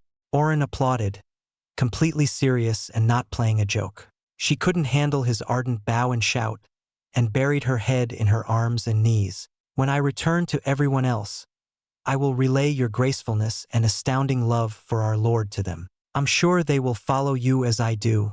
Forget what you heard, Avril mumbled, sighing at her blunder. I'm afraid I can't. I remember everything, no matter how minute the details. Forgive me, Orin said, but I'll keep some parts a secret. You can trust me. After all, I kept your existence a secret for many years as my lord commanded. He rose and came closer, Ren and Gloria tensing and gripping their armaments. A soft thud landed near her, and Avril lifted her gaze and saw Orin kneeling, hands clutching the knee by his lowered head. Losing his liveliness, he spoke solemnly, his tone deep and expression mature. I, Orin the Seventh, hereby pledge my loyalty to you and my lord. No matter who he becomes, I will serve. Ren and Gloria eased up and laid the weapons to the side. Avril patted Orin's head out of an urge, his brown hair silky smooth, the opposite of Ren's sharp hair. She's honored by your vow, but please don't easily give your life up. Stay alive to help Oscar. I will, my lady, but that may not go so well with the others. Orin shook his head and groaned, scratching his head. Clearly, the others he spoke of were not of the same type. He quickly cheered up and straightened his back. However, I will do my best. I should leave tomorrow, or else they might commit a few massacres looking for me. Oh, learning of his departure, Avril had an idea and glanced over Ren and Gloria, pointing at them. Can you take our children, too? She imagines them as the noble children who must learn how to spread their wings. Ren and Gloria nodded in agreement so easily she believed she had imagined it. Gloria seemed to sense her confusion and giggled. For 30 years, we've enjoyed your company, Mom. We should step aside and let you have your time with Dad. And you're right, Ren stated. We can't rely on you and Aunt Maya forever. I should become stronger to fight alongside everyone. In that case, can Master protect them on the way? Avril said, brushing her hair to the side, giving a clear view of the side where Remulus frowned. She smiled and bowed to the old pavilion master. I am grateful for your teachings, caring for Ren and Gloria, and protecting us. She wants to hug him but holds back because she'd cry. Oscar and I will be fine here. Please protect my children. Right? Grandpa also used to be the pavilion master. He can lead Dad's new academy. Gloria laughed and puffed her chest, clear pride in her voice. Ren scoffed at her, and she tugged on his ear, pouting and shouting in his ear. He can be called headmaster. Headmaster. Remulus frowned deeper and rubbed his bald scalp. More deep wrinkles, akin to chasms, lining the skinless head. As Gloria's expectant, shining blue eyes locked on him, he groaned and let out a weak chuckle. All right, I'll train Oscar's forces well. At that moment, Avril grinned while everyone cheered, Orin eagerly calling him headmaster. The night dragged on, the luminous rays from the small holes starting to split and move slowly as the moon journeyed across the stars. The stems hanging from the ceiling emitted a bluish glow, offering a soft light, just enough for one to read or write as it cast its light on her rough, wrinkled pages. Avril scribbled in her book, the cover nearly breaking from the seams, every shake threatening to tear it fully. Her hand gripped the pen, words drawn from its ink. She started to jot down the details from when Oscar first descended in a shower of flame. Her handwriting worsened when she wrote about Maya's sacrifice and completely halted at Lelitha's shadow. On the page was only the letter L, the first one in Lelitha's name. She clutched her face, both hands shaking, the one holding her pen creating a mess on the page, crossing entire paragraphs. She felt the scars from the past come back, Lelitha's scythe too real in her mind. It cut her face. They should be gone, but the pain, the chill of the blades slicing her skin, felt too real, her palms wet from sweat. She stayed up all night, looking at the page, ink scraping over every word, rendering them unreadable. But the letter L was clear, stuck in her gaze. Tearing off the page, she ripped it into smaller pieces, and her eye finished the job, grinding them into dust. The chamber quaked as loud footsteps echoed from the entrance. Hans, in his black gorilla form, yawned and asserted that they had to leave now. Avril lifted Maya and Oscar onto Erden's back and hurried outside, following behind Hans's broad back. Time was fading fast, and she had to save them. Oren, Ren, and Gloria said their farewells. Avril hugged and kissed her children on the forehead, stopping herself from lecturing them. She would be talking for years if she had all the time in the world to speak her worries. Remulus clasped her shoulder, his green eyes flickering with regret and worry as they glanced at Oscar. Avril hugged him and said to everyone, "Don't worry, I promise we will be back," Oscar included. "Go and work hard. Ready? Ready." Ren and Gloria answered, an arm from both raised. Avril watched as Remulus formed a bubble of iron and carried everyone else away, their figures diminishing into the distance and hidden behind the clouds. If they all stayed alive, there would be a chance to reunite later. Hans carried them on his back. She felt like a small child clinging to a father. The wind scraped her skin, pressing her dress against her body, an immense force from Hans's leap making her hands clench on his black fur. She couldn't hear a damn thing.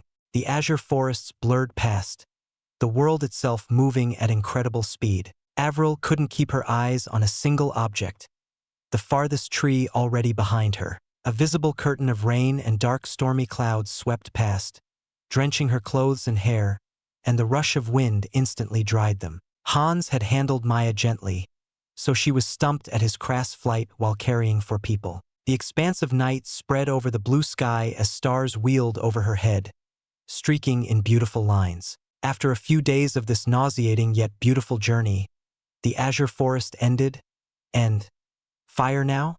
Hans finally slowed down, and she could see the true form of the flames, a forest brimming with leaves of red, gold, orange, and yellow, the primary colors of fire. The trunks and branches shone in a crystal white, dazzling like the finest gems one could see. Flowers bloomed, numerous and widespread like grass, their petals and shape akin to fire. Hans tapped on her shoulder with his giant finger and pointed forward. She followed his gesture and widened her eyes at the blaze that pierced the blue sky, its roaring clear to her ears now. "That is the home of the phoenixes, the beak of Ra, the first phoenix, a great mountain forever burning since the olden days. It is welcome to all who share in the flame of Talos. The phoenix primaire, Solara, awaits us near the mountain's base," Hans explained, grinning. "Amazing, amazing," Avril praised. The air didn't burn in the stench of horrid fumes, nor did her body reel from a searing pain. How was the area so normal? Hans landed with a loud crash, the earth quaking her creaking bones. Coughing, Avril jumped off Hans and gasped for air, breathing easily despite the beak of Ra a mere leap away. Hans bowed, digging his head into the ground before the woman, who smiled gently. Her long dress swayed, bright rainbow colors shifting along the fabric. She lightly brushed her rainbow hair and had gorgeous rainbow eyes. "Welcome to my home, young human. This is the second time we have met. A rare chance for a human." Solara moved elegantly, precise and slow steps forward, an act unbefitting of a beast. Yet Avril was moved, charmed by the gracefulness Solara carried. "It's nice to meet you again." Avril bowed and blushed, and Solara laughed as if teasing a daughter. Calming herself, Avril pointed to Maya and asked, "Can she be saved?" "Ah!" This child used primordial flames gifted by an ancient. Shockingly, Solara, the Phoenix Primaire, lowered her head, bending her back. "I greet the Ancient of Fire. We, the Phoenixes, are your loyal servants." A multicolored flame appeared, and Hans also bowed toward it. Igniers cackled and raged. "Damn, that Esther's must have given you a way to detect me. Whatever. His voice grew more aggravated. "Help this girl, and let these guests live here for however long they need. As the Ancient wills, so shall we act." Solara moved her hand, an invisible Ein lifting Maya off Erden. "The flames of the Beak of Ra can help stem the burns in her, but for a full recovery, there can only be two ways. Child, I will speak frankly. Each is highly risky and may kill her. Knowing that, will you still agree?" "What are they?" Avril asked, nervously tapping her feet on the ground, crunching a flame flower under her shoe. "The first is very unlikely even to start. The same method that child," Solara pointed at Oscar, "accomplished a blood transmutation." "That's impossible," Avril gasped. A blood transmutation required a beast and a human to place their lives on one, fully sharing their senses and other aspects. However, a strong bond was necessary, and Maya was in no condition to care after a beast, and that did not even account for the rarity of success amongst even the closest pairs. She gritted her teeth and asked, "What's the other option?" "Phoenix ashes. Our kind procreates in two separate ways, one by mating and another by burning our bodies into ashes. Older phoenixes at the end of their life will use this method. An egg will form from the ashes and birth a new phoenix." Solara's voice turned stern as if speaking of grave matters, and Hans's shout behind her amplified that notion. "Great Primaire!" Hans shouted again. "Is it wise to share this secret with the humans?" "I agree to it, you little oaf. Keep talking, little bird." Igniers cackled. Solara inhaled and blinked, clearly shaken by the secret. "Before the egg forms and after the ashes pile up, another beast or human can enter and attempt to revitalize themselves with the powers of a phoenix. If this one undergoes this process, she will most likely die from the powers laden in the ashes, but if she succeeds, she will become half phoenix and half human." "Like the experiments of New Dawn?" Erden asked. "They have been trying for perhaps centuries. I know of them. Their foul experiments can't come close to what we do. This is to be reborn in ashes and flame." Solara turned to Avril. "Do you agree?" Avril nodded, not a hint of hesitation slowing her. Maya had sacrificed everything to save her, so she believed in her success, knowing her friend would survive, like the day on the beach. Solara gave a wry smile, seemingly not optimistic about Maya's chances. "Very well, I will take her in." She regarded Erden and spoke softer. "Little Prialapos, your ancestors call you to join them. They await you on another continent. Learn from them and become stronger." "I shall." Erden brushed his antler wings on Oscar, like hands patting a loved one. "And to you, little child, you are welcome to stay." Solara reached out, trees breaking off their roots in clean cuts, stones bursting from the ground, and flowers floating around. In one clench, they all clattered together, forming into a house. It had walls of white, wreaths of flowers outlining its doors and windows, and a roof of red tiles. "Live here and help him." Before Avril could thank her, Solara vanished, taking Maya with her. Avril carried Oscar, opened the door, which did not creak, and peeked inside. The interior lacked furniture, showing a clean white wooden floor, but it had the essentials like a basin for a sink. In the center of the empty living room, she sat and hummed, undoing Oscar's blindfold and unplugging his ears. Shyly, she smiled until the dimples formed on her pink cheeks. "Hubby, we're home." Act 4. Fallen Heaven, Chapter 644. The others. Demon opened his eyes, narrowing them at the unfamiliar scenery. Tall white trees rose from the fields of flame-like flowers in bloom, leaves of red, gold, yellow, and orange swaying gently to the breeze. His nails scratched and scarped on oddly hard knobs, and he noticed he was sitting in a wheelchair built from the same white material as the trees. As it turned out, he somehow made it inside an empty house with no furniture or even a decoration on the walls. He didn't get off and decided to remain in the chair. When he moved the wheels, they creaked and squeaked as if no grease eased the strained gears, and a series of stomps rapidly approached. The door slammed open, revealing a familiar figure.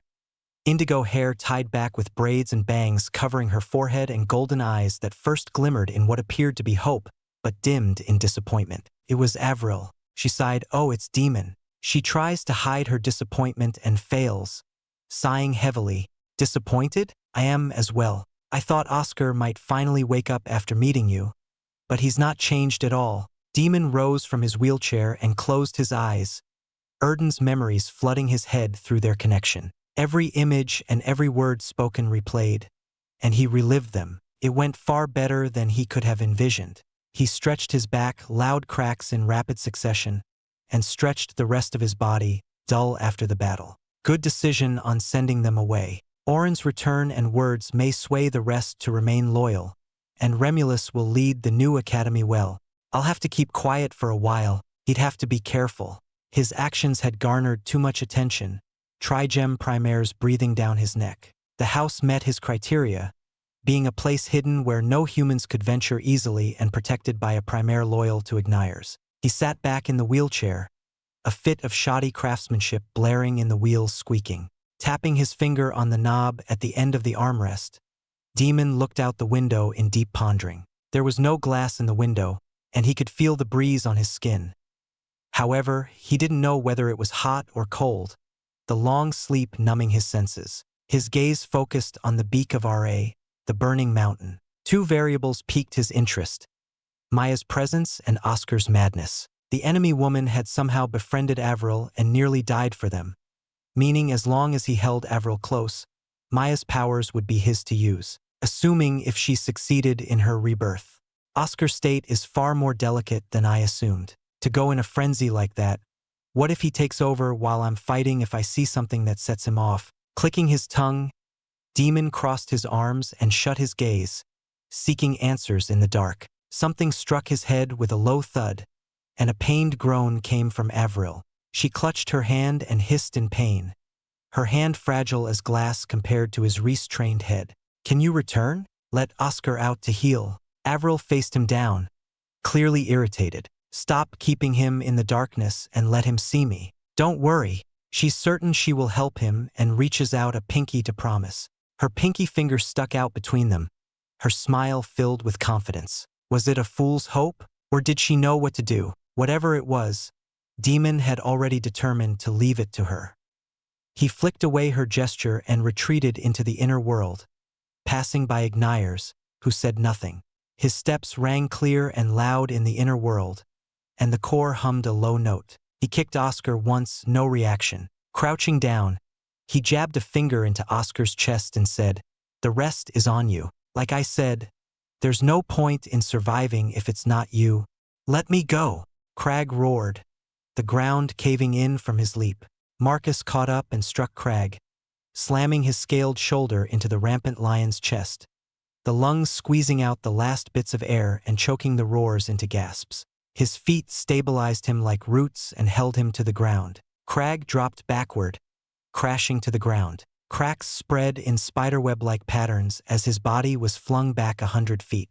Marcus gripped his shoulder and tore off a few broken scales, tired after several rounds. "Calm down, Fourth. We can't leave right now. Wait for Eve and Astrid to recover." Marcus spat a bit of blood. In the moment of contact, Crag had shoved a fist into his kidney, his side lurching in pain. The fact he didn't use the claws meant he still had some sense to him. Believing in that, he attempted to calm Crag, but the lion's rage continued to devour him. "Right now, we have to stick together or else be picked off one by one." "Screw that. They have Oren, and Lordy isn't here to lead us." Crag crouched, not in respect. This stance sought to pounce and kill, and Marcus gnashed his teeth, his words useless. The reddish brute growled, "I followed the Lordy's orders to regard you as the second in command. But he's not here. How about it?" Fangs protruded from his mouth, and claws carved into the dirt. I challenge you to be the leader of the pride. If you lose, we go after Orin on my orders. K. Crag, Restel stammered from the side, but a single glare forced her silence, and she squeaked out an apology. Is that your decision, Crag? Marcus tied his blonde hair and tore off his white suit. He shouldn't be fighting his ally after all the recent events. They needed to stick together and think of a good plan. But his heart raced as a wide smile cut through his face, his hunger for battle reaching its peak. Crag's lion had insulted the dragon within him, and the dragon roared in retaliation, silencing the rationale clinging to his mind. In a voice not his own, amplified and deepened by the dragon's blood into a booming echo, he said, "Then, come little cub, I will tear off your fangs." If reason fell on deaf ears, then he would use power. Instinct took over and Marcus charged, raising a clenched fist and swinging wide, a foolish move with many openings. But Crag also swung wide, retracting his claws into a fist. Crag's fist struck his face, a crack resounding from his nose, certainly broken. His scaled fist did the same, and they carried on in a brutal exchange, matching punch for punch as rubble flew up and down from the force of their strength, blood splattering on their bodies. "You bastard!" Marcus let out a dragon's roar and sent his fist crashing against the air. Suddenly, a hand caught his fist, squeezing tightly on his knuckles. Marcus came to his senses and saw Santen had intervened, the long, lanky arms stretched fully and halting their charge. Santen's long and thin face turned to Marcus, the fish-like wide eyes quelling the blood frenzy from his own.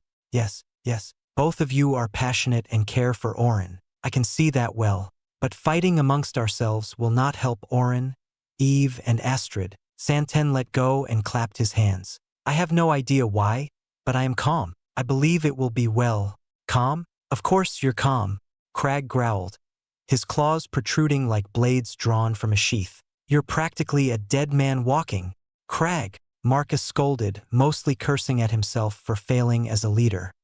He had been entrusted to lead in the Lord's absence but went and lost himself to the dragon. What a failure he was, despite having accompanied the calm Lord the longest. One look at Restel, who cowered in fear from his gaze, sank his heart, and he spread his bloodied hands. He had spilled the blood of his friend. Why was he so inadequate? He couldn't compare to his lord.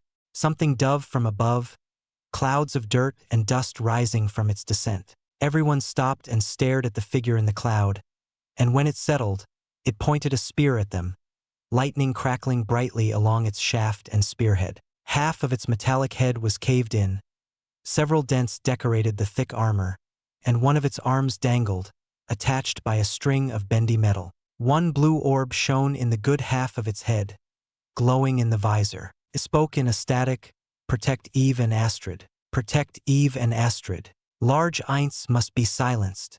See? Calm down. Your battle must have affected them if this golem set out to stop you." Santen dragged out his words in a slow voice. "Fine." Marcus lowered his hands and nodded, looking gratefully at the golem. Orin had ordered it to protect Eve and Astrid while he was taken away. A smart move by that kid. He felt a hint of pride for the squeamish kid, remembering how he practically raised him. But Orin was gone, and Eve and Astrid were unconscious. Flashes of memories of a cold lab raced across his mind. He should have died then, but the Lord gave him a second chance, and he squandered it. Damn it, Orin. He pounded the ground with his fist, unable to quell the rage flaring in his chest. "I'm back!" A shout resounded from above. Couldn't be him. Marcus thought he was hearing things. Then, another shout called out, "Were you all fighting?" Marcus turned up, eyes wide at the brown-haired, brown-eyed immature brat cheering from above with a cocky smile. He blinked several times, and Orin was there each time. How was he here? Act 4, Fallen Heaven, Chapter 645. Remulus's Redemption. Remulus watched as Orin left his bubble of Ein. The young Exalt clamored in excitement and lunged straight for the arms of the strange blonde one, a presence similar to his old friend, Cares, engraved in his figure, that of the dragons. So this was the group the other Oscar demon had gathered. He had seen many Exalts in his many years of tenure, yet these people were quite different. The bastard Saul's experiments have already progressed to this point at a great cost. Sweeping his gaze over them, he frowned, his scrutiny showing naught but bad news, ill omens strung in their chaotic eints. Did they know? The only one who didn't give him the same feeling was Oren. The boy was odd. Despite the age he sensed in the bones and blood, the mind had hardly developed, as if stuck in a perpetual moment as a teenager, easily impressionable and swayed. But the eyes surrounding him shone with clarity, clean, comparable to the others, like a clear stream running along muddy banks. Oren struggled, yelping in pain as the big brute, Crag, clenched on his head. They were a good group, held by strong bonds. I failed once before. I won't fail again. Red veiled his vision, and he witnessed a memory of blood. A scarlet street with bodies of black and gold strung along to the end. The Black Aegis Order was his failure. Saul was his failure, not Oscar's or any others, yet no one blamed him. How could an enemy be so close? How could he be so blind? He asked himself until the questions scarred his mind. He wished Oscar would wake up and lash out at him, rebuke him, cast him out to die alone and in shame. Remulus deserved it, he believed he did. When Avril arrived, he offered his protection as penance and sought punishment from her. But she thanked him instead, her golden eyes full of gratitude, not a blemish of blame directed at him. For those two, I won't allow the same to occur.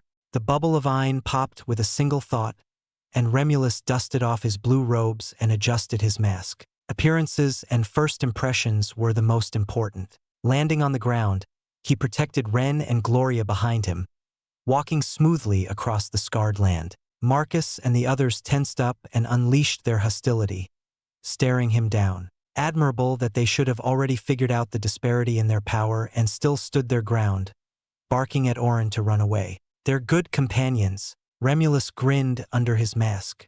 Wait, this grandpa helped me. Oren shoved forward, standing before his brothers. Remulus eyed the others again. The blond one, Marcus, possessed a dragon's blood, seeming to have a good head on his shoulders but marred by the dragons while infecting his own.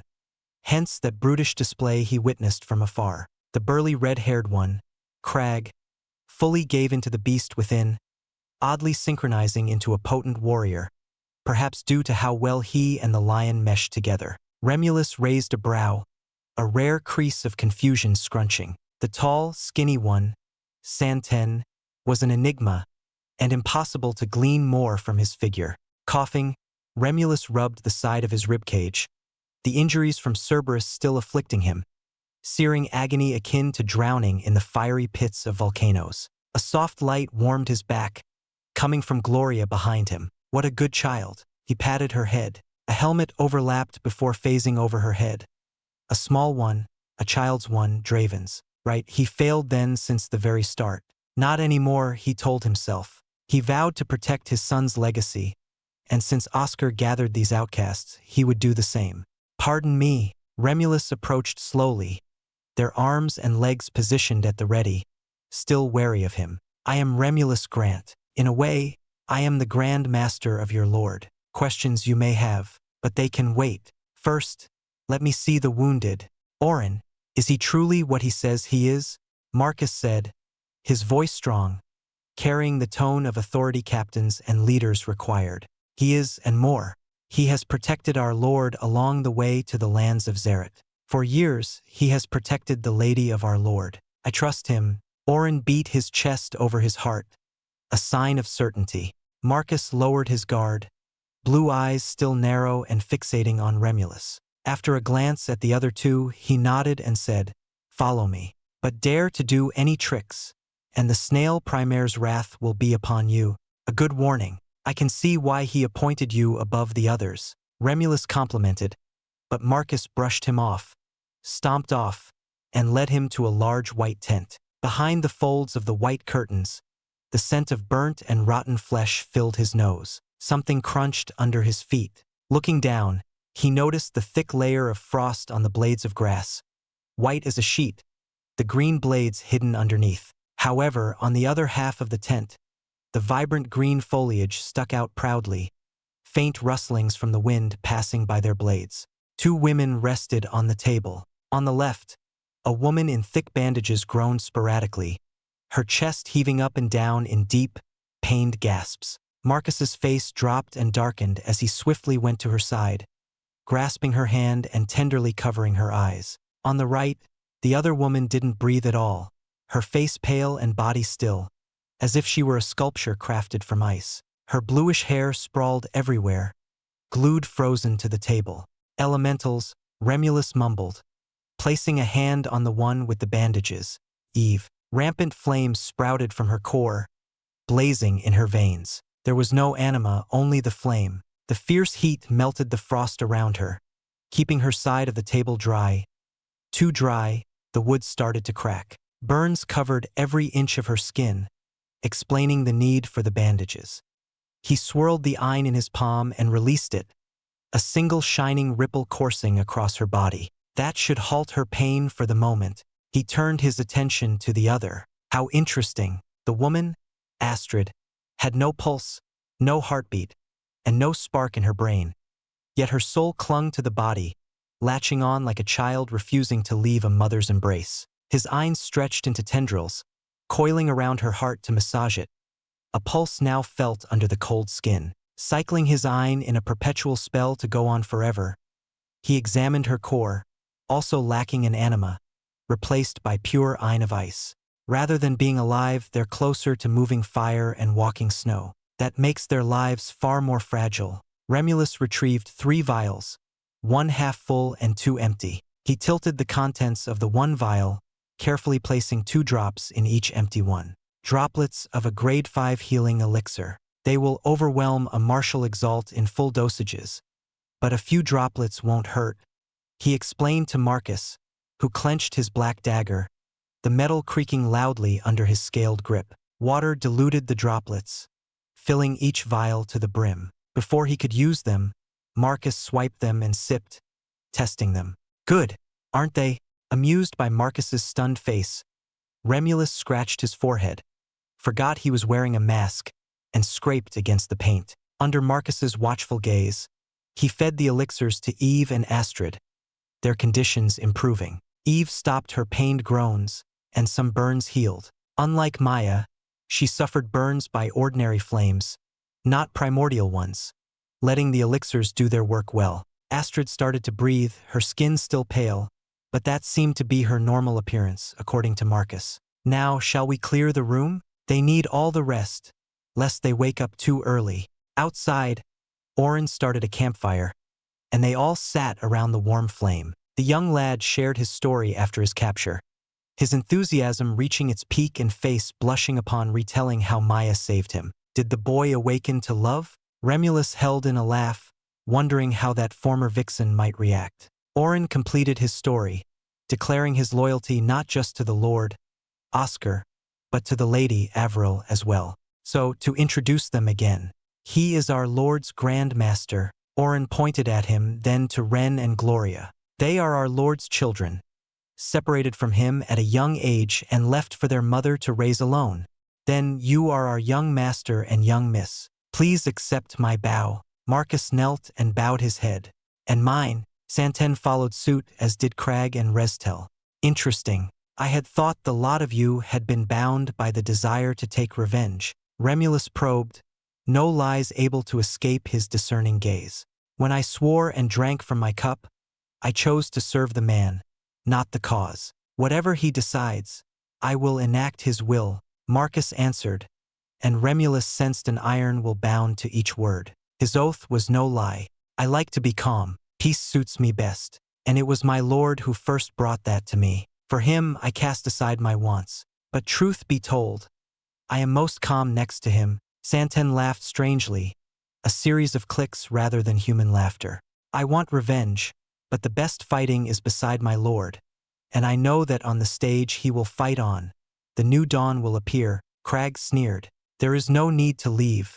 Sorry, I just want to stay. Restel apologized. But you're all too weak to fight alongside him. Remulus gave them a piercing stare that quelled the bulging retorts down their throats. I knew of others who once fought with him, and only a brutal death awaited them. Your lord's enemies will be many and powerful beyond the norm. Your deaths will afflict him more, but you have time. Starting from now, I will train you. Become stronger and succeed in living where many had fallen. Last time, he had been complacent and too busy to help his disciple and grand disciple. This old one still had a duty to fulfill, a redemption to seek. Ren, Gloria. Firstly, advance to martial Exalt. Then your training will begin. Remulus smirked under his helmet. It had been too long since he personally trained others. Act 4, Fallen Heaven, Chapter 646. Their own progression.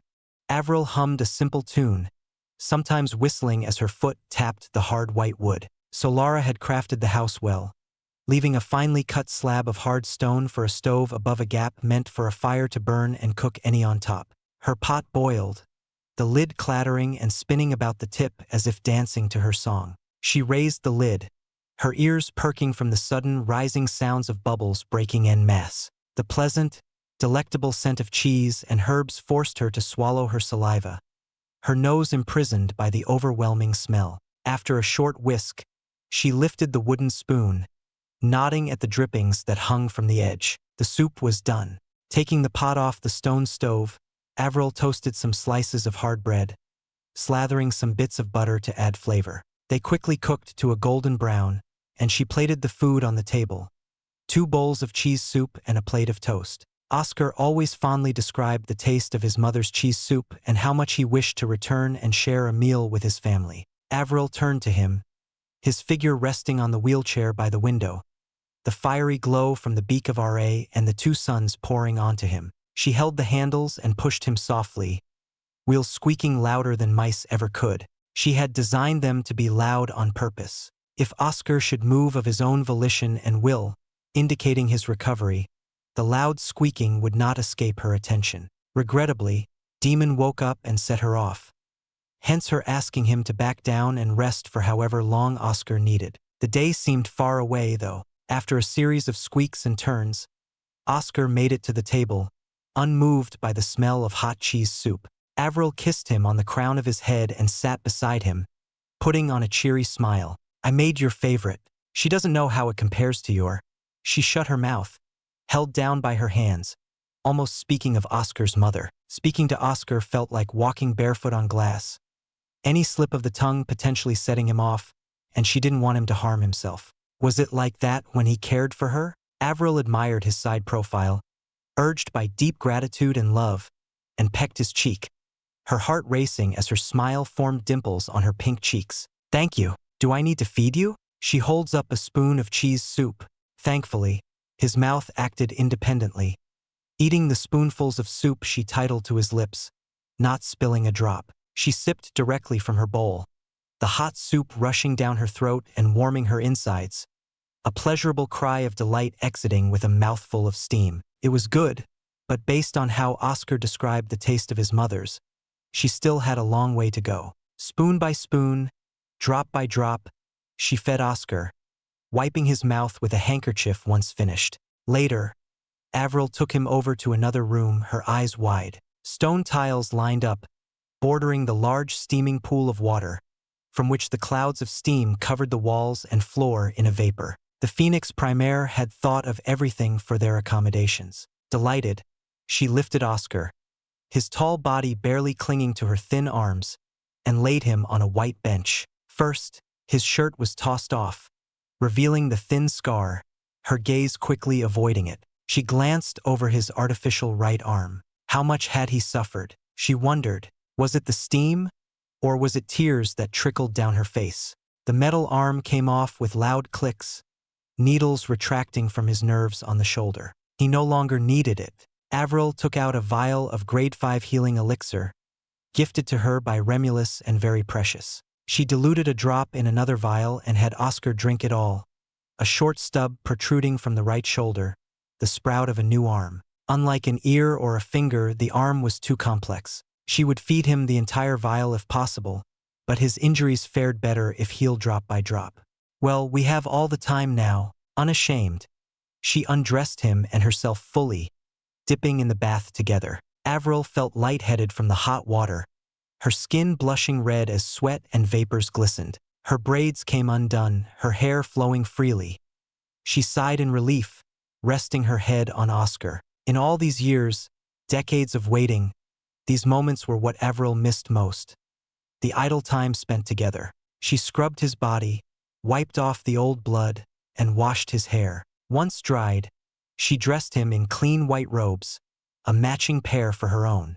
The light from the beak of Ra still brightened the entire house. Avril peeked out the window, seeing the stars and moon in the distance. The downside to living here was that the burning mountain never ceased, forever showering the entire forest in its light. She had forgotten to set up curtains, but a yawn escaped her lips, and a wave of exhaustion slumped her body, leaning on Oscar's head on the wheelchair. It seemed she had to leave it for tomorrow. Instead, she boarded up the windows in the bedroom, satisfied with the comforting darkness suitable for sleep. Let's see. What do we have?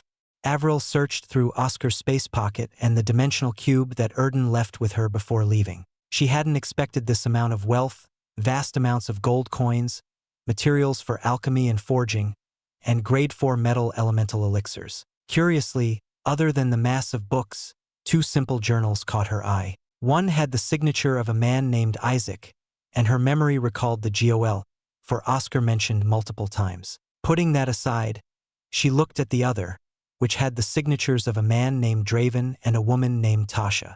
Draven. Wasn't that Oscar's master?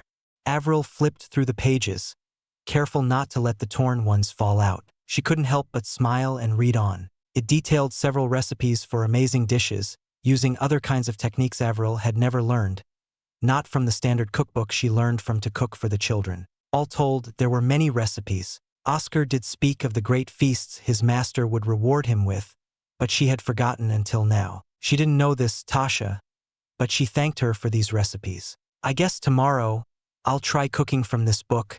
Together on the bed, Avril placed her hand over his eyes, closing them. Sleep. I will be here tomorrow morning as well. She pulls him over to her chest and strokes his hair. I'll be here every day. She slowly closed her eyes, wondering how everyone else was doing. Young Prialapos, have you said your farewells? A large Prialapos asked, his antler wings spanning twice the length of Erden's. Tall as trees, the antlers rested evenly on his head, sprawling in great ivory branches. The power rippling from the dense, muscular body of a great steed slightly intimidated Erden, sweat dripping from his forehead. The large Prialapos chortled, laughing in short grunts. With your blood transmutation, you have an edge that will surpass me in no time. Now come. Will I be stronger? Erden asked. With him and Oscar fighting together, they could halt 3 grade 8 exalts of the same realm, but humans had integration, the highest form of anima power, and more varied spells and abilities. He needed to be stronger, strong enough to fight 3 alone. Follow me and find out, young one, stingy old beast. Fine, let's go. The land quaked as the winds burst into a storm. Erden dug his hooves into the dirt and held on before soaring after the powerful Prialapos, who left devastation in his trail. Staring back at the continent where Avril settled, he roared, his voice echoing into the deep night. He hoped for Oscar to greet him upon his return. Solara flapped her fiery wings once, instantly descending from the top of the beak of Ra to the middle level where a mound of ashes smoldered, faint and small flames flickering on its slopes. She regarded the smaller phoenix next to it and brushed her claws on the cleansing fire. How is she? The primordial flames inside her and the marks on her skin worked in her favor. She is alive for now.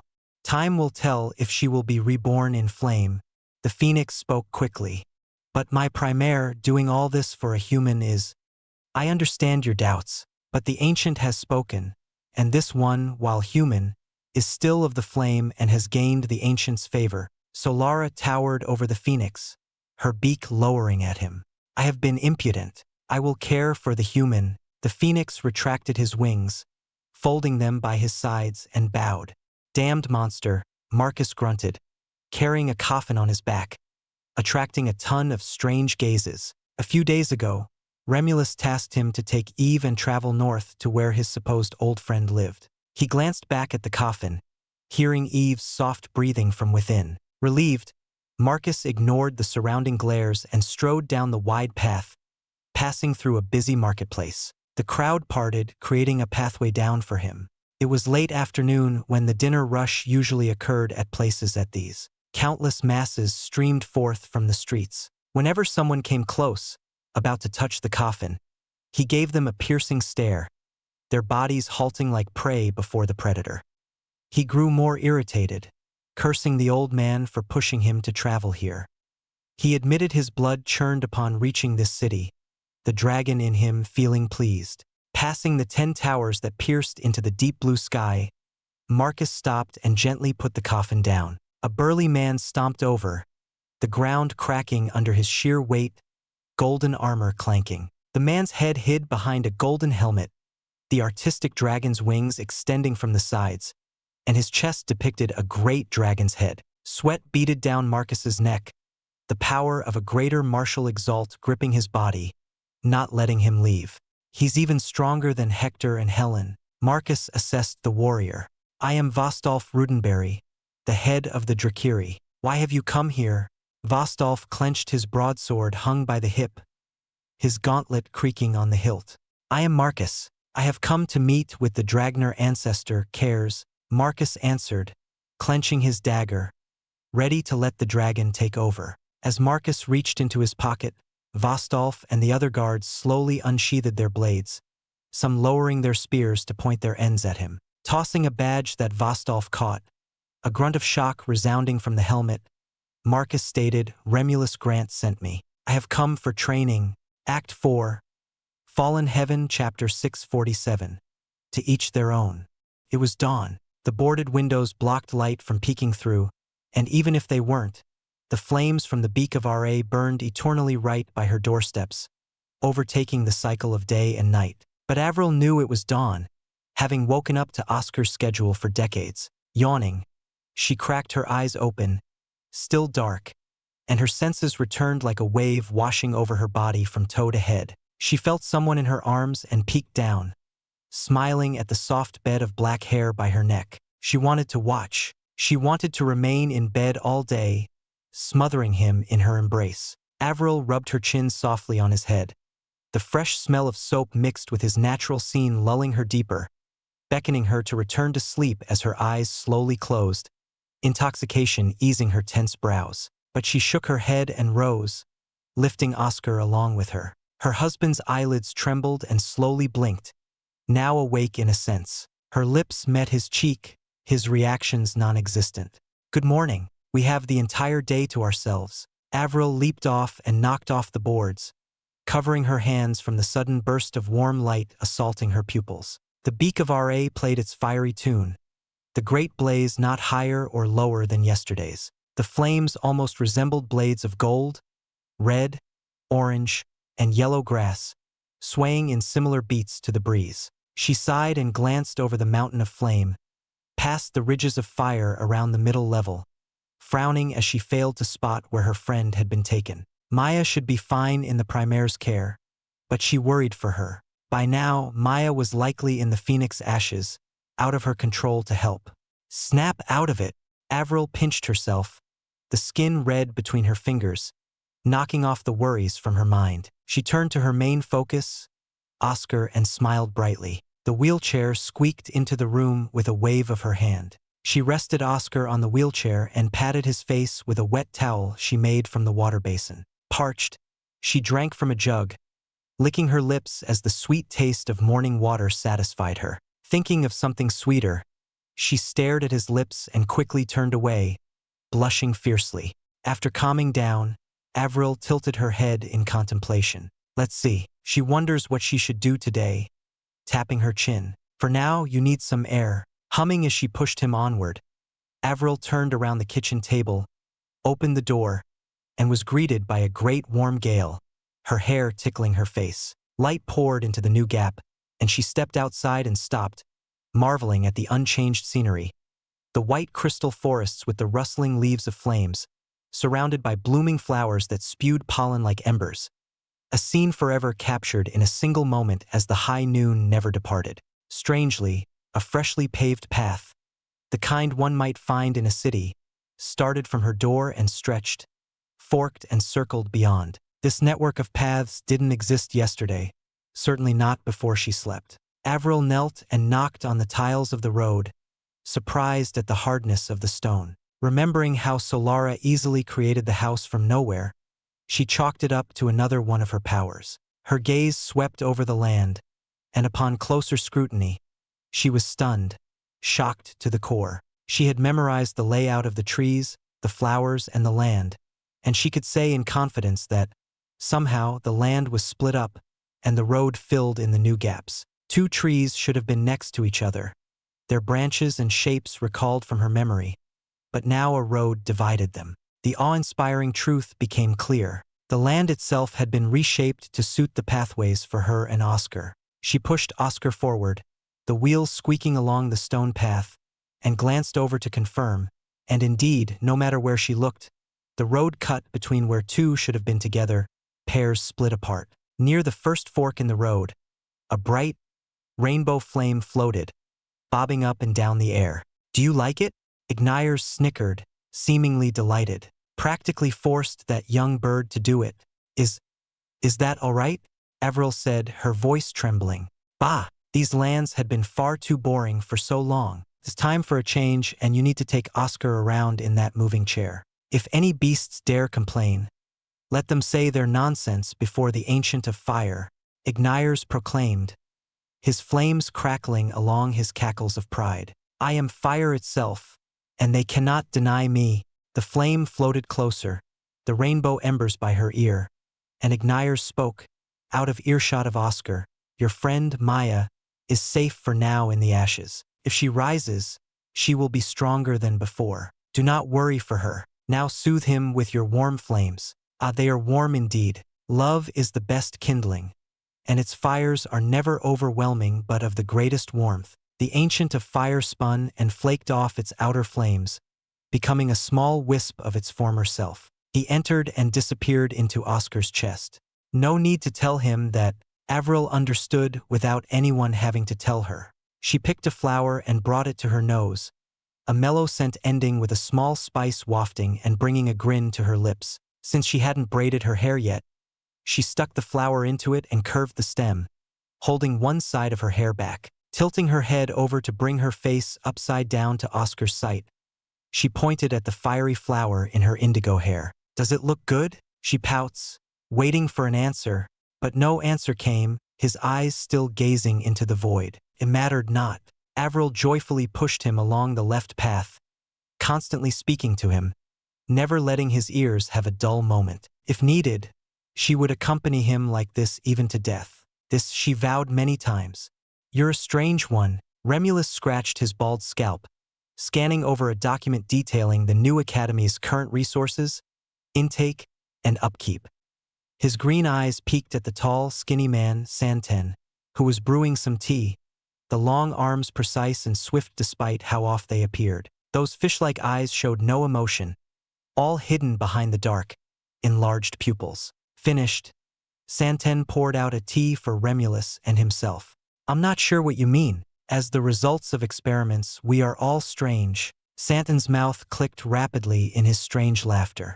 "Through my discerning eye, I found the best way for everyone else to train except for you." Remulus put down the document and fixated his soft gaze on Santen.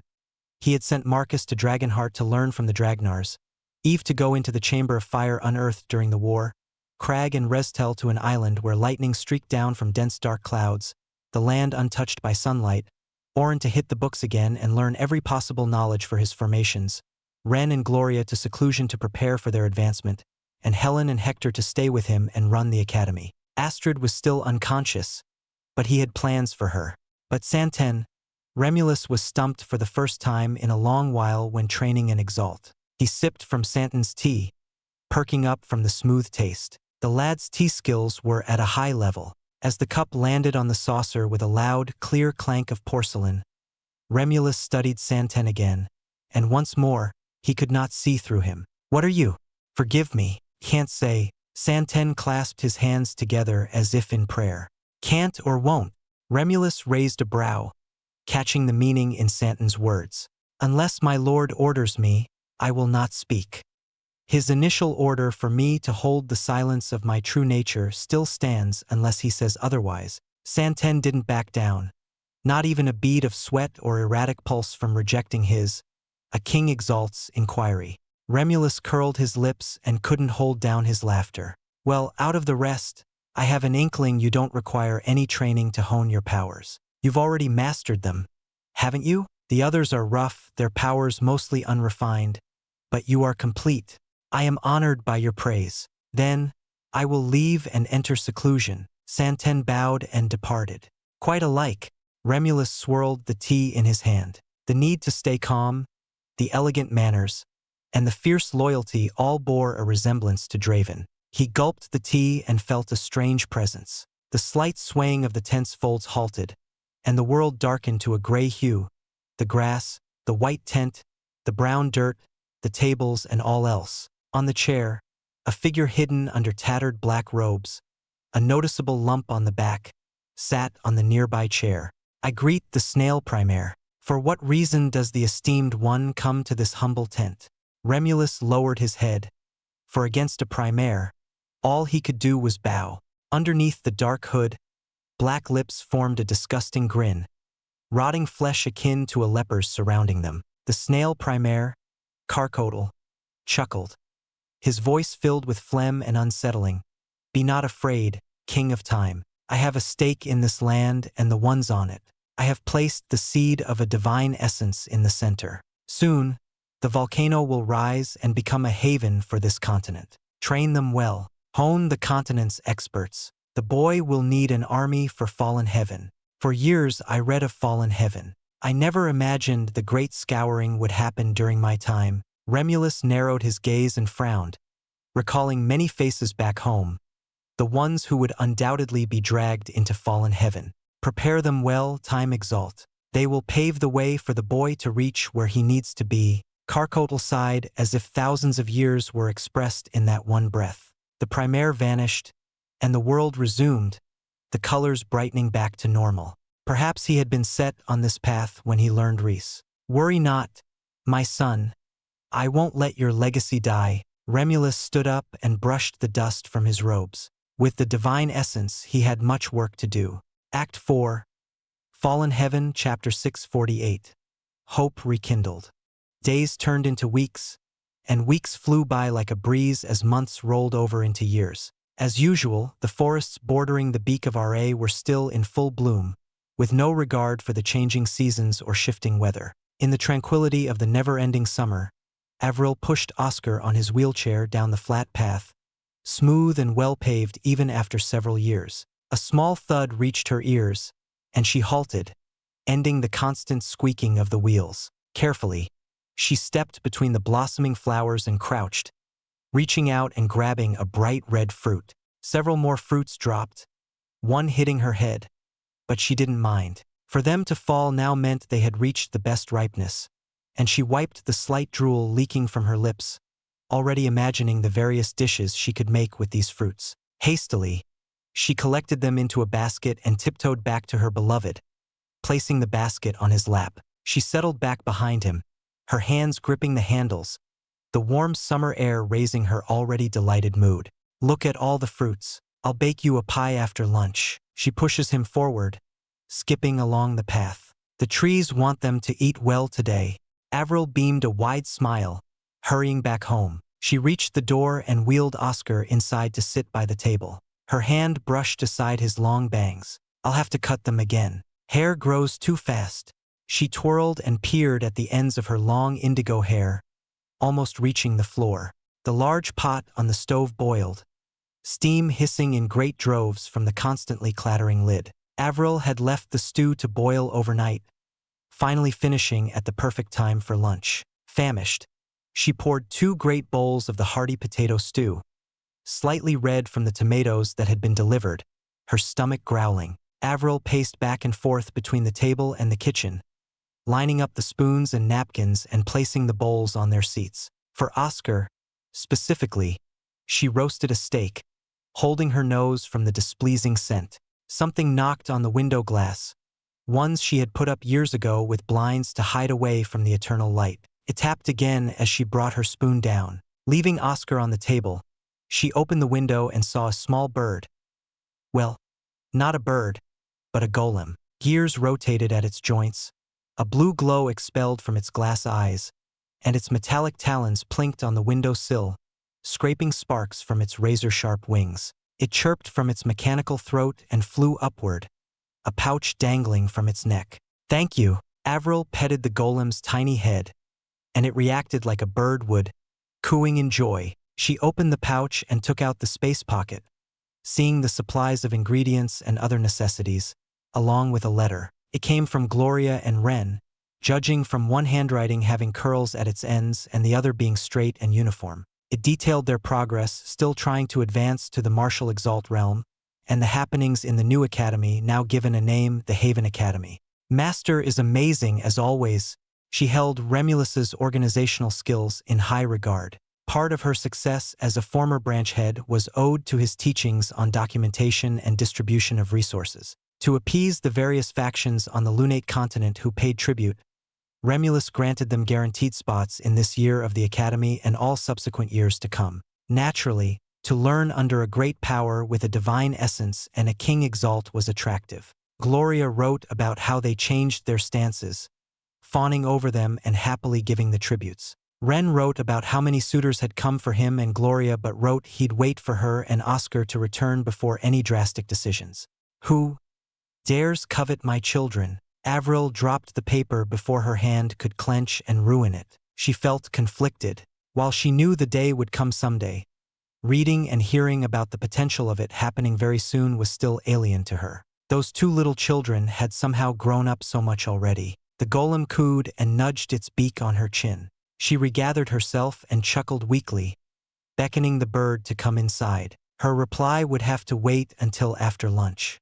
However, the most incredible sight awaited her when she turned, eyes widening in shock, her lips quivering as she held her hands by her chest, her heart thumping loudly. Warm tears flooded her cheeks, a salty taste from the few dripping into her mouth. But right now, even that salty extract tasted like the sweetest nectar when placed in this wondrous scene. Stifling her cries into hiccups, she saw Oscar raise a spoon and take a sip, eating of his own volition, his own will spurring him on, something she had hoped to see for years. The eyes hadn't cleared at all, still stuck in the dark haze, but his hands were undoubtedly moving when he hadn't reacted or moved for years.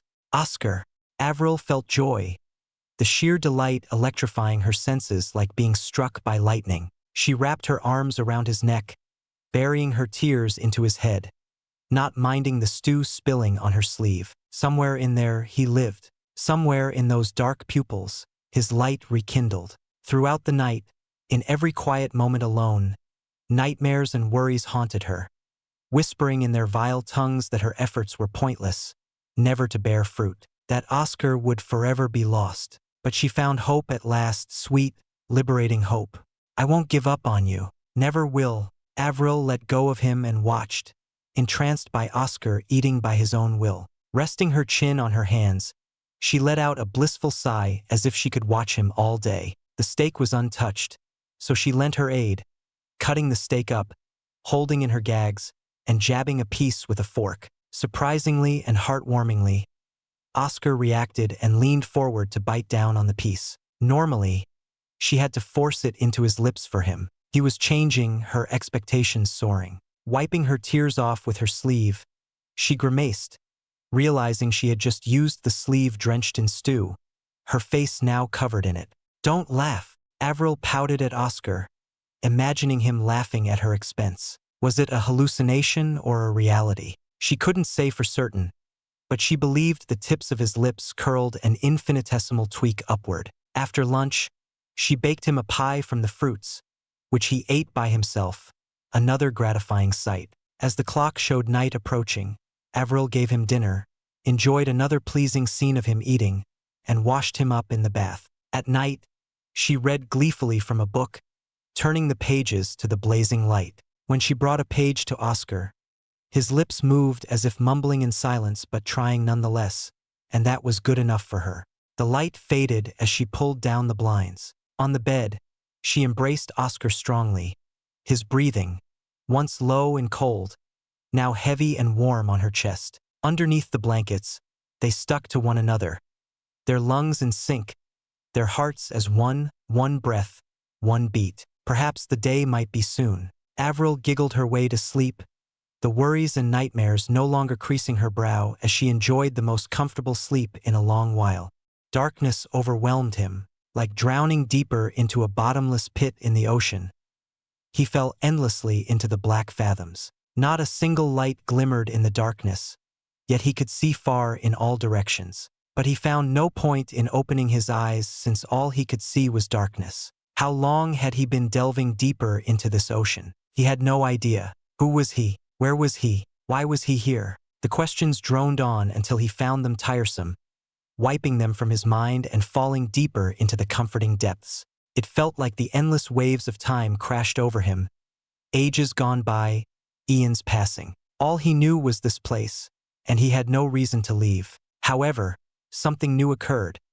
Behind his eyelids, a faint glow roamed nearby. Opening his eyes, he saw a wisp of light, distinct from the bordering darkness, hovering clearly. He lifted his arm and grasped the light for the first time in his life that he knew so far. It broke apart into dazzling glitters, spreading all over him. A voice called out from the pollen-like light, but he couldn't tell what she was saying and discarded it, closing himself off again. Then, another intrusive light tickled his nose, and annoyingly, he clenched it, hearing that voice again, a little more distinct, speaking about some trees. He thought that it was over and rested again. Then, more came along in droves like gnats buzzing around.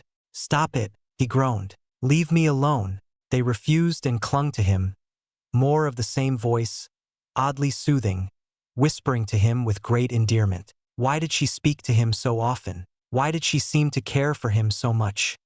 He bit his lips, unable to rest peacefully as his discomfort sank in his chest, irritating him. The same questions surfaced once again. Who was he? Where was he? Why was he here? The motes of light tugged on him and pushed him from below. They wanted him to swim up. Why? The light gave him strength and he slowly swam up. The darkness pulled on his legs, tendrils of unspeakable shadows entangling his legs. The light freed him and he swam further. His head felt like someone had stabbed it, a painful cry echoing in the depths. He saw a river of blood drenching someone's knees, and he recognized the person to be himself. It was too painful, so he stopped resisting despite the light's frantic pattering on his skin. The tendrils tugged on him once more and slowly pulled him down. Then more light came in a fierce tide, breaking him loose, the same voice spurring him on, and this time, a thin thread of light extended from his chest to the unknown surface above. "Fine, I'll do it." Oscar swam in the direction the thread, this unknown link, wanted him to go. More horrid scenes stuck in his mind. A burning farm, a city of rubble, bodies strung along, half drowned in the thick blood. "Stop it," he cried, clutching his head. Now faces floated around, and at last he remembered them. He knew all of them. Fred, Emily, Susan, Alec, Esther, Urin, his master, his entire Black Aegis Order, Uncle Carlson, his parents, everyone. Their faces pale, covered in blood, staring at him with dead eyes. "Stop it!" Oscar fought the motes of light, shouting to the top of his lungs, but only silence and agony could sound in the dark ocean. He didn't want to remember, but the light clung to him, the thread remaining unbroken despite how fiercely he ripped at it. "Today, we'll have pie." She pumps her fist in the air and cheers for a great day. That voice tossed away all of his retorts and resistance. It uplifted him, and he tried to put a face on that voice, the words tugging his heartstrings. What did he not remember? Why did this one give him warmth in all the madness and despair he saw in his memories? The answer existed at the other end of this thread, so he decided to push onward, the storm of the horrid events of betrayal and loss cutting deep into his flesh. While he wanted to let go, the warmth in his light spurred him on, and he followed down to its unknown destination. Where am I? A crack of light split the darkness, and he blinked, finding himself in a strange place. A white forest on fire greeted him out the window, and peering down, he frowned at the wheelchair, wondering why he was in one. His slight movements made the wheels squeak incredibly loud, his ears reeling from the sharp, piercing noise. Rushed footsteps hurried from another room, and he turned to its source right as the door flung open. revealing a woman of indigo hair and golden eyes, her rushed breathing and messy hair out of place on her striking beauty. She stared at him, trembling as tears overflowed. Avril? Oscar remembered now, right? That was it. He had her. Act 4. Fallen Heaven, Chapter 649. He had her. She was there the entire time. Memories of the past years flooded Oscar's mind as he saw each and every day spent in this home, his heart warmed by the ceaseless hours of one-sided conversations and caring love. Every tender word, the cadence of her sonorous voice as she spent her time talking to him, thumped his heart, and tears trickled down his face. He gripped the armrests and tried to stand. Oddly, only his hands pulled him up, the legs refusing to move even an iota of a muscle. The strength from his arms lifted him from the wheelchair, but his legs still failed him and he fell forward. I can't fly. Oscar continued to fall and watched the clean, white floor draw closer to his sight, struggling to will his body to float as the tiny slits between the wooden panels became wide as roads. Yet, the natural flight all exalts in night and above should have was no longer in him. Why? The fall seemed slow in his perception, his body moving down at a snail's pace, but he was even slower, unable to bring his hands down fast enough to stop himself. His nose almost slammed into the floor, but a soft pair of arms swooped in and caught him. I'm here. Don't worry, I'm here. Avril embraced him. I'm here. The words echoed in his ears. Deep in her embrace, choked by the familiar, intoxicating scent that swelled in his lungs, causing his chest to heave, Oscar relaxed. His guard lowered, and he cried, an indecipherable primal cry akin to a baby's first leaving his mouth, muffled in her chest as his tears drenched her robe. He had lost everything, or so he thought at the time. But now Oscar remembered. He had her. He had Avril. No strength remained in his legs, but his arms held tight, wrapping around her back like steel bands, unwilling to let go. I'm not going anywhere, my dear. She reassures Oscar that she's not a dream or a phantom, stroking his head. Today, her husband has returned, and she would never leave. I'm here. Avril returned his tightness twicefold. A spell of dizziness overwhelmed him.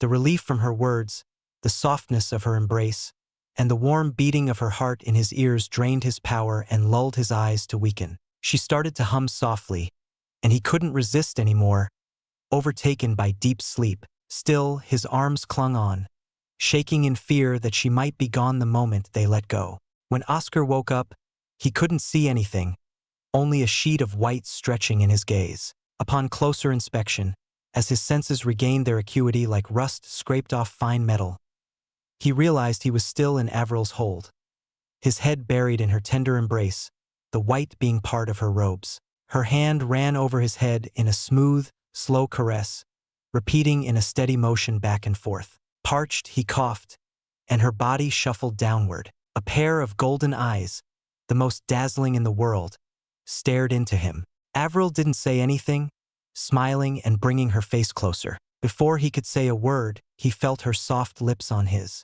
He pulled her closer since his arms had already grabbed her the entire time, pressing his mouth more into a deep kiss. Avril jolted slightly, a slightly muffled yelp sounding between them, but soon relaxed and melted into him. The taste of her, the alluring scent carried by her, the warmth of her softness pressing into him was addictingly sweet. He kissed her for a long, wondrous time. At times, Avril would try to pry away from his hold, but he was relentless, escape futile before his desire. The muffled moans and the hot breaths from her flaring nostrils spurred him on. After a long, drawn-out kiss, Oscar finally separated, both desperately seeking air in deep gasps. Across from him, his wife let out a sweet moan, her eyes glistening with tears drawn by delight and the ecstasy from the kiss, noted by her faint grin and her ripe red cheeks. She reached out and stroked his face, the palm hot on his skin. I've been waiting for you for so long. Avril lifted his head. It's been 10 years since we started living here. Every day and night, she waits for her husband, the kind-hearted man, to remember he has a promise to keep. Finally, he returns and starts with a long kiss. You idiot. 10 years. Oscar frowned. How long? How long has it been since? He coughed, uncomfortable as his stomach squeezed into itself. Something was wrong. His blood chilled from his veins, his skin paled, and he shivered, choking as if he were naked in the snow. He didn't want to finish the sentence. Avril took his hands in her grasp, the warmth tickling his fingertips. "You're cold." She bit her lip and touched his back, drenched by cold sweat, which he didn't know had happened until the wet cloth shocked his sensitive skin, inducing a rare yelp. "It's been 40 years since the war." "40, Oscar stammered. He lifted his back from the bed, gritting his teeth in horror at his legs. Why couldn't they move? He nudged and jabbed into his thighs and knees, the feeling of touch and pain still reaching him. "So why?" Oscar grunted and strained himself, clenching his hands as he tried to fly, and again, it failed. He settled back in bed, staring wide at the ceiling, puzzled by the changes to his body. "I can't walk. I can't fly. What's wrong with me?" Oscar said. "There is nothing wrong. You are you." Avril's face covered his view, the indigo hair spilling down on his face. Suddenly, she raised him from the bed and sat him in the wheelchair, kneeling to tinker with the wheels, loud squeaks turning silent from each crank of a screw. She cupped his face from above and kissed his forehead, tender love spilling from her golden gaze. "No matter what, even if your legs fail you, I will be your legs. If you can't fly, I will hold you on my back to the sky. So rest." She wants her beloved to rest. Rest. Oscar had almost forgotten that word. Yes, he could rest now. His right arm rubbed his wet eyes, and he realized it was soft. Not that soft due to the dense muscles, but softer than he remembered. Rolling up his sleeves, he rotated his hand around the wrist, unable to twist further when it had been able to on artificial joints, and pressed his finger along the forearm. True bones extended where metallic shafts had been, thick muscles hardened where fibrous, crafted threads had once entangled, and regular skin stretched where thick armor plating should be. The artificial arm was gone. Oscar chuckled and massaged the fleshy palm. "Thank you." Oscar leaned back, glancing at his wife from below. "Wait until you see dinner," Avril whispered, pulling on his ear after. Outside, he squinted, blinded for a moment by the flash of light. Adjusted, Oscar peered over the table, gulping at the feast tightly packed, some plates halfway off the table. Its contents consisted of many familiar dishes he knew for certain he had tasted in the past. A great roast pig steamed from the center, baskets of baked chicken legs in a special rub of spices, a large fish cooked in sauce, and many other dishes greeted him, their herby and salty scent leaking drool from his lips. Oscar tasted one, then another and more. He recognized the flavor and fought back the tears. They won and ruined the flavor by spilling into his lips and salting the food. These dishes were his masters, the same kind of feast and heartening dishes cooked at the end of arduous training. "Master!" Oscar had to hold back from crushing the fork, his grip straining to crush it in grief. The figure of the black-armored man he called his master stood before him, the large back covering him from Saul. The fork fell and clattered loudly on the floor, the sauce and bits of meat dirtying the clean white wood. Oscar didn't know why, but he dug his nails into an iron grip on his head and wailed, his mournful cry numbing his ears. He wished he could dig his hands deeper into his head, past the skull, and pull out the ailing part, cut out the memory. "Stop!" He saw his master fighting until the end when Draven became a lonely figure kneeling dead on the ground, foul wounds adorning his body. Unable to breathe, he gasped and jerked around in his wheelchair. Someone pushed him away and palmed his ears. Avril locked her gaze into his and tapped her forehead against his. Calm down. It's okay to cry. It's okay. Take as much time as you need." After a few minutes, Oscar sighed, relaxed, and freed his head from his grasp, faint blood clotting on his fingertips. Avril wiped them clean with a bright smile and brought a piece of roast pork to his mouth. Seeing her cover her nose made him laugh. Oddly, it felt better when she fed him, making the pain bearable. After the meal, she carried him to the bath, a hot, steaming pool of near-boiling waters. He tried his best to calm down, fidgeting as the waters splashed lowly. Avril dipped into the bath, her alluring figure hidden by steam and water, and leaned on him. Had the years apart weakened him?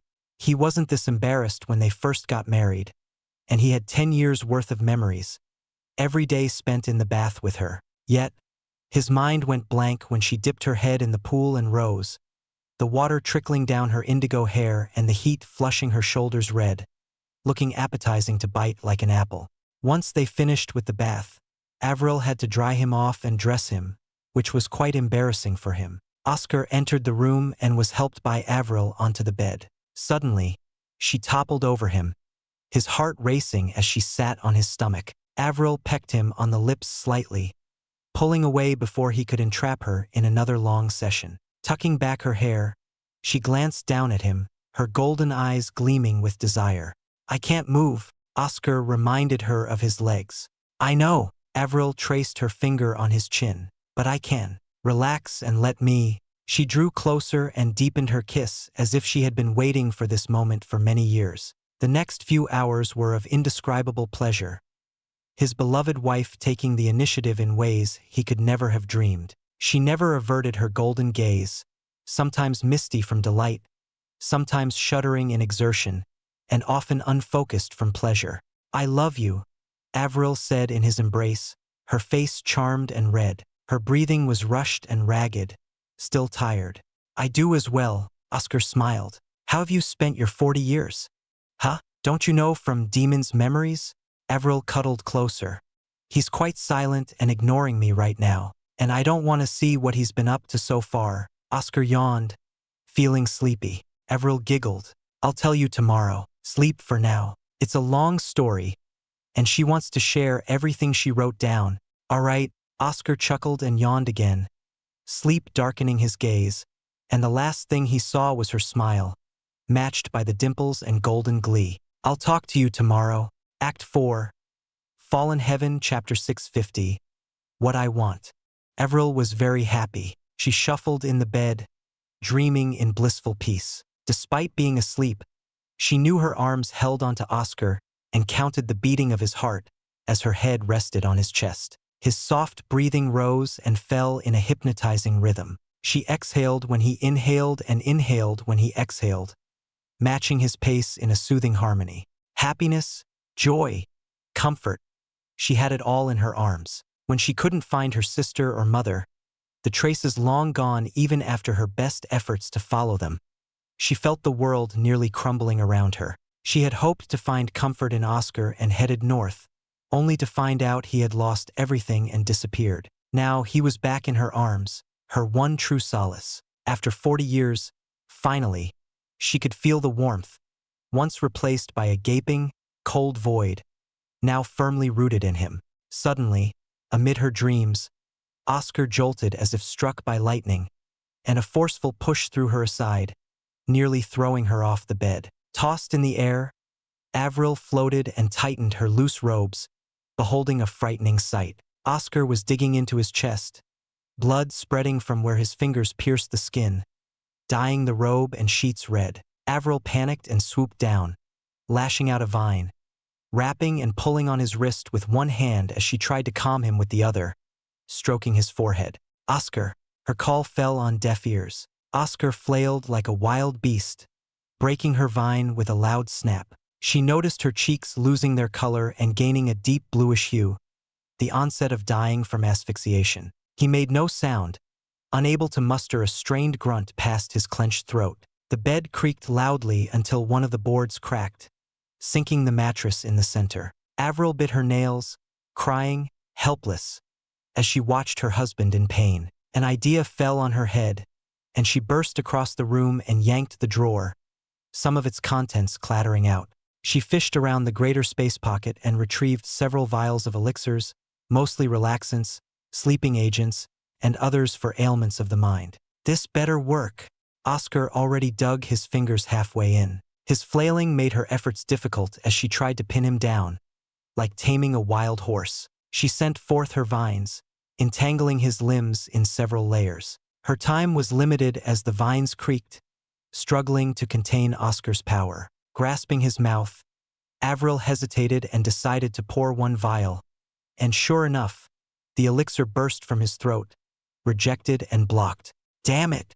Avril pulled on her hair. She had to act fast or else he would die. Several vines were torn apart, the rest straining as their fibers slowly stretched, a grating noise intruding her ears. Avril popped open a few vials and poured the elixirs into her mouth, slightly bulging her cheeks. Oscar shut his mouth, the lips flat and blue. Her lips fell on his, pried them open, and transferred the liquid. Avril didn't let go, afraid he might spit it out if she separated, and pressed her kiss deeper. Eventually, he relented and drank the draught, coughing once she parted. Drinking the rest, she mouth-fed them to Oscar, unable to enjoy the sweet taste all muddled in the strong, herby flavors of the elixirs.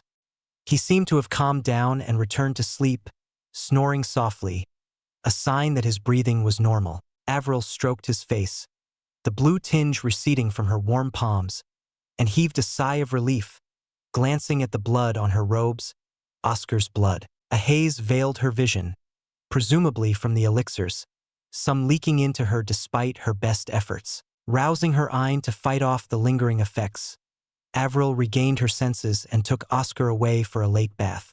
Inside the bath, as Avril scrubbed off the cold sweat and the fresh blood and healed his wounds, she couldn't stop sobbing, her tears lost to the pools. Oscar.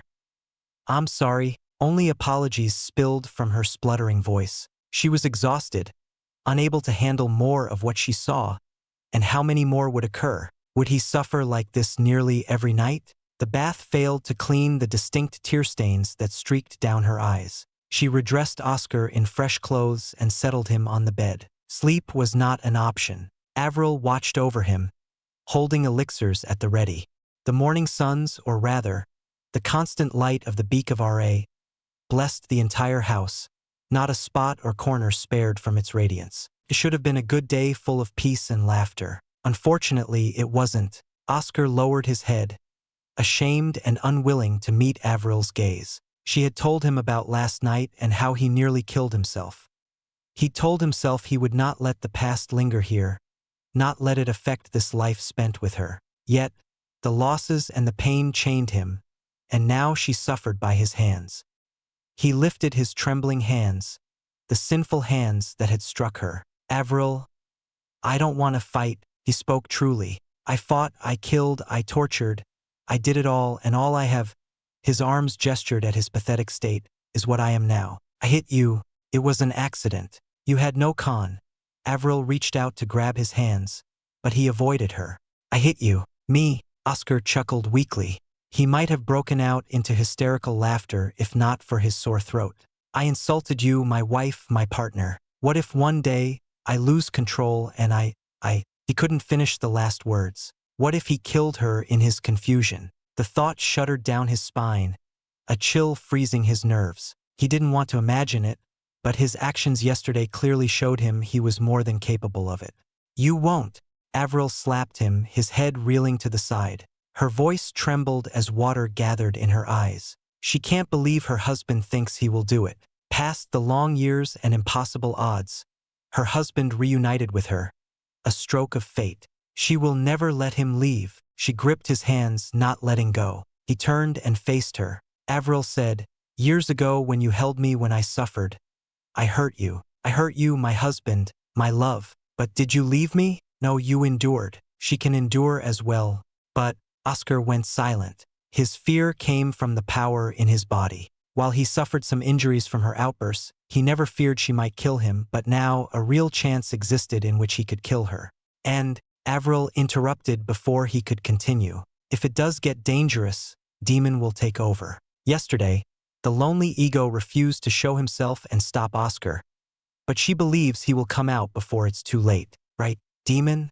Her golden eyes chilled to a cold glare at his chest, almost as if she could see his counterpart in the inner world. Suddenly, her head tilted back. Oscar realized too late that he had flicked her forehead, an unconscious gesture. He didn't enjoy that cold look on her, preferring her bright smile adorned by two dimples. Sorry, it just happened. I couldn't control myself, Oscar said.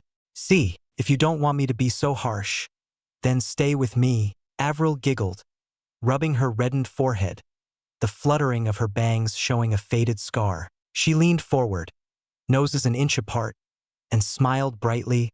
Oscar, what do you want? What do I want? Oscar asked himself. What do you want now? Avril urged him, Come to think of it, he hadn't thought of a future. His dreams, his nightmares, nearly all of his thoughts were stuck in the past. What future was there? He refocused his vision, seeing Avril before him, the answer he had sought and fought for throughout the war. In those quiet moments between battles, during the aftermaths when he peered over lands scarred by war, marked by blood and corpses, he always had one wish: peace, quiet, family, children. Is it all right if I just live? Can we live here, raise a family, and rest until we pass of old age? You can. We can toss it aside and live out new lives. The past doesn't have to bind us. She promises we'll grow old together and pass away, smiling and surrounded by our children. Avril kissed Oscar fondly, cementing that promise with her lips. He had no words, no retort against that. All of his worries washed away like sands from the rock, dispersing into obscurity. He felt strength welling in him and brought her in for another kiss. Wait, I remember. I got a divine essence extract for you. I already found it in your dimensional cube. I handed it to Master before he left. He said it might take 15 years, 5 more to go. Avril smiled, the light of the beak of Ra dull compared to her dazzling golden gleam. Master! Oscar still hadn't linked up to Demon and Erden's memories. Avril took out a small book and opened the withering pages to the first one, reading by his side. In it, she detailed her journey after separating from Oscar in Xianxia City 40 years ago. Her travels across the lands, hunting down bandit groups and gangs, tracing the steps from her town to a vast city, only to be stopped there, no more clues to be found. He hugged her comfortingly, and she answered by leaning on his shoulder, still reading. He learned she had cared for Ren and Gloria, his heart pained by recalling the 2 young children he saved long ago. He took them in as his responsibility, but he never came back to them. He lost so much and struggled only to lose more, yet he failed to hold on to what remained. Deep regret stabbed him like a dagger to the heart, and he listened on. When she mentioned Maya, Oscar accidentally crushed the ends of the wheelchair's armrests, her trembling expression of fear quelling his anger. In the end, after hearing about Maya's sacrifice and long years of helping his family, Oscar gritted his teeth. I hate her, and I won't ever be able to say otherwise. But I won't harm her or oust her for your sake. Whenever she comes, I'll leave the room. That's more than I could ask for. She wishes they could at least talk but understands and pulls away before Oscar changes his mind. Avril flipped to the next page. A few more and they were done, ending it on her latest note of joy at his return. Oscar stared into her eyes, thankful for her care over the past 10 years. She smiled and closed in for another kiss. Suddenly, the door banged open, and they parted. Oscar was stunned, eyes wide in shock and mouth gaping open. The entire time, he had been so preoccupied he didn't sense this one coming. But the sudden interruption wasn't what shocked him. The eye and presence of the person walking in with 2 legs matched the one from his memories, and the link proved it was him. But how? Erden? Oscar asked. The person looked human, but it was Erden. Act 4, Fallen Heaven, Chapter 651. Visitors. Outside the door, the stranger stomped into the house, every step shaking the wooden floor to its foundations as if thousands of pounds had been concentrated in that figure. He matched Oscar's height, well over 6 feet, and not so burly frame. A simple glimpse past his white sleeves revealing dense, compact muscles. A pair of teal eyes shone and gazed into Oscar, reflecting his entire figure. He brushed his white hair aside and trotted in haste, clenching his fists as veins pressed against the skin. You woke up? His voice boomed, shuddering the walls. It was Erden's voice, the same deep growl-like speech. Oscar regarded Erden with scrutiny, still stunned and unable to believe what he was seeing. His friend, the Prialapos, the deer, had become human, garbed in the same style of clothing he wore, Isaac style. The teal vest matched the white shirt underneath, accompanied by a pair of long, black pants. Strangely, his white hair curled to the right, wavy and clean. Erden grunted. Not once have you checked on me. I had to find out for myself that you were back. Erden? Avril looked incredulous, widening her eyes. Her shock was understandable, considering beasts could only transform into a human form as King Exalt's, no less required. Surprised, Erden laughed and pounded his chest with a fist. During my training, I delved deeper into the blood transmutation and learned how to transform. I can only imagine the shock on Reuven's and that damned Boren's faces when I show myself. Who says beasts need to be King Exalts to transform? It is you, Erden.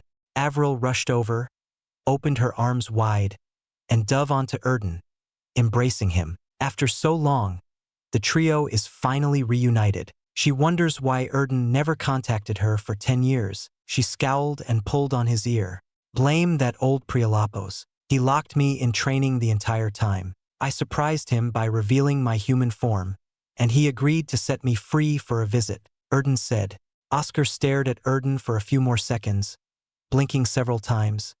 He still couldn't believe it really was Erden. The connection asserted the truth, the familiar Ein flooding into his core, which had been shut off. His vision distorted as if hit by waves in the ocean, but they were tears instead. How could he have been so foolish to lock himself away when he still had these two? Why had he not remembered that? He shouldn't have despaired, and because of that, these two suffered greatly.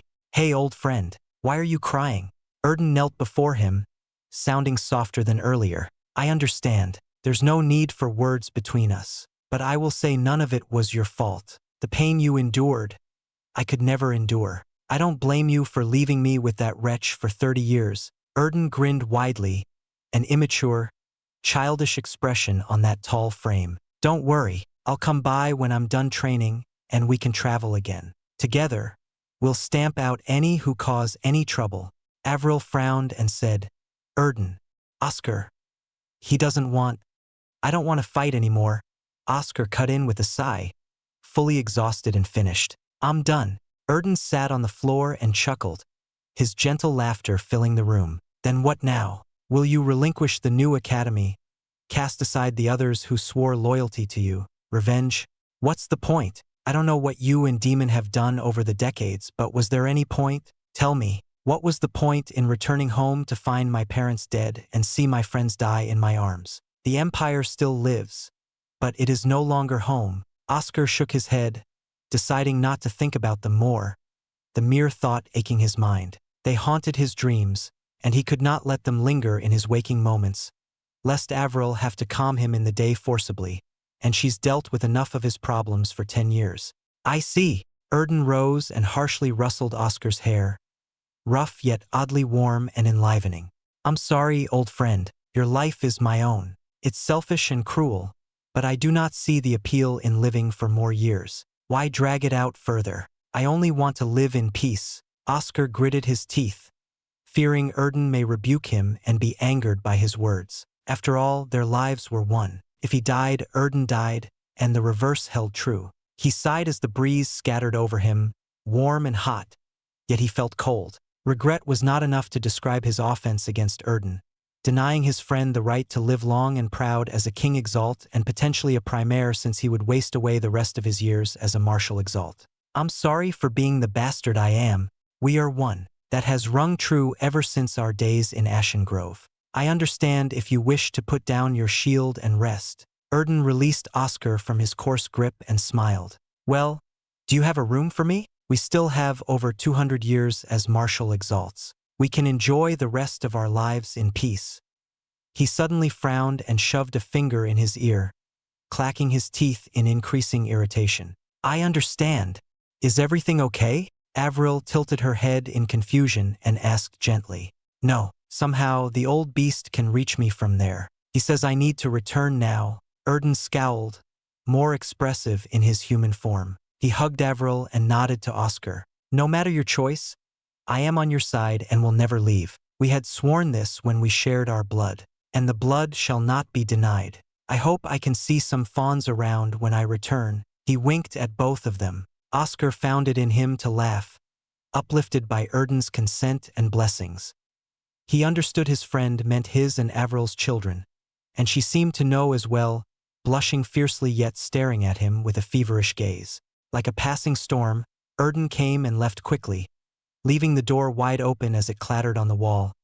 Banging from the hot gales released by the beak of R.A. Oscar turned to Avril, who said she would make some lunch. He wheeled himself into a spare room and inhaled the warm air, his veins expanding from the rush of hot blood. He focused on his legs and cursed at how useless they had become, able to move amid his nightmares but not now. His power of flight also refused to heed his call, leaving him tethered to the earth. Look at you now, a bird with no wings, a cripple who can't even properly embrace his wife. Demon spoke, his voice echoing in Oscar's head, cold and indifferent, never changed since last they spoke. Are you proud of what you've become? When was pride something you believed in? You'd fight in the mud to survive. Oscar retorted and closed his eyes, facing Demon in the inner world, noticing Ignires resting in deep meditation in the corner. Thank you, Ignires. You'd helped my wife survive and come here. Ignires' three orbs locked onto him, and the Ancient of Fire seemed somber, the flames waning and volcanic shoulder dormant. He said in a low voice, flickering like the soft crackling of embers, a burning blaze, an inferno of determination and strength once rushed from your entire being. Now it is small and weak but strangely warm and soft. You've changed. I do not know for better or worse, but your fire still interests me. You'll waste away here, old ancient. I don't deserve you. There are far more important things to do other than clinging to a quitter like me, Oscar said. To keep the Ancient of Fire here was the height of folly, the obvious problem being a gap in Talos' defenses against the Caroliman. Nah, I'm staying here, boy. Ignires regained his familiar cackles. Besides, I don't believe the Caroliman's machinations will come to fruition until way later, much later. For now, I'll rest and see your life. Instead of the great blaze, I'll watch how your fire progresses. Oscar knew nothing could convince the Ancient of Fire, a stubborn tenant in his body. He nodded and sat across from Demon. Closing his eyes, Oscar formed a link to both Demon and Erden, absorbing their memories and emotions. Somehow, Demon learned to feel anger, but that was all he knew, and Oscar saw all he had done in both indifference and anger.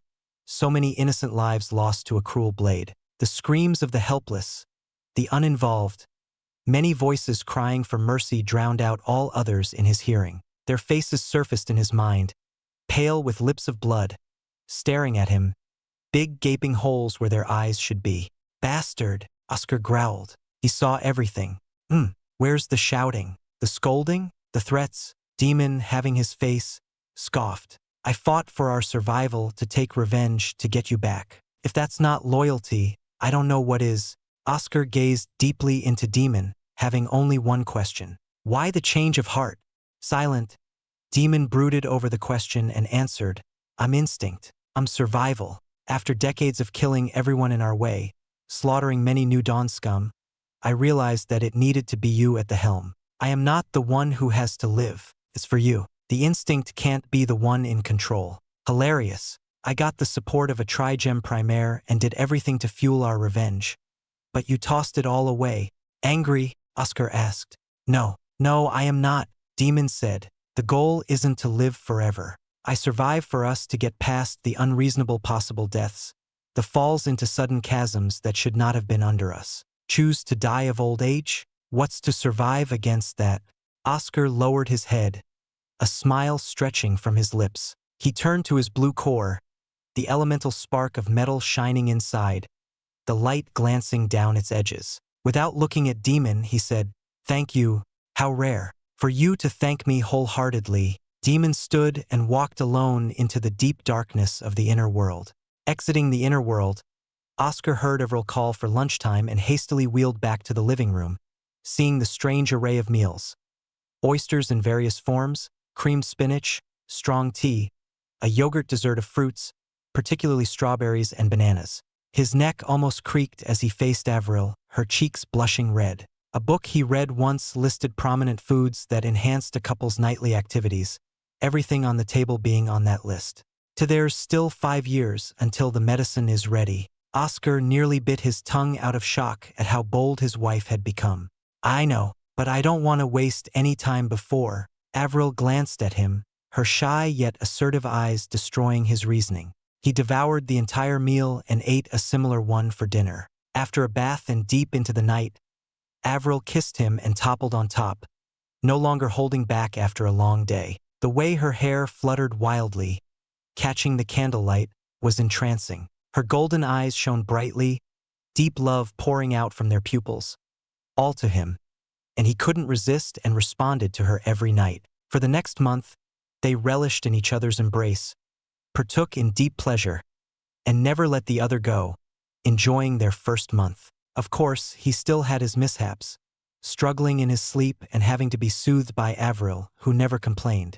One morning, Oscar woke up, squinting to the bright light showering the room. He heard a loud shout from outside. Realizing it was Avril's voice, he sprang up and clawed over to the wheelchair, pushing himself across the room. Opening the door, he heard her yell, "I said scram, never come back." Act 4, Fallen Heaven, Chapter 652. Fate determines all. It is heartening to see one so devoted and caring. Truly, he is blessed. I come in peace and to bring news. A low yet magnetic soft voice filled the room, reaching Oscar behind the partly open door. Just from the gentleness in the tone, Oscar envisioned a grass field under gentle sunlight, a breeze swaying the blades, not too harsh to tear them from their roots. The person was open and welcoming, as if he had nothing to hide. Oscar frowned. The voice sounded familiar but hard to place on a face, his mind struggling to think of who he was and failing every time. "No, you're not welcome here." Avril's harsh and demanding tone cut apart the soothing air brought upon by the stranger's words. Her labored breathing grew louder, and she diminished to a low, feeble whimper, pleading, "Please, leave us alone." She begs him and blocks the door. "Oscar has suffered enough. Let us live in peace. That is not up to me or anyone else. Fate has determined it and no one can change it. Forgive me, girl. I am simply here to say what I have to say. After that, I will leave you two alone. Is that fine with you, Isaac's heir?" The stranger called out to him, and Oscar opened the door with a loud creak, wheeling out to the living room.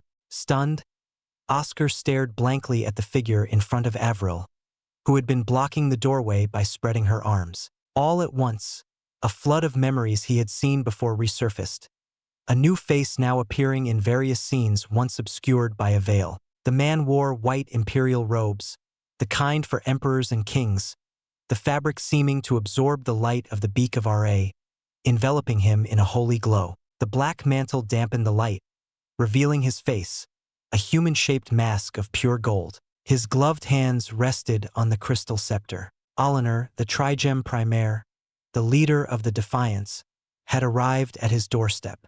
"Oscar." Avril snapped her head toward him, sweat beating down her forehead. Her legs were trembling, yet refusing to kneel down. She bit her lips and covered Oscar from Olinar's gaze, again denying the Primaire. "Please leave. There's nothing for you here." Oscar couldn't believe how Avril defied the Primaire, a Trigem Primaire as well. Her back was small, shoulders and arms thin, yet she dared to oppose the greatest powers in the world for his sake. Oscar clenched on the armrests, wishing he could run off his wheelchair and hug her with all his heart. He hit his legs, demanding them to move, but they remained silent, rejecting his call. Avril deserved better than someone who could not move for her sake. He wheeled over and smiled at her concern, worry across her face.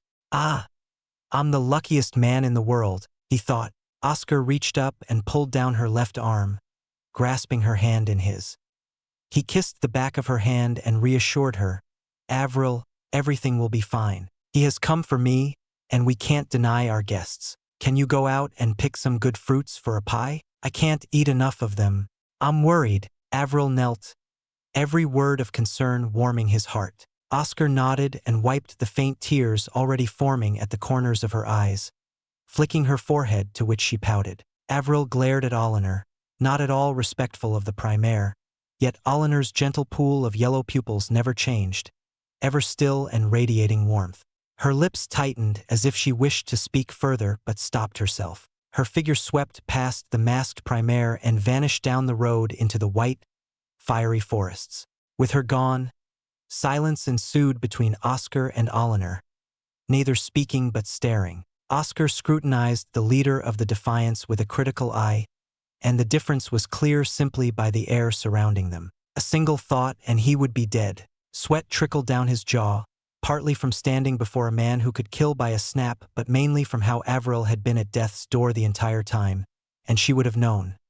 Any Exalt would know. He unknowingly chuckled at himself, at his own weakness.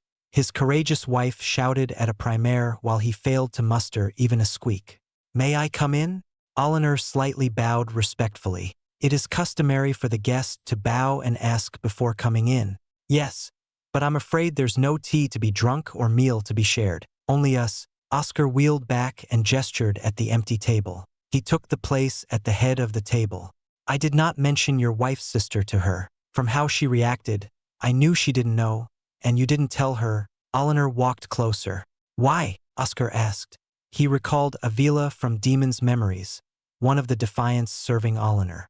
"Far be it from me to coerce or use another as a bargaining chip. They are sisters. Thus, they should reunite with smiles and tears of joy, not worry and desperation." Oliver paced around the room, looking over the furniture and halting at the empty wall. "You should hang up some paintings. May I recommend a good painter? It would be her honor to paint a couple like you two." "You know her sister is one of yours?" Oscar found it hard to believe. "I know the names and faces of all who follow me. That is the least I can do for the sacrifices and deaths they suffer from my orders." Oliver placed a palm on the white wall, patting it with a nod. "But why haven't you told her?" Oscar fell silent. He felt guilty for hiding the fact from Avril for the entire month after his return. Part of him worried, afraid that she might put herself in danger to chase after her sister into the claws of the Defiants. But truly, he knew he kept it secret because he wanted her by his side, all for his selfish desire to keep her close. "I'm a bastard. A selfish bastard." "No, you're not." Oliver took the seat at the side and reached into his dimensional cube, pulling out an unopened bottle and 2 chalices. The metal of the chalices sang a clear ring, a tinkle of metal on the hardwood table. The unopened glass bottle, filled with wine, thunked on the table, the purplish liquid swishing inside. With a loud pop, the cork separated from the bottle, the aroma of thousands of intricately woven scents flooding all over. The wine was poured into the chalices. Oliver carefully slowed down near the end, allowing faint trickles to drip into the surface until one final drop rippled across the wine, calming the small bubbles and stilling the liquid. "Here, have some. Made them myself." Oliver lifted a chalice and placed it before Oscar. The primaire chuckled. "Once a lifetime ago, I grew up in a vineyard. My family is from a long line of vintners. I remember how I helped my father by crushing grapes under my bare feet." He glanced to the side, eyes blinking in deep remembrance as if he was reliving the memory. He held up his chalice and reached out to Oscar, presumably to clink glasses. "Have a taste. Let it settle for a few moments before you take it in." Oscar raised his chalice and returned Oliver's gesture. Then the two sipped. Oliver watched him, his yellow eyes observing his reactions. But Oscar didn't feel anything. Not a ripple in his expression or a twitch in his thoughts. Tasted incredibly bland. The Ein inside the wine burst out, like rivers under a storm, flooding his veins.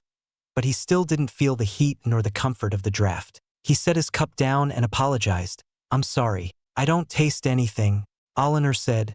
"They say my wine is the finest, with Ein swirling in every sip. But I can never replicate that taste of home. The small sips I partook in with my family as we rested on the hills, overlooking the vast fields. The wine will never be the same for you and me because it is no longer the time or place we wish it should have been drunk. For me, the taste can never be the moments with my family. My father's satisfied sigh after a hard day's work. What ails your wine?" Isaac's heir. His friends and family came to mind. Oscar closed his eyes, unwilling to cry before the primaire. Recalling a memory, he said, "My friends, particularly Fred. He'd always stash a bottle here and there and sneak out with me to drink while Emily was gone. Often, she'd find us and punish Fred before having a sip herself. He stopped talking, the emotions too difficult to contain. Oliver sighed and clasped Oscar's shoulder like a father would a son. He confessed, "Sometimes, I regret becoming an Exalt.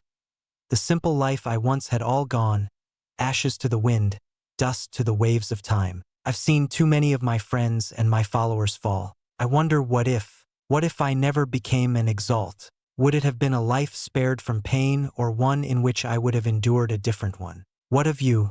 I don't know, but I know I miss them. I miss them all. I miss my parents, who always smiled on the farm, and friends who stood by my side. I miss my subordinates, with whom I always shared a meal. Oscar opened his eyes, shaking his head. But I'm done now. I still have her. I still have Erden. And what do you want then? Olener asked. To raise a family, to love my wife, to live in peace with her and my friend until my life runs its course. Quit. There is only pain if I keep fighting, Oscar said. A good dream, the end any would desire. I, too, held similar aspirations, but fate determined I become a primaire and keep living on, to fight to the end of my days. Olener sighed, tilting down as he gripped Oscar's shoulder slightly tighter. And fate has set you to keep fighting as well. Cursed men we are. And why is that? Oscar raised his voice. Why did this primaire come here? Olener coughed and thumped his chest with his palm. He spoke gravely. Fallen heaven is nigh. No one can escape it, especially not you. Act 4. Fallen Heaven, Chapter 653. Inevitable fight. Silence befell them. Olener wheezed and coughed for a moment, a flicker of weakness flashing across those gentle pupils. But as fast as they emerged, so too did they vanish, gone in a blink. He poured the wine through the gap in his mask, gulped the entire chalice dry, and dripped beads of wine into the clean table, the purplish elixir glistening on the golden mask. With a clean handkerchief, the primaire carefully wiped the table, not leaving a single drop to remain. Oscar felt it odd to watch a primaire clean his table and continued to watch the old one drink another full chalice. He might as well drink the whole bottle. Oscar tried to amuse himself with the imagery, but his frown deepened, Olener's previous words digging into his mind. Fallen heaven. Circe had mentioned it to Avril. More importantly, Matures said to meet him there. Oscar asked, Fallen heaven. Long ago I heard its name, but no record existed, and those I asked never spoke of it. What is it? Why does it concern me? I have given that path up. If only it were so simple to stand, turn, and quit. The signs have shown themselves. A voice calls. You may not hear it now, but soon all will hear the call. Olener put away the bottle and chalices, a stern gaze pointing outside the window. The voice lost the gentle tone, carrying a harshness that felt like a dagger scraping his bone. Fallen heaven, the great scouring, the long massacre. I never thought its emergence would be during my lifetime. Perhaps it is the rising tides of the ages now crashing down on us. I don't understand, Oscar stated bluntly, scratching his armrests, unnerved by the sudden shift in demeanor from the primaire. Few records exist, and those who know, all without exception, choose to keep their mouths shut. Sometimes a person should live in ignorance to be freed from fear. The last time it happened, of the countless martial exalts who ventured to fallen heaven, less than a tenth survived, and billions more on Talos perished. Olener's face was hidden under the mask, but Oscar could tell the primaire was grimacing. It is unknown how many times it has repeated throughout history, but it has gained its titles and names in the blood of almost all Talos. It sounded absurd, absolutely preposterous. Oscar stared intently and deeply into Olener's eyes and found nothing to argue against, the clear, radiant gaze lacking any blemishes of deceit and lies. While a primaire could easily trick him and entrap him in a lie, Oscar felt Olener spoke truthfully, the graveness in the old one's voice lending credence to the gravity of his words. But he still couldn't wrap his thoughts around it, tapping his fingers nervously on the armrests. Billions, he said. Nearly all martial exalts, he stated. Oscar paled and coughed, wondering how such tragedies occurred. Running is futile. I'm sorry, Isaac's heir. Your life will never be the same, but you must keep fighting. When the time comes, when the world has made its decision, you must fight. Olener shook his head. Why can't I bunker down and hide away? Oscar asked, gripping his hands tightly. When fallen heaven arrives, Talos responds and throws every martial exalt onto it. You, your wife, your Prialapos friend, all martial exalts will be forced to answer and go. As Oscar was stunned by the truth, like lightning piercing every inch of his spine, Olener carried on. Fallen heaven is a chunk of Talos, separated during the cataclysmic war, not unlike the fragmented lands of Shad Irma. It exists in perpetual isolation and is only open for the years designated by Talos. Now, ask yourself, the martial exalts are the primary leaders of clans, families, groups, and others. What will happen once they are gone? And what will happen once only a mere tenth or less returns? Realization struck him like a hammer. The warm air turned to a chill frost, his skin shivering as his imagination wandered to the horrific possibilities. Stunned, Oscar widened his eyes, already seeing great wars waged on Talos, the powerless factions rising at the one chance to overthrow those above them, others taking the chance to wage wars to occupy more territories and claim revenge on foes. The oceans of Talos would be red, its plains scarlet, and mountains made of corpses, not stone and dirt. The king exalts will run themselves ragged to travel far and between their territories as all try to reshuffle the order of power. Regrettably, they can't stop everyone under them. Battles will be waged where they are not present. The primaires also can't move everywhere to quell the unrest, the bulk of their forces being in fallen heaven, and will focus on their primary territory. Some may forego their subordinate lands. Many lands also lack king exalts to stop the massacre from becoming an annihilation. Whoever comes out on top of the conflicts on those particular lands will be the new overlords. Oliver shook his head as if disapproving of the madness. Hence, the great scouring, the long massacre. For fallen heaven will trap everyone for 10 years. Oscar backed away from the table and wheeled over to the open window, his eyes catching a glimpse of Avril studying and judging fruits in her arms, a pensive look on her face. He turned to Oliver and asked, "How?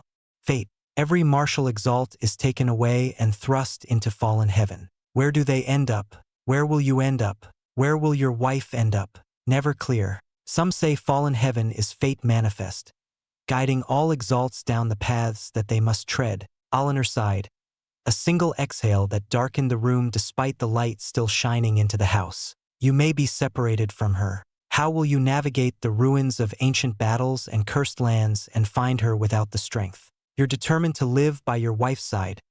Then fight. Fight to hold her close and protect her. Fight for that life."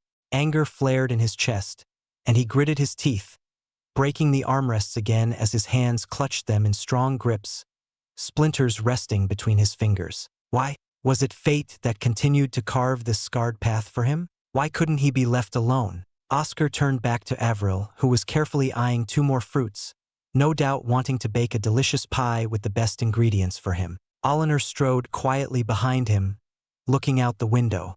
"I say this all to you now, not to throw you into despair, but because you must know. Hope can only come from preparation. Hope can only find you in the darkest times if you fight for its light." Oliver pulled the handles and wheeled Oscar outside. "It is better for you to see and talk to your wife in this tranquil forest and re-enter the house renewed." "Wait." Oscar grabbed the wrists and was surprised to find them thin and bony, with barely any muscles or flesh, as if skin wrapped around the bone. From that, he concluded the primaire was light as a feather. First, Carcodal and now Oliver were all primaires at their advanced age, probably over 4,000 judging from how they all knew GOL4's real self, rotting a slow death. Loosening his hold, Oscar lowered his arms and asked, "Why are you really here? Why come all this way to tell me this? What's your gain?" "I was Isaac's friend, as you have heard before. We met, he and I. We were but knight exalts when we first met. Quite the astonishing fellow he was. Sometimes I wondered what truly went on in that head of his." Oliver chuckled, gentleness rising once more, smoothing out the harshness from before. "Seeing you and your wife, I remember him and Evelyn long ago. He had 20 wives. We're not the same." Oscar scoffed, and Oliver responded in bright laughter, the soft-spoken primaire losing all pretenses and letting loose a ruffian's outburst. Despite all the love he shared and the many descendants he fathered, all of it fell. Oliver lost his liveliness, wheezing. Whether it came from exhaustion from laughing or choking on emotions, Oscar didn't know, keeping his mouth shut. He sat in silence and waited for the primaire to speak. "At that time we, Carcodal and I, were too weak, too powerless to oppose the ones who wished for his destruction. Sylvia and her Forest Heart clan were great weapons and scapegoats for their plans. He never mentioned you," Oscar stated. "You spoke with him?" Oliver's voice trembled.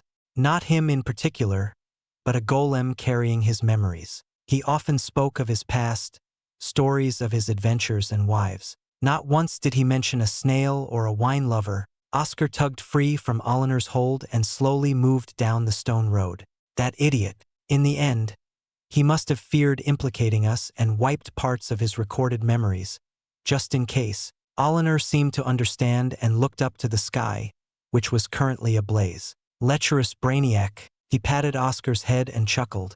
So you spoke with at least an echo. That reassures me. You are his true inheritor, not someone who stumbled upon his old books. Remember that other than his ingenious blueprints and outlandish ideas, you carry on his spirit. The warm hand departed, and Oscar looked back, seeing no one. Oliner had vanished. He regarded Avril with a complicated gaze. It seemed there would be no peace. Act 4. Fallen Heaven, Chapter 654. Ready? For roads of long treks of white stairs descended from 4 sides of the crater, leading to the 4 palaces closest to his volcano. Millions of people traveled up, down, side to side, along these paths, nothing but a mass of black dots from his view. Carcotl saw it all, feeling every step on the earth, hearing their voices, ending chatters of merchants, gatherings, and more, reaching his ears past the veil of clouds. His black lips grinned widely, satisfied by the great, lively morning. He could never have enough of it every day. A pain struck him, and he coughed into his tattered black sleeves, dirty snot and phlegm oozing and dripping from the broken seams. The slow decay was worsening. Wheezing, Carcotl stood up, the large lump shaking on his back. What irony! He laughed at himself, at his foolishness. When Isaac required his help, he backed away like a coward, his power not enough to help a friend. But now, when he could help Isaac's heir, he was a sick, decrepit beast capable of naught but intimidation. Old snail, he heard someone reach out to him and let his mind wander, navigating across the many connections to his children spread across. His search ended on Oliner, who sat on a throne. The masked primaire, his old friend, removed his mask, unveiling his face. No skin hid the flesh that should have been hidden underneath, the veins and muscles throbbing like worms. Smiling and showing rows of white teeth, Oliner said, I have met with Isaac's heir. I know, I saw. Carcotl spoke through his snail, having witnessed the entire meeting. He had left a snail near the great beak of Ra, expecting them to meet Solara. He didn't expect them to run into trouble along the way. A mishap on his part despite his promise to protect them. Thousands of years had passed, yet he still made the same mistakes. Do you regret it, old friend? Though I can't see you through your snail, I can definitely tell you're brooding. Oliner squeezed a wet towel from the basin and dabbed it on his skinless face. No, merely cursing myself for my incompetence. If I have time to regret, I have time to think and reflect. Carcotl spat out some dark blood from his throat. So, you say? Oliner mumbled, shaking his head. The mask locked back into place with a loud click, the skinless features hidden behind golden skin. He has inherited everything from Isaac, but I don't believe he will be ready by the time Fallen Heaven calls out. Should we elevate him to King Exalt? If we time it right, he can avoid Fallen Heaven. The Ancient of Metal wants him here. I suspect Fallen Heaven is descending so that he can enter. Matures may hasten the process if we try to accelerate, and more of our own will perish. Currently, Carcotl ordered all martial exalts in his domain to enter seclusion and train for the next few decades. The stronger they were, the higher their chances of surviving and fighting. The shuffle of power after the Great Scouring would favor the ones with the most survivors, the future King Exalts. He couldn't risk an iota of the chances worsening. The Ancients, Oliner spoke their names gravely, clearly not in favor of them. Sometimes, my friend, I wonder if we truly are players or merely bigger pieces on a larger board. Ancients, Karalumen. We will never be free unless both are gone. Carcotl let out a wheezing laughter, his snail proxy spluttering slime over Oliner's floor. It was understandable. He, too, unlike the other beasts, had misgivings about the Ancients, hiding the truth from the others like Solara, who, despite being well-intentioned, was shackled by the chains of the past. The only one he felt was trustworthy was Ignier's due to how he clung to Isaac's heir and expressed real emotions, a surprise to behold. We can only know at our last moments. Only in death can reality be made clear. Rather than speak of a larger board, focus on our own. Have you been busy? 40 years. It's a long time to prepare. My agents are already laying the groundwork. After the great scouring, the one to take up our mantle will have all they need to finish the fight. Oliver rose, leaning on his crystal specter. Hopefully, it will be Isaac's heir. But he wants to live in peace. Not going to force him into it? Carcodal cackled. I value his free will, even if others may not. Oliver picked up the snail, his golden mask enlarging in the view. Farewell, old friend. Shall we enjoy our remaining time? Still have a couple 100 years, Carcodal shouted. But farewell for now. He closed the connection, letting his child pass away on Oliver's palm. A cruel task but necessary. He wanted to shed tears, but his eyes were long shut. Sighing to the sky, he voiced his desire. Let my death be one free of regrets, with my heart laid bare and worries no more. Avril gently placed a freshly baked pie on the table, the sweet scent of the fruit mixed with cinnamon wafting as visible steam, filling his nostrils full of the addicting sensation. But even the pie, which used to satisfy him from the mere smell, only pricked his heart. Oscar watched her fan the pie, cooling it faster with a slight grin. His hands trembled under the table, hidden from her sight. He couldn't calm down, his breathing growing heavier as a chill spread from within, cold, terrible fear gripping his ribs and freezing his lungs. Suddenly, as his eyes blurred in and out of focus, warm arms wrapped around him in a loving embrace, soft, soothing, and fragrant. The scent of the fruit far better on her. Peering upward while pressed onto her chest, Oscar gazed at her, and she said with a soft golden stare, "It's okay. Should I put away the pie for later?" He offered no words, only nodding in response, and she let go. But his hand unknowingly grabbed her sleeve, tugging her to come closer. Avril giggled, her dimples forming on slightly pink cheeks. Quickly, she cleaned up the table, wrapped the pie away, and took Oscar over to the long couch. He found himself lying on the couch, resting on Avril's lap, staring upward at her loving gaze while she caressed his forehead, seemingly waiting for him to speak. He gulped and took a few deep breaths, gathering his thoughts. "I'm sorry." "Sorry for what?" Avril asked softly, like a mother regarding her son. "When I first absorbed Demon's memories, I found out something, but I didn't tell you." Oscar looked away, ashamed enough to avoid her gaze. "Tell me what?" Avril didn't seem to mind. Or rather, Demon met your sister." The instant he revealed the truth, Avril halted, the legs under his head stiffening, hard as wood, and her fingers froze, stuck in his hair. Her blank stare and pale face worried him. She seemed out of it, and he bit his lip, knowing she had longed for news of her mother and sister, yet he denied her one for a while. "Your sister, Avila, is still alive." How is she?" Avril said, her voice trembling as 2 teardrops trickled down. "She's well in a sense. She works for the primaire who visited earlier. She fights for the Defiance." Oscar reached out and wiped her tears, each droplet feeling like the weight of the ocean on his fingertips. Full of guilt, he confessed, "For the past month, I kept it from you because I was worried you might have to join her, fight alongside her, and be entangled in more trouble. But mainly, I just wanted you by my side. I didn't want you to leave." Avril closed her eyes, her eyelids quivering in deep pondering. She reopened them and asked, "Is she well?" "I think so," he briskly answered as if he were being interrogated. "Does she look happy?" Avril asked, resuming her gentle strokes. From what Restel told Demon, she's also married and enjoys her life outside of fighting the Primal Council. Oscar told her about Sarat. "Then that's fine. Her heart is pounding. She'll reunite with her sister someday. Her long-awaited wish almost here." Avril narrowed her gaze and pulled on his ear in the usual form of punishment, ignoring his grunts of pain. She's appalled that her husband would believe that. She pulls harder. So infuriating. The pinching pain in his ear intensified, and he apologized for the misunderstanding. She leaned down, their noses almost touching. "I'll never let you be alone again.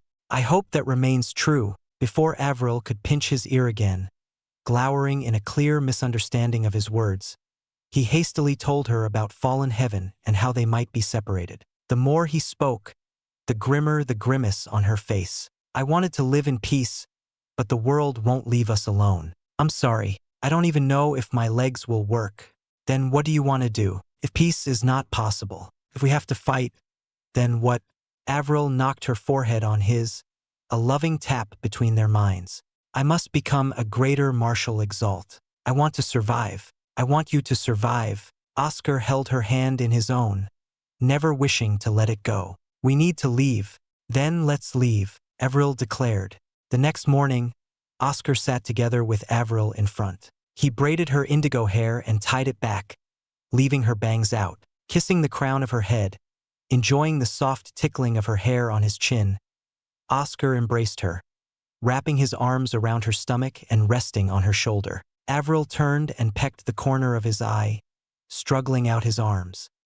He was reluctant to let her go, but she broke free and carried him to the wheelchair. Ready? Avril asked. Oscar scanned the empty room, the table, chairs, couch, and all evidence of their being here gone. Nothing but the empty white floor greeting him. It was no longer home. Squeezing her hand, he nodded with a wry smile. Ready? Act 4. Fallen Heaven, Chapter 655. Haven Academy. Oscar opened his eyes, having finished communicating with Erden, who chose to remain in the lands of Zerat. A shame but understandable. He sat in his wheelchair, wearing a fine dress shirt under a brown vest, paired off by a set of black pants, Isaac's usual garments. Harsh waves crashed on the rocks below, crawling up the walls of the precipice only to fall short and retreat for another try. He recognized this spot, and upon a quick glance through his new memories, Oscar felt claws render his flesh, searing gashes burning off his skin. I fought here. No demon fought here. A cold wind lifted the ends of his hair, but a warm hand tucked them back. Oscar leaned back, turning to see Avril pat down his hair, holding it safe from the winds, her gold eyes watching unblinkingly with concern. He gave her a wry smile, a feeble attempt to appease the worry laden on her deepening frown. So many memories stuck in his brain, unable to be forgotten or ignored. Technically, he was there for all of it. Every meeting, every conversation, every slaughter. But it wasn't him, and a question lingered on the edges of his thoughts. How would the others perceive him? One step at a time. First, she thinks they have to see Ren and Gloria. Avril lightly pushed the wheelchair, cutting off any retorts or second opinions. Great walls, taller than the sturdy wormer that held the enemy back for 2 years, stood high, the two suns lost behind its structure the closer they got, now looming its shadow on them. Several guards, clad in gray armor, noticed his arrival, a few pointing and shouting to somewhere below, and a shout responded from below. Heavy chains rattled as several guards on the walls turned a large wheel that moved the chains. A creaking noise spread from the top to the gate, and the thick, steely doors groaned as a glowing slit emerged, light seeping through and piercing into Oscar's gaze. The ground quaked, and Oscar understood why, seeing the doors were 20 feet thick outside to in, probably weighing several hundreds of tons. Once fully opened, a platoon of guards marched forth, lining the brightened path formed by the light pouring out of the gate. Gripping their spears tightly, they struck the bottoms onto the dirt and pointed the blades to the sky, kneeling to the chorus of armor clattering in the rhythm of one pair at a time until the last, the closest by the gate, knelt. In unison, their voices melded into a forceful shout. "Welcome, Lord and Lady." Ift. Avril struggled to contain her laughter, tapping on Oscar's head like a table for her amusement. He groaned and tilted his head to avoid her teasing, glancing over the guards, clearly well-trained and powerful in their own right, all night exalts with an astounding pressure. Even a child would know they were no ordinary guards but great warriors and killers who had fought in many battles. He'd expected the old pavilion master's methods to have a significant effect but never expected this much progress in a short 10 years. A guard with emblems adorning his armor and a short cape hanging from his shoulder strode along the bright path and knelt before Oscar. "Welcome back, my lord. You know me?" Oscar pointed at himself. "Naturally. The headmaster told us of you and your wife and told us to treat you as lord and lady." The guard rose and stepped to the side, gesturing for Oscar and Avril to go past. "He is expecting you inside." As Oscar wheeled ahead, the guard followed from behind, and the others in the platoon sprang into action and lined up in formation, stomping as one, a few looking back with spears at the ready. Past the gates, while the steel doors shuddered to a close, Oscar beheld Haven Academy, feeling a city more fit the appearance. Neat circles of houses surrounded 4 large palaces that rested at the base of a large mountain. The Ain rippling from every stone and rock of the mountain and filling the air with its intoxicating sensation on his pores proved the mountain's status as a divine essence. Only the beak of R.A., Karkotl's volcano, and the flower in the pavilion matched the concentration of Ain felt here. "Like it? I designed it with Remy together, modeled after my city," a faint wheeze whispered in the wind, undeniably Karkotl's. Oscar glanced around, the guards unaware and Avril admiring the city with a bright smile, an infectious one that lifted his own. It seemed Karkotl spoke only to him. "Long, quite long, very long, too long. I waited for the real you for too long. Meet me at the top of the mountain after you're finished with Remy." With that, Karkotl spoke no more, and Oscar tapped his wife's hand, signaling for her to move on. The guards directed him to a small airship manned by another, relief resting his heart as he avoided having to parade down the city and catch unwanted attention. The airship hummed lowly and floated higher, heading toward the closest palace. Peering past the edge, Oscar watched as several young Exalts, the students of Haven Academy, in their own groups, big and small, a few isolated, spent their time in the city. Some sparred in open arenas, cheers erupting from the stands. Others kept quiet, meditating on the rooftops. Most ate meals together, conversing in idle talks. So peaceful, Oscar was lost in thought, his eyes burning. He lurched forward and clamped his hand over his mouth, hacking and coughing. Regret pained him like 1,000 daggers stabbing into his vitals. He wished he could return to those days, but Oscar found himself suffering longer and worse whenever his mind went astray in that pit of despair. Avril patted his back and gave him a vial, uncorked and shaking in his grip. Gulping it all, Oscar breathed heavily for a few seconds, the elixir easing his anxious mind, calming his nerves like ice on a bruise. His grip then shifted to grasp Avril's hand, the frail and pale fingers regaining their colors in her warm palms. "My lord, we're arriving," a guard informed them and then received a nod from another. He smiled. "We have special permission to fly directly to the headmaster's office." The airship didn't descend, levitating at its current height as it headed straight for a small balcony. Near the ledge, Avril lifted Oscar along with her and gently floated onto the balcony, waving goodbye to the guards on the airship, their figures becoming dots on the gates a few seconds later. The curtains rolled up, and the glass entrance opened, softer than the abrasive steel gates, and a familiar old man chuckled, lowering his head. "I greet the Lord and Lady of the Lunate Continent, Masters of Haven Academy, and the blessed of the ancients." Remulus laughed heartily and welcomed them inside. He seemed quite awkward, his movements rough and words forced. A simple gaze of Oscar caused him to avert his eyes, and Oscar figured the old man felt guilty for the tragedy. It wasn't your fault. None of it is." Oscar said what he believed he should say right now. While many parts of him sought to scream and berate him, they all quieted before the weary elder, the cheeks sunk in deeper and arms thinner than before, more wrinkles adorning the hairless scalp. He looked at Remulus and said, "I don't believe Master would also blame you." In the end, he passed on with a smile. That he did.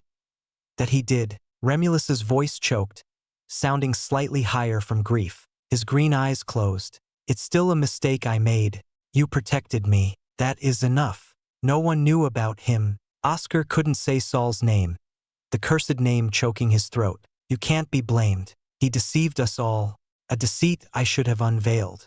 We all paid the price for a decision made long ago, and I will repay with my life. Whatever time I have left is dedicated to you too." Remulus refused to back down, and Oscar helplessly shook his head. There was no convincing the old man. In the end, he nodded, and Remulus smiled as if liberated by his consent. "Come inside. I have tea and snacks ready." "Where are Ren and Gloria?" Avril asked, sitting by the table where Remulus poured out tea, the soothing aroma tickling Oscar's nostrils, lulling him to lean closer, inhaling deeply.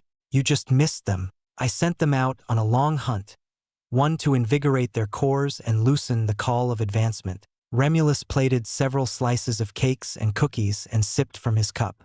Oren went along with them for the same reasons. The little brat needs some correction. Relieved, Oscar stuffed his face with the cake. For now, he avoided the awkwardness of meeting everyone, especially Ren and Gloria. Reuniting was good, but Oscar needed more time to ready himself. What should he say when they meet? Sorry for running away, taken over by grief and controlled by my alter ego. He couldn't come up with anything. Perhaps he should purchase some gifts. He honestly wasn't sure how to approach them. How is Haven Academy? Oscar changed the topic, avoiding Avril's side glare. She always knew what went on in his mind, never missing a thought or skipping a flicker of emotion. How about a tour? Remulus smiled warmly, stretching his lips across his wrinkled face. Act 4, Fallen Heaven, Chapter 656. Carcotl's question.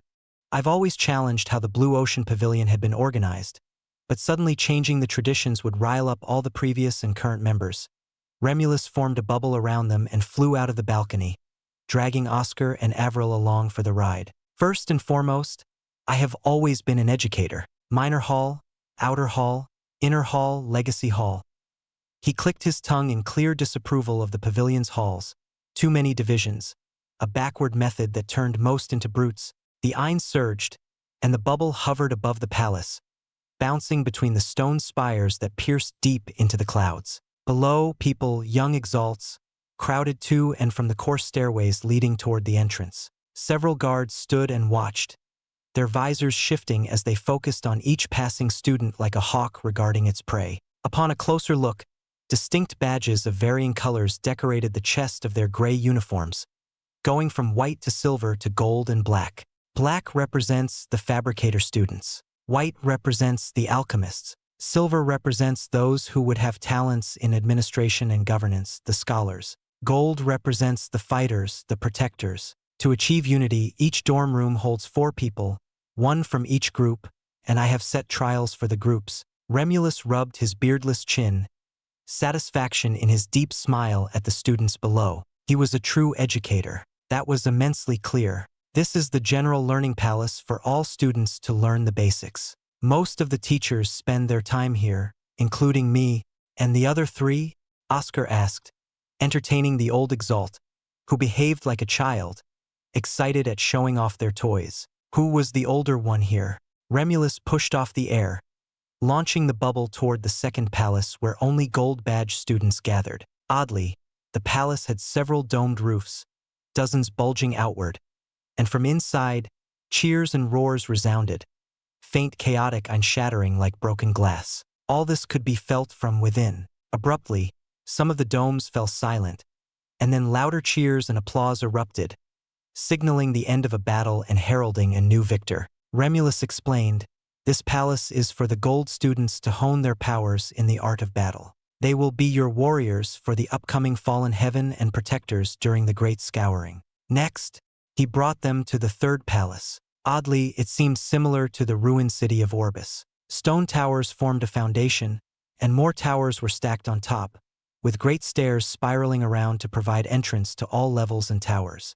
Here, students bearing the silver badges, mainly carrying scrolls and books in their arms, forming a tower of their own. Oscar answered for Remulus. For all the scholars?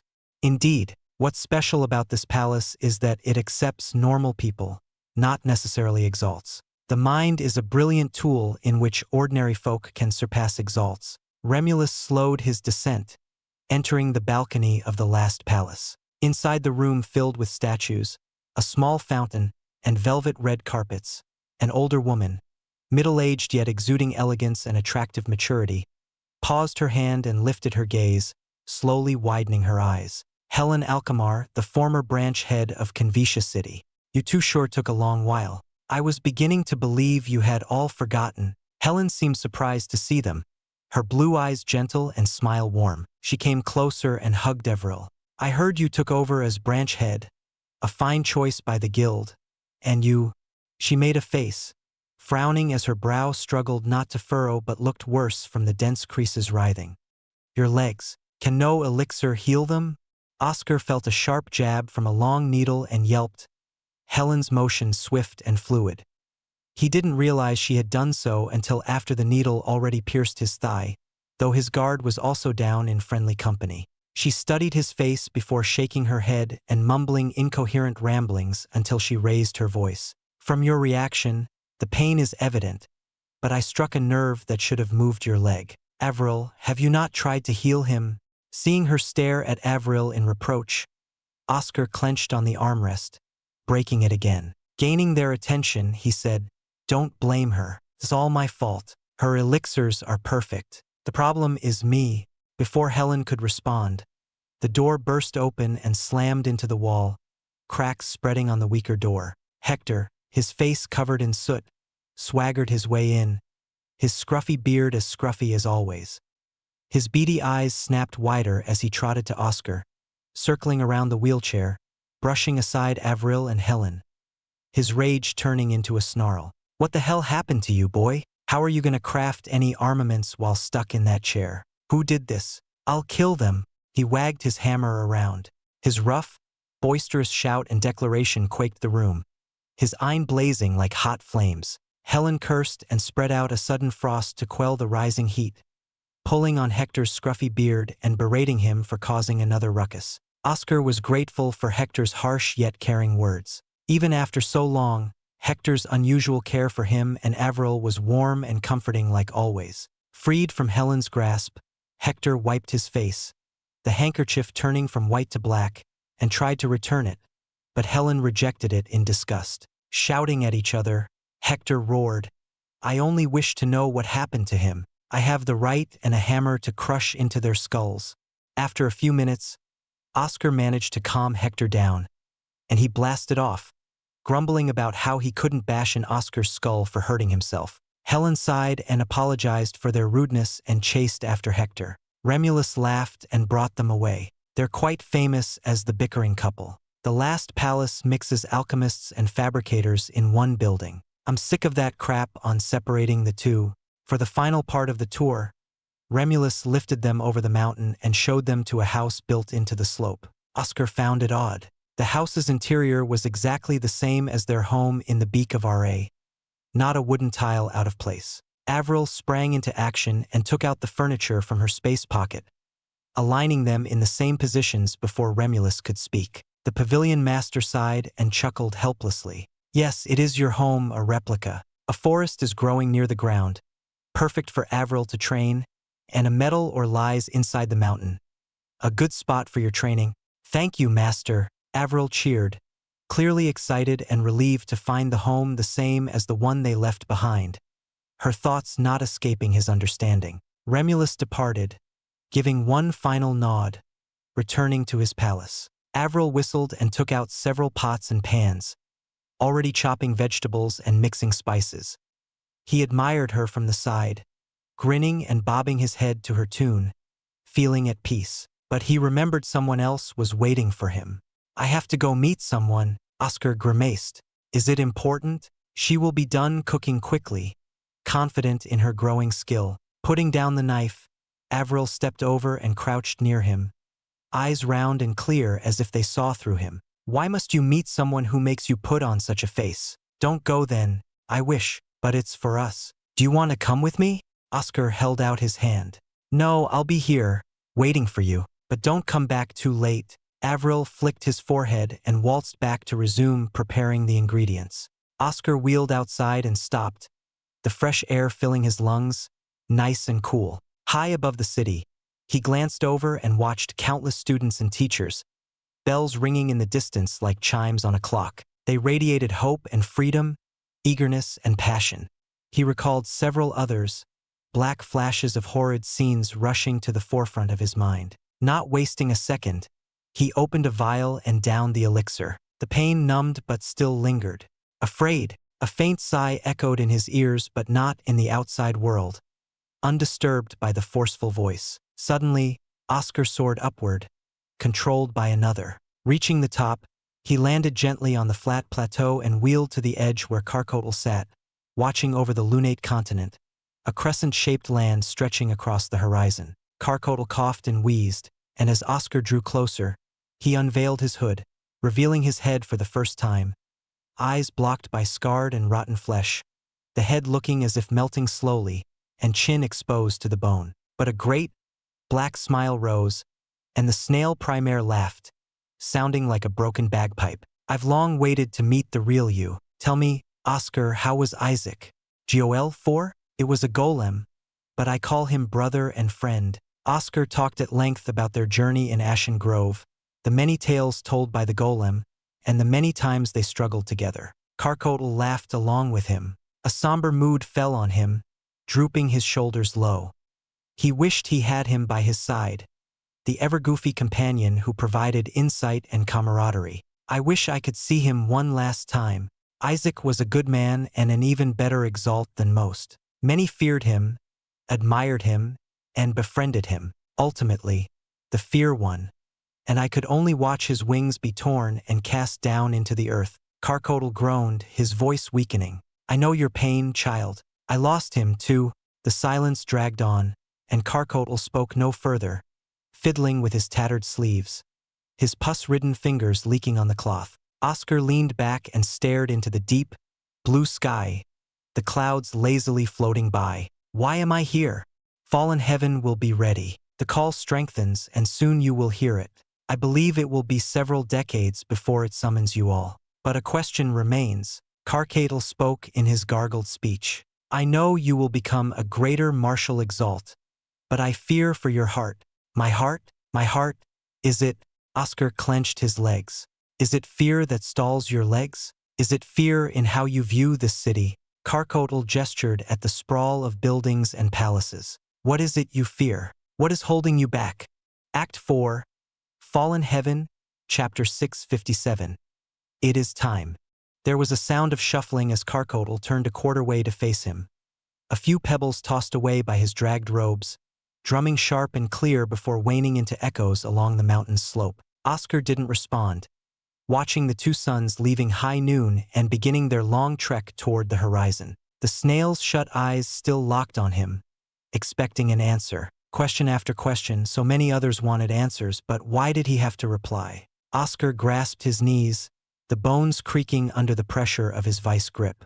After 30 minutes of silence, bearing the stare of a primare, Oscar sighed and wheeled around, heading back to the other edge where he had come from. His mood soured the more he pondered on the question. As his wheels rolled without a sound on the flat peak, forceful and rushed wheezing followed him, the snail primare pulling his own deformed body in a hasty chase, his feet scrunching on the fine silt. Oscar wondered why the primare, who could fly and travel long distances instantly, walked on foot. A kind gesture? It didn't matter. He stopped near the edge and peered at the small house, a puff of smoke rising from the chimney. From it, he smelt freshly made stew, and even though he was too far from the house to see or hear, he could imagine Everill setting the table and humming in her chair while waiting for his return. Karkotl leaned over the edge, his long neck extending like a turtle from its shell, boils covering his throat. This time, Oscar turned to face him, finally finding the answer, the reality gnawing at his thoughts as he watched over the city. It was too similar, too exact, and familiar. I don't want to lead more into their deaths. I'm tired of fighting.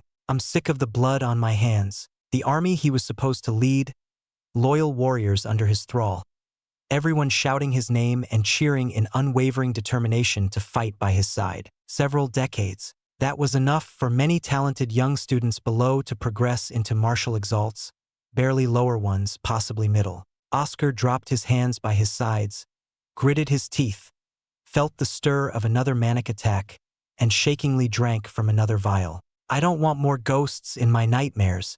Sorry. Not all the apologies in Talos can lighten your burdens. But the time will come when you will face what you must endure. Karkotl sounded raspier, fainter than before. I have endured and stood upon the mountains of my dead children, all sacrificing themselves in battles long before your time and battles for your sake. Their deaths are my burden.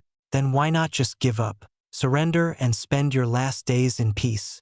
Oscar noted the snail primaire was near death, dying of old age. Do you now know the answer? You understood it well during your war. Your speech to the Black Aegis Order when they first gathered, your men raising their arms. Have you forgotten? Carcodal coughed, black blood splotching his palm.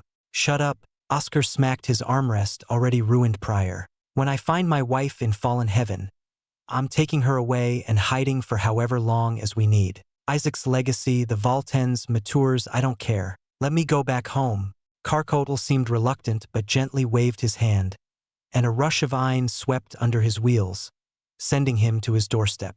Heat welled in his eyes, and Oscar smacked his forehead and covered his mouth, forcing down the tears he should not shed. A cheerful cry came from inside, the soft, gentle voice tugging his lips into a smile. The door opened, and Avril leaped out, embracing him. He sensed her worry, her anxiety in the little trembles of her arms, feeling so helpless. What did the primaire want? Avril pushed him inside and sat him before a hot bowl of steaming stew, colorful vegetables resting in a white soup, enticing his appetite, his stomach grumbling at the toasted bread and steak by the side. She didn't like meat or the smell of it, but she cooked it all for his sake. The amount of effort she poured out for his sake made Oscar wince, the onset of tears threatening to ruin this harmonious moment. Nothing. He wanted to know about my legs, Oscar replied, lifting the hot bowl to his lips and sipping, using the steam to hide his face. He closed his eyes, focusing on the taste, letting his mind forget the ordeals of the past, drawn in by the present where he lived with Avril. Really? She doesn't believe him for a second and pinches his ear. Avril pinched and sat beside him, sharing the comforting meal with him, not asking another question. She simply kept him company, something he was thankful for. Late at night, Oscar slept soundly, safe from Avril's advances for the first night in this new place.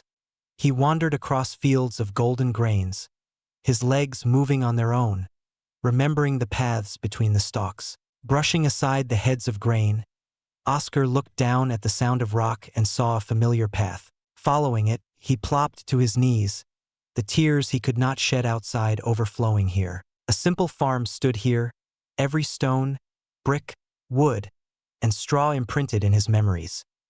The one room, 2 beds, and a small bookcase known to him. Suddenly, his knees were deep in black ashes and charred dirt. Flames burst from the ashes, swallowing the fields of grains and encroaching on his home. Now his legs failed him, refusing to rise as the fires consumed the house, burning every straw until the husk of wood and stone collapsed. Every crackle of the damned flame surged a spike of pain in his mind. The flames blinded him until they were put out so easily, as if they were candlelight before a breeze. He stared, aghast at the thick pools of blood streaming under his knees. Lifting his arms, he shuddered, the thick scent of blood choking him.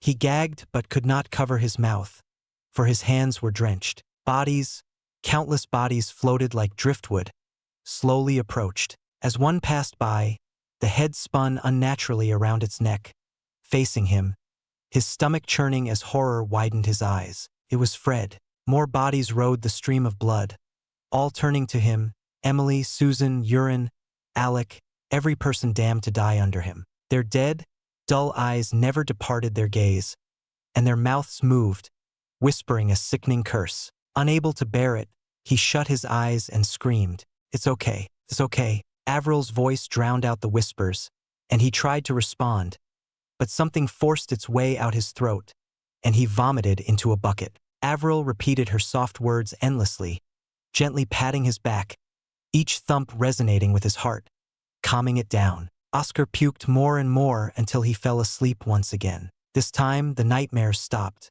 The next morning, Oscar woke up and brushed his fingers along Avril's hair. She was sleeping on his arm, holding several vials with a tense face, worry creasing her brow in high tension, her shut eyelids trembling.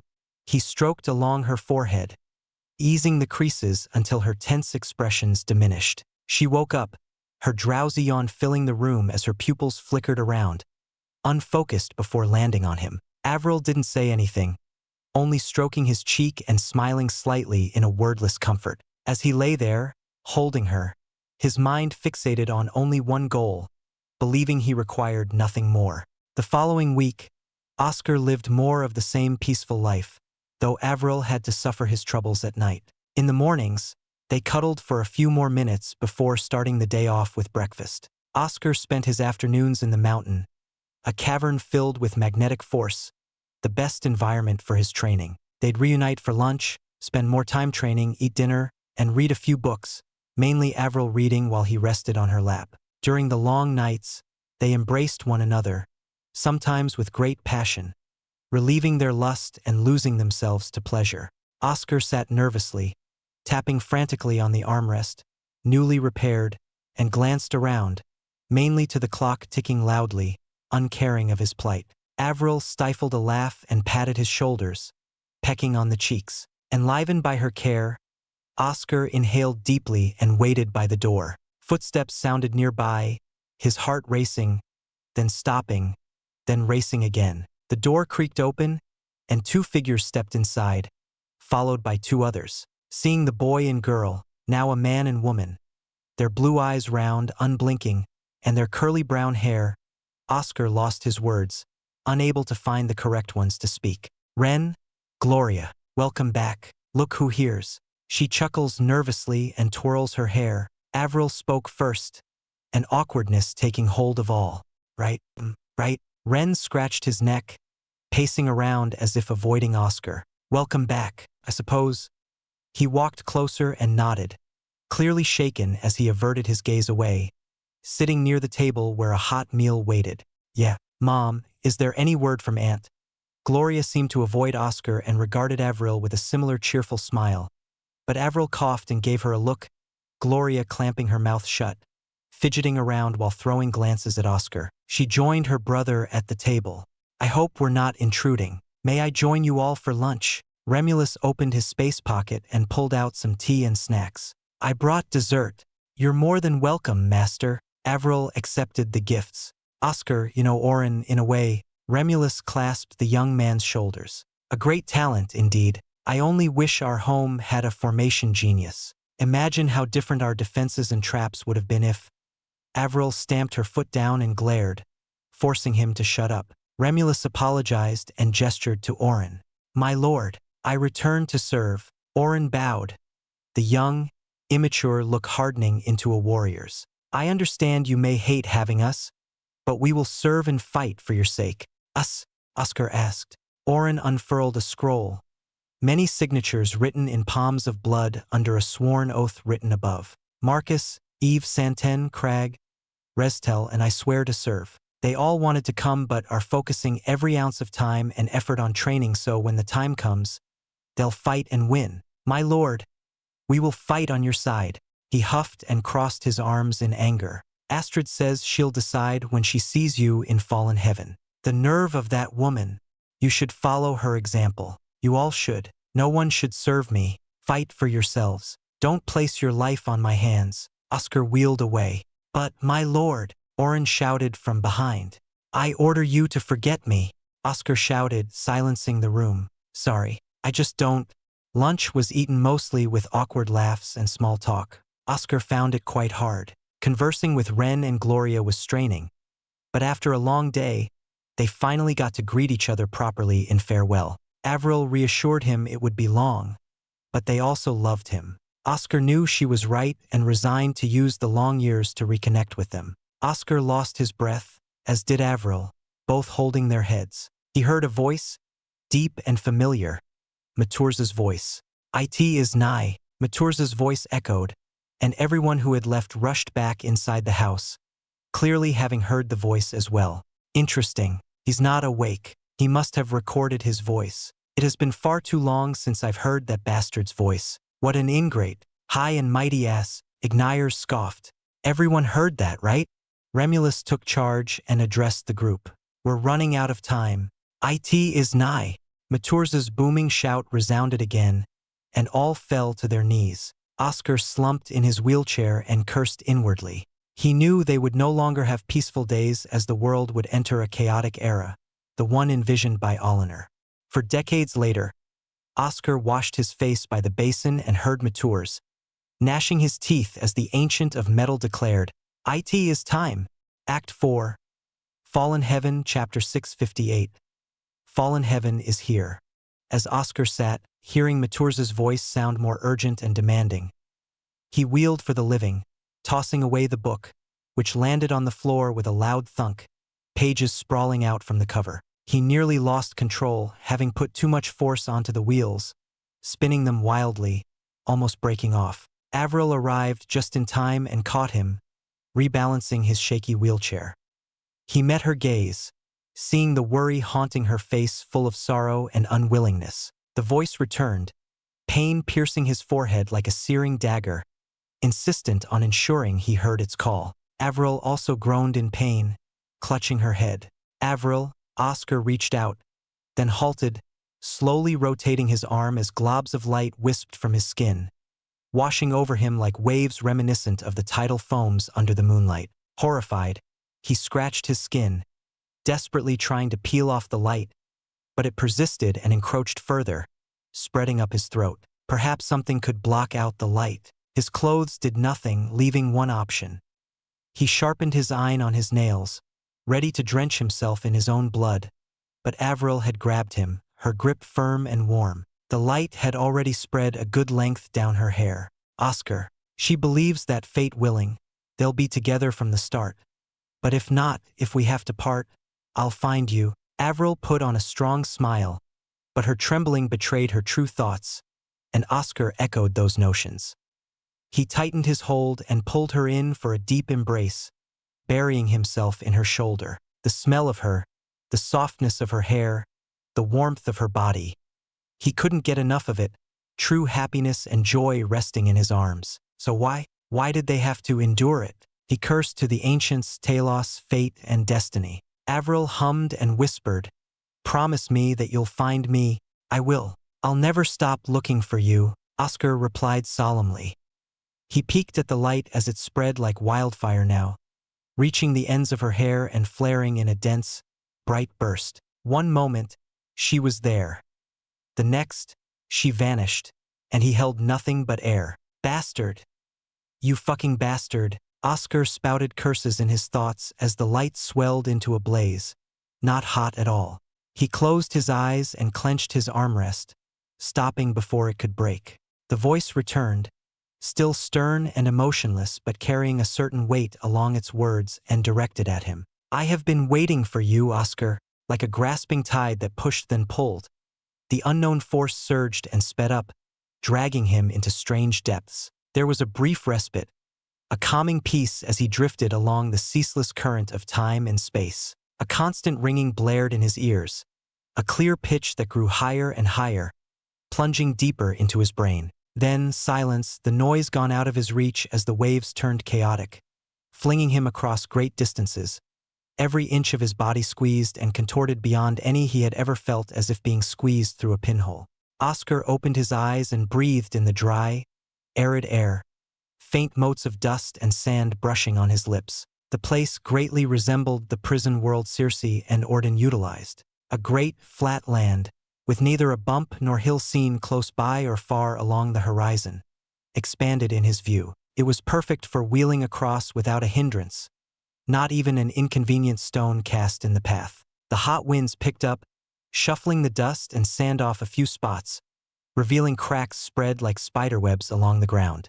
The dust settled, and the horizon cracked like broken glass, shattering into millions or billions of pieces. Oscar saw a great, black tower, its spire disappearing in the dark storm brewing above. Yet from the width, he could tell not even half of the tower was under that storm. Just how large was it? It looked so close, but he knew from records the tower rested in the center at a distance of 5 continents while everyone started from the edge. No sunlight reached the tower. In fact, there were no suns at all. 10 glowing orbs of light surrounded the tower, though to say they surrounded it was not entirely accurate. They, too, were incredibly vast, gargantuan structures hovering over the 10 lands. The distance between them and the tower was great. Their gigantic appearances created the illusion that they were close. Oscar blinked once, catching a glimpse of a figure, a half-rusted suit of armor, 2 glowing red orbs slowly brightening in the dark visor, staring into him. Despite its horrid injuries, half of its body broken and rusted, Maturs sat on the throne as if it were meant to be, for he was the leader of the ancients, the majesty and pride on display. Oscar blinked again and lost sight of Maturs, watching the dark tower. He glanced around, looking for others who might have been summoned near him. But he was alone.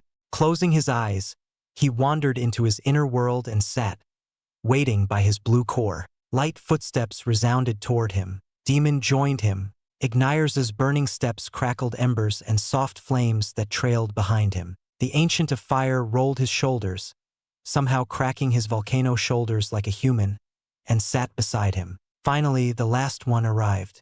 Erden trotted toward them in his beast form and rested near Oscar, and he patted his friend's head, ever grateful to have him by his side. That rusted bucket knows I'm here, but he decided not to contact him. If I had my full power, I would melt him down into ores for your use. Ignires flared and spat out magma, frustrated and vengeful. At least he had the courtesy to place you on these flat lands. No point in making it needlessly harder unless he wants us to fail. Demon regarded Maturs like he would anyone, having no respect toward the ancients. How are our supplies? Outside, Oscar opened his dimensional cube and chuckled weakly. There were only 3 things. Demon's white sword, his new shield crafted from the large insect Velfin, his master's hammer, and the helmet resembling Draven, forged by caring hands. The rumors and remaining records indicated that Fallen Heaven only allowed what they needed, forbidding elixirs, food, and other supplies. But he had not cared for the written records and filled a castle's worth of food and supplies. What a useless effort. You are a vast distance away, and flight is restricted. We have to meet on the 11th land under the tower. That is the fastest way to reunite. I will search for Avril in my area. Hopefully, I can return with good news. Erden snapped his head toward something. Someone is coming. Hurry on. With that, Erden vanished, his astral form scattering into nothingness. We can only walk the distance of 5 continents. Shall I take over? Demon rose and stared down at Oscar. You don't have any restraints. Your mind will attack itself. No vials and no Avril. What use will you have without them? You wanted me out and awake. Why the change of heart? If there even is a heart. Oscar struck back. It's your heart. I'm simply following what it wants, what it has always wanted since the beginning. You can have your life with Avril, but let me fight for our survival. You're unfit, Demon argued coldly. No, I will finish it and retire. You will walk behind me as you always have. Watch my back. Oscar returned to reality and surged his Ein, sweeping along his figure and gathering beside him. From the duality, Demon manifested and immediately stretched, getting acquainted with his new body. Oscar tossed the white sword, and Demon caught it, fastening it on his waist. The dry breeze brushed along his clothes, the white robes of home, and Oscar put on his master's helmet. Demon cut apart the ground into stone and sliced it into the shape of a crude mask, using Ein as threads around his head. Ignires, alert us of anyone close by. Oscar pointed to the dark tower. Let's finish it once and for all.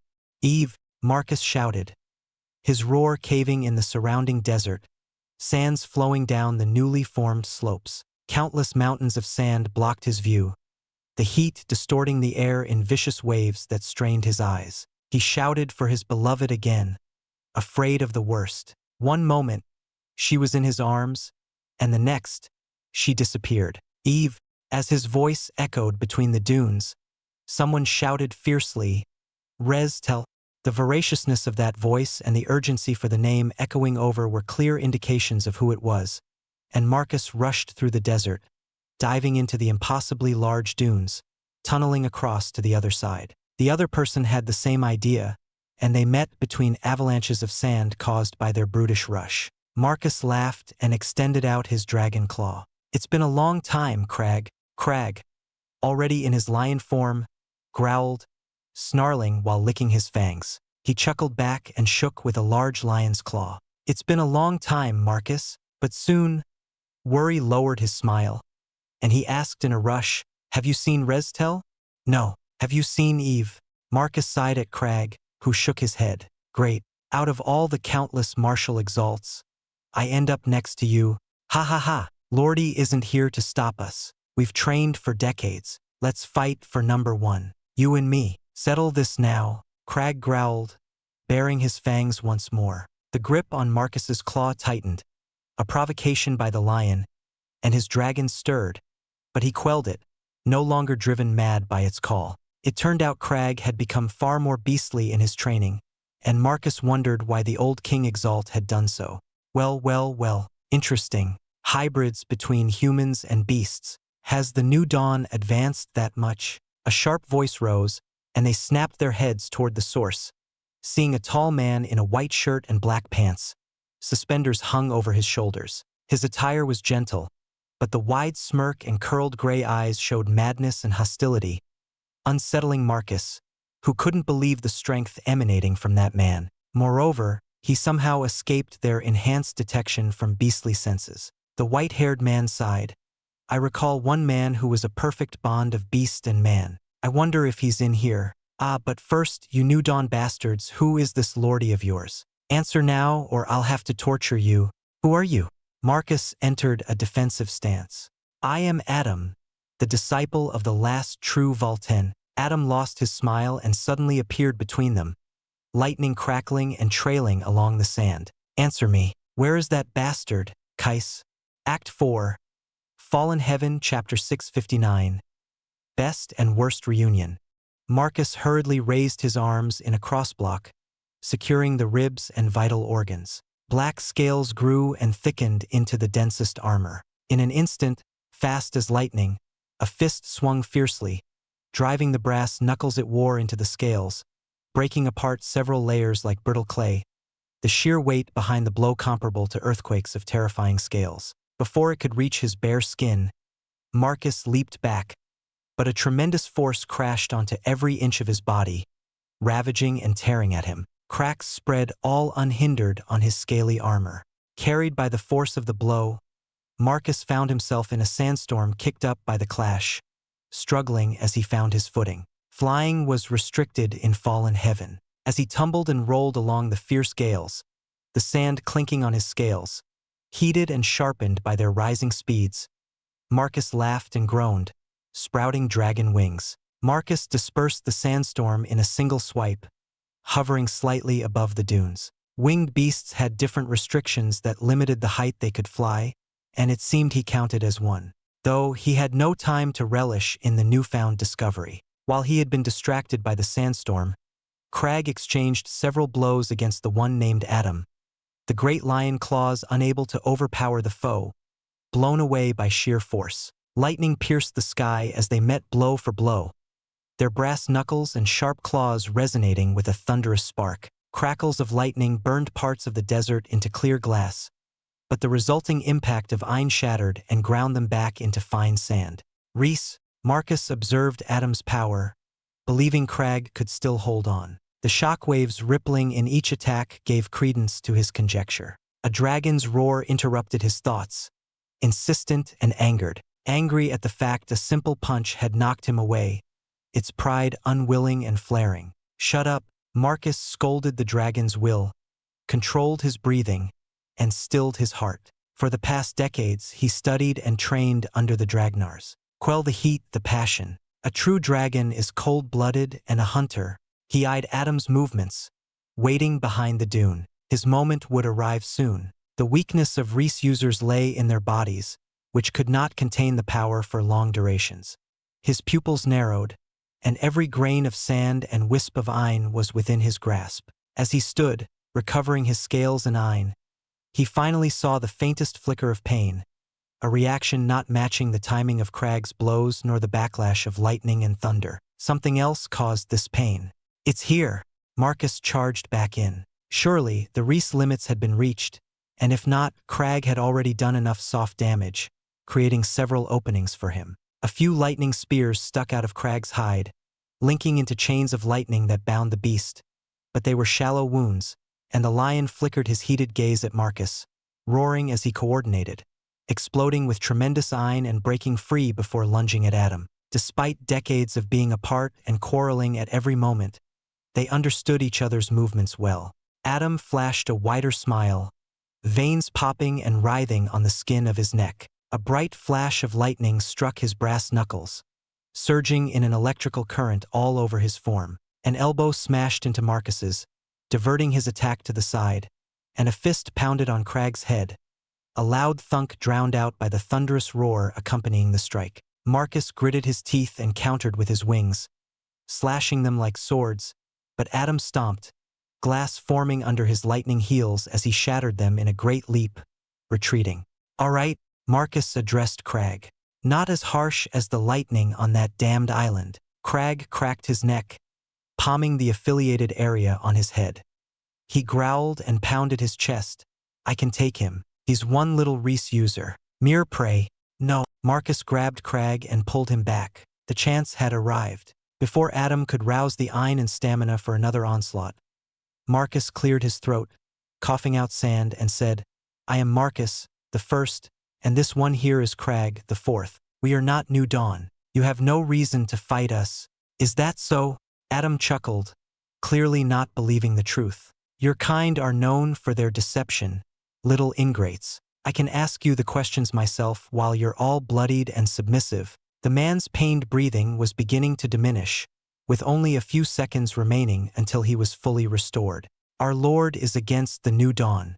He has more cause than any to hate them." Marcus believed the man truly despised the New Dawn. Rather than waste their time and energy fighting, he wished for peace. Adam would make a valuable ally. The simple exchange indicated so. His thoughts ran around all the options, his mind fuming and churning about, seeking an answer. As Adam clenched his fists, Marcus tensed up and spread his wings to take flight at any moment, still stuck on what to say. "Oh, interesting. The White Hunter lies at my feet," someone interjected as they were about to clash. Marcus quickly gazed at the sudden intruders who stood atop a large dune. 3 shadows extending down the slopes, stretched by light and warped in strange shapes by the desert heat. The tall, skinny man in the middle wiped the sand from his glasses and wore them. Underneath those clothes, Marcus could tell the man packed a punch, further noted by the craggy skin on his fists, clearly from decades, if not centuries, of battle. The other 2 smirked, strolling down in leisurely strides, wildness in their faces, shoulders broad and arms thick underneath their suits. "It's been a while, White Hunter. How's your master's body? Cold in the dirt? What a waste for that precious resource to decay in a coffin." The leader smirked and rubbed his distinct jaw. "But I didn't know you associated with abominations. Even for you, this is quite shameful. Strange. Why do you talk as if you were ever stronger than me? Want to remember what I did to you years ago?" Adam lost his smile, glaring deathly at Alan, who twitched slightly and stared with dark poison in his gaze. Adam turned to Marcus and Crag and said, "It seems you are not one of them. Good. Take on the other 2. I'll deal with this scum." "Who the hell do you?" Crag started a rant, but Marcus shut him down, clasping his shoulder. Crag shoved off and stomped to the one on the right. "Can we talk after this?" Marcus asked, nearing the left one. "Fine. Don't die beforehand." Adam laughed and shouted a monstrous cry, bolting toward Alan. Avril panted, leaping over the overgrown roots. Trees, thicker than houses and taller than the spires of Dragonheart City, entrenched themselves into a dense forest. Above, branches intersected and intertwined in sturdy paths leading from tree to tree. Light fluttered past the sprawling leaves, somehow illuminating the entire forest. No one was around her. She couldn't help but feel concerned. Where were her children? Where was Oscar? Was there anyone familiar nearby?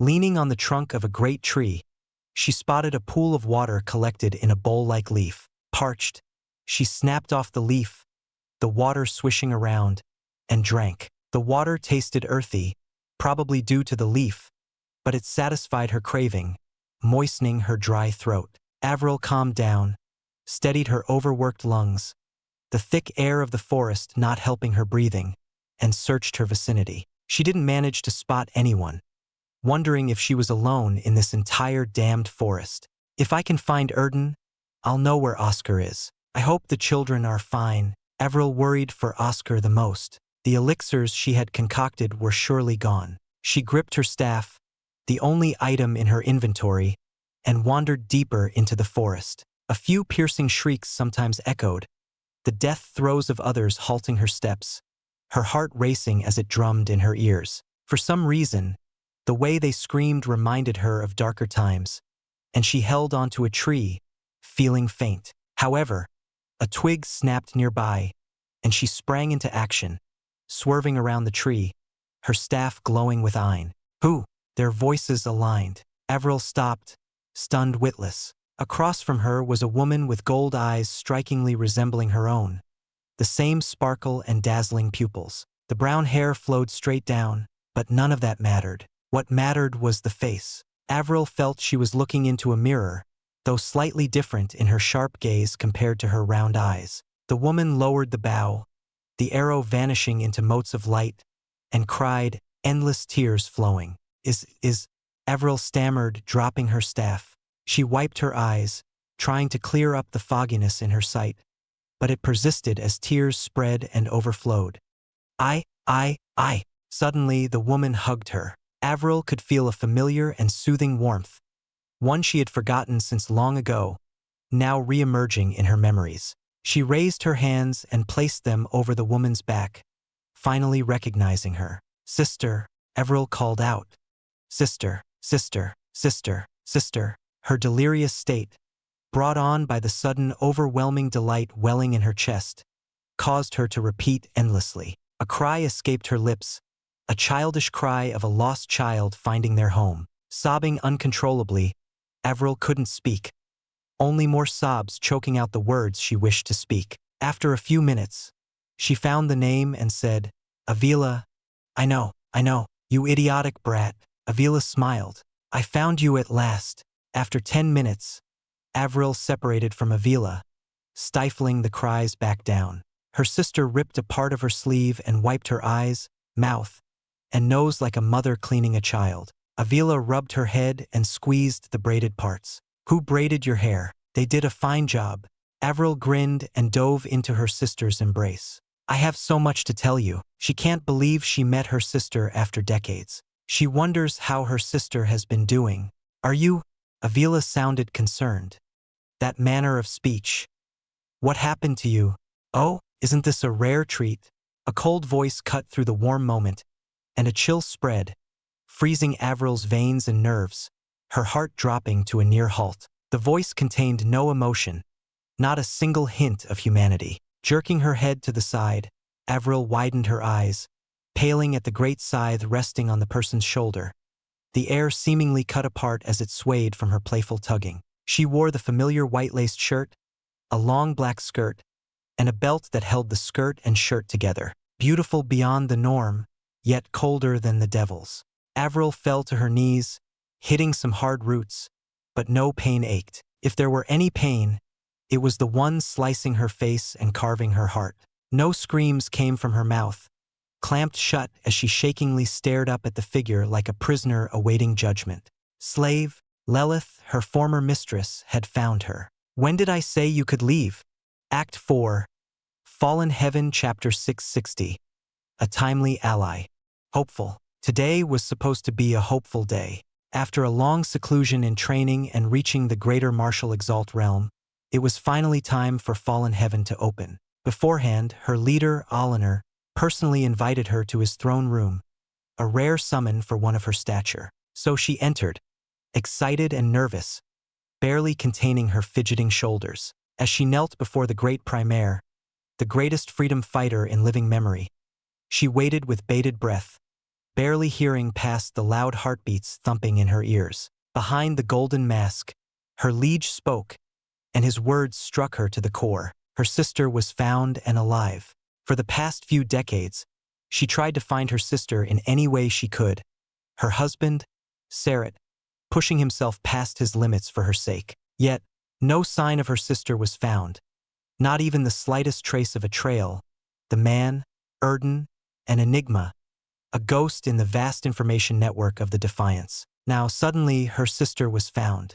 She begged Olinar to reunite with her sister, her voice almost elevating to shrieks. But her leader sighed and mentioned they would meet in Fallen Heaven if fate deemed it so. Apparently, her sister had an important role to play, but Avila screamed, pleading for her beloved little sister to be freed from conflict and pain. That cannot be done. I'm sorry, dear Avila. Your sister is tied because of the husband she chose. It is out of my hands. For the great Primaire to speak so dreary of his own powerlessness stumped Avila, and she feared greatly, afraid her sister might meet an unfortunate fate. So, she waited and trained, not minding her body's screams of pain as she approached her limits. If they met in fallen heaven, she would protect Avril even if she were to die.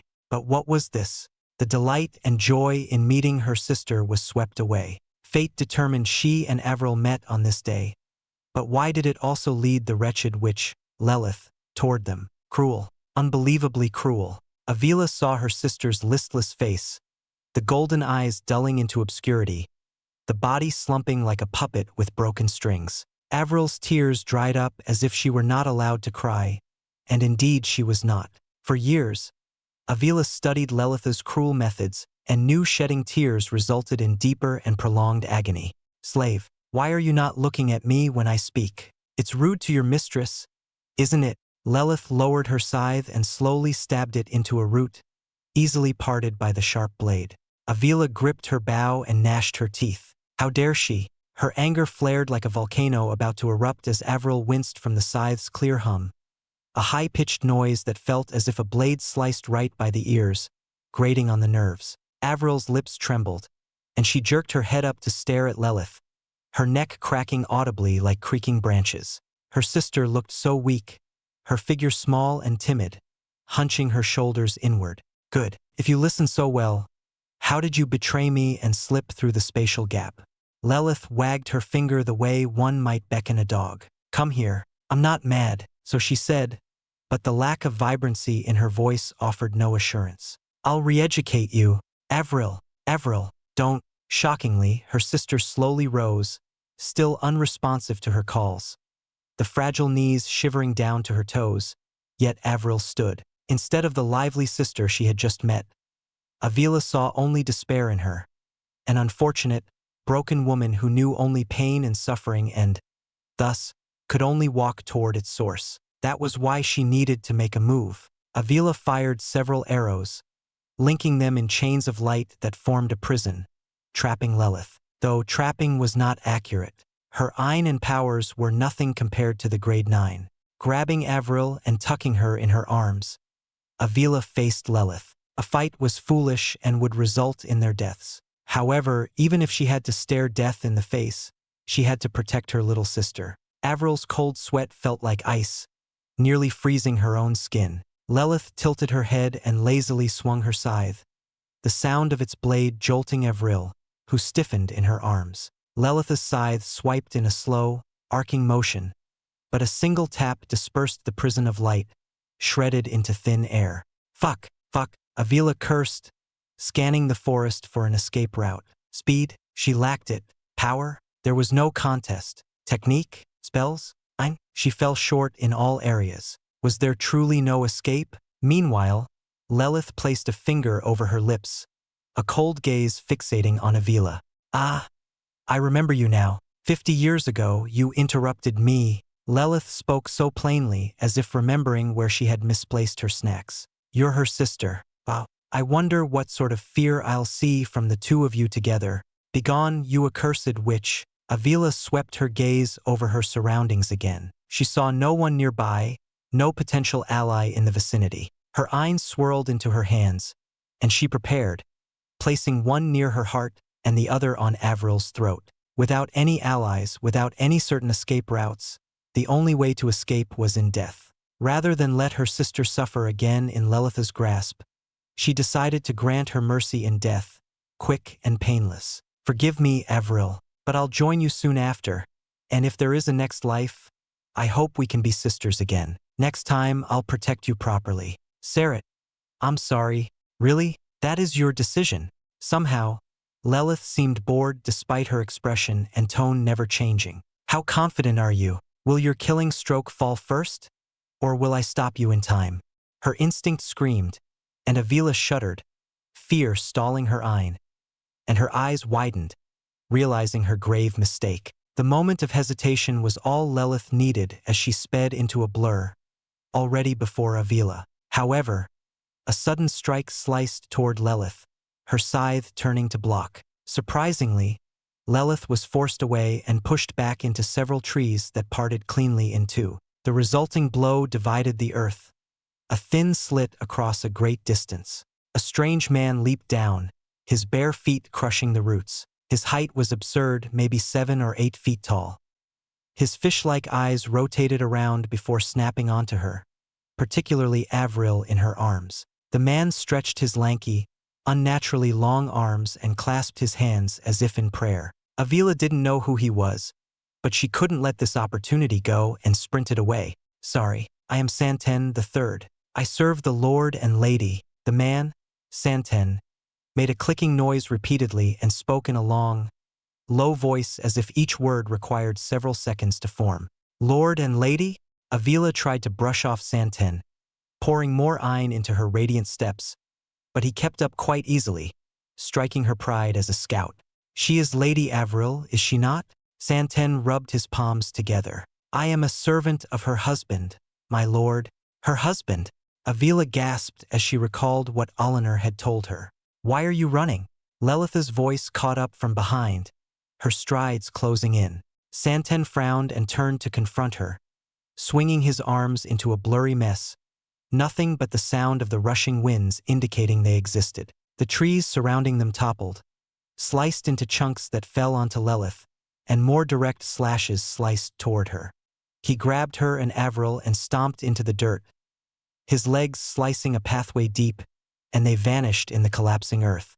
Hours later, the 10 orbs of the 10 lands started to dim, a shade of night blanketing the once white, radiant sky. Instead of 10 suns, they glowed like 10 moons. Over the long trek, Oscar saw no one, passing by a few withered trees, mere husks of bark. Meanwhile, Demon stayed by his side, sword in hand and ready to unleash all manners of hell onto their foes. But none came. He was alone in this vast wasteland for now. A small critter scurried under the dry dirt, and Oscar threw a small platinum dagger, hearing the critter hiss and then fall silent. "It's a lizard." Demon reached in and pulled out a scaly lizard.